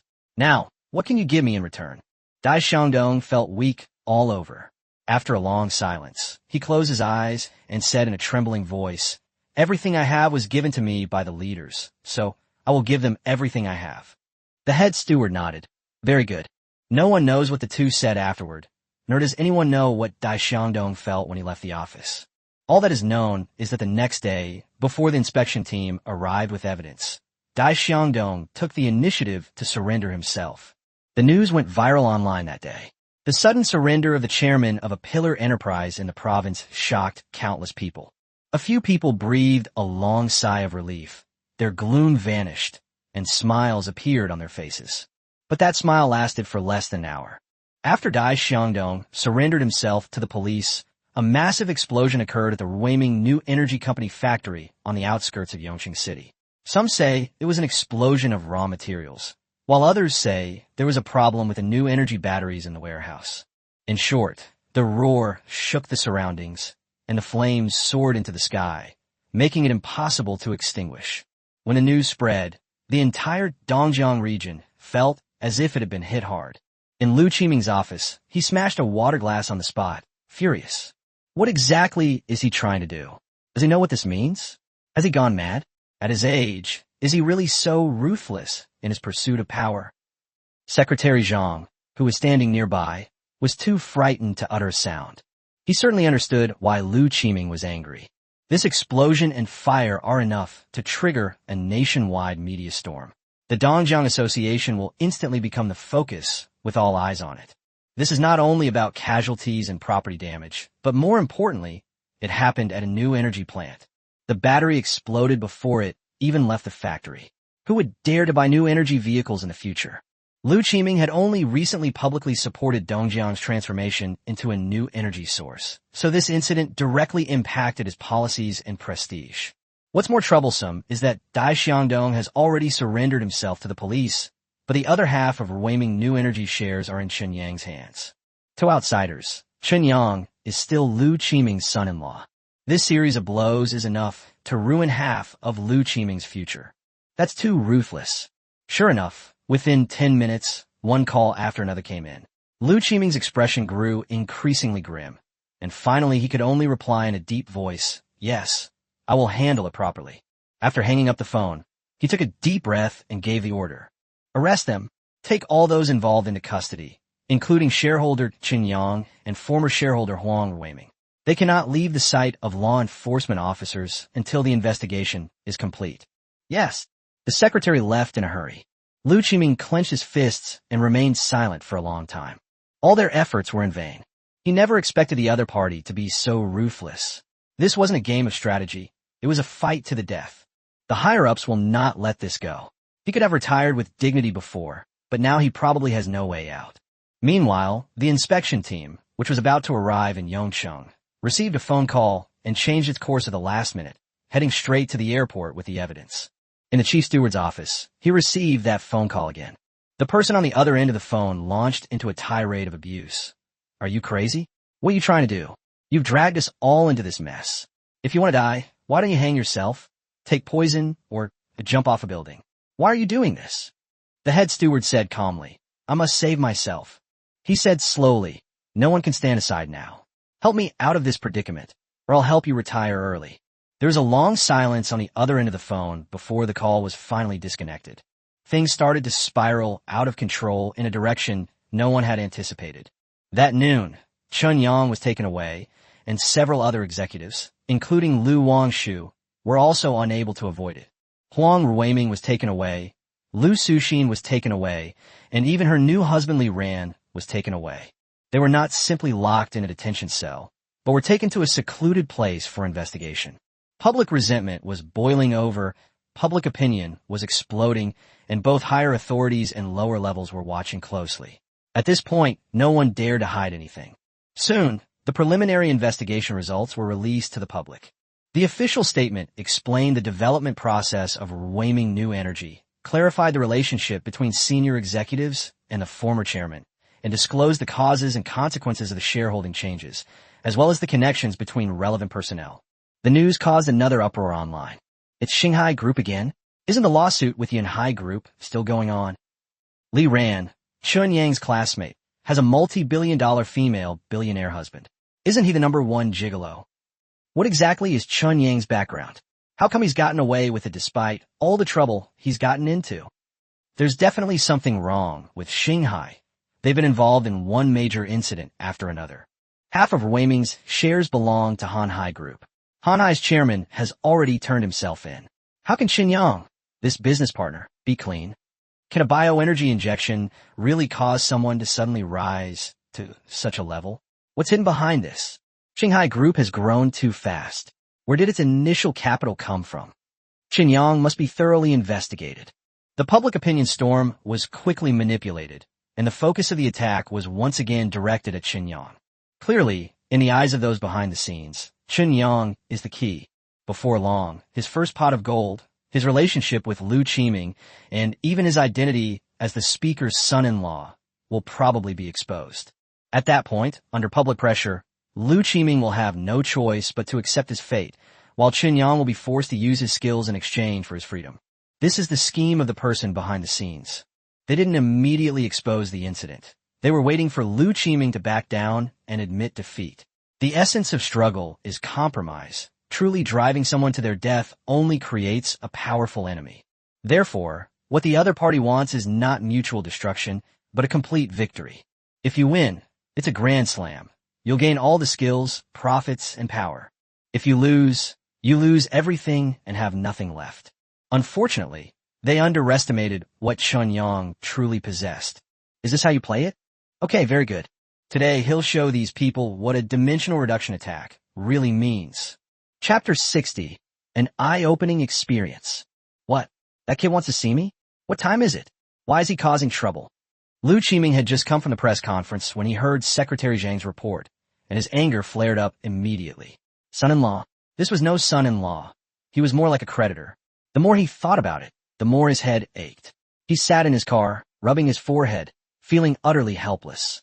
But thinking that his daughter Lu Wangshu was still with Chen Yang, he suppressed his emotions and said in a deep voice, "Let's go. I want to see what he wants to say this time." The car quickly arrived at the residence where Chen Yang was being held.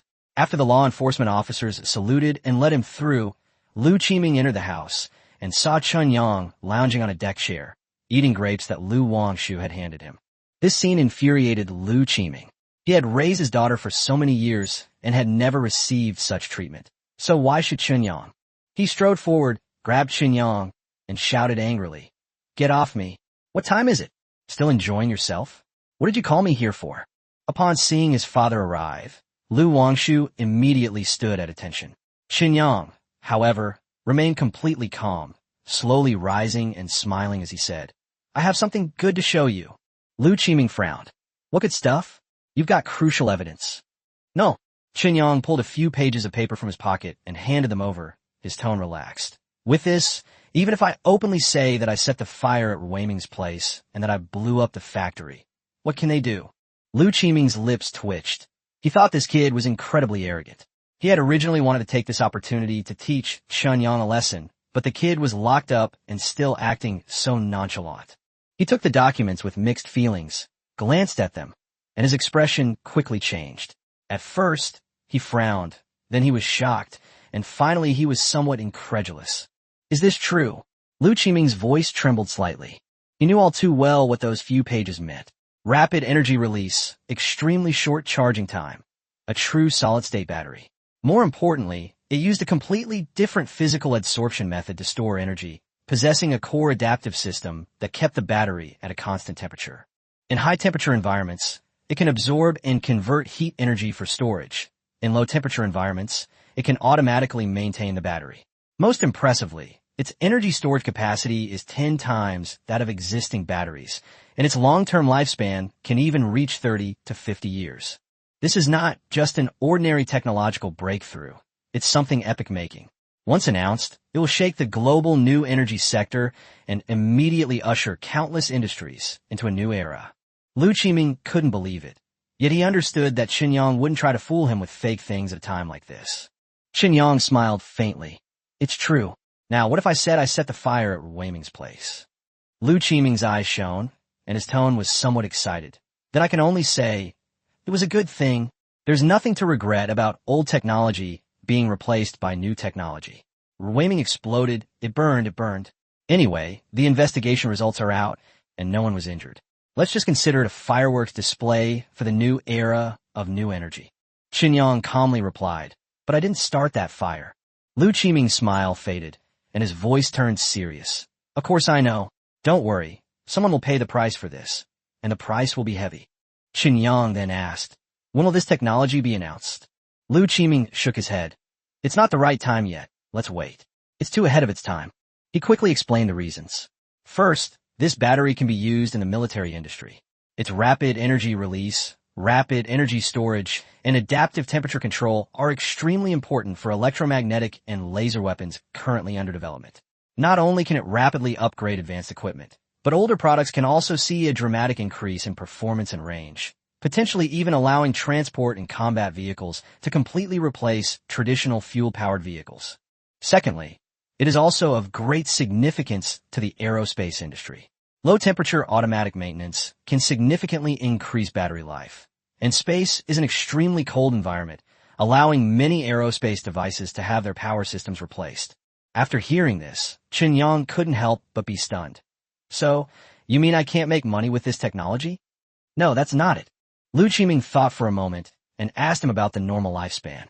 Chen Yang replied that without core support and low-temperature maintenance, it would last about 10 to 20 years. With low-temperature maintenance, such as in the polar environments, it could last up to 30 years.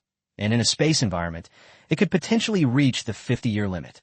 For everyday use, since maintenance is impossible in the summer, the overall lifespan is about 15 to 25 years.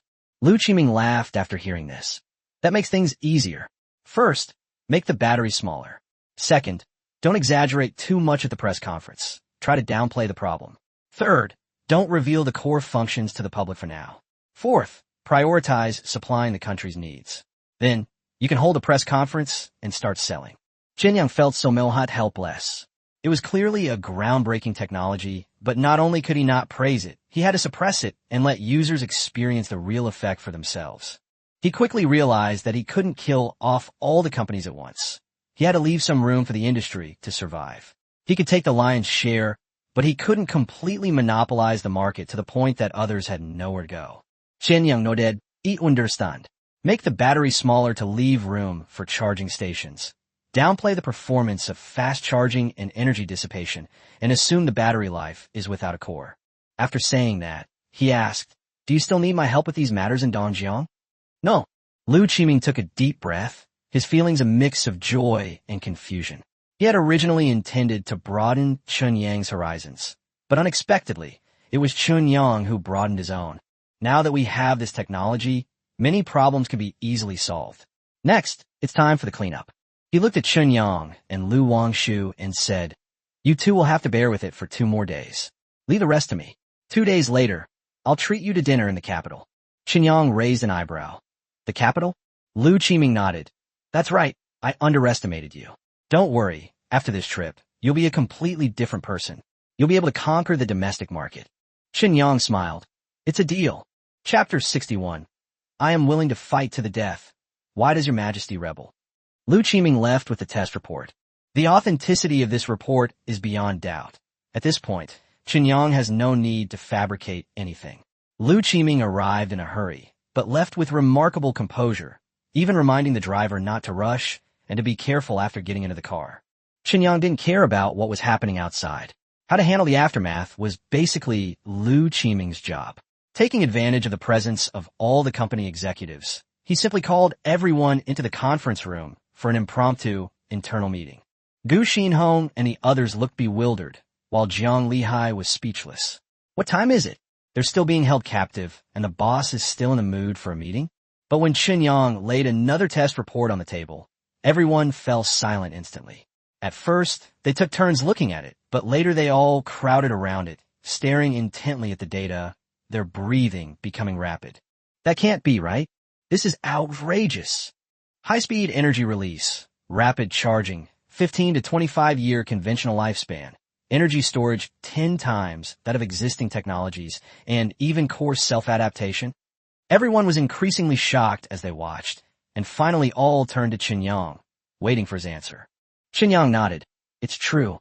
The finished product is already in the laboratory, and the first batch of test samples has all been tested. As long as I give the order, we can immediately modify the production line, stockpile raw materials, and start large-scale production. Everyone had only one thought in their minds. They've gone mad. It's not that Chun Yang has gone mad. It's that they're on the verge of madness. The boss kept saying he had the technology, but it turns out that the so-called new technology was actually this kind of black technology. The most excited person was Gu Xinhong. As the head of Shanghai Energy Technology, he instantly recalled the hint Chun Yang had given him before and felt that he had suddenly understood. The boss wants him to beat all his competitors to a pulp and make them kneel down and talk. Gu Xinhong straightened his back abruptly and said with great pride, "Don't worry, boss. As long as we get out of here, within a day, I'll make all the bosses in the national new energy industry kneel down and talk to you. Not a single one of them will live." A collective gasp filled the conference room. Everyone stared at him in shock. Lu Wangshu's expression was even more strange. Her father and Chun Yang had clearly agreed to leave a way out for other companies. So how did it become a total annihilation when it came to Gu Xinhong? Chun Yang was also stunned. He suddenly began to doubt whether the manager he had hired was reliable at all. Making everyone kneel down and talk to him? Did they think he had too much time on his hands? Could this old man be a mole? Seeing that everyone was silent, Gu Xinhong assumed they were jealous of him and asked smugly, "Why aren't you laughing? Are you just naturally averse to smiling?" But the next second, he noticed that even Chun Yang was staring at him silently. He finally calmed down, and cold sweat broke out on his forehead. He chuckled dryly twice, then quickly bowed and apologized. "Sorry, boss. I acted impulsively. This technique is too advanced. It made me lose my head." Chun Yang nodded. "It's not your fault. After all, you've been working on batteries for decades without much success, and suddenly you've passed the imperial examination. I can understand. Just calm down." Gu Xinhong felt a surge of frustration. "Wasn't it you who hinted that everyone should kneel before speaking? How come now it's I'm acting impulsively? Your Majesty, why are you rebelling when I am willing to fight to the death?" However, he quickly came to the conclusion in his mind. The boss's meaning is probably that the task needs to be done, but it can't be said openly. The goal is to achieve results without damaging the company's image. It's about being outwardly virtuous and inwardly powerful, working discreetly while maintaining a respectable public appearance. Thinking of this, Gu Xinhong's expression became more serious. but a hint of wariness appeared in his eyes. This boss is young, but he's quite cunning. I'd better be careful in the future, lest I get sold out and end up counting the money for him. Chen Yang didn't notice what he was imagining again. He simply tapped the table to signal everyone to sit down. He said in a deep voice, "We have the technology and the product, but there are still a few problems to solve." Everyone immediately sat up straight. Chen Yang said, "The battery performance is too strong, too strong. The full version definitely can't be released to the market directly. It can only be produced and handed over to the relevant units. There will be someone in charge of this in the future, so you don't need to worry about it. What we really need to discuss is the market-oriented version." He then made a request. "First, we must ensure that ancillary industries, such as charging stations, can survive. We cannot allow them to go bankrupt simply because Shanghai Battery has emerged. Second, we must ensure the vitality of the new energy sector and prevent all other companies in the same industry from losing their jobs. This is also what the higher authorities require. Technological progress must be done step by step, but Shanghai's technology is too epic-making. If the complete version is released directly, it would be tantamount to killing the entire industry and causing the entire track to die out, which is obviously unacceptable." After speaking, Chen Yang picked up his teacup and looked at everyone. "These are the requirements. What do you all think we should do?" Silence fell over the meeting room. Lu Wangshu blinked and tentatively asked, "Like bioenergy injection, how about making it in ultra-small cups?" Gu Xinhong frowned. "It's feasible but not thorough. To limit the range, it's certain that the battery size will be reduced and the energy storage will be decreased, but someone can easily install 2 or 3 batteries in the car. Moreover, this thing isn't just for cars. It will also be used in mobile phones and other electronic products, and the problems will be exposed in the same way." Xinyang asked, "Then what should we do?" Gu Xinhong pondered for a moment and said, "Reduce the energy density and limit the rapid charging and energy release functions. As long as these 2 points are controlled, the rest will be easy." He continued his analysis, explaining that the battery used new materials, which could be claimed to be expensive. Then, based on different specifications, they would launch medium, large, extra large, and super large versions, with prices increasing progressively, directly exceeding the existing highest-end product. In this way, the market will be restricted and competitors will also have a limited time survival opportunity. Finally, Gu Xinhong laughed. "And there's another advantage to doing this. We can make a huge profit." Chapter 62. You really are a genius. But there's another problem. Lu Wangshu raised his hand and spoke up. "If the battery life is too long, should we also restrict it? If we cut corners, will batteries become more dangerous? And if they have a short lifespan but are sold at a high price, they probably won't sell well." Chen Yang stroked his chin, thinking that what she said made sense, and asked her if there was a better way. Lu Wangshu immediately straightened his back and said a compromise could be reached. For batteries in medium and large-size electronic products, as well as electric bicycle batteries, material standards could be lowered, core functions eliminated, and energy density and lifespan reduced. Since they're small, even if problems occur, the damage would be limited. As for extra-large and super-large capacity industrial batteries and new energy vehicle batteries, they are only leased, not sold. The longer the lifespan, the higher the leasing income. As soon as he finished speaking, everyone was stunned. Looking at Lu Wangshu, they had only one thought in their minds. "It has to be you. You're ruthless and vicious enough." Chun Yang was the first to applaud, praising without reservation. "As expected of you, Lu Wangshu, you truly are a genius." The others joined in the applause, their expressions somewhat strange, but they had to admit that the idea was indeed sound. It was a bit dark, but they couldn't really find any obvious fault with it for the time being. Gu Xinhong also sighed. He had long heard Zhang Lihai say that Lu Wangshu was the phoenix of Shanghai, but he did not believe it at first. After seeing it today, he realized that the reputation was well-deserved. Zhang Lihai chuckled and added insult to injury, saying that the reason the bioenergy injection was made into ultra-small vials was Lu Wangshu's idea. Back then, they were worried about how to sell a bottle of water for 200, but with just one sentence from her, they sold a bottle of water for 600. While everyone secretly cursed the unscrupulous merchant, they praised him out loud. Lu Wangshu looked a little embarrassed, but seeing Chun Yang's thumbs up and hearing everyone's praise, she couldn't help but feel proud. In crucial moments, they still had to rely on her. After Chun Yang finished assigning tasks, the meeting officially ended. Everyone said goodbye to the law enforcement officers outside and went back to their jail. Meanwhile, undercurrents were already brewing outside. Lu Qiming made 2 internal calls from his office.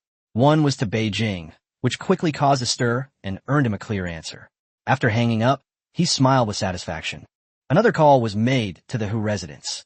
After receiving the call, Mr. Hu talked to Lu Qiming for a while, then hung up and showed a relaxed and happy smile.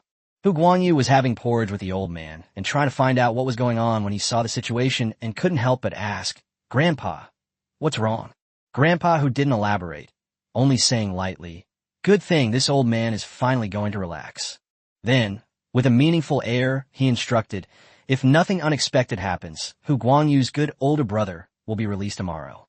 We must go and pick him up, and we must be very respectful. From now on, the Hu family will probably have to rely on him for food."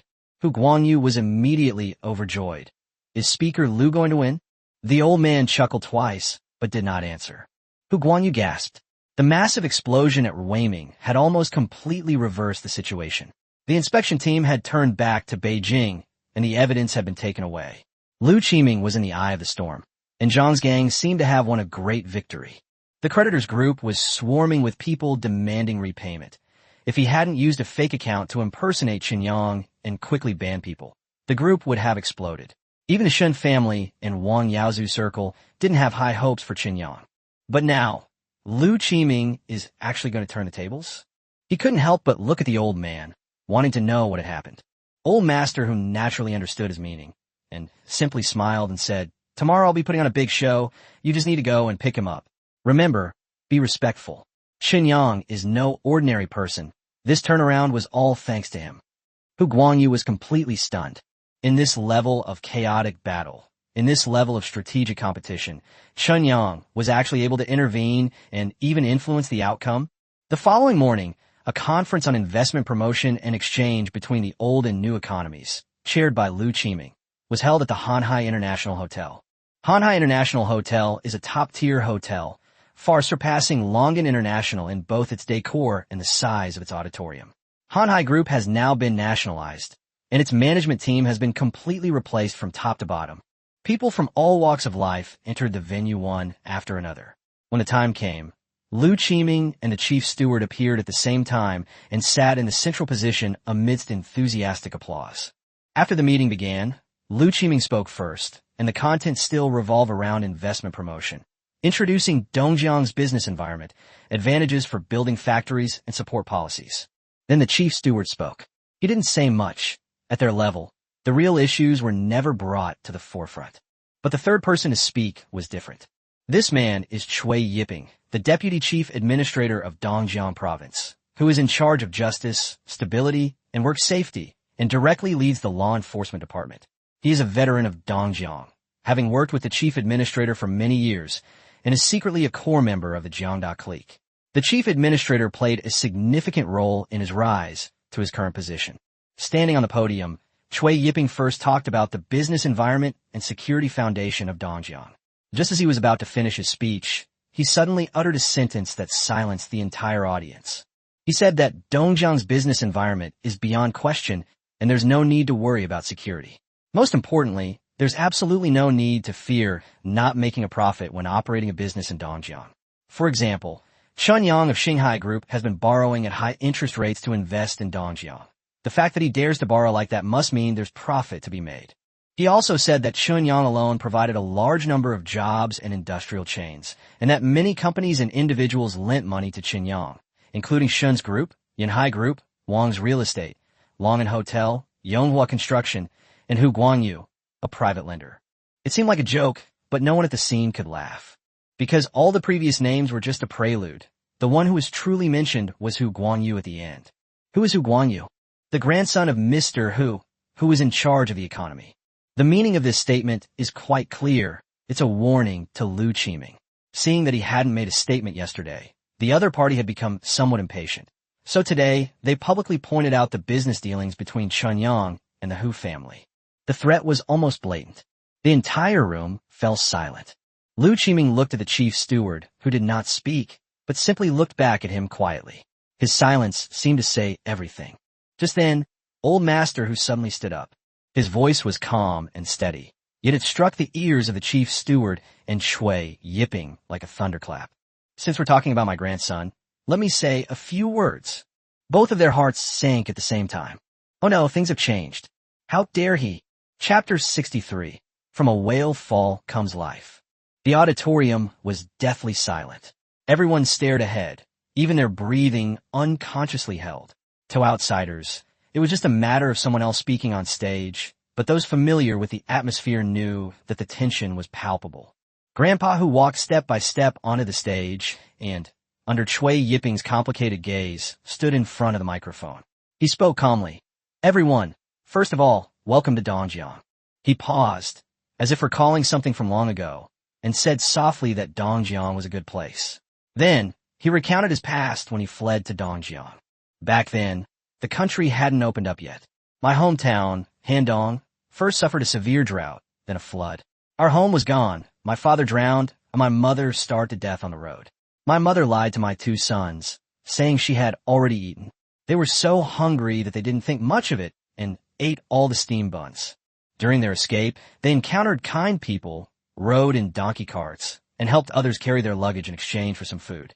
What he remembered most was when they first arrived in Dongjiang. After the two brothers had gone hungry for 3 days, they met a supply and marketing cooperative director who gave each of them a bowl of thin porridge.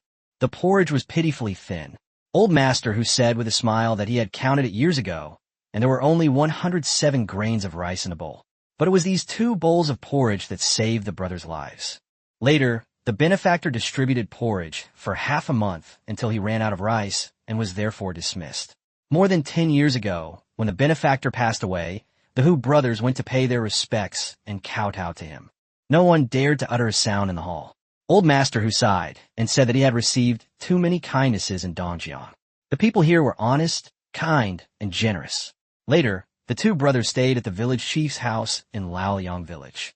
The village chief took care of their food and lodging, and they helped with chores and errands, gradually becoming familiar with the whole village. After the old village chief passed away, no one in the village was willing to accept another as the new village chief. In the end, several respected elders, in order to maintain neighborly relations, pushed him into the position. It was from that time that he embarked on his political career. From village chief to his current position as deputy governor in charge of a province's economy. Old Master, who says he has met too many benefactors. He always remembers that Dongjiang gave the Hu family a way out, so he has vowed all along never to harm the people of Dongjiang. He readily admitted that he couldn't possibly have helped his younger brother completely when he went into business later. Everyone present knew the truth, but at the end his voice suddenly rose. In my entire life, Hu Jinmin, I have never done anything wrong. The sound made the auditorium tremble. Many members of Zhang's gang broke out in a cold sweat. That air of unwavering conscience weighed them down like a heavy hammer, making them afraid to look up. Then, Mr. Hu said casually that although his younger brother had made a fortune, because the 2 brothers were timid and cautious, their assets were only 3 or 4 billion yuan over the decades. The people from other provinces were stunned. Given Old Master Hu's status, if he really wanted to support his own brother, how could he only have this much wealth? The locals, however, immediately understood that Old Master Hu was more about helping his brother avoid unnecessary risks than about directly getting money from him. If a business spanning 4 or 5 decades were truly managed by someone behind the scenes, in today's era of asset inflation, it should already be worth tens or hundreds of billions. Compared to the Hanhai Group, which has reached a scale of nearly 1 trillion yuan in just over 20 years of development, the Hu family's money seems clean. Then, Old Master Hu changed the subject and talked about the Dongjiang economy. He said that when the organization talked to him back then, they believed that the Dongjiang economy was vibrant, worth investing in, and worth managing carefully. When he was promoted to be in charge of the Dongjiang economy, he was full of ambition and wanted to give back to the land that had saved the Hu family. But 5 years have passed, and what has he done? He says he's been holding a position without doing anything, eating porridge every day, and feeling frustrated and unfulfilled. It's not that he didn't want to do anything, but that he was powerless to. At this point, Old Master Hu slammed his hand on the podium and roared under the visibly moved gaze of the chief steward. Is the economy of Dongjiang vibrant? No. He pointed out that beneath the surface of prosperity, what truly entrenched itself in Dongjiang was the impregnable and unassailable Hanhai Group Dongjiang Chamber of Commerce, a vested interest group centered around Jiang Da's clique and bureaucracy disguised as a peaceful facade. He pointed out more directly that Hanhai Group was an economic conglomerate created by the Grand Manager, which led Dongjiang to rise and become a pillar industry, and was once the pride of all Dongjiang people. But nowadays, Hanhai is no longer willing to give up its past achievements. It just lies on its laurels counting its money, reminiscing about its glory while burying itself in monopolistic practices. The entire room erupted in an uproar. Almost everyone stood up, staring in shock at the stage. No one had expected that old master who would dare to speak so bluntly in such a setting. The chief steward's hands trembled and his eyes twitched, but he still forced himself to calm down. Old master who slammed his hand on the table again and said in a deep voice, "Times have changed. Dongjiang no longer needs a behemoth-like pillar enterprise. What it needs is a situation where a single whale falls and all things flourish, where the people become wealthy, and where a true diversity of ideas prevails. When attracting investment, we should be looking for new types of businesses and active capital. Now that Hanhai has collapsed, Dongjiang will inevitably usher in a new era of vigorous development. As the person in charge of the economy, Mr. Hu sincerely hopes that everyone present will stay and contribute to the development of Dongjiang, without worrying about the future." After saying that, he looked at the head steward, who was almost at his wit's end, and suddenly laughed, a laugh that was incredibly hearty. "I've been holding this position without doing anything for 5 years, drinking porridge every day. I'm very unhappy. Today I, Hu Jinmin, request that the chief steward retire."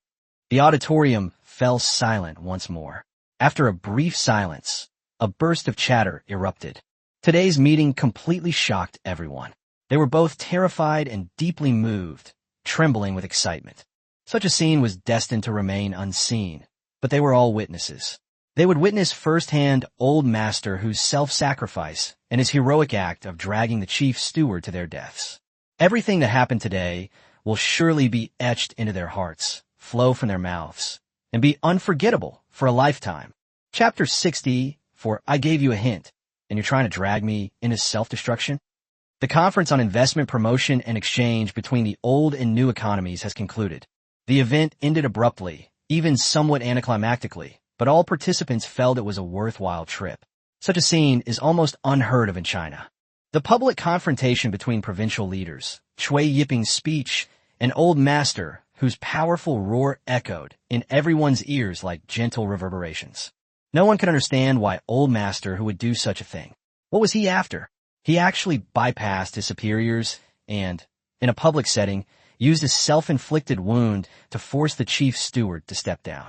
These are hardly political elites. They're more like political terrorists, always ready to destroy everything in their path. Who could stand that? His outburst sealed the fate of the matter. Regardless of whether the chief steward is in trouble or not, old master who is bound to step down and may not even have the opportunity to be reassigned for retirement. The best outcome will be retirement. That's why people say he's self-destructing, that he's sacrificing himself for a cause. The attendees were both stunned by the scene and impressed by old master Hu's ruthlessness. After the incident at Hanhai Group, the Grand Manager had already become a thorn in the side of the higher-ups, and the Jiang faction was completely exposed, becoming an obstacle to the development of Dongjiang. Everyone initially thought that the Grand Steward had been ruthless enough, setting fire to the Ruiming new energy warehouse to narrowly win the battle yesterday. But no one expected that Lu Qiming would be even more ruthless today, dragging old master Hu into a final explosion. Even if the Grand Steward has a reputation for integrity, today's incident is enough to ruin his career. What's more, he's currently mired in trouble and desperately trying to save himself. This blow from old master Hu was like another blow to his head. Now, won't it sink completely? The head steward didn't go up on stage to explain anymore, because it was pointless. After old Hu's outburst, even if he had 8 mouths, he couldn't explain himself. It's over. In that instant, the head steward felt utterly hopeless. His heart was churning with too many unexpected events and too much resentment. He couldn't understand why old man Hu would drag him into self-destruction when he had only mentioned the Hu family and was actually targeting Lu Qiming. At his age, he's surprisingly fierce. Is this person a landmine? Always ready to explode, just waiting for someone to step on it? What puzzled him even more was Lu Qiming. What exactly is he trying to do? Is he taking a risky gamble? Does he not care at all about his daughter and Chen Yang being exposed or the pressure from public opinion? Is he really so honest and upright that he would rather ruin his own political career than let him go? The chief steward left the auditorium in a daze. Only his cautious secretary and driver remained with him. No one else followed. He wouldn't be quite called a rat crossing the street, but he was already at his last gasp, his power was waning, and he was on the verge of collapse. For Lu Qiming, victory was already assured. At this point, naturally no one would approach the Grand Steward. He used to be surrounded by admirers wherever he went, chatting and laughing, pontificating about the state of affairs. Now, compared to that, he seemed utterly ridiculous. After getting into the car, the chief steward closed his eyes and remained silent for a long time. The driver and secretary hesitated whether to speak, but he finally sighed and said, "Contact Lu Qiming. I need to talk to him in person." The secretary immediately contacted Lu Qiming's secretary and quickly arranged a meeting place in the north garden of Daongshingjing at the pavilion where Dai Xiangdong and Zhao Jianshan had fished a couple of days ago. The car started. The head steward gazed quietly out the window. Skyscrapers, bustling streets, rats scurrying into the sewers, magnificent stadiums, the highway that runs through Yongcheng, roadside greenery, pedestrians, delivery drivers, arguing women, and elderly people smoking. He just stared at it and suddenly asked himself, how long has it been since he looked down at the people's livelihood? There is no answer. Seeing the elderly men smoking and playing chess, he thought that if he retired, he might live a similar life. Only, the people playing chess with him would probably be officials of similar rank. Because he won't be sitting on the street, but in a sanatorium, he will never have to worry about food, clothing, shelter, or medical care in his old age. That is the reward the country gives him. Seeing the women arguing over a few cents worth of vegetables, he thought of his wife. That woman, still elegant even in her old age, always spoke softly and was well-mannered. She would never argue with anyone over vegetable prices. That was his happiness. Seeing the greenery by the roadside reminded him of the dilapidated roads he used to travel on when he worked in his early years. Back then, a half-hour bus ride could leave you aching all over, but he often rode for hours just to get to work. That was his original aspiration. Watching the delivery driver on his bike, he couldn't help but wonder, could the driver support his family? Could he earn enough to support his family? Was life tiring? That should have been his responsibility. But he could no longer ask. I never thought of asking before, and I'll never have the chance again. The towering buildings are like his past, the rats in the gutter are like his present, and the bustling streets are like Dongjiang's future. The car stopped. The chief steward alighted from his carriage and walked to the pavilion, where he sat down. Tea was laid out on the stone table, but the tea leaves were of poor quality, leaving only tea foam. He knew in his heart that the man surnamed Lu might not necessarily look down on him. Perhaps Lu Qiming was just too busy with work and had even finished the special tea supply. At that moment, the chief steward suddenly felt a little ashamed. He said, "You're right, I'm not that important to Dongjiang." Lu Qiming replied, "No, it was very important in the past." He never denied other people's achievements and said earnestly, "In the past 20 years in Dongjiang, everyone has seen how much you have given. No one can erase your achievements." The chief steward chuckled self-deprecatingly. But what about now? Lu Qiming shook his head.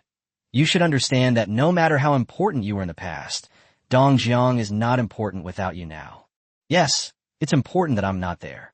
The head steward looked at him with a sigh. Are you so confident that you won't expose everything after I've driven me to the brink? Lu Qiming calmly shook his head. You probably won't. In his heart, even without the technology provided by Chen Yang, he was unwilling to admit defeat. Reaching this point was inevitable. He said, I'm 70% sure you won't. But the appearance of this thing makes all our previous struggles meaningless. After speaking, Lu Qiming placed the battery test report on the table. The head steward picked it up and looked at it for a moment, then suddenly smiled bitterly. So that's how it is. You've won. You found a good son-in-law. You should thank me. Lu Qiming understood what he meant, of course. Chen Yang and Lu Wangshu were never together. It was all a rumor. Even Lu Qiming himself only realized this later. The person who spread the rumors is none other than Chen Jiang, who is standing right in front of us. Lu Qiming said earnestly, I should thank you, but not for bringing them together. I should thank you for your hard work and dedication to Dongjiang over the years. The head steward was stunned. Lu Qiming stood up and said slowly, merit is merit, and fault is fault. The organization doesn't have the concept of offsetting merits and faults. But the organization asked me to say thank you, Comrade Xinjiang. You have completed your historical mission and can rest now. Chief Steward Chen Zhang's eyes instantly reddened. The organization still approves of him. Chapter 65 Boss. Are you really that influential now? A corner of Yongsheng, a temporary detention center. After receiving the order, the law enforcement officers finally breathed a sigh of relief and opened the gate with smiles. Chunyang and the others walked out, where vehicles were already parked. Several bodyguards drove the cars over, and Hu Guangyu, Wang Yaozu, and others also arrived. Boss! Brother Chen! Brother Chen! The crowd immediately surrounded Chunyang and his companions, forming a protective circle around them.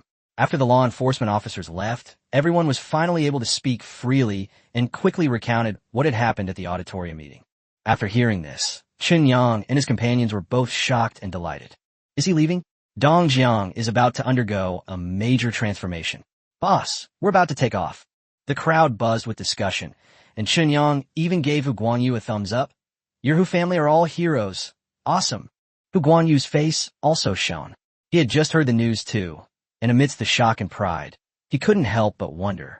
The old man drank porridge every day. Was it really for this? Or was it because the nanny cooked such good porridge?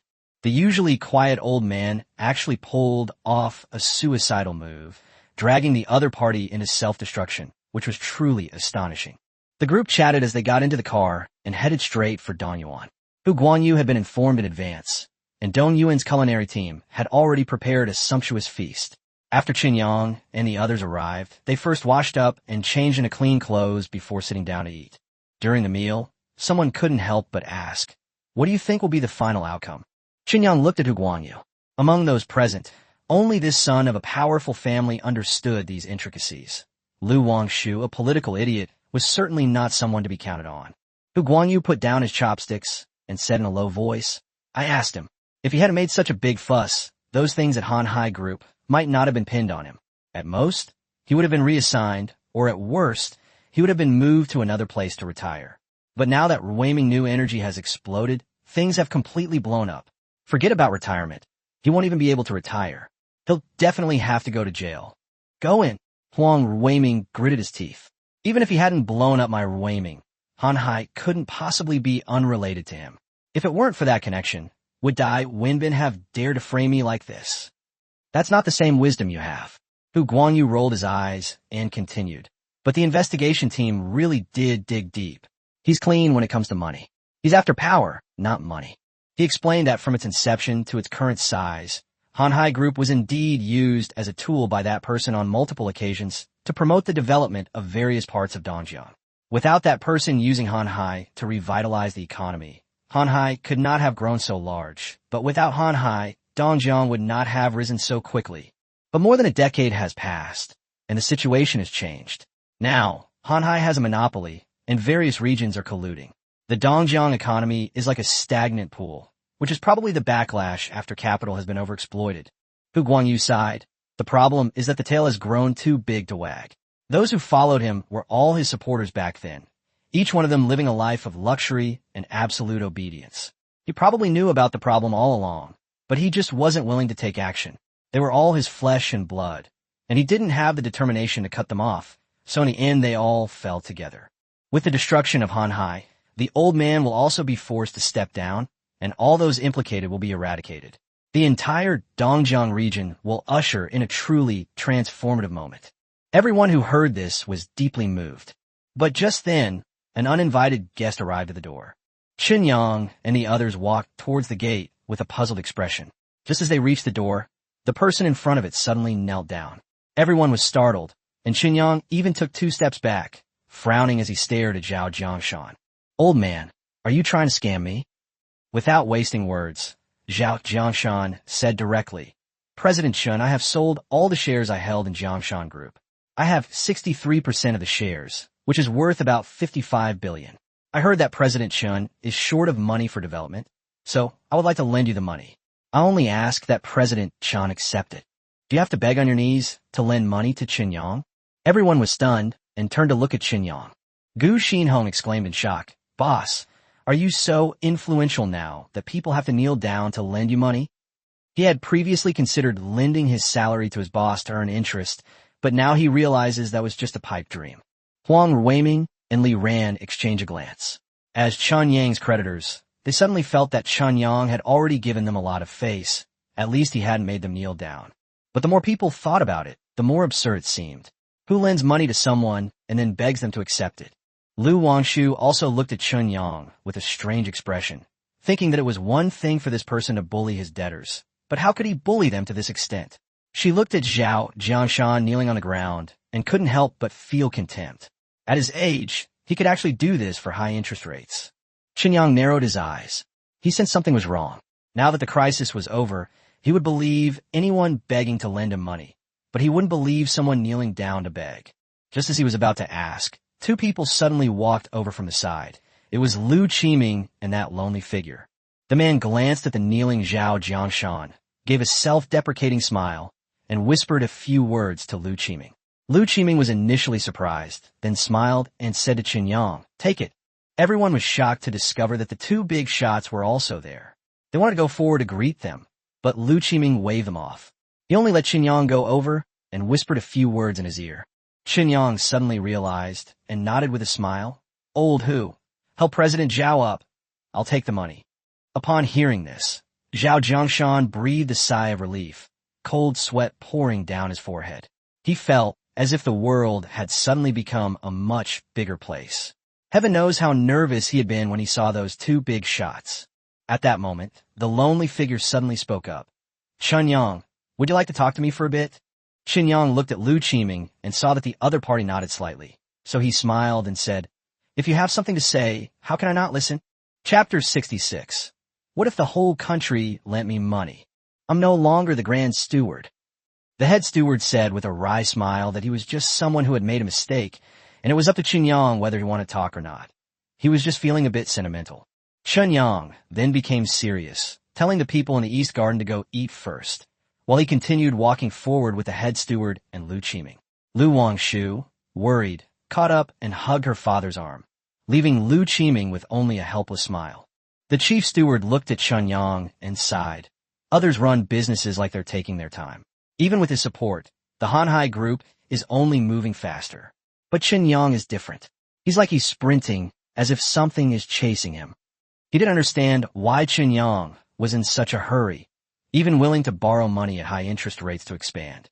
But as an old-timer in Dongjiang, he still wanted to offer a few words of advice. Chen Yang nodded. "Please go ahead."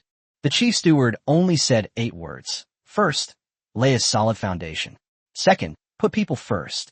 He said that running a business is not like being an official, but the fundamental principles remain the same, and what truly remains unchanged is human nature. History books are full of the methods of struggle between people. Those are strategies left by our ancestors. The stronger the foundation, the fewer weaknesses there are. Despite the constant Western blockades and restrictions and the immense economic pressure, this country hasn't collapsed like other places because of its solid foundation. The same applies to businesses. Raw materials, subsidiary factories, and supporting industries can all be outsourced to others, and wealth can be shared, but the initiative and even control must be in one's own hands. Hanhai Energy has many valuable assets, including minerals, oil fields, and chemical resources, which Chen Yang will need sooner or later.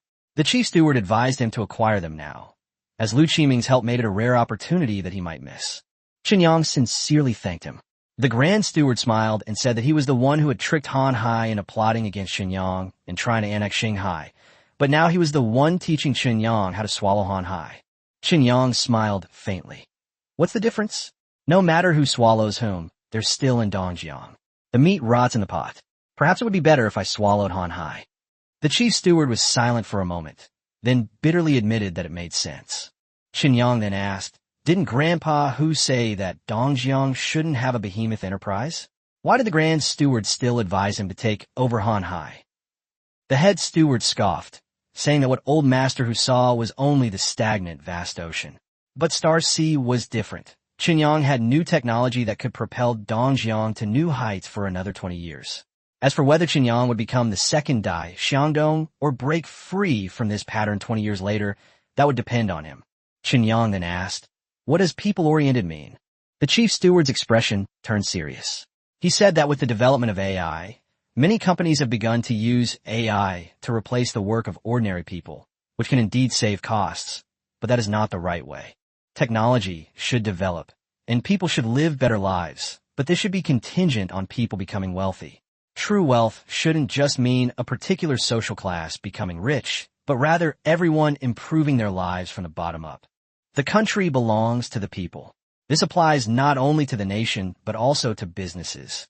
If you're only in it for the money, then disregard what I said. But if you have higher goals, remember this. The chief steward sensed that the future would not be peaceful, and with the frequent appearances of high technology in Shanghai, it was very likely that the city would eventually embark on an AI-driven development path. He said this simply to encourage Chen Yang to think carefully before taking any steps in the future. Chen Yang said jokingly, "This problem is actually easy to solve. We can find a way to give everyone in the country a share of the money. For example, we can take down the US, and everyone can get a share of the money. Then they can all lend their money to me, and I'll pay interest every month. The interest alone will be enough for them to live on. We'll need to go to work then." The chief steward was stunned on the spot, gave Chen Yang a deep look, and finally shook his head and walked away. That little bastard. No wonder the Liu family didn't want him as their son-in-law. I was trying to give him some advice, and he just laughed it off. Looking at the grand steward's dejected figure, Liu Qiming was speechless. He pointed at Chen Yang and said, "He's had such a dramatic life today." He finally felt a sense of appreciation for talent and wanted to ask him to treat the people of Dongjiang well. But Chen Yang gave him this reply. Chen Yang asked, "Where will he be imprisoned?" Liu Qiming said that he was originally going to the capital, but unfortunately he offended someone above him who specifically told him not to go back, so he had to stay in Dongjiang. Chen Yang calmly said, "That's good. One day, I will stand in front of him with the loans from the entire nation and let him see if I'm joking." Liu Qiming was speechless, saying it was utterly wishful thinking. Unless the god of wealth descended to earth, no one could possibly get the entire nation to lend him money. He then gave Lu Wangshu a few instructions and turned to leave. At the intersection, several black cars were already waiting. The chief steward's departure might be his last. Watching the convoy drive away, Chen Yang took out his phone and walked back with Lu Wangshu. Lu Wangshu looked at his screen curiously and was immediately dumbfounded. The chat group for creditors is buzzing with messages. Chen Yang immediately sent a message. "I am Chen Yang. Send the money." The group chat was filled with question marks. Hu Guanyu asked him to come back for dinner. Wang Yaozu asked what kind of money was being transferred, and Xin Wei congratulated him on overcoming the difficulties and said that the Shun family intended to continue investing, but also wanted to know what the transfer of money meant. Many people in the group stared at the screen, their faces full of confusion. Soon after, Chen Yang posted another message. "Who doesn't know I'm about to make it big? Those who have been making the biggest fuss these past few days, come out and line up so I can see you." He then continued, "Do you think I need your money? Step forward, and I'll return it on the spot." The group chat fell silent instantly. Those who had been clamoring for refunds a few days ago didn't dare utter a sound. Although they felt aggrieved, the 24% annual interest rate was simply too tempting. Everyone could see that Shanghai was about to take off. To speak out now would be tantamount to offending the future bigwig of Dongjiang. But they pretended to be dead, and Chen Yang refused to tolerate it. He sent another message. "Nobody's saying anything, huh? Very well. I'm going to acquire Han Hai. Within 3 days, everyone needs to pay me double the amount they borrowed before. Interest will remain the same. If you can't pay, come find me for a refund. Where are you pretending to be if you don't have the ability? Do you even deserve to be Chen Yang's creditor?" The people watching the screen were instantly stunned. Is this even possible? Those with money were naturally overjoyed, but most of those who were eager to get refunds and afraid of taking risks didn't have much money to begin with. Now that they've seen this message, they're all panicking. What should we do? Should we take out a loan to lend him the money? This is outrageous. But if I don't lend it? Chapter 67, trust me, and I'll sell my company. Want to refuse to lend? Is that even possible? They have no say in this matter. Chen Yang turned off his phone and put it back in his pocket, a smile returning to his face, and even his steps back to Dongyuan became lighter. Lu Wangshu was puzzled and couldn't help but ask him, "Is it really okay for you to treat your creditors like this?" Chen Yang said with a self-righteous expression, "What's wrong with that? They are creditors, not customers who haven't borrowed money yet. I can't sleep while thinking about the money I owe them. How can I be nice to them? You should praise me for being sincere. Lu Wangshu was stunned on the spot. Seeing her speechless, Chen Yang smiled and explained, I'm just putting some pressure on them. Why should I be the only one working hard to pay off the debt? Can't they try to earn more and lend it to me? Lu Wangshu felt her worldview had been shaken. What gives you the right to think that way? Chen Yang answered decisively, because my interest rate is high. 100 million is 24 million a year. If they deposit more, they won't have to worry for the rest of their lives. I'm just angry at their lack of ambition. Lu Wangshu rolled her eyes, completely ignoring him. When the two returned to the East Garden, everyone was still waiting. Zhao Jiangshan stood timidly to the side, forcing a smile. At 58 years old, his posture was as humble as a lackey. It has to be said that Zhao Jiangshan's plan succeeded. Seeing the old man's current state, Chen Yang felt genuinely relieved, and his tone became less sarcastic. He said calmly, send the money as soon as possible, and the interest will still apply. The inspection team has already investigated and found that although you and your brother had financial dealings and received preferential treatment, you did not violate any principles. Your brother never let you into that circle in the first place, so you were safe. Lend me the money, and you can get out of trouble. Zhao Jiangshan let out a long sigh of relief, his eyes instantly reddening. Only he knew the immense pressure he had been under these past few days. He said okay several times and thanked them repeatedly before finally plopping down in a chair, unable to recover for a long time. He understood Chen Yang's meaning perfectly well. Without paying the money, he couldn't get ashore. His safety depended entirely on whether Chen Yang was willing to lend him a hand. Chen Yang ignored him, and the East Garden quickly became lively again. Everyone continued eating, drinking, chatting, and laughing, as if they had finally let loose after suppressing their emotions for a long time. Apart from Chen Yang, who already knew the outcome, everyone else had been on tenterhooks these past few days. Even if they felt nothing serious would happen, the pressure was still real. During the revelry, Hu Guangyu and Wang Yaozu and a few others came over. Hu Guangyu asked in a low voice, Brother Chen, do we also need to contribute double the amount? If you really need it, I'll try to find a loan. Chen Yang asked, how much can I borrow? Hu Guangyu lowered his voice and chuckled. Even if the old man is out of power, his connections are still there. We can mortgage the family's pharmaceutical distribution company and raise double the amount without any problem. Chen Yang then asked, what about the interest? Hu Guangyu estimated the annual interest rate is about 4%. The agency is not a high-quality asset, so it's difficult to lower the interest rate. Chen Yang nodded immediately. If you trust me, go ahead and take out the loan. The company's new technology will be released soon, and making money is a sure thing. You give me the money, and I'll collect the interest every year. After deducting the bank's share, the remaining 20% will go into your pocket. Isn't that great? Hu Guangyu's eyes lit up when he heard this.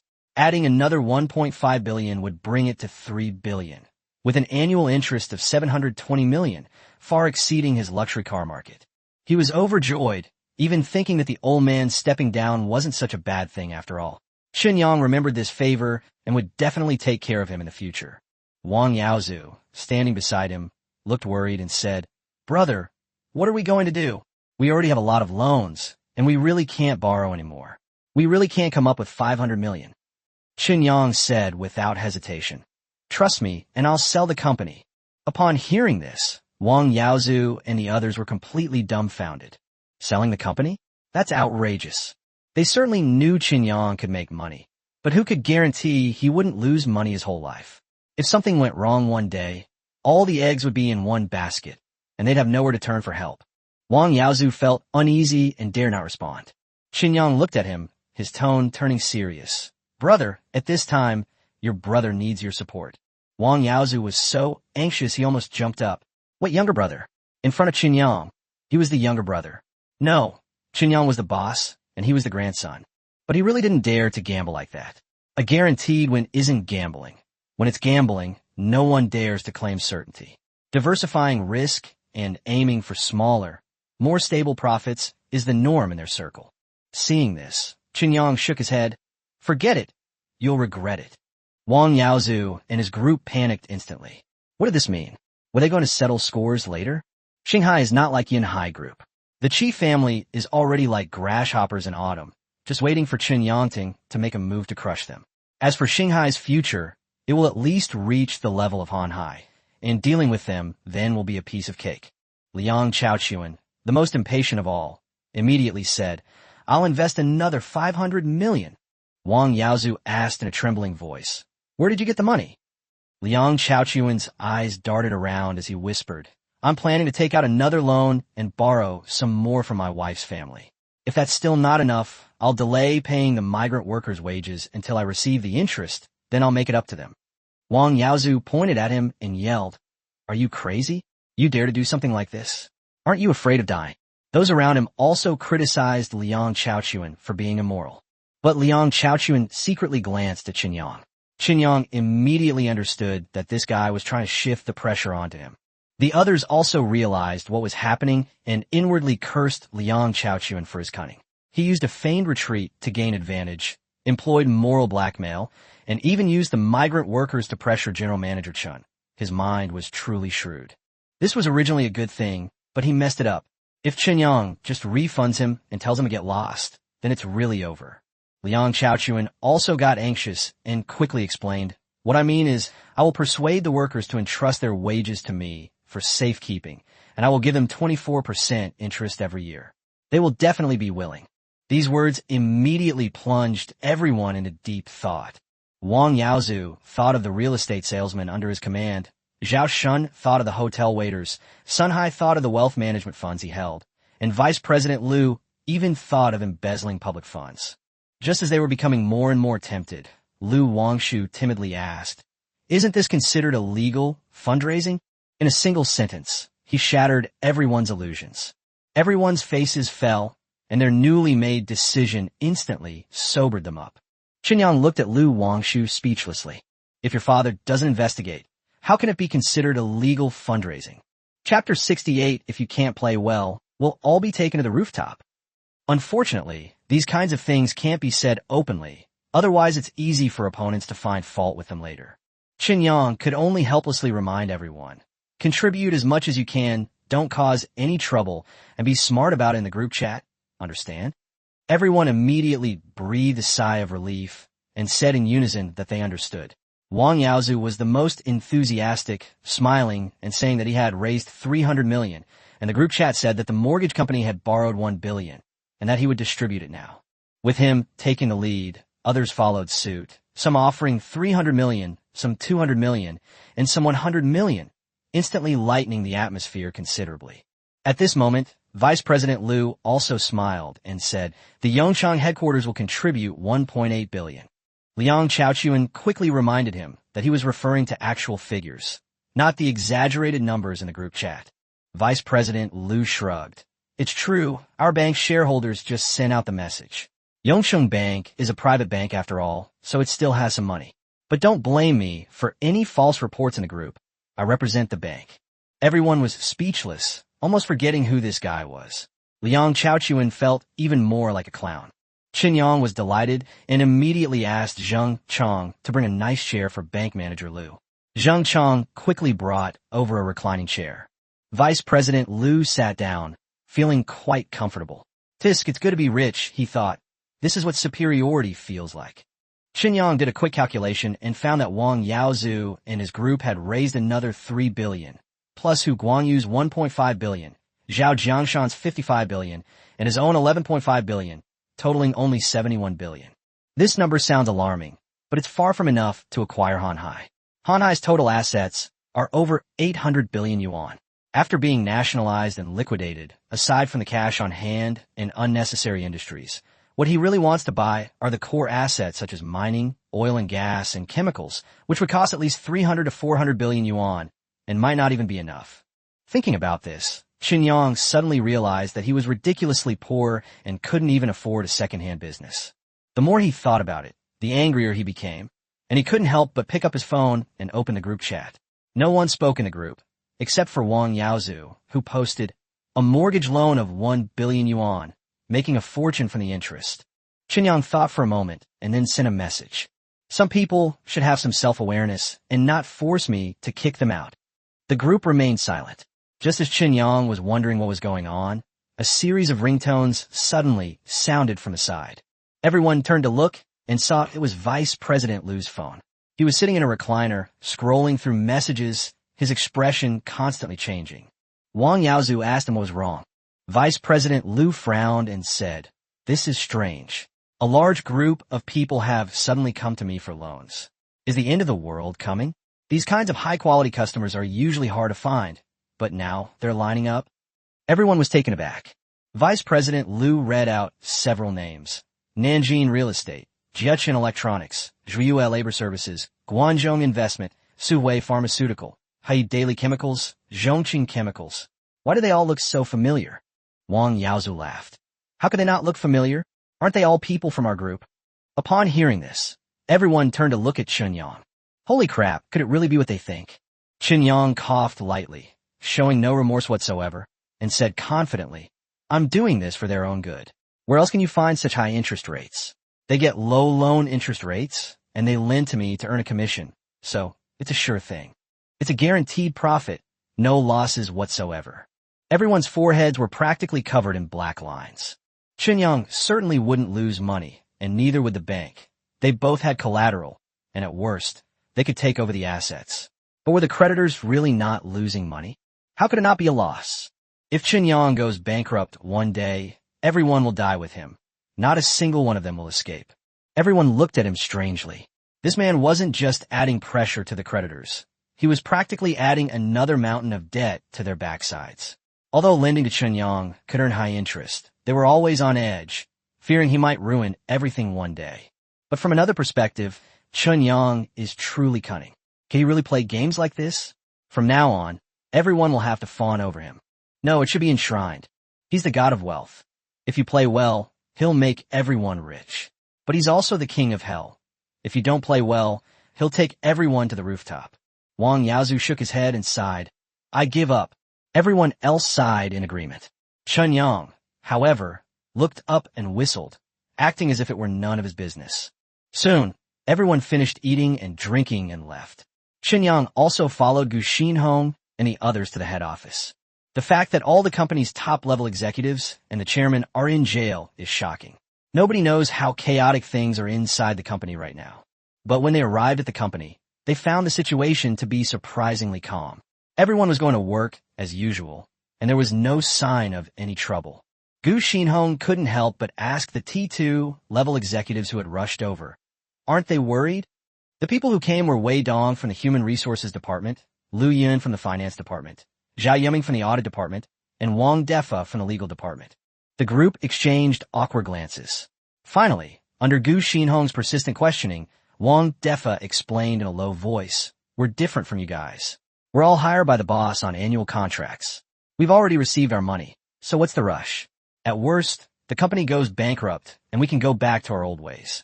We haven't suffered any losses. In fact, we've made a profit. As for why the new employees aren't in a hurry, it's probably because the older employees aren't in a hurry, so they're not in a hurry either." Gu Xinhong and the others were stunned, and all looked at Chen Yang. Gu Xinhong couldn't help but ask, "Boss, did you foresee this day coming, which is why you're hiring so many people?" Chen Yang's face darkened. How is this possible? Absurd. He had originally planned to hold a meeting to reassure the employees, but they were incredibly nonchalant. They were practically packing their bags and going home, and no one was panicking at all. With ample benefits and maximum salary, it seems like it doesn't matter whether they're the boss or not. Upon hearing that this matter had nothing to do with Chen Yang, Gu Xinhong immediately objected. "This won't do. A company needs rules, systems, and a corporate culture. You're laughing when an executive is arrested? You're planning to divide up the spoils when the boss is arrested? Do you have any organizational discipline? Do you have any compassion?" Several T2-level executives also became nervous. Although it sounded funny, it was terrifying upon closer inspection. Employees had no sense of belonging to the company and didn't care at all that the boss was in trouble, which meant there was no cohesion within the company, and it could fall apart at any time. They all looked at Chen Yang, awaiting their boss's judgment. Chapter 69. Earn 50 yuan for every reply. Chen Yang stroked his chin and thought for a moment, and also felt that the company was too disorganized now, with no work atmosphere at all, and it was more like a group of people slacking off. He quickly made a decision and proposed two solutions. First, organize several internal competitions to let employees compete against each other, with the winners receiving direct promotions to boost morale. Second, create large group chats for both the head office and each subsidiary, where he would be required to reply to his posts, thus subtly indoctrinating the employees. Lu Wangshu glanced at the work log and thought the first method was feasible, since the company did indeed have quite a few vacant positions. However, the second method was a bit risky. These days, what employees hate most is being pressured by their bosses to reply, and it might backfire. Chen Yang, however, was very confident and stated directly that he would pay him 30 yuan for each reply or a vial of bioenergy injection. He simply couldn't believe that anyone could resist a glass of iced fruit tea on a sweltering summer day. Everyone initially thought he had some brilliant idea, but after hearing it, they were speechless. However, upon closer reflection, the move was indeed quite ruthless. 30 yuan wasn't much, but the market price of bioenergy injections had already been inflated to nearly 50 yuan. To reply with a simple statement and make 50 yuan profit. Who could resist that? At this point, Zhang Lihai raised his hand to report that the factory expansion was complete, the injection solution could be produced on a large scale, and the ice pack factory had also been secured. He suggested that the product be officially launched in large quantities. Otherwise, maintaining the price at 50 would not be good for the company. Qinyang asked him why. Zhang Lihai explained that if there was a prolonged shortage, someone would inevitably hoard and resell the goods. While a high price could enhance the product's reputation, it would also attract criticism. Most importantly, the money would all go to scalpers, making it pointless for the company to keep the factory price unchanged. Therefore, mass distribution now not only allows for quick cash flow recovery and reputation restoration, but also helps combat scalpers. Once the mainstream market is secured, subsidized products can be launched to further capture the lower-tier market. Chen Yang nodded in agreement, letting Zhang Lihai take full responsibility and not need to consult him on everything. Although the bioenergy injection was a money-printing machine, it was no longer the most important project in his mind, and handing over the long-term operation to him was just right. He then looked at Gu Xinhong and reminded him to get the battery matter sorted out as soon as possible. He needed to go to Beijing in the next couple of days, and by the time he returned, the company's internal competition should be over, at which point he would need to prepare for a press conference. That was a major event related to his loan plan, and he couldn't afford to let it fall apart. Gu Xinhong immediately assured him that there would be no problem. Then, Qin Yang looked at Wang Defa and others and announced that the company was about to acquire Hanhai Group and that a preliminary agreement had been reached with the higher-ups. He instructed Wei Dong to investigate whether there were any available talents within the Hanhai Group, and, if not, to recruit people for each position in advance. Zhao Yuming was responsible for contacting the authorities, participating in the audit of the Hanhai Group, clarifying whether the target assets had any problems or loans, and urging the authorities to handle any issues as soon as possible. Wang Defa was also to go along, responsible for the contracts and agreements during the acquisition process. The group was instantly shocked upon hearing about the proposed acquisition of Hanhai Group. Seeing that Qinyang wasn't joking, they were immediately overjoyed. What kind of company is Hanhai Group? It has assets worth hundreds of billions. If the acquisition goes through, wouldn't they directly become the core management team of a company worth hundreds of billions? That's practically the pinnacle of their lives. They were both excited and incredulous, with only one question on their minds. Where did the boss get the money? The group looked at Chun Yang expectantly, waiting for an explanation.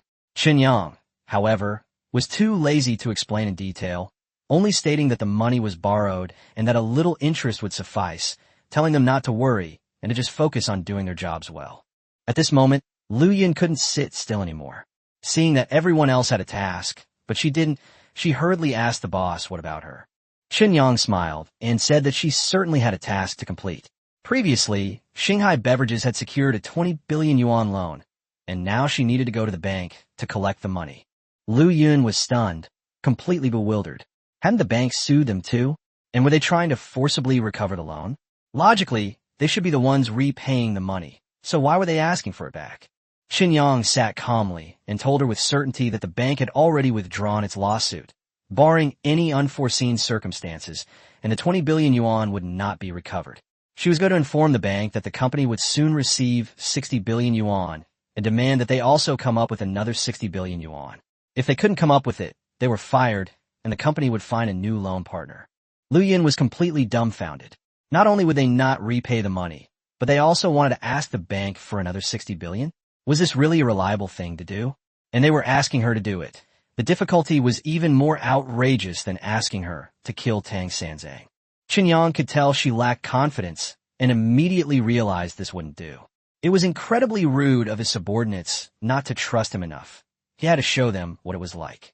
So he casually arranged for his bodyguard Zheng Chong to accompany Lu Yun, saying that Zheng Chong was experienced. With time running out, Chen Yang gave summary. Everyone should finish their tasks. Regarding the internal competition, ask General Manager Liu to see which departments are short-staffed and then categorize them. The next press conference is crucial, especially since the publicity department has been lacking staff. It would be best to find someone eloquent and persuasive to fill that gap. Everyone agreed in unison, and the meeting ended. After the meeting, everyone went about their own business. Chen Yang, however, sat in his office, continuing to ponder where else he could get money. It's entirely feasible for Shanghai Beverages to ask for another 60 billion yuan. Production will explode immediately. Hanhai was able to borrow 80 billion yuan before, so banks can naturally do the same for Shanghai. Now that Lu Qiming is in charge of Dongjiang, the banks will definitely give him face. The creditors could raise another 5 or 6 billion yuan, but even if they added it all up, it would still be less than 140 billion yuan, which is still far from enough to acquire Hanhai. Loans are available for new energy projects, but it's best to avoid them until the products are officially launched. You can't get a large loan without proof, and you can't show your actual documents to others. Chen Yang was having a headache when he suddenly thought of Shanghai Beverages operations. His eyes lit up. He could buy Hanhai shares separately. He could buy a portion, take out a loan, buy another portion, take out another loan, and so on, a nested arrangement. In this way, not only can they acquire Hanhai, but they can also incur a huge amount of debt, which is perfect. More importantly, it frees up a significant amount of money to invest in new energy sources. After all, he doesn't intend to sell his extra-large and super-large batteries. He plans to lease them out. Only by having sufficient funds to manufacture finished products can he lease them out and gradually recoup his investment. Chapter 70, My Uncle Truly Has the World in His Heart. As Chen Yang sat in his office contemplating the company's next steps, in the underground parking garage, Finance Minister Lu Yun and her assistant got into Zheng Chong's Mercedes-Benz G-Class. This car is worth 5 million. Lu Yun couldn't help but sigh as she sat inside, thinking how incredibly extravagant the boss was. The company was heavily in debt, but they certainly didn't hold back when it came to spending money. Even the bodyguards were equipped with cars like this. She thought that maybe she could get a luxury car too when the senior executives started getting their own. The young assistant, who had only been working for a few years, looked around with great curiosity. Zheng Chong glanced at her in the rearview mirror and said with a grin, "Little sister, how about I take you for a drive sometime?" Lu Yun rolled her eyes and nudged her assistant with her elbow, signaling her to ignore her. The assistant nodded obediently and remained silent. Zheng Chong immediately felt the atmosphere in the car was oppressive and could only keep his head down and drive. The car quickly arrived at the Dongjiang branch of ICBC. Zheng Chong dialed the number Chen Yang had given him. The person on the other end was indeed Zhao Chunlei. After confirming, he led the two men into the bank. Soon, someone came out to greet them, and the three were led to the investment department. Zhao Chunlei was all smiles, impeccably dressed in a suit, and still exuded the air of a seasoned professional. Although Chen Yang didn't come in person, he dared not be negligent. Chen Yang was no longer someone he could easily meet. In such a short time, the other man had risen to a position he could only look up to, a fact that still left him in awe. After everyone was seated, Zhao Chunlei had tea served and then politely asked, "What brings you three here today?" Just as Lu Yun was about to speak tactfully, Zheng Chong sat down in a chair, crossed his legs, and said, "Nothing else, just relaying the boss's original words." Upon hearing the words, General Manager Chen, Zhao Chunlei immediately became serious. "Mr. Zheng, please speak." Zheng Chong raised his hand and held up a number, 600 billion. "The boss said that you valued Shanghai Beverages too low, so add another 600 billion. If not, we will repay the loan early in the loan and find another bank or capital firm." Upon hearing this, Zhao Chunlei immediately laughed and said, "What you're saying, Mr. Chen, is wrong. The loan cooperation is going well. How can we just change it? Of course we know what the situation is like at Shanghai right now. He then explained that the previous 20 billion was due to the market not being fully open and the technology being at risk of being overcome. But now it's different. Chen Yang's funds have exceeded 100 billion. He has guidance from above, and his team is ready to go. Opening up the market is only a matter of time.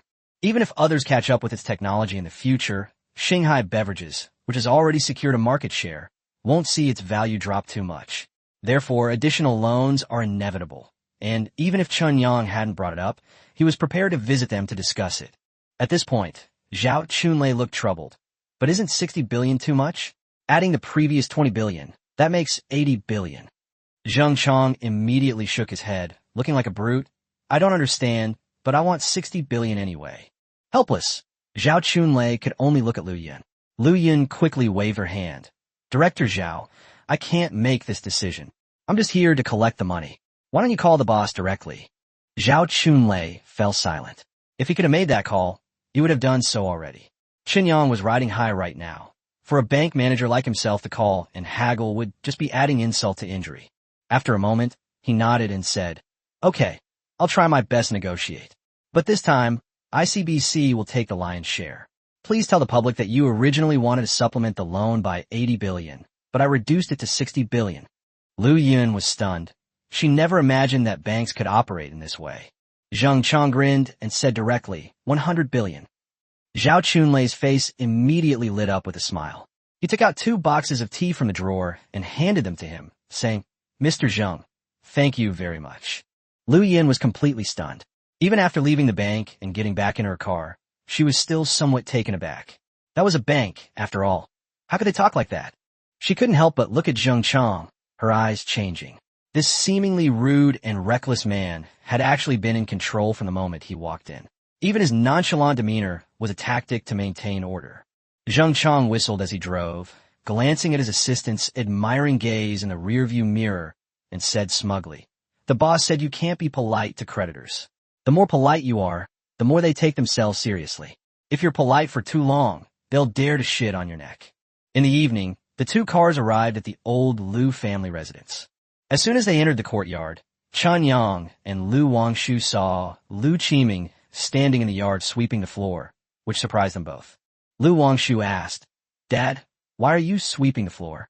Chen Yang immediately smiled and said, I know that. As the saying goes, if you can't sweep a room, how can you sweep the world? Uncle, you have the world in your heart. Lu Qiming shoved the broom against the wall and said irritably, What nonsense are you talking about? Whose chickens ran in and pooped all over the place. Doesn't it bother you to sweep it up? Chun Yang's attempt to flatter him backfired, leaving him somewhat embarrassed. He then asked, Uncle, you've already reached this position.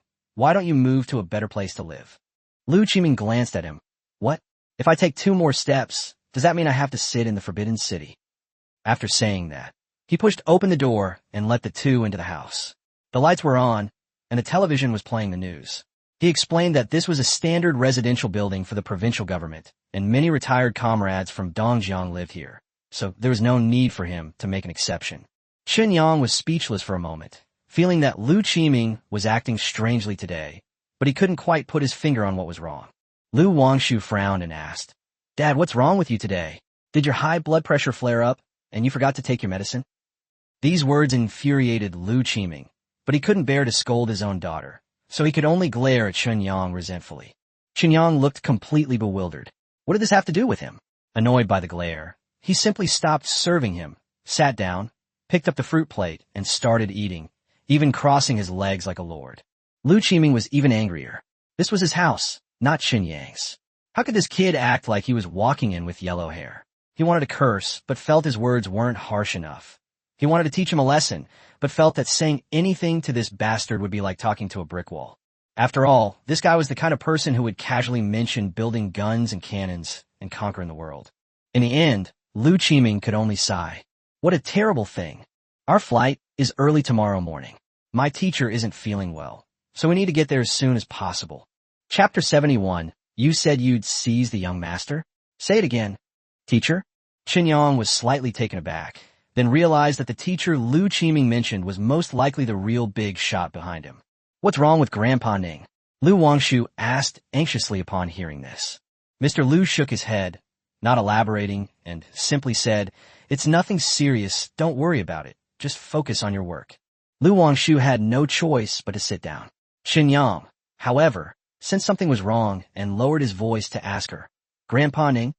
Lu Wangshu secretly glanced at her father, then pouted and gestured to the side. Chen Yang followed her gaze and saw that the television was broadcasting news. The content was simple, yet it concerned the international situation. His eyes widened instantly, and he looked at Lu Wangshu in disbelief. Lu Wangshu nodded slightly.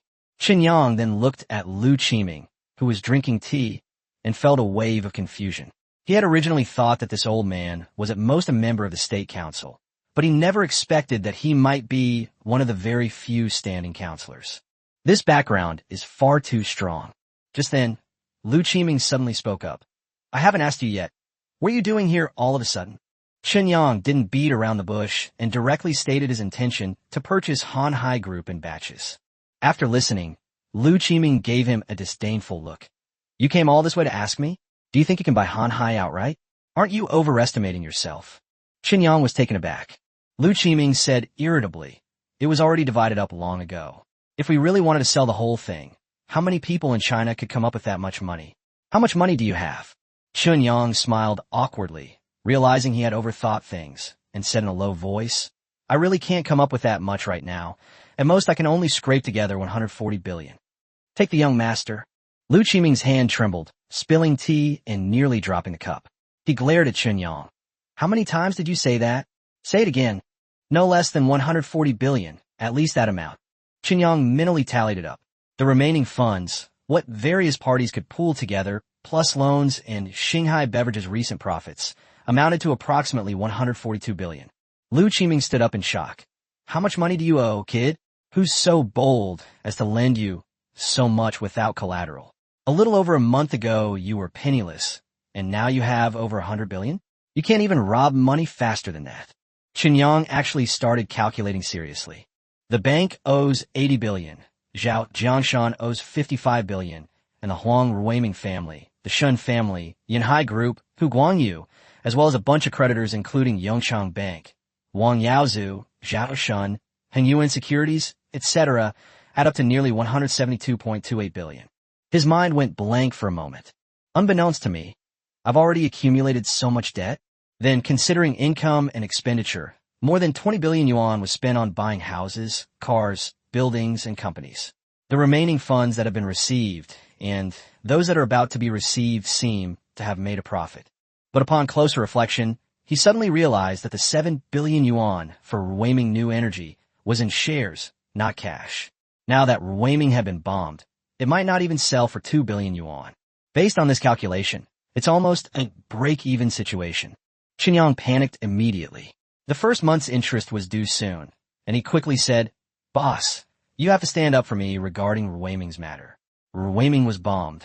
The losses can't be pinned on me, can they? Lu Qiming glared at him. You're still thinking about this? What makes you think you can acquire Han Hai? Just because I put in a good word? Dongjiang just had Han Hai. How could they possibly have another Shanghai right away? He continued, this is Chen Zhang's final suggestion.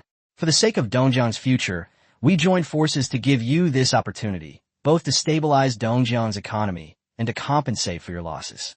Once you take over Han Hai, Ruiming shares will also be given to you as a bonus. After saying that, Lu Qiming pressed on, you still haven't told me how much money you owe? Chen Yang was somewhat uncertain. About more than 170 billion. Lu Qiming gasped. In less than 2 months, they've already racked up a debt of over 170 billion. If they spend another 300 billion to acquire Han Hai's core resources, wouldn't the debt soon reach 500 billion? This is no small sum.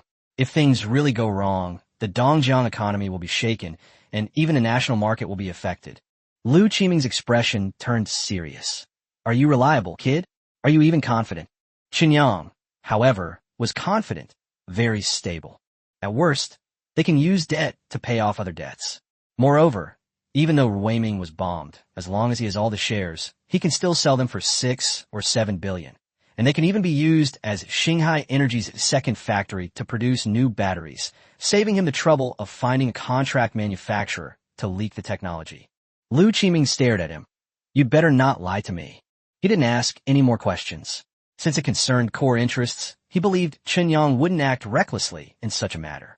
Afterwards, Lu Qiming had food delivered, and the three of them ate together. Chen Yang casually got a bottle of his special supply matai and smiled broadly. Before leaving, he subtly raised an eyebrow at Lu Wangshu. Lu Wangshu nodded slightly and gave him an okay sign. That kid's finally gone. Lu Qiming shook the bottle and found that there wasn't a drop left.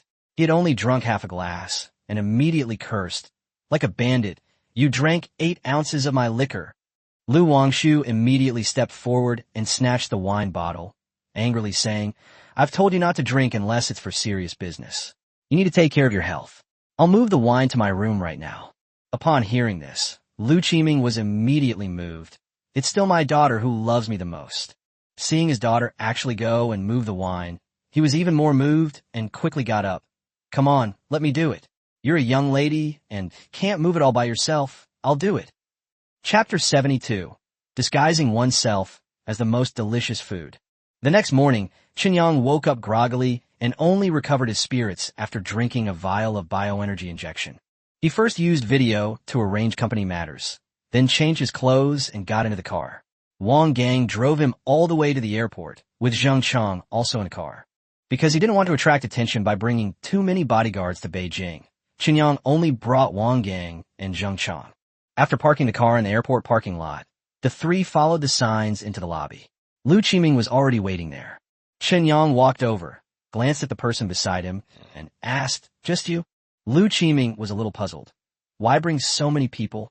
I mainly came to visit my teacher privately this time, and bringing you along was just on the way. Chen Yang nodded. All right, let's go then. Lu Qiming asked, Where to? Chen Yang casually replied, Your private jet. Lu Qiming was speechless for a moment, then took out the plane ticket and handed it to him. What did you get, a private jet? Only foreign visits and emergencies require private jets. We'll take a commercial flight. Chen Yang took the ticket and was even more speechless. Economy class? Lu Qiming laughed. I already said it's a private matter, and I bought the ticket myself. It's only a little over an hour from Beijing. Business class is so expensive. Why would I spend that money? Chen Yang couldn't refuse, so he accepted the plane ticket, and the group went through security together. During the security check, Chen Yang said, I'll buy a private jet later, and you can use mine if you need to. As soon as he finished speaking, the surroundings fell silent. Security personnel and passengers looked at him with complicated expressions, clearly regarding him as someone who was bragging. Lu Qiming didn't seem to mind, and just smiled and said, It's fine for me to sit, but it's not appropriate for you. After passing through security, the group carried their simple luggage inside. Chen Yang asked, Why isn't it appropriate? Lu Qiming lowered his voice. It's not safe. Passenger planes may seem troublesome, but they are actually the safest. Unless someone is completely insane, no one would dare to commit a crime on a commercial flight. The consequences would be too severe and unforgivable. Chen Yang's heart sank, and he immediately understood what he meant. For ordinary people, an air raid is too outrageous, almost impossible. But he's different. He has no successor, yet he possesses advanced technology and can leverage trillions of dollars in wealth. If someone were truly envious, it wouldn't be impossible for them to take the risk. If an accident occurs in the air, death is almost certain. Chen Yang cursed inwardly. His dream of buying a private jet was now shattered. He'd even have to replace his cars with bulletproof ones and forget about ever getting his hands on a cruise ship. Lu Qiming noticed his reaction and shook his head with a smile. You can't handle this? You're only just beginning. As you develop more and more things, it will only become more and more dangerous. The person who stands at the top will inevitably be watched by everyone. Your every move will be recorded and spread. Any stain will be magnified, and there are countless people who want you dead. He said seriously, if you can't hold on, you should retire behind the scenes as soon as possible. It's not too late now. This is a sincere reminder. There are too many hidden billionaires and super rich families in China. So-called rich lists are always just what's in the open. The real big players often hide in the shadows. Hunters don't easily expose themselves, and wolves only follow in the dense forest. By the time you discover them, you may already be food on the table. That's how the world works. You either sit under the table to eat, or lie on the table to be eaten. So-called rich lists are like recipes, and so-called famous billionaires may just be bait. Lu Qiming's words were quite meaningful. But Chen Yang knew that retreating behind the scenes wasn't right for him. He was different from others, If he didn't come out into the open, how could he increase his debt? Relying solely on secretly contacting those wealthy individuals was too slow. The best hunters often disguise themselves as their prey. What Chen Yang had to do was to present himself as the most delicious food and wait for customers to come to him, then borrow their money. He grinned, offering no reply, but his stance was clear. Seeing this, Lu Qiming didn't try to persuade him any further, but simply shook his head. The group boarded the plane and arrived in Beijing a little over an hour later. A private car was already waiting outside when they exited the airport. After getting into the car, the receptionist in the passenger seat said with a smile, "Speaker Liu, President Chen, the leaders have been meeting with foreign guests here these past few days. Their schedules are very tight, and they are very busy, so we have arranged for you to stay at the Yuan State Guest House, which is nearby." Lu Qiming nodded his thanks, then said to Chen Yang, "Let's go, let's settle in first." Several people followed him out of the car. Lu Qiming was clearly very familiar with the area, and some people even greeted him on the way. Upon arriving at the arranged room, Chen Yang had just put down his things when Lu Qiming came over and whispered, "Now that I'm here, I definitely need to report to my work first. I have to meet with a few friends this afternoon, so I can't keep you company for now. I heard that many people at the Academy of Sciences know you're here and are preparing to visit you, so please be sure to receive them well. I'll be coming over with my teacher tonight, so please prepare in advance." Chen Yang nodded, "I understand." The so-called visit, to put it bluntly, is to verify the authenticity. Chen Yang understood the situation, but he wasn't intimidated. He might not be good at other things, but any technology he had acquired was already knowledge in his mind. If he said he wasn't professional, then no one would dare to claim that. People from the Academy of Sciences are coming. Perfect timing. This time, let those elderly folks open their eyes and see what kind of advanced technology is. After seeing Lu Qiming downstairs, Chen Yang didn't stand on ceremony and led Zheng Chang and Wang Gang straight to the restaurant. Having not eaten breakfast early in the morning, he was eager to try the legendary state banquet dishes. The internal canteen is not open to the public. It's not luxurious, but it's clean and bright. It wasn't mealtime, so there weren't many people eating. A few chefs who had finished their work were chatting to the side. Upon seeing the three enter, one of the chefs greeted them. "Comrades, what would you like to eat?" Chen Yang looked at the menu and pointed. This, and this. I want them all." Seeing that he was young, the head chef quickly whispered a reminder. "Comrade, you can't waste food. It's not a formal reception. Aren't you afraid of being criticized for having so little?" Chen Yang waved his hand. "It's okay, we can finish it. I brought 2 pigs. After he finished speaking, he looked at Zheng Chang and Wang Gang. The two men's eyes had already lit up when they heard about the state banquet dishes. They had been the ones who had urged the ordering of most of the dishes on the way. At this moment, they immediately nodded repeatedly. A middle-aged man in military uniform who was eating nearby heard this and looked up at the so-called 2 pigs. Upon recognizing the 2 men, his expression instantly changed. "Zheng Chang, Wang Gang, weren't you 2 little pigs suspended and sent home? What are you doing here?" Chapter 73, Then Don't Blame Me for Starting to Show Off. What a coincidence. I ran into someone I know here. Chen Yang looked in the direction of the sound, and Wang Gang and Zheng Chang also turned around, their spirits immediately lifting. Zheng Chang exclaimed in surprise, "Holy crap, Brigade Commander, what are you doing here?" The middle-aged man in military uniform also stood up, looking surprised.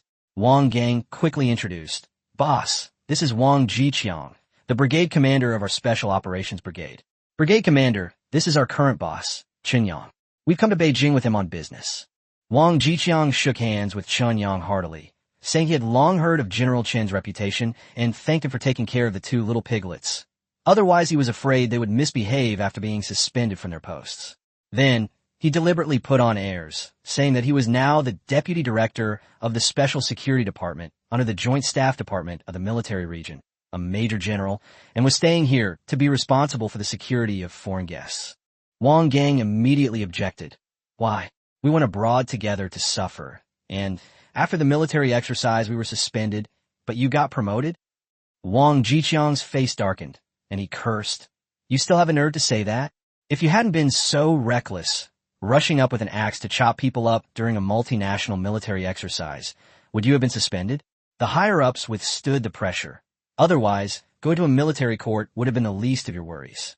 Chen Yang glanced at Wang Gang with some surprise. He usually acted like a pushover in front of Zheng Chang and the others, but he was unexpectedly so fierce outside. The dishes arrived, just then, prepared by several chefs working simultaneously and quickly. Chen Yang then invited Wang Jiqiang to join them. Wang Jiqiang stared wide-eyed at the table laden with food, marveling at how generous they were. Zheng Chang pulled out a chair for Chen Yang, smiling as he said that since he was now working for the boss, he didn't need to worry about appearances. Wang Jiqiang didn't stand on ceremony and sat down to eat. 20 minutes later, a young man wearing glasses rushed over and said that several academicians from the Chinese Academy of Sciences had arrived at the conference room upstairs. Chen Yang stood up, wiped his mouth, and said to Wang Jiqiang, "General Wang, please enjoy your meal. Let the two of them keep you company and catch up. I'll head over first." Wang Jiqiang quickly thanked him and even tried to see him off, but Chen Yang politely declined. As he left, Chen Yang knew in his heart that the old man couldn't possibly have gotten away with it so easily. He had most likely used the excuse of dinner to extract information from Zheng Chang and Wang Gang. It's just that his acting was too exaggerated. He seemed like an honest man at first glance. Following the young man into the conference room, Chen Yang found a group of elderly people with gray hair, accompanied by several middle-aged and young adults, discussing various research issues. Unable to understand much, Chen Yang quietly entered. Unexpectedly, there was an acquaintance among them, Professor Su Yuan. Professor Su is a researcher at the Institute of Biology and also an academician of the Chinese Academy of Sciences. Upon seeing Chen Yang, Professor Su immediately beamed with joy, stepped forward to shake hands, and spoke with a tone that was both happy and ashamed. He said that he had heard Chen Yang was in Beijing and had long wanted to meet him. Chen Yang hadn't come when the agreement was officially signed last time, and many people were thinking about him. However, more than a month had passed since the authorization for the special bacterial strain, and they had made no progress, so they were really embarrassed to contact him. Chen Yang smiled and reassured them, saying that research cannot be rushed. Rather than continuing to obsess over the strain itself, he suggested that they move towards medical applications, ideally collaborating with Professor Chen Jian of Yongda University to research more drug alternatives and truly benefit the Chinese people.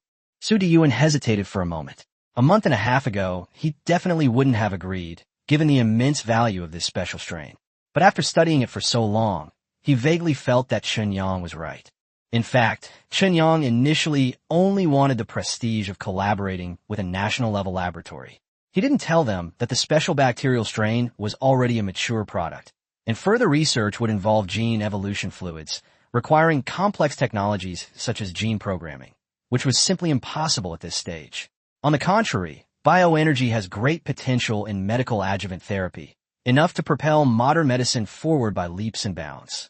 Su Yuan finally gritted his teeth and nodded, saying he would contact Professor Chen Jian as soon as he got back.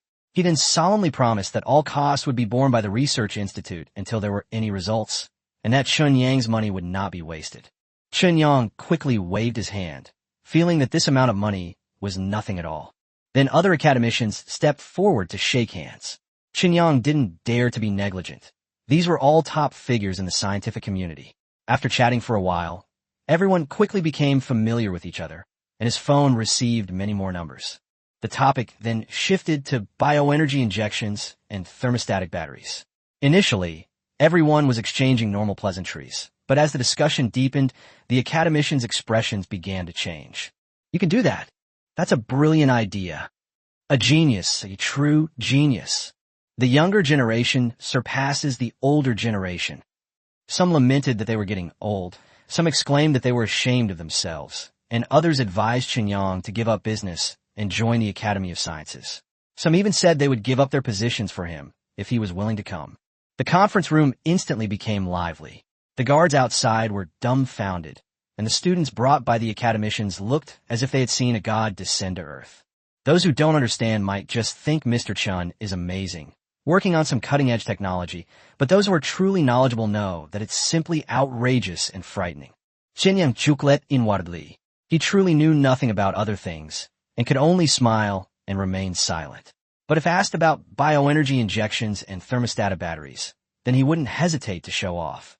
Chapter 74, the end of capital is lending. The end of hegemony is borrowing. In a small conference room, several imposing figures sat at a table, silently smoking while staring at the monitor screen. The top executive spoke first. Tell me about it. The gaunt old man said in a hoarse voice. What else is there to say?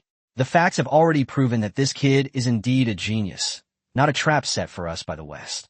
Some people couldn't help but exclaim, such a person, with cross-disciplinary research capabilities and the ability to make groundbreaking breakthroughs, actually appeared in the East, and at such a young age. Another person laughed and said, tigers and leopards lurk in the deep mountains, and heroes emerge in chaotic times. In this unprecedented upheaval, it's a good thing that such a person has emerged. Everyone nodded, but soon someone smiled wryly. It's good, but this kid is too cunning. The meeting room fell silent for a moment. The gaunt old man said calmly, perhaps he has his own plans. The end of capital is lending, and the end of hegemony is borrowing. Someone frowned and retorted, but our paths are different. The gaunt old man smiled and said, so what if they're different? Don't forget, he only represents himself. This statement made everyone think. Some people have expressed concern. What if he becomes too powerful to control in the future? He owns 100% of the shares and relies entirely on loans for funding, which means he has left himself plenty of options. If he wants to leave, there's no way to stop him. There are plenty of people in the West willing to pay off his debts for him. Some people have a different perspective. Debt is also a weakness. As long as he owes enough and his business is big enough, he won't be able to get away easily, and in the end, the problem will still fall into the wrong hands. The other party immediately retorted, but if he takes away the core technology, it will already be a disaster. Everyone fell silent again. It has to be said that Chen Yang's every move seemed meticulously planned. He leveraged resources when possible, and withdrew when things got tougher, skillfully maintaining a clear balance of power among all parties. The chief executive finally set the tone. All right, even criminals adhere to the principle of innocence, and we can't arbitrarily suspect our own people. Judging from the interest rates he offered, he has little interest in money, yet he's so persistent in lending, which indicates he has his own ideas. He most likely wants to pursue a hegemonic path, but his approach conflicts with the West itself.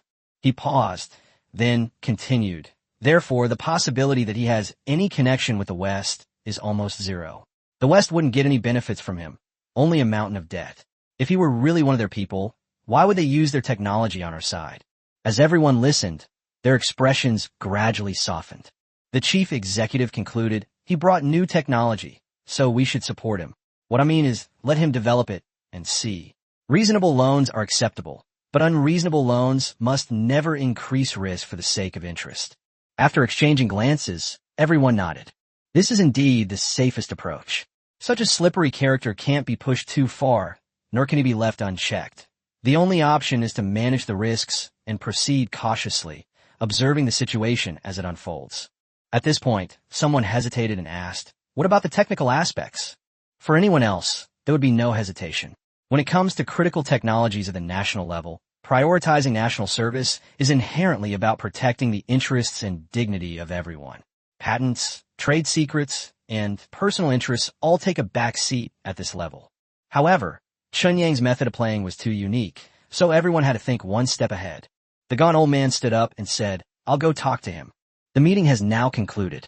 That evening, after everyone from the Academy of Sciences left with lingering enjoyment, Lu Qiming returned, this time with a thin, elderly man by his side. Upon seeing him, Chen Yang immediately stepped forward to greet him. Elder Ning.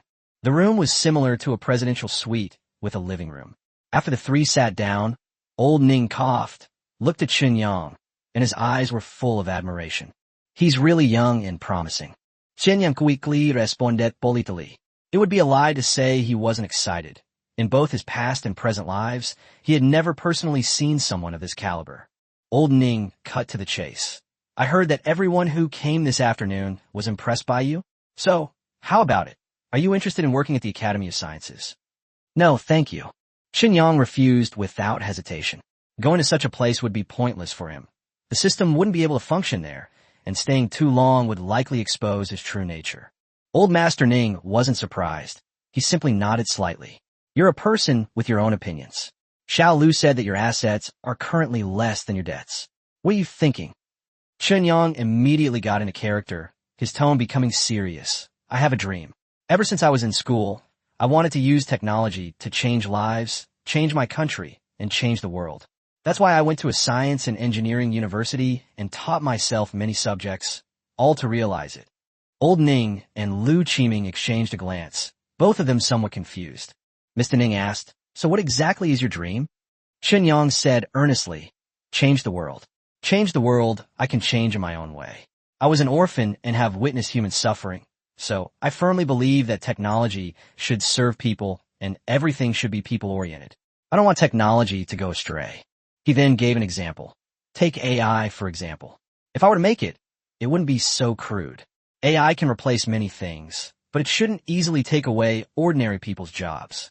They say you're what you eat, and that you can get rich by eating people, but I still hope the world can be a better place. After a moment of silence, Elder Ning smiled wryly and said, "I understand what you mean. Actually, the development of AI wasn't initially at the forefront, and we've always emphasized putting people first. But you have to understand that the situation is complex now. If we're a step behind, others will be a step ahead." He continued, "Moreover, the new energy industry is one of the core elements for us to break the hegemony. And for new energy to truly develop, AI is essential. From agrarian civilization to the present, every major transformation has brought pain, which is hard to avoid." Lu Qiming chimed in, "Chen Yang, AI represents the future. It represents more advanced productivity. This is an industrial revolution, and no one can stop it just because they want to. History and the times will move forward, and the future outcome will inevitably be good. Right now, all countries are racing against time, feeling their way across the river. We can only accept the temporary growing pains and then guide and regulate it, but we can never stop it." Xinyang understood what they meant, of course. He also realized that there wasn't a unified attitude towards AI within the upper echelons. Lu Qiming's faction was more radical, while the other side was more focused on stability. But Xinyang is different. He was neither radical nor seeking stability. He has cheat codes. He smiled and calmly said, "I can solve this problem." Chapter 75, The Water Outlet of the AI Era. What? Lu Qiming and Elder Ning were both taken aback. Xinyang tentatively suggested, "Actually, it's easy to solve. Let them lend me the money, and with the interest compounding, everyone will be financially secure. I'll lead them to rapid development, directly entering the realm of extraterrestrial civilization, ushering in the interstellar age, and supporting all of humanity. Compared to the resources of the entire galaxy and river system, this is nothing at all." Lu Qiming and Old Ning immediately broke out in a cold sweat. Lu Qiming said speechlessly, "Be serious? It's one thing to chat in private, but is this how you talk? Are you desperate to borrow money? You're trying to fool us." Chen Yang sighed, knowing this sounded absurd and no one would believe it. But in his eyes, it truly was a solution. Let alone the world. If the entire nation were willing to lend him money, he could genuinely lead them to extraterrestrial civilizations. Old Ning smiled and said, "Your idea is good, so I'll go along with it. Even if your research and development capabilities have no limits, do you really think supporting all of humanity is a good thing?" Chen Yang fell silent. This is a question that shouldn't be pondered too deeply. Human nature has no boundaries. It can be both good and evil, and desires are limitless. The reason humans need rules, morality, and limited freedom is precisely because desires are never satisfied. Many people imagine that if machines and intelligence replace labor and the government provided financial assistance, with free healthcare, education, and elderly care, humanity could live an ideal life. But reality may not be so simple. It might be good at first, but over time, ambitious people will desperately climb to the top, wondering why they aren't at the top.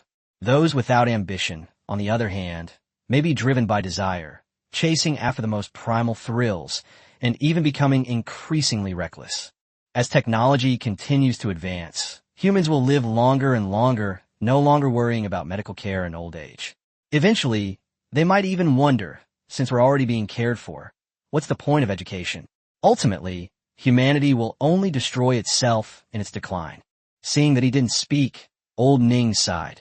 "It seems you understand.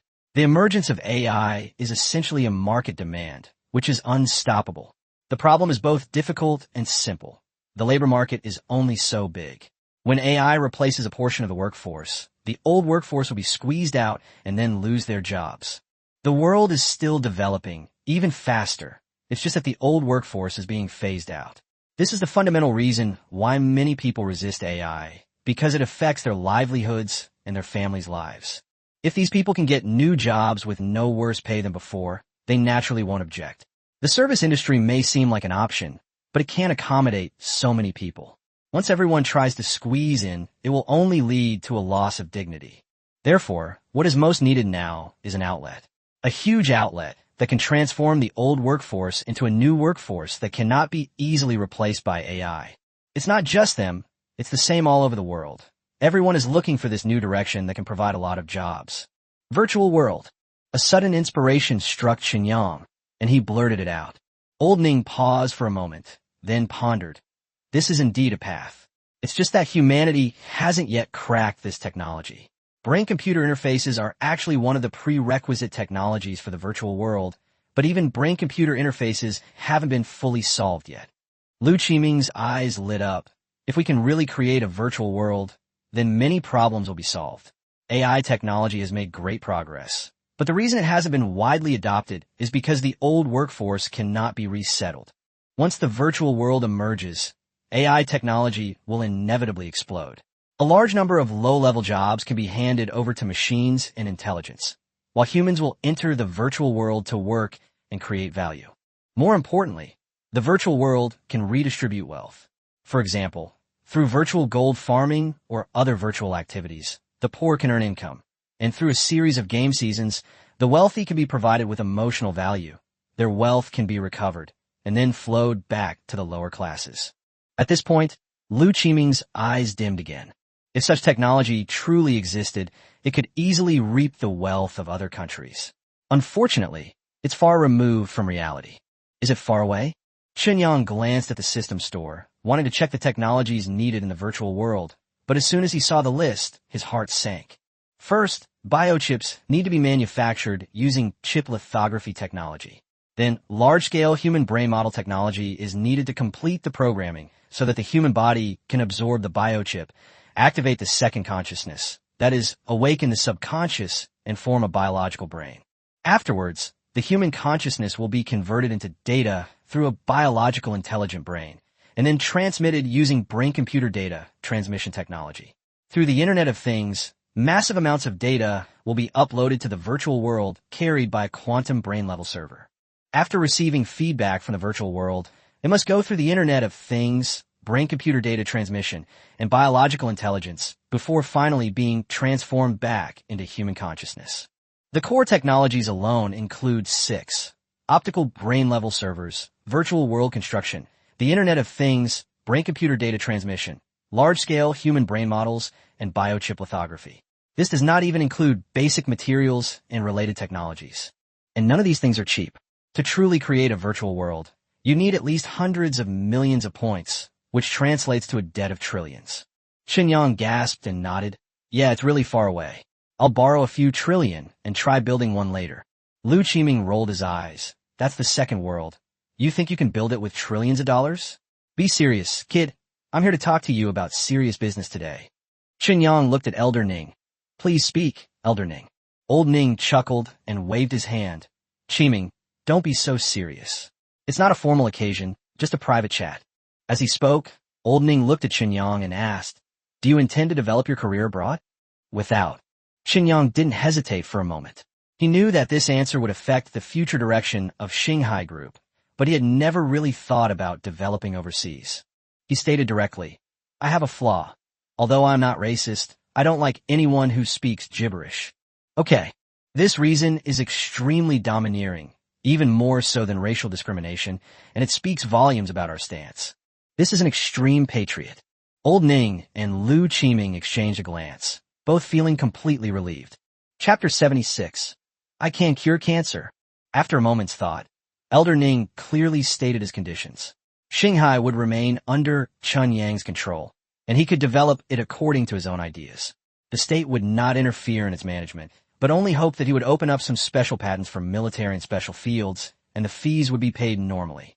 Mr. Ning also emphasized that these technologies will not enter the civilian and commercial markets, but will only serve the country's special needs. Chen nodded in agreement almost without hesitation. This result was much better than he had expected. In his view, patents themselves may not generate much profit, but technology sharing is inevitable sooner or later.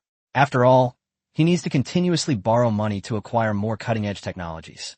But the money will eventually run out, and to continue expanding the borrowing limit, it is necessary to improve the productivity of the entire society, develop more industries, and make the country and even all of humanity richer. Some technologies, even if in his possession, will eventually become obsolete, and he might even need to proactively release them to expand the market and drive global wealth growth. Only in this way can a true positive cycle be formed. Gaining national support now indirectly strengthens the country's power, making Shanghai's development more stable. Deepening cooperation and building trust between the two sides is something he desperately wants. At least the loan amount will definitely increase in the future. After all, no leader could completely trust a company that's constantly borrowing money and whose debts are snowballing. Especially since this company possesses core technology, yet it's not being forced into it, but rather actively seeking loans. If things continue to fall like this, and a real collapse occurs, it won't be an avalanche, but a cataclysmic event. Therefore, opening up special patents is also a good thing for Chen. As long as the higher authorities verify the value of the technology and confirm its existence, they won't easily restrict his borrowing. This is because these technologies themselves represent enormous wealth. Old Ning was smiling and about to continue speaking when he suddenly coughed violently. Lu Qiming's expression changed, and he immediately stood up and called for a doctor. The medical team outside the door heard the commotion and rushed in quickly. Chen Yang watched as Old Ning was taken away by the doctor and stood there stunned for a moment, feeling a chill in his heart. Lu Qiming frowned and sighed, then comforted him, "Don't be afraid. It's just an old problem." He's not a doctor and couldn't offer any further assistance. Although the situation looked frightening, the medical team had treated it many times before, mainly to help alleviate Mr. Ning's symptoms. Chen Yang lowered his voice and asked, "What exactly happened?" Lu Qiming hesitated for a moment, then sighed and told him that when Elder Ning visited Africa last year, he suddenly caught a cold, had a fever, and coughed incessantly. Although he recovered after returning to China, not long after, cancer was discovered in his lungs. Chen Yang found it hard to believe. Someone like Elder Ning would definitely have regular checkups. How could he have suddenly deteriorated to this extent? Lu Qiming's eyes darkened, and his tone became angry. After expert consultation, the basic conclusion was that external factors caused the cell's gene mutation. The think tank believed that the West was likely already conducting advanced research on some kind of biological gene weapon.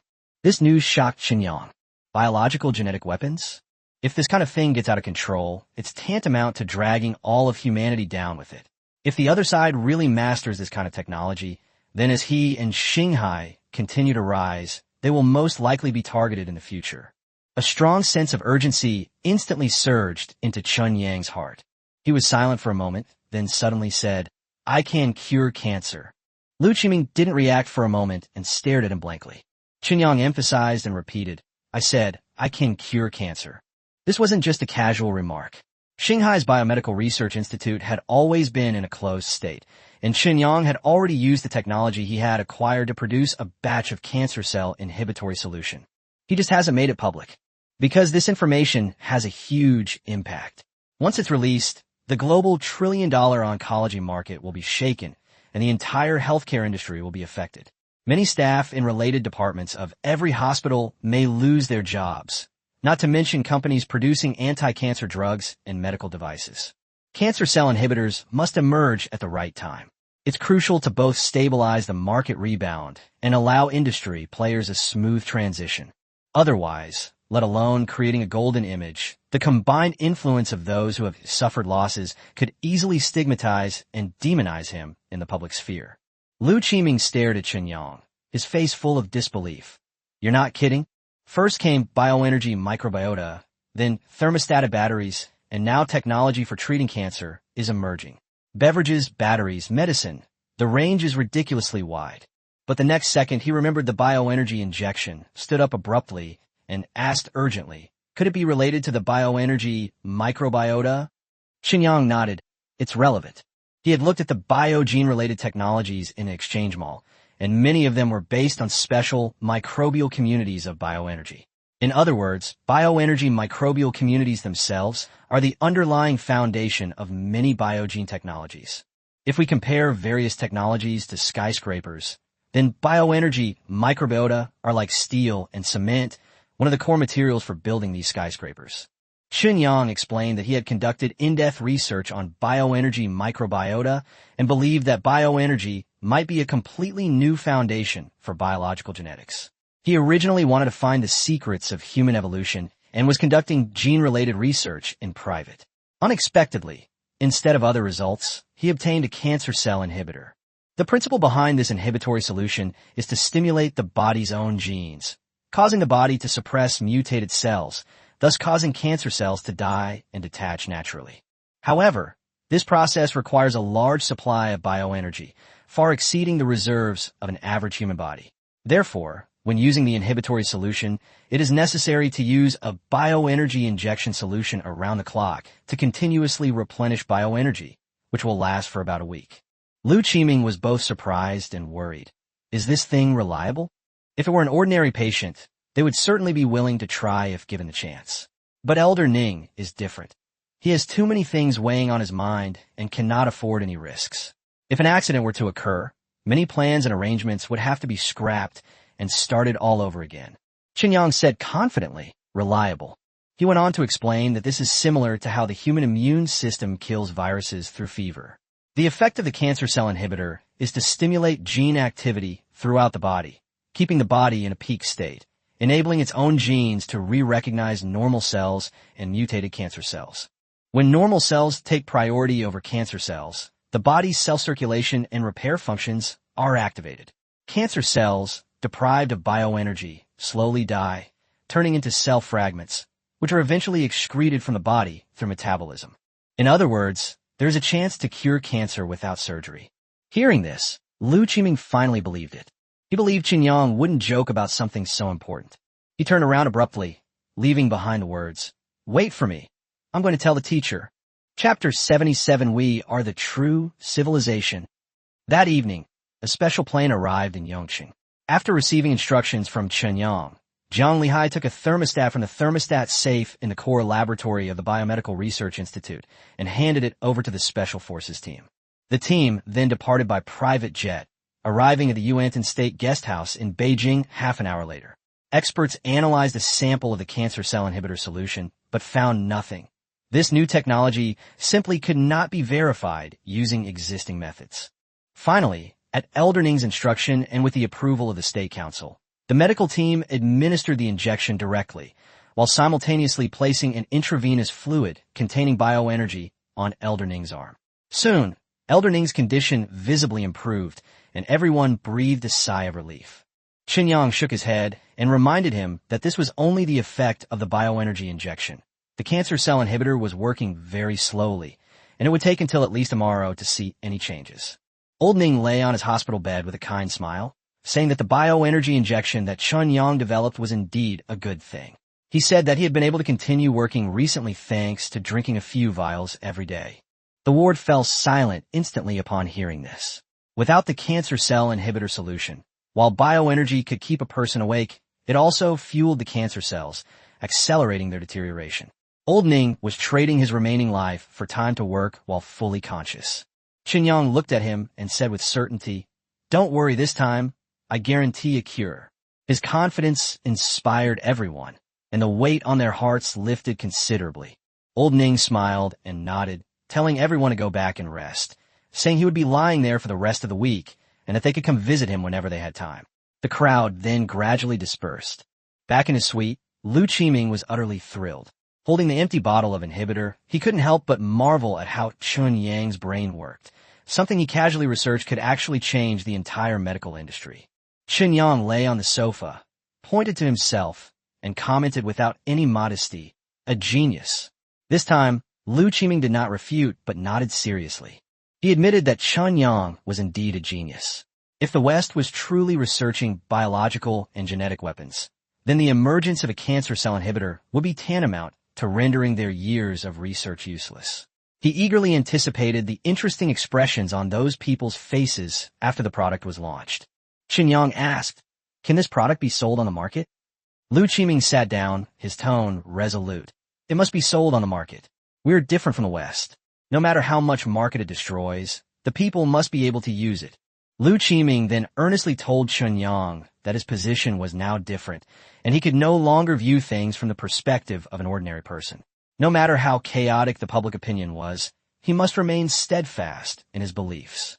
There may be petty scheming and backstabbing within the organization. That's human nature, unavoidable in any era. But their original intentions have never changed. Those who truly change their hearts will never reach great heights. They put the people first, and one day they will rise to the top again. A world of universal harmony may be an unattainable dream, but it is precisely because the goal is so far away that they will not stop striving.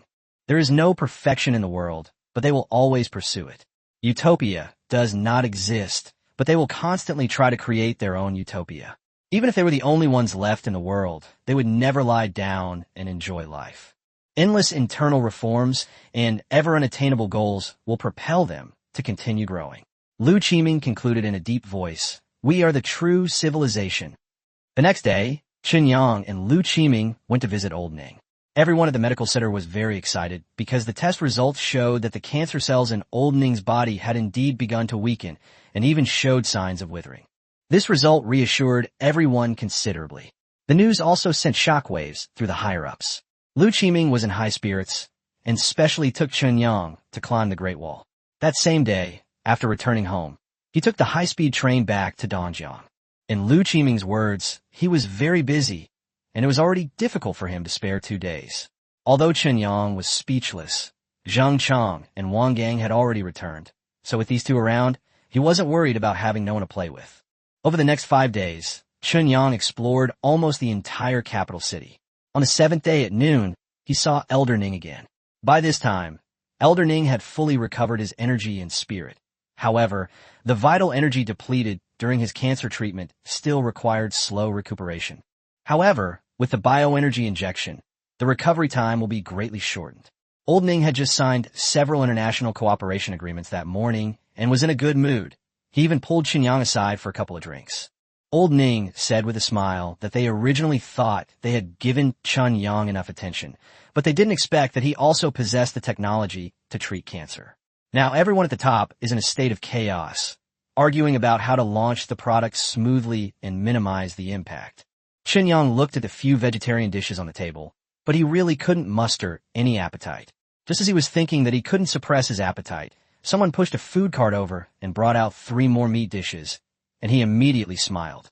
He said that the cancer cell inhibitor had actually been available for a while, and he had been considering how to utilize it. Professor Ning asked him what his thoughts were. After a moment of contemplation, Chen Yang suggested that relevant departments could intervene to regulate related enterprises and the medical industry, and at the same time establish a special subsidy fund for unemployment caused by high-tech industries. This fund is specifically designed to subsidize those who have lost their jobs and whose livelihoods have been affected by the high-tech boom, until the industry has recovered and they are able to find new employment. Of course, it cannot cover all industries at this stage. Chen Yang suggests starting with the healthcare sector. Mr. Ning asked, "Where does the money come from?" After all, every penny has a purpose, and much of the money is planned in advance before it is even collected. Temporarily withdrawing funds is not a long-term solution. Chen Yang thought for a moment and said that medical insurance would cover part of the cost and tax-related expenses would be covered. Old Ning nodded, agreeing that this was a feasible solution.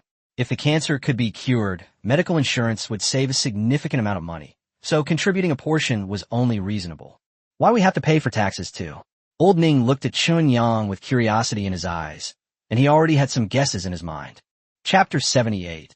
Is another miracle about to occur? At the dinner table, Chen Yang took a sip of wine, picked up a piece of 4 happiness meatball, and smiled as he revealed his plans. He said this drug wouldn't just be sold domestically. The Hu family would also be authorized to market it overseas, so the price definitely couldn't be low. But if it were sold at a high price overseas and a low price domestically, it would be easy for people to find fault with it in the media. So his plan is to price one injection at $1.4 million, with 98% reimbursed by medical insurance. But he won't profit from the government's money. He can establish a special tax on cancer cell inhibitor drugs, paying 95% of the revenue and keeping only 5% for himself.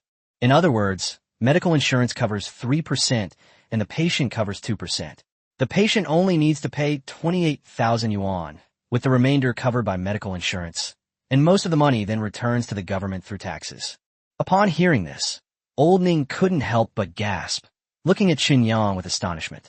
According to this young man, even taking only 5% would allow him to make a considerable profit, indicating that his costs were clearly not high. 1,400,000, which translates to 200,000 US dollars, is clearly intended to make a fortune abroad. However, from the country's perspective, this is a good thing. Old Ning quickly grasped the key point. High drug prices, coupled with substantial medical insurance reimbursement, not only made the medication affordable for patients, but also incentivized more people to purchase medical insurance. After all, cancer is curable, but without medical insurance, patients would have to bear the full cost. How could ordinary people afford that?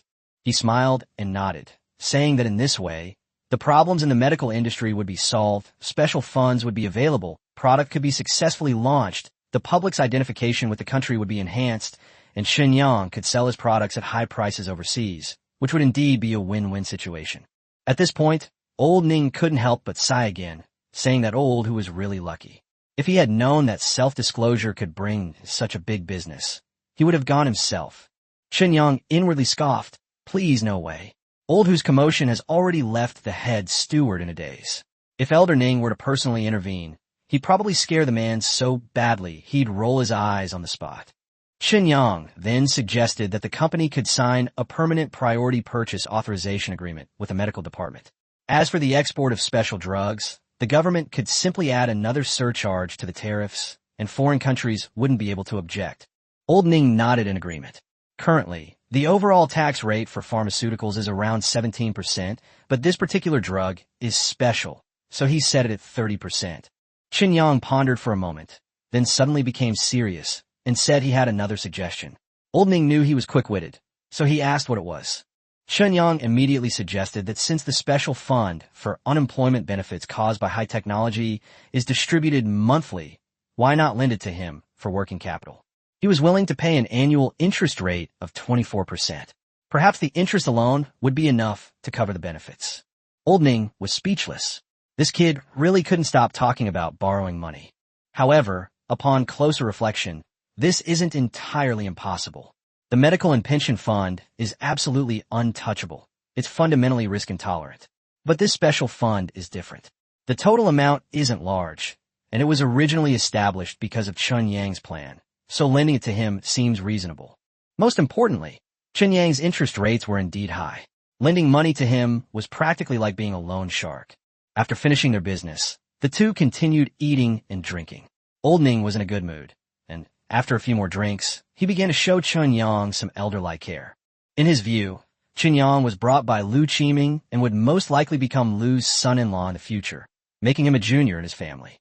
In addition, Chen Yang had saved his life, and the two got along very well, so he couldn't help but remind him.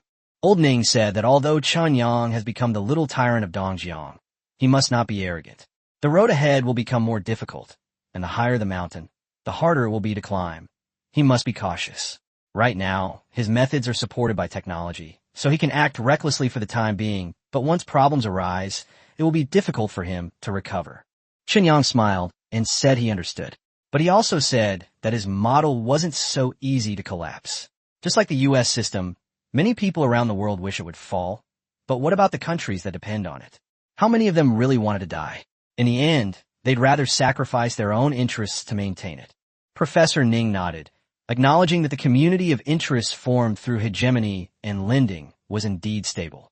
But then he changed the subject, asking Chen Yang if he had considered what would happen if his research hit a bottleneck. Without the support of new technologies, an empire, like one with a stagnant economy, will quickly turn its past advantages into vulnerabilities and may collapse in an instant. Chen Yang nodded silently. Old Ning's words were similar to Lu Qiming's previous advice to him, and this was also something many people couldn't understand. His model seems flawless, but its core is extremely difficult. It requires ensuring that the rate of profit generation always outpaces the rate of interest growth.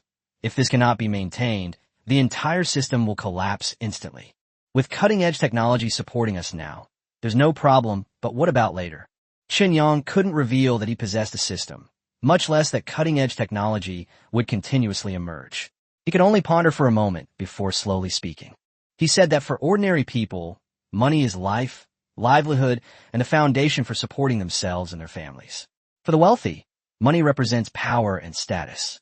But at the national level, money is a tool, energy, the embodiment of consensus, and a reflection of credibility in the economy.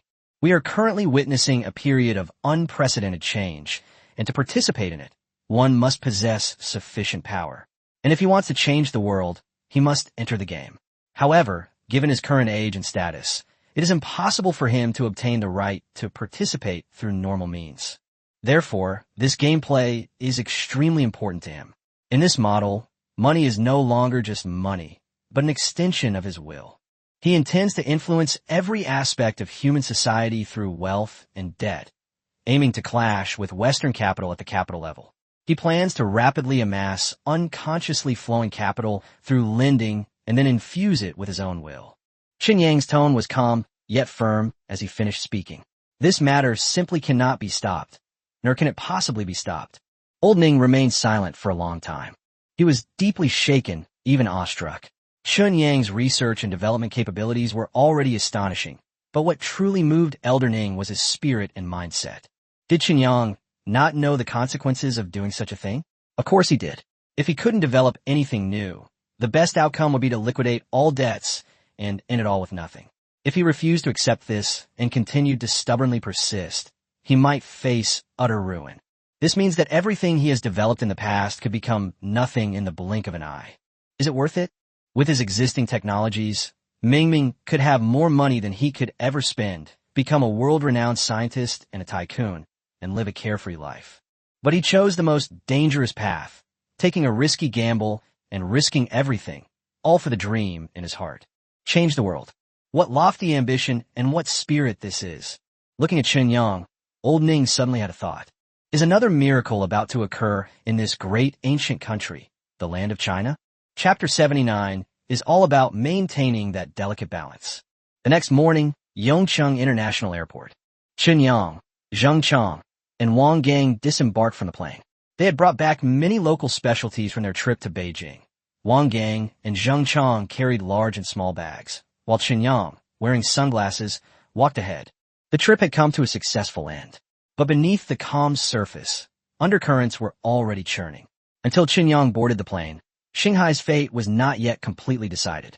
From beginning to end, Chen Yang only met with Elder Ning. Between intelligent people, words are unnecessary. The confrontation began the moment they met.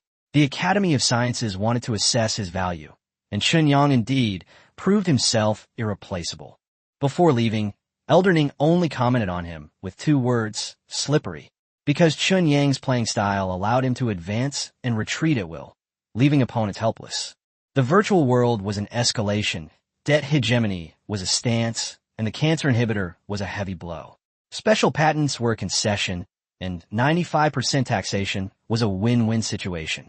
Ultimately, he preserved Shanghai and achieved the desired result. This also included equipping Shanghai Security Company with firearms and ammunition. It's not a matter of who wins or loses.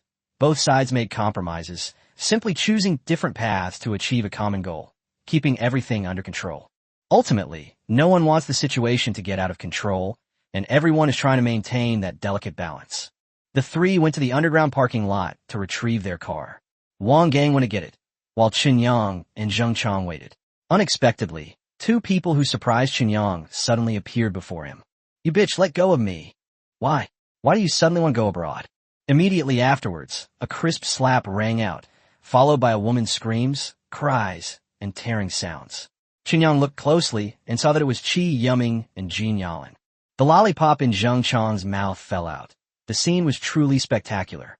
Qi Yumming's face darkened. He threw his luggage aside and raised his hand to slap Jin Yalan. Jin Yalan's face was pale and swollen from the beating, but she clung tightly to his arm and refused to let go. She cried and begged Qi Yumming to take her with him, but Qi Yumming kicked her away and angrily called her a bitch. Jin Yalan broke down in tears, screaming that she had done it all for him. If Qi Yumming hadn't poached her, why would she have left Chen Yang? Now that he's afraid of Chen Yang and wants to abandon her, what does all her sacrifice mean? Qi Yiming was almost suffocated with anger. He was just a rich young master who casually flirted with a woman. How could he possibly marry Jean Yalin, who knew this woman was after him, aiming to marry into a wealthy family, and he couldn't shake her off? What devastated him even more was that after Chen Yang rose to prominence, although he completely ignored him, the way people around him looked at him had completely changed. Young Master Qi had lost all his friends and was being scolded at home every day. He was afraid he'd die there if he didn't leave soon. He had intended to quietly leave the country to hide for a while, but unexpectedly, Jean Yalin still chased him to the airport. Qi Yiming was furious and about to roar when he suddenly saw Chen Yang watching the commotion. The next second, his expression changed instantly, and his voice softened. "Brother Chen, what are you doing here?" He quickly shook off Jean Yalin, strode forward, bent over with a smile, and even took out a cigarette to offer to Chen Yang, asking if Beijing was fun. Chen Yang merely glanced at him indifferently. "Do we know each other that well?" Just then, Wang drove up. Zheng Chang opened the car door, and Chen Yang got in, never once glancing at Qi Yiming and Jean Yalin. After the car left, the parking lot fell silent. Suppressing his anger, Qi Yiming coldly told Jean Yalin to stop following him. If she really insisted on going with him, he would stab her to death once they were abroad. Jean Yalin was startled and quickly shook her head, saying that she would not go, but she wanted money. Qi Yiming asked her how much she wanted. Jean Yalin immediately asked for 10 million. Qi Yiming jumped up on the spot, cursing her that she might as well rob someone, as 10 million yuan was enough to buy her whole family's lives. But Jean Yalin raised her phone, sneered, and said she had recorded the conversation. Either give her the money or go buy her life. Enraged, Qi Yiming punched the load-bearing pillar 3 times, drawing blood from the back of his hand. Finally, gritting his teeth, he opened his mobile banking app and said he had run away and only had 2 million yuan on him, offering her a maximum of 1 million. Jean Yalin frowned, annoyed that he was so poor, but ultimately accepted it. After seeing the payment confirmation, she looked at him with disdain, saying that the young master of the Qi family was nothing special. He dared to go abroad with so little money, and wouldn't he be afraid of being bullied there? Qi Yiming was furious, almost to the point of madness. This woman had taken his money and then humiliated him like this. She was simply outrageous. Jean Yalin disdainfully picked up her bag and left, cursing herself for not bothering to chase after him if she had known he was so poor, only to get slapped several times for nothing. Qi Yiming roared in anger, wishing he could stab her to death on the spot, and could only grit his teeth and curse her for not even being human. Meanwhile, the car arrived at the Liu family's residence. After getting out of the car, Chen Yang told Zheng Chang and Wang Gang to find a place to eat on their own, then went straight inside. Liu Qiming was already waiting there. Seeing him return, he smiled and asked a question, then helplessly explained that his teacher had instructed him to leave early. Chen Yang naturally understood, and after sitting down, he directly asked where his good wine was. Liu Qiming shook his head and chuckled. He ordered people to prepare food and then pulled out a bottle of Mauzi from under the bed in the room, saying that this was the only bottle left, which he had secretly hidden when moving the wine. Upon hearing this, Chen Yang laughed even more heartily, thinking that if he didn't have it here, then he probably would have it there. Without any hesitation, he opened the bottle and poured 2 glasses. Seeing that he was drinking heavily, Liu Qiming immediately realized that this trip had been quite fruitful. Chen Yang didn't hide anything and gave a general account of what had happened and the conversations in the capital. After listening for a moment, Liu Qiming sighed and said, Chen Yang has demonstrated his value, used leverage against others, retreated to advance, and held firm to his bottom line. He's also been offering promises and concessions in exchange for power. This series of moves would leave even him completely bewildered. In the end, Liu Qiming smiled wryly. This time, Elder Ning had essentially given Chen Yang his endorsement. If Chen Yang really caused any big trouble in the future, Elder Ning would have to take at least half the blame. Chen Yang, however, didn't care, saying that it was, after all, a life-saving grace. And what trouble could he possibly cause?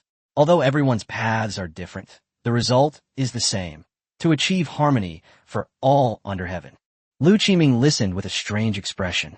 The whole world is Chen Yang's creditor. Everyone's made a fortune, but who doesn't have to cater to him? Is this what you call universal harmony?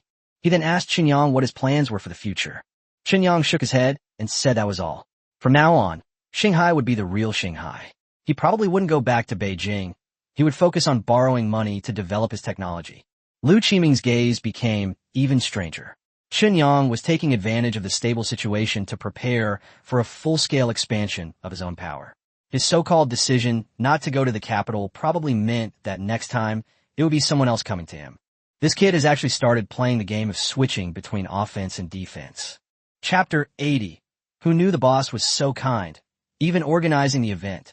After finishing his drinks, Chen Yang left quickly. Liu Qiming had come home to gather information, and now that he had a better understanding, he turned around and went about his own business. With the bioenergy injection, he can now drink alcohol without affecting his work. It's just a pity that his daughter has been keeping a close eye on him since he came back, and she absolutely refuses to let him drink. Chen Yang arrived at the Shanghai Group headquarters by car. Looking at the increasingly bustling commercial center and the constant flow of employees at the headquarters, he felt a surge of pride. A towering building rises from the ground. Shanghai finally had a solid foundation to stand firm. Along the way, people kept greeting him, and Chen Yang simply nodded slightly. This was a private elevator for senior executives, and everyone inside was either a high-ranking official or an administrative assistant, so naturally they all recognized him. Inside the elevator, Liu Yun was looking down at her documents when she heard noise and quickly looked up. "Boss, you're back?" Chen Yang asked with a smile. "Are President Gu and President Jiang at headquarters?"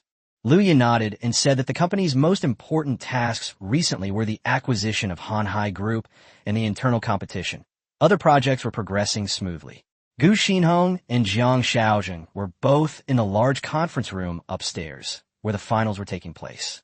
Chen Yang became interested upon hearing this and immediately asked her to lead the way. Liu Yun pressed the floor button, then handed over the documents in her hand, saying that the acquisition of Hanhai Group was basically completed, that she had already liaised with the government, and that the final price had been determined. Chen Yang took a look and saw that the acquisition was divided into 3 parts. 112 billion yuan for Hanhai's main mineral resources, 89 billion yuan for oil and gas resources, and 79 billion yuan for chemical enterprises, totaling 280 billion yuan. The price was much lower than he had expected. He had originally thought that a company like Hanhai, with total assets of 700 to 800 billion and potentially a trillion if managed well, would cost at least 300 to 400 billion. Liu Yun explained that, following Chen Yang's requirements, they conducted multiple rounds of screening, retaining only the parts that Shanghai truly needed. Although Hanhai was a large entity, many of its assets were external investments, and its industrial monopolies in various parts of Dongjiang were of little significance to Shanghai. Chen Yang then understood why Old, who had said Dongjiang, didn't need Hanhai anymore. Hanhai's most valuable assets were its energy assets, but that only accounted for 1/3 of its total assets. In its later stages, Hanhai had become a capital monster, wanting a bite out of everything, which ultimately led to its current predicament. He closed the documents and gave the order directly. "The money is in the account. Have them come to sign this afternoon. Also, notify Zhao Chunlei that we need collateral for the loan. We need to act quickly and take over Hanhai today." Liu Yun immediately agreed. Upon hearing the name Zhao Chunlei, she subconsciously glanced at Zheng Chang. However, Zheng Chang was intently staring at the young female secretaries around him and didn't notice her at all. Liu Yun snorted inwardly, cursing him as a complete idiot with no substance. As soon as the group arrived at the main conference room, Gu Xinhong, with his sharp eyes, immediately stood up. "Boss?" Everyone in the conference room stood up to greet him. Chen Yang waved for them to sit down, and then took his seat in the first row. Gu Xinhong sat down next to him and asked in a low voice if the trip had gone smoothly. Chen Yang smiled and nodded, saying it had been very successful, which put the surrounding executives at ease. Gu Xinhong then briefly introduced the competition. Each subsidiary company first registered internally, selecting 10 participants, who were then brought to the head office for a best-of-3 series. After several days of competition, all events were basically completed and suitable candidates were found for the management positions that were in short supply. Now we are proceeding with the final step, which is also the selection of the spokesperson for the new product, personally arranged by Chen Yang. There's only one position available, making the competition the fiercest. Gu Xinhong is undecided and wants Chen Yang to make the decision himself. Chen Yang didn't rush to make a decision, but said he would wait and see. The competition on stage is fierce. The most important qualities for a spokesperson for a new product are eloquence, high emotional intelligence, quick wit, the ability to answer questions from the media and customers, and the ability to clearly and calmly explain the product's advantages. There aren't many people like this in everyday life, but in a large company like Shanghai, there are actually quite a few. What they lack is simply an opportunity to get ahead. The contestants took turns giving presentations, introducing their products, bioenergy injection and thermostatic batteries, each with 10 minutes. The competition continued until evening, and while the performers on stage were all quite good, the judges in the audience were getting increasingly frustrated. Because everyone's skill level is similar, it's really hard to choose. However, one fat guy was quite special. He hardly ever gave a proper product introduction. He talked about dreams, the future, and cutting-edge technology all the time. What people remembered most about him was his occasional, "It's really awesome." If it weren't for the slightly vulgarity of those words, he probably would have already secured first place. Chen looked at the chubby man under the light, feeling somewhat puzzled. How did this kid get hired by Star C? Gu Xinhong asked hesitantly, "Boss, what do you think of this?" Chen pointed and said, "It's him. I'll leave first, you announce the result, then take him to my office. I have something to arrange." With Chen personally making the arrangements, everyone was naturally relieved. Half an hour later, the competition ended, and the crowd dispersed. Not long after, Gu Xinhong brought the fat man to Chen Yang's office. Lu Wangshu was making tea. With Chen Yang back, she, the CEO, could finally have a little peace and quiet. Chen Yang, meanwhile, sat behind his office chair, reviewing her organized work log. Gu Xinhong entered and reported, "Boss, the person has been brought." Chen Yang looked up at the fat man. The fat man chuckled and said, "Big brother, I want to be your henchman. I'm nothing but a lackey." Chen Yang immediately understood. The kid was reminding him that the two of them had been to jail together. That's right, this fat guy was the one who went to jail selling rock candy. He hadn't expected him to not only get into Shanghai University, but also stand out in the speech contest. No wonder he dared to do that kind of business. He certainly had some talent. Chen Yang said calmly, "First, introduce yourself and demonstrate your abilities." The fat man immediately became serious, knowing he couldn't afford to falter at this crucial moment, and quickly asked, "Boss, how about I do a bit?" Chen Yang was taken aback. "Want to do a bit?" Gu Xinhong and Lu Wangshu were also stunned. The fat man, however, was prepared. He took a deep breath, jumped up and down, and even clapped his hands to the beat. "Boss, my name is Lu Xingdong, a graduate of Yongda University from Hangzhou. 3 years of running errands honed my talking skills. 5 years of sales have thickened my skin. I'm 35 this year. It's been tough. My dream is to be a rapper, but I always lose in competitions." He became more and more engrossed in his singing, even pouring his own experiences of being arrested for selling rock candy, receiving help from his boss, and feeling grateful after joining Shanghai into the lyrics. Who knew the boss was so kind, even organizing the event? Stop! Stop! What are you doing?" Chen Yang was stunned. Lu Wangshu spilled water all over the table while pouring, and Gu Xinhong was even more dumbfounded. The three of them just stared blankly at the fat Lu Shengdong.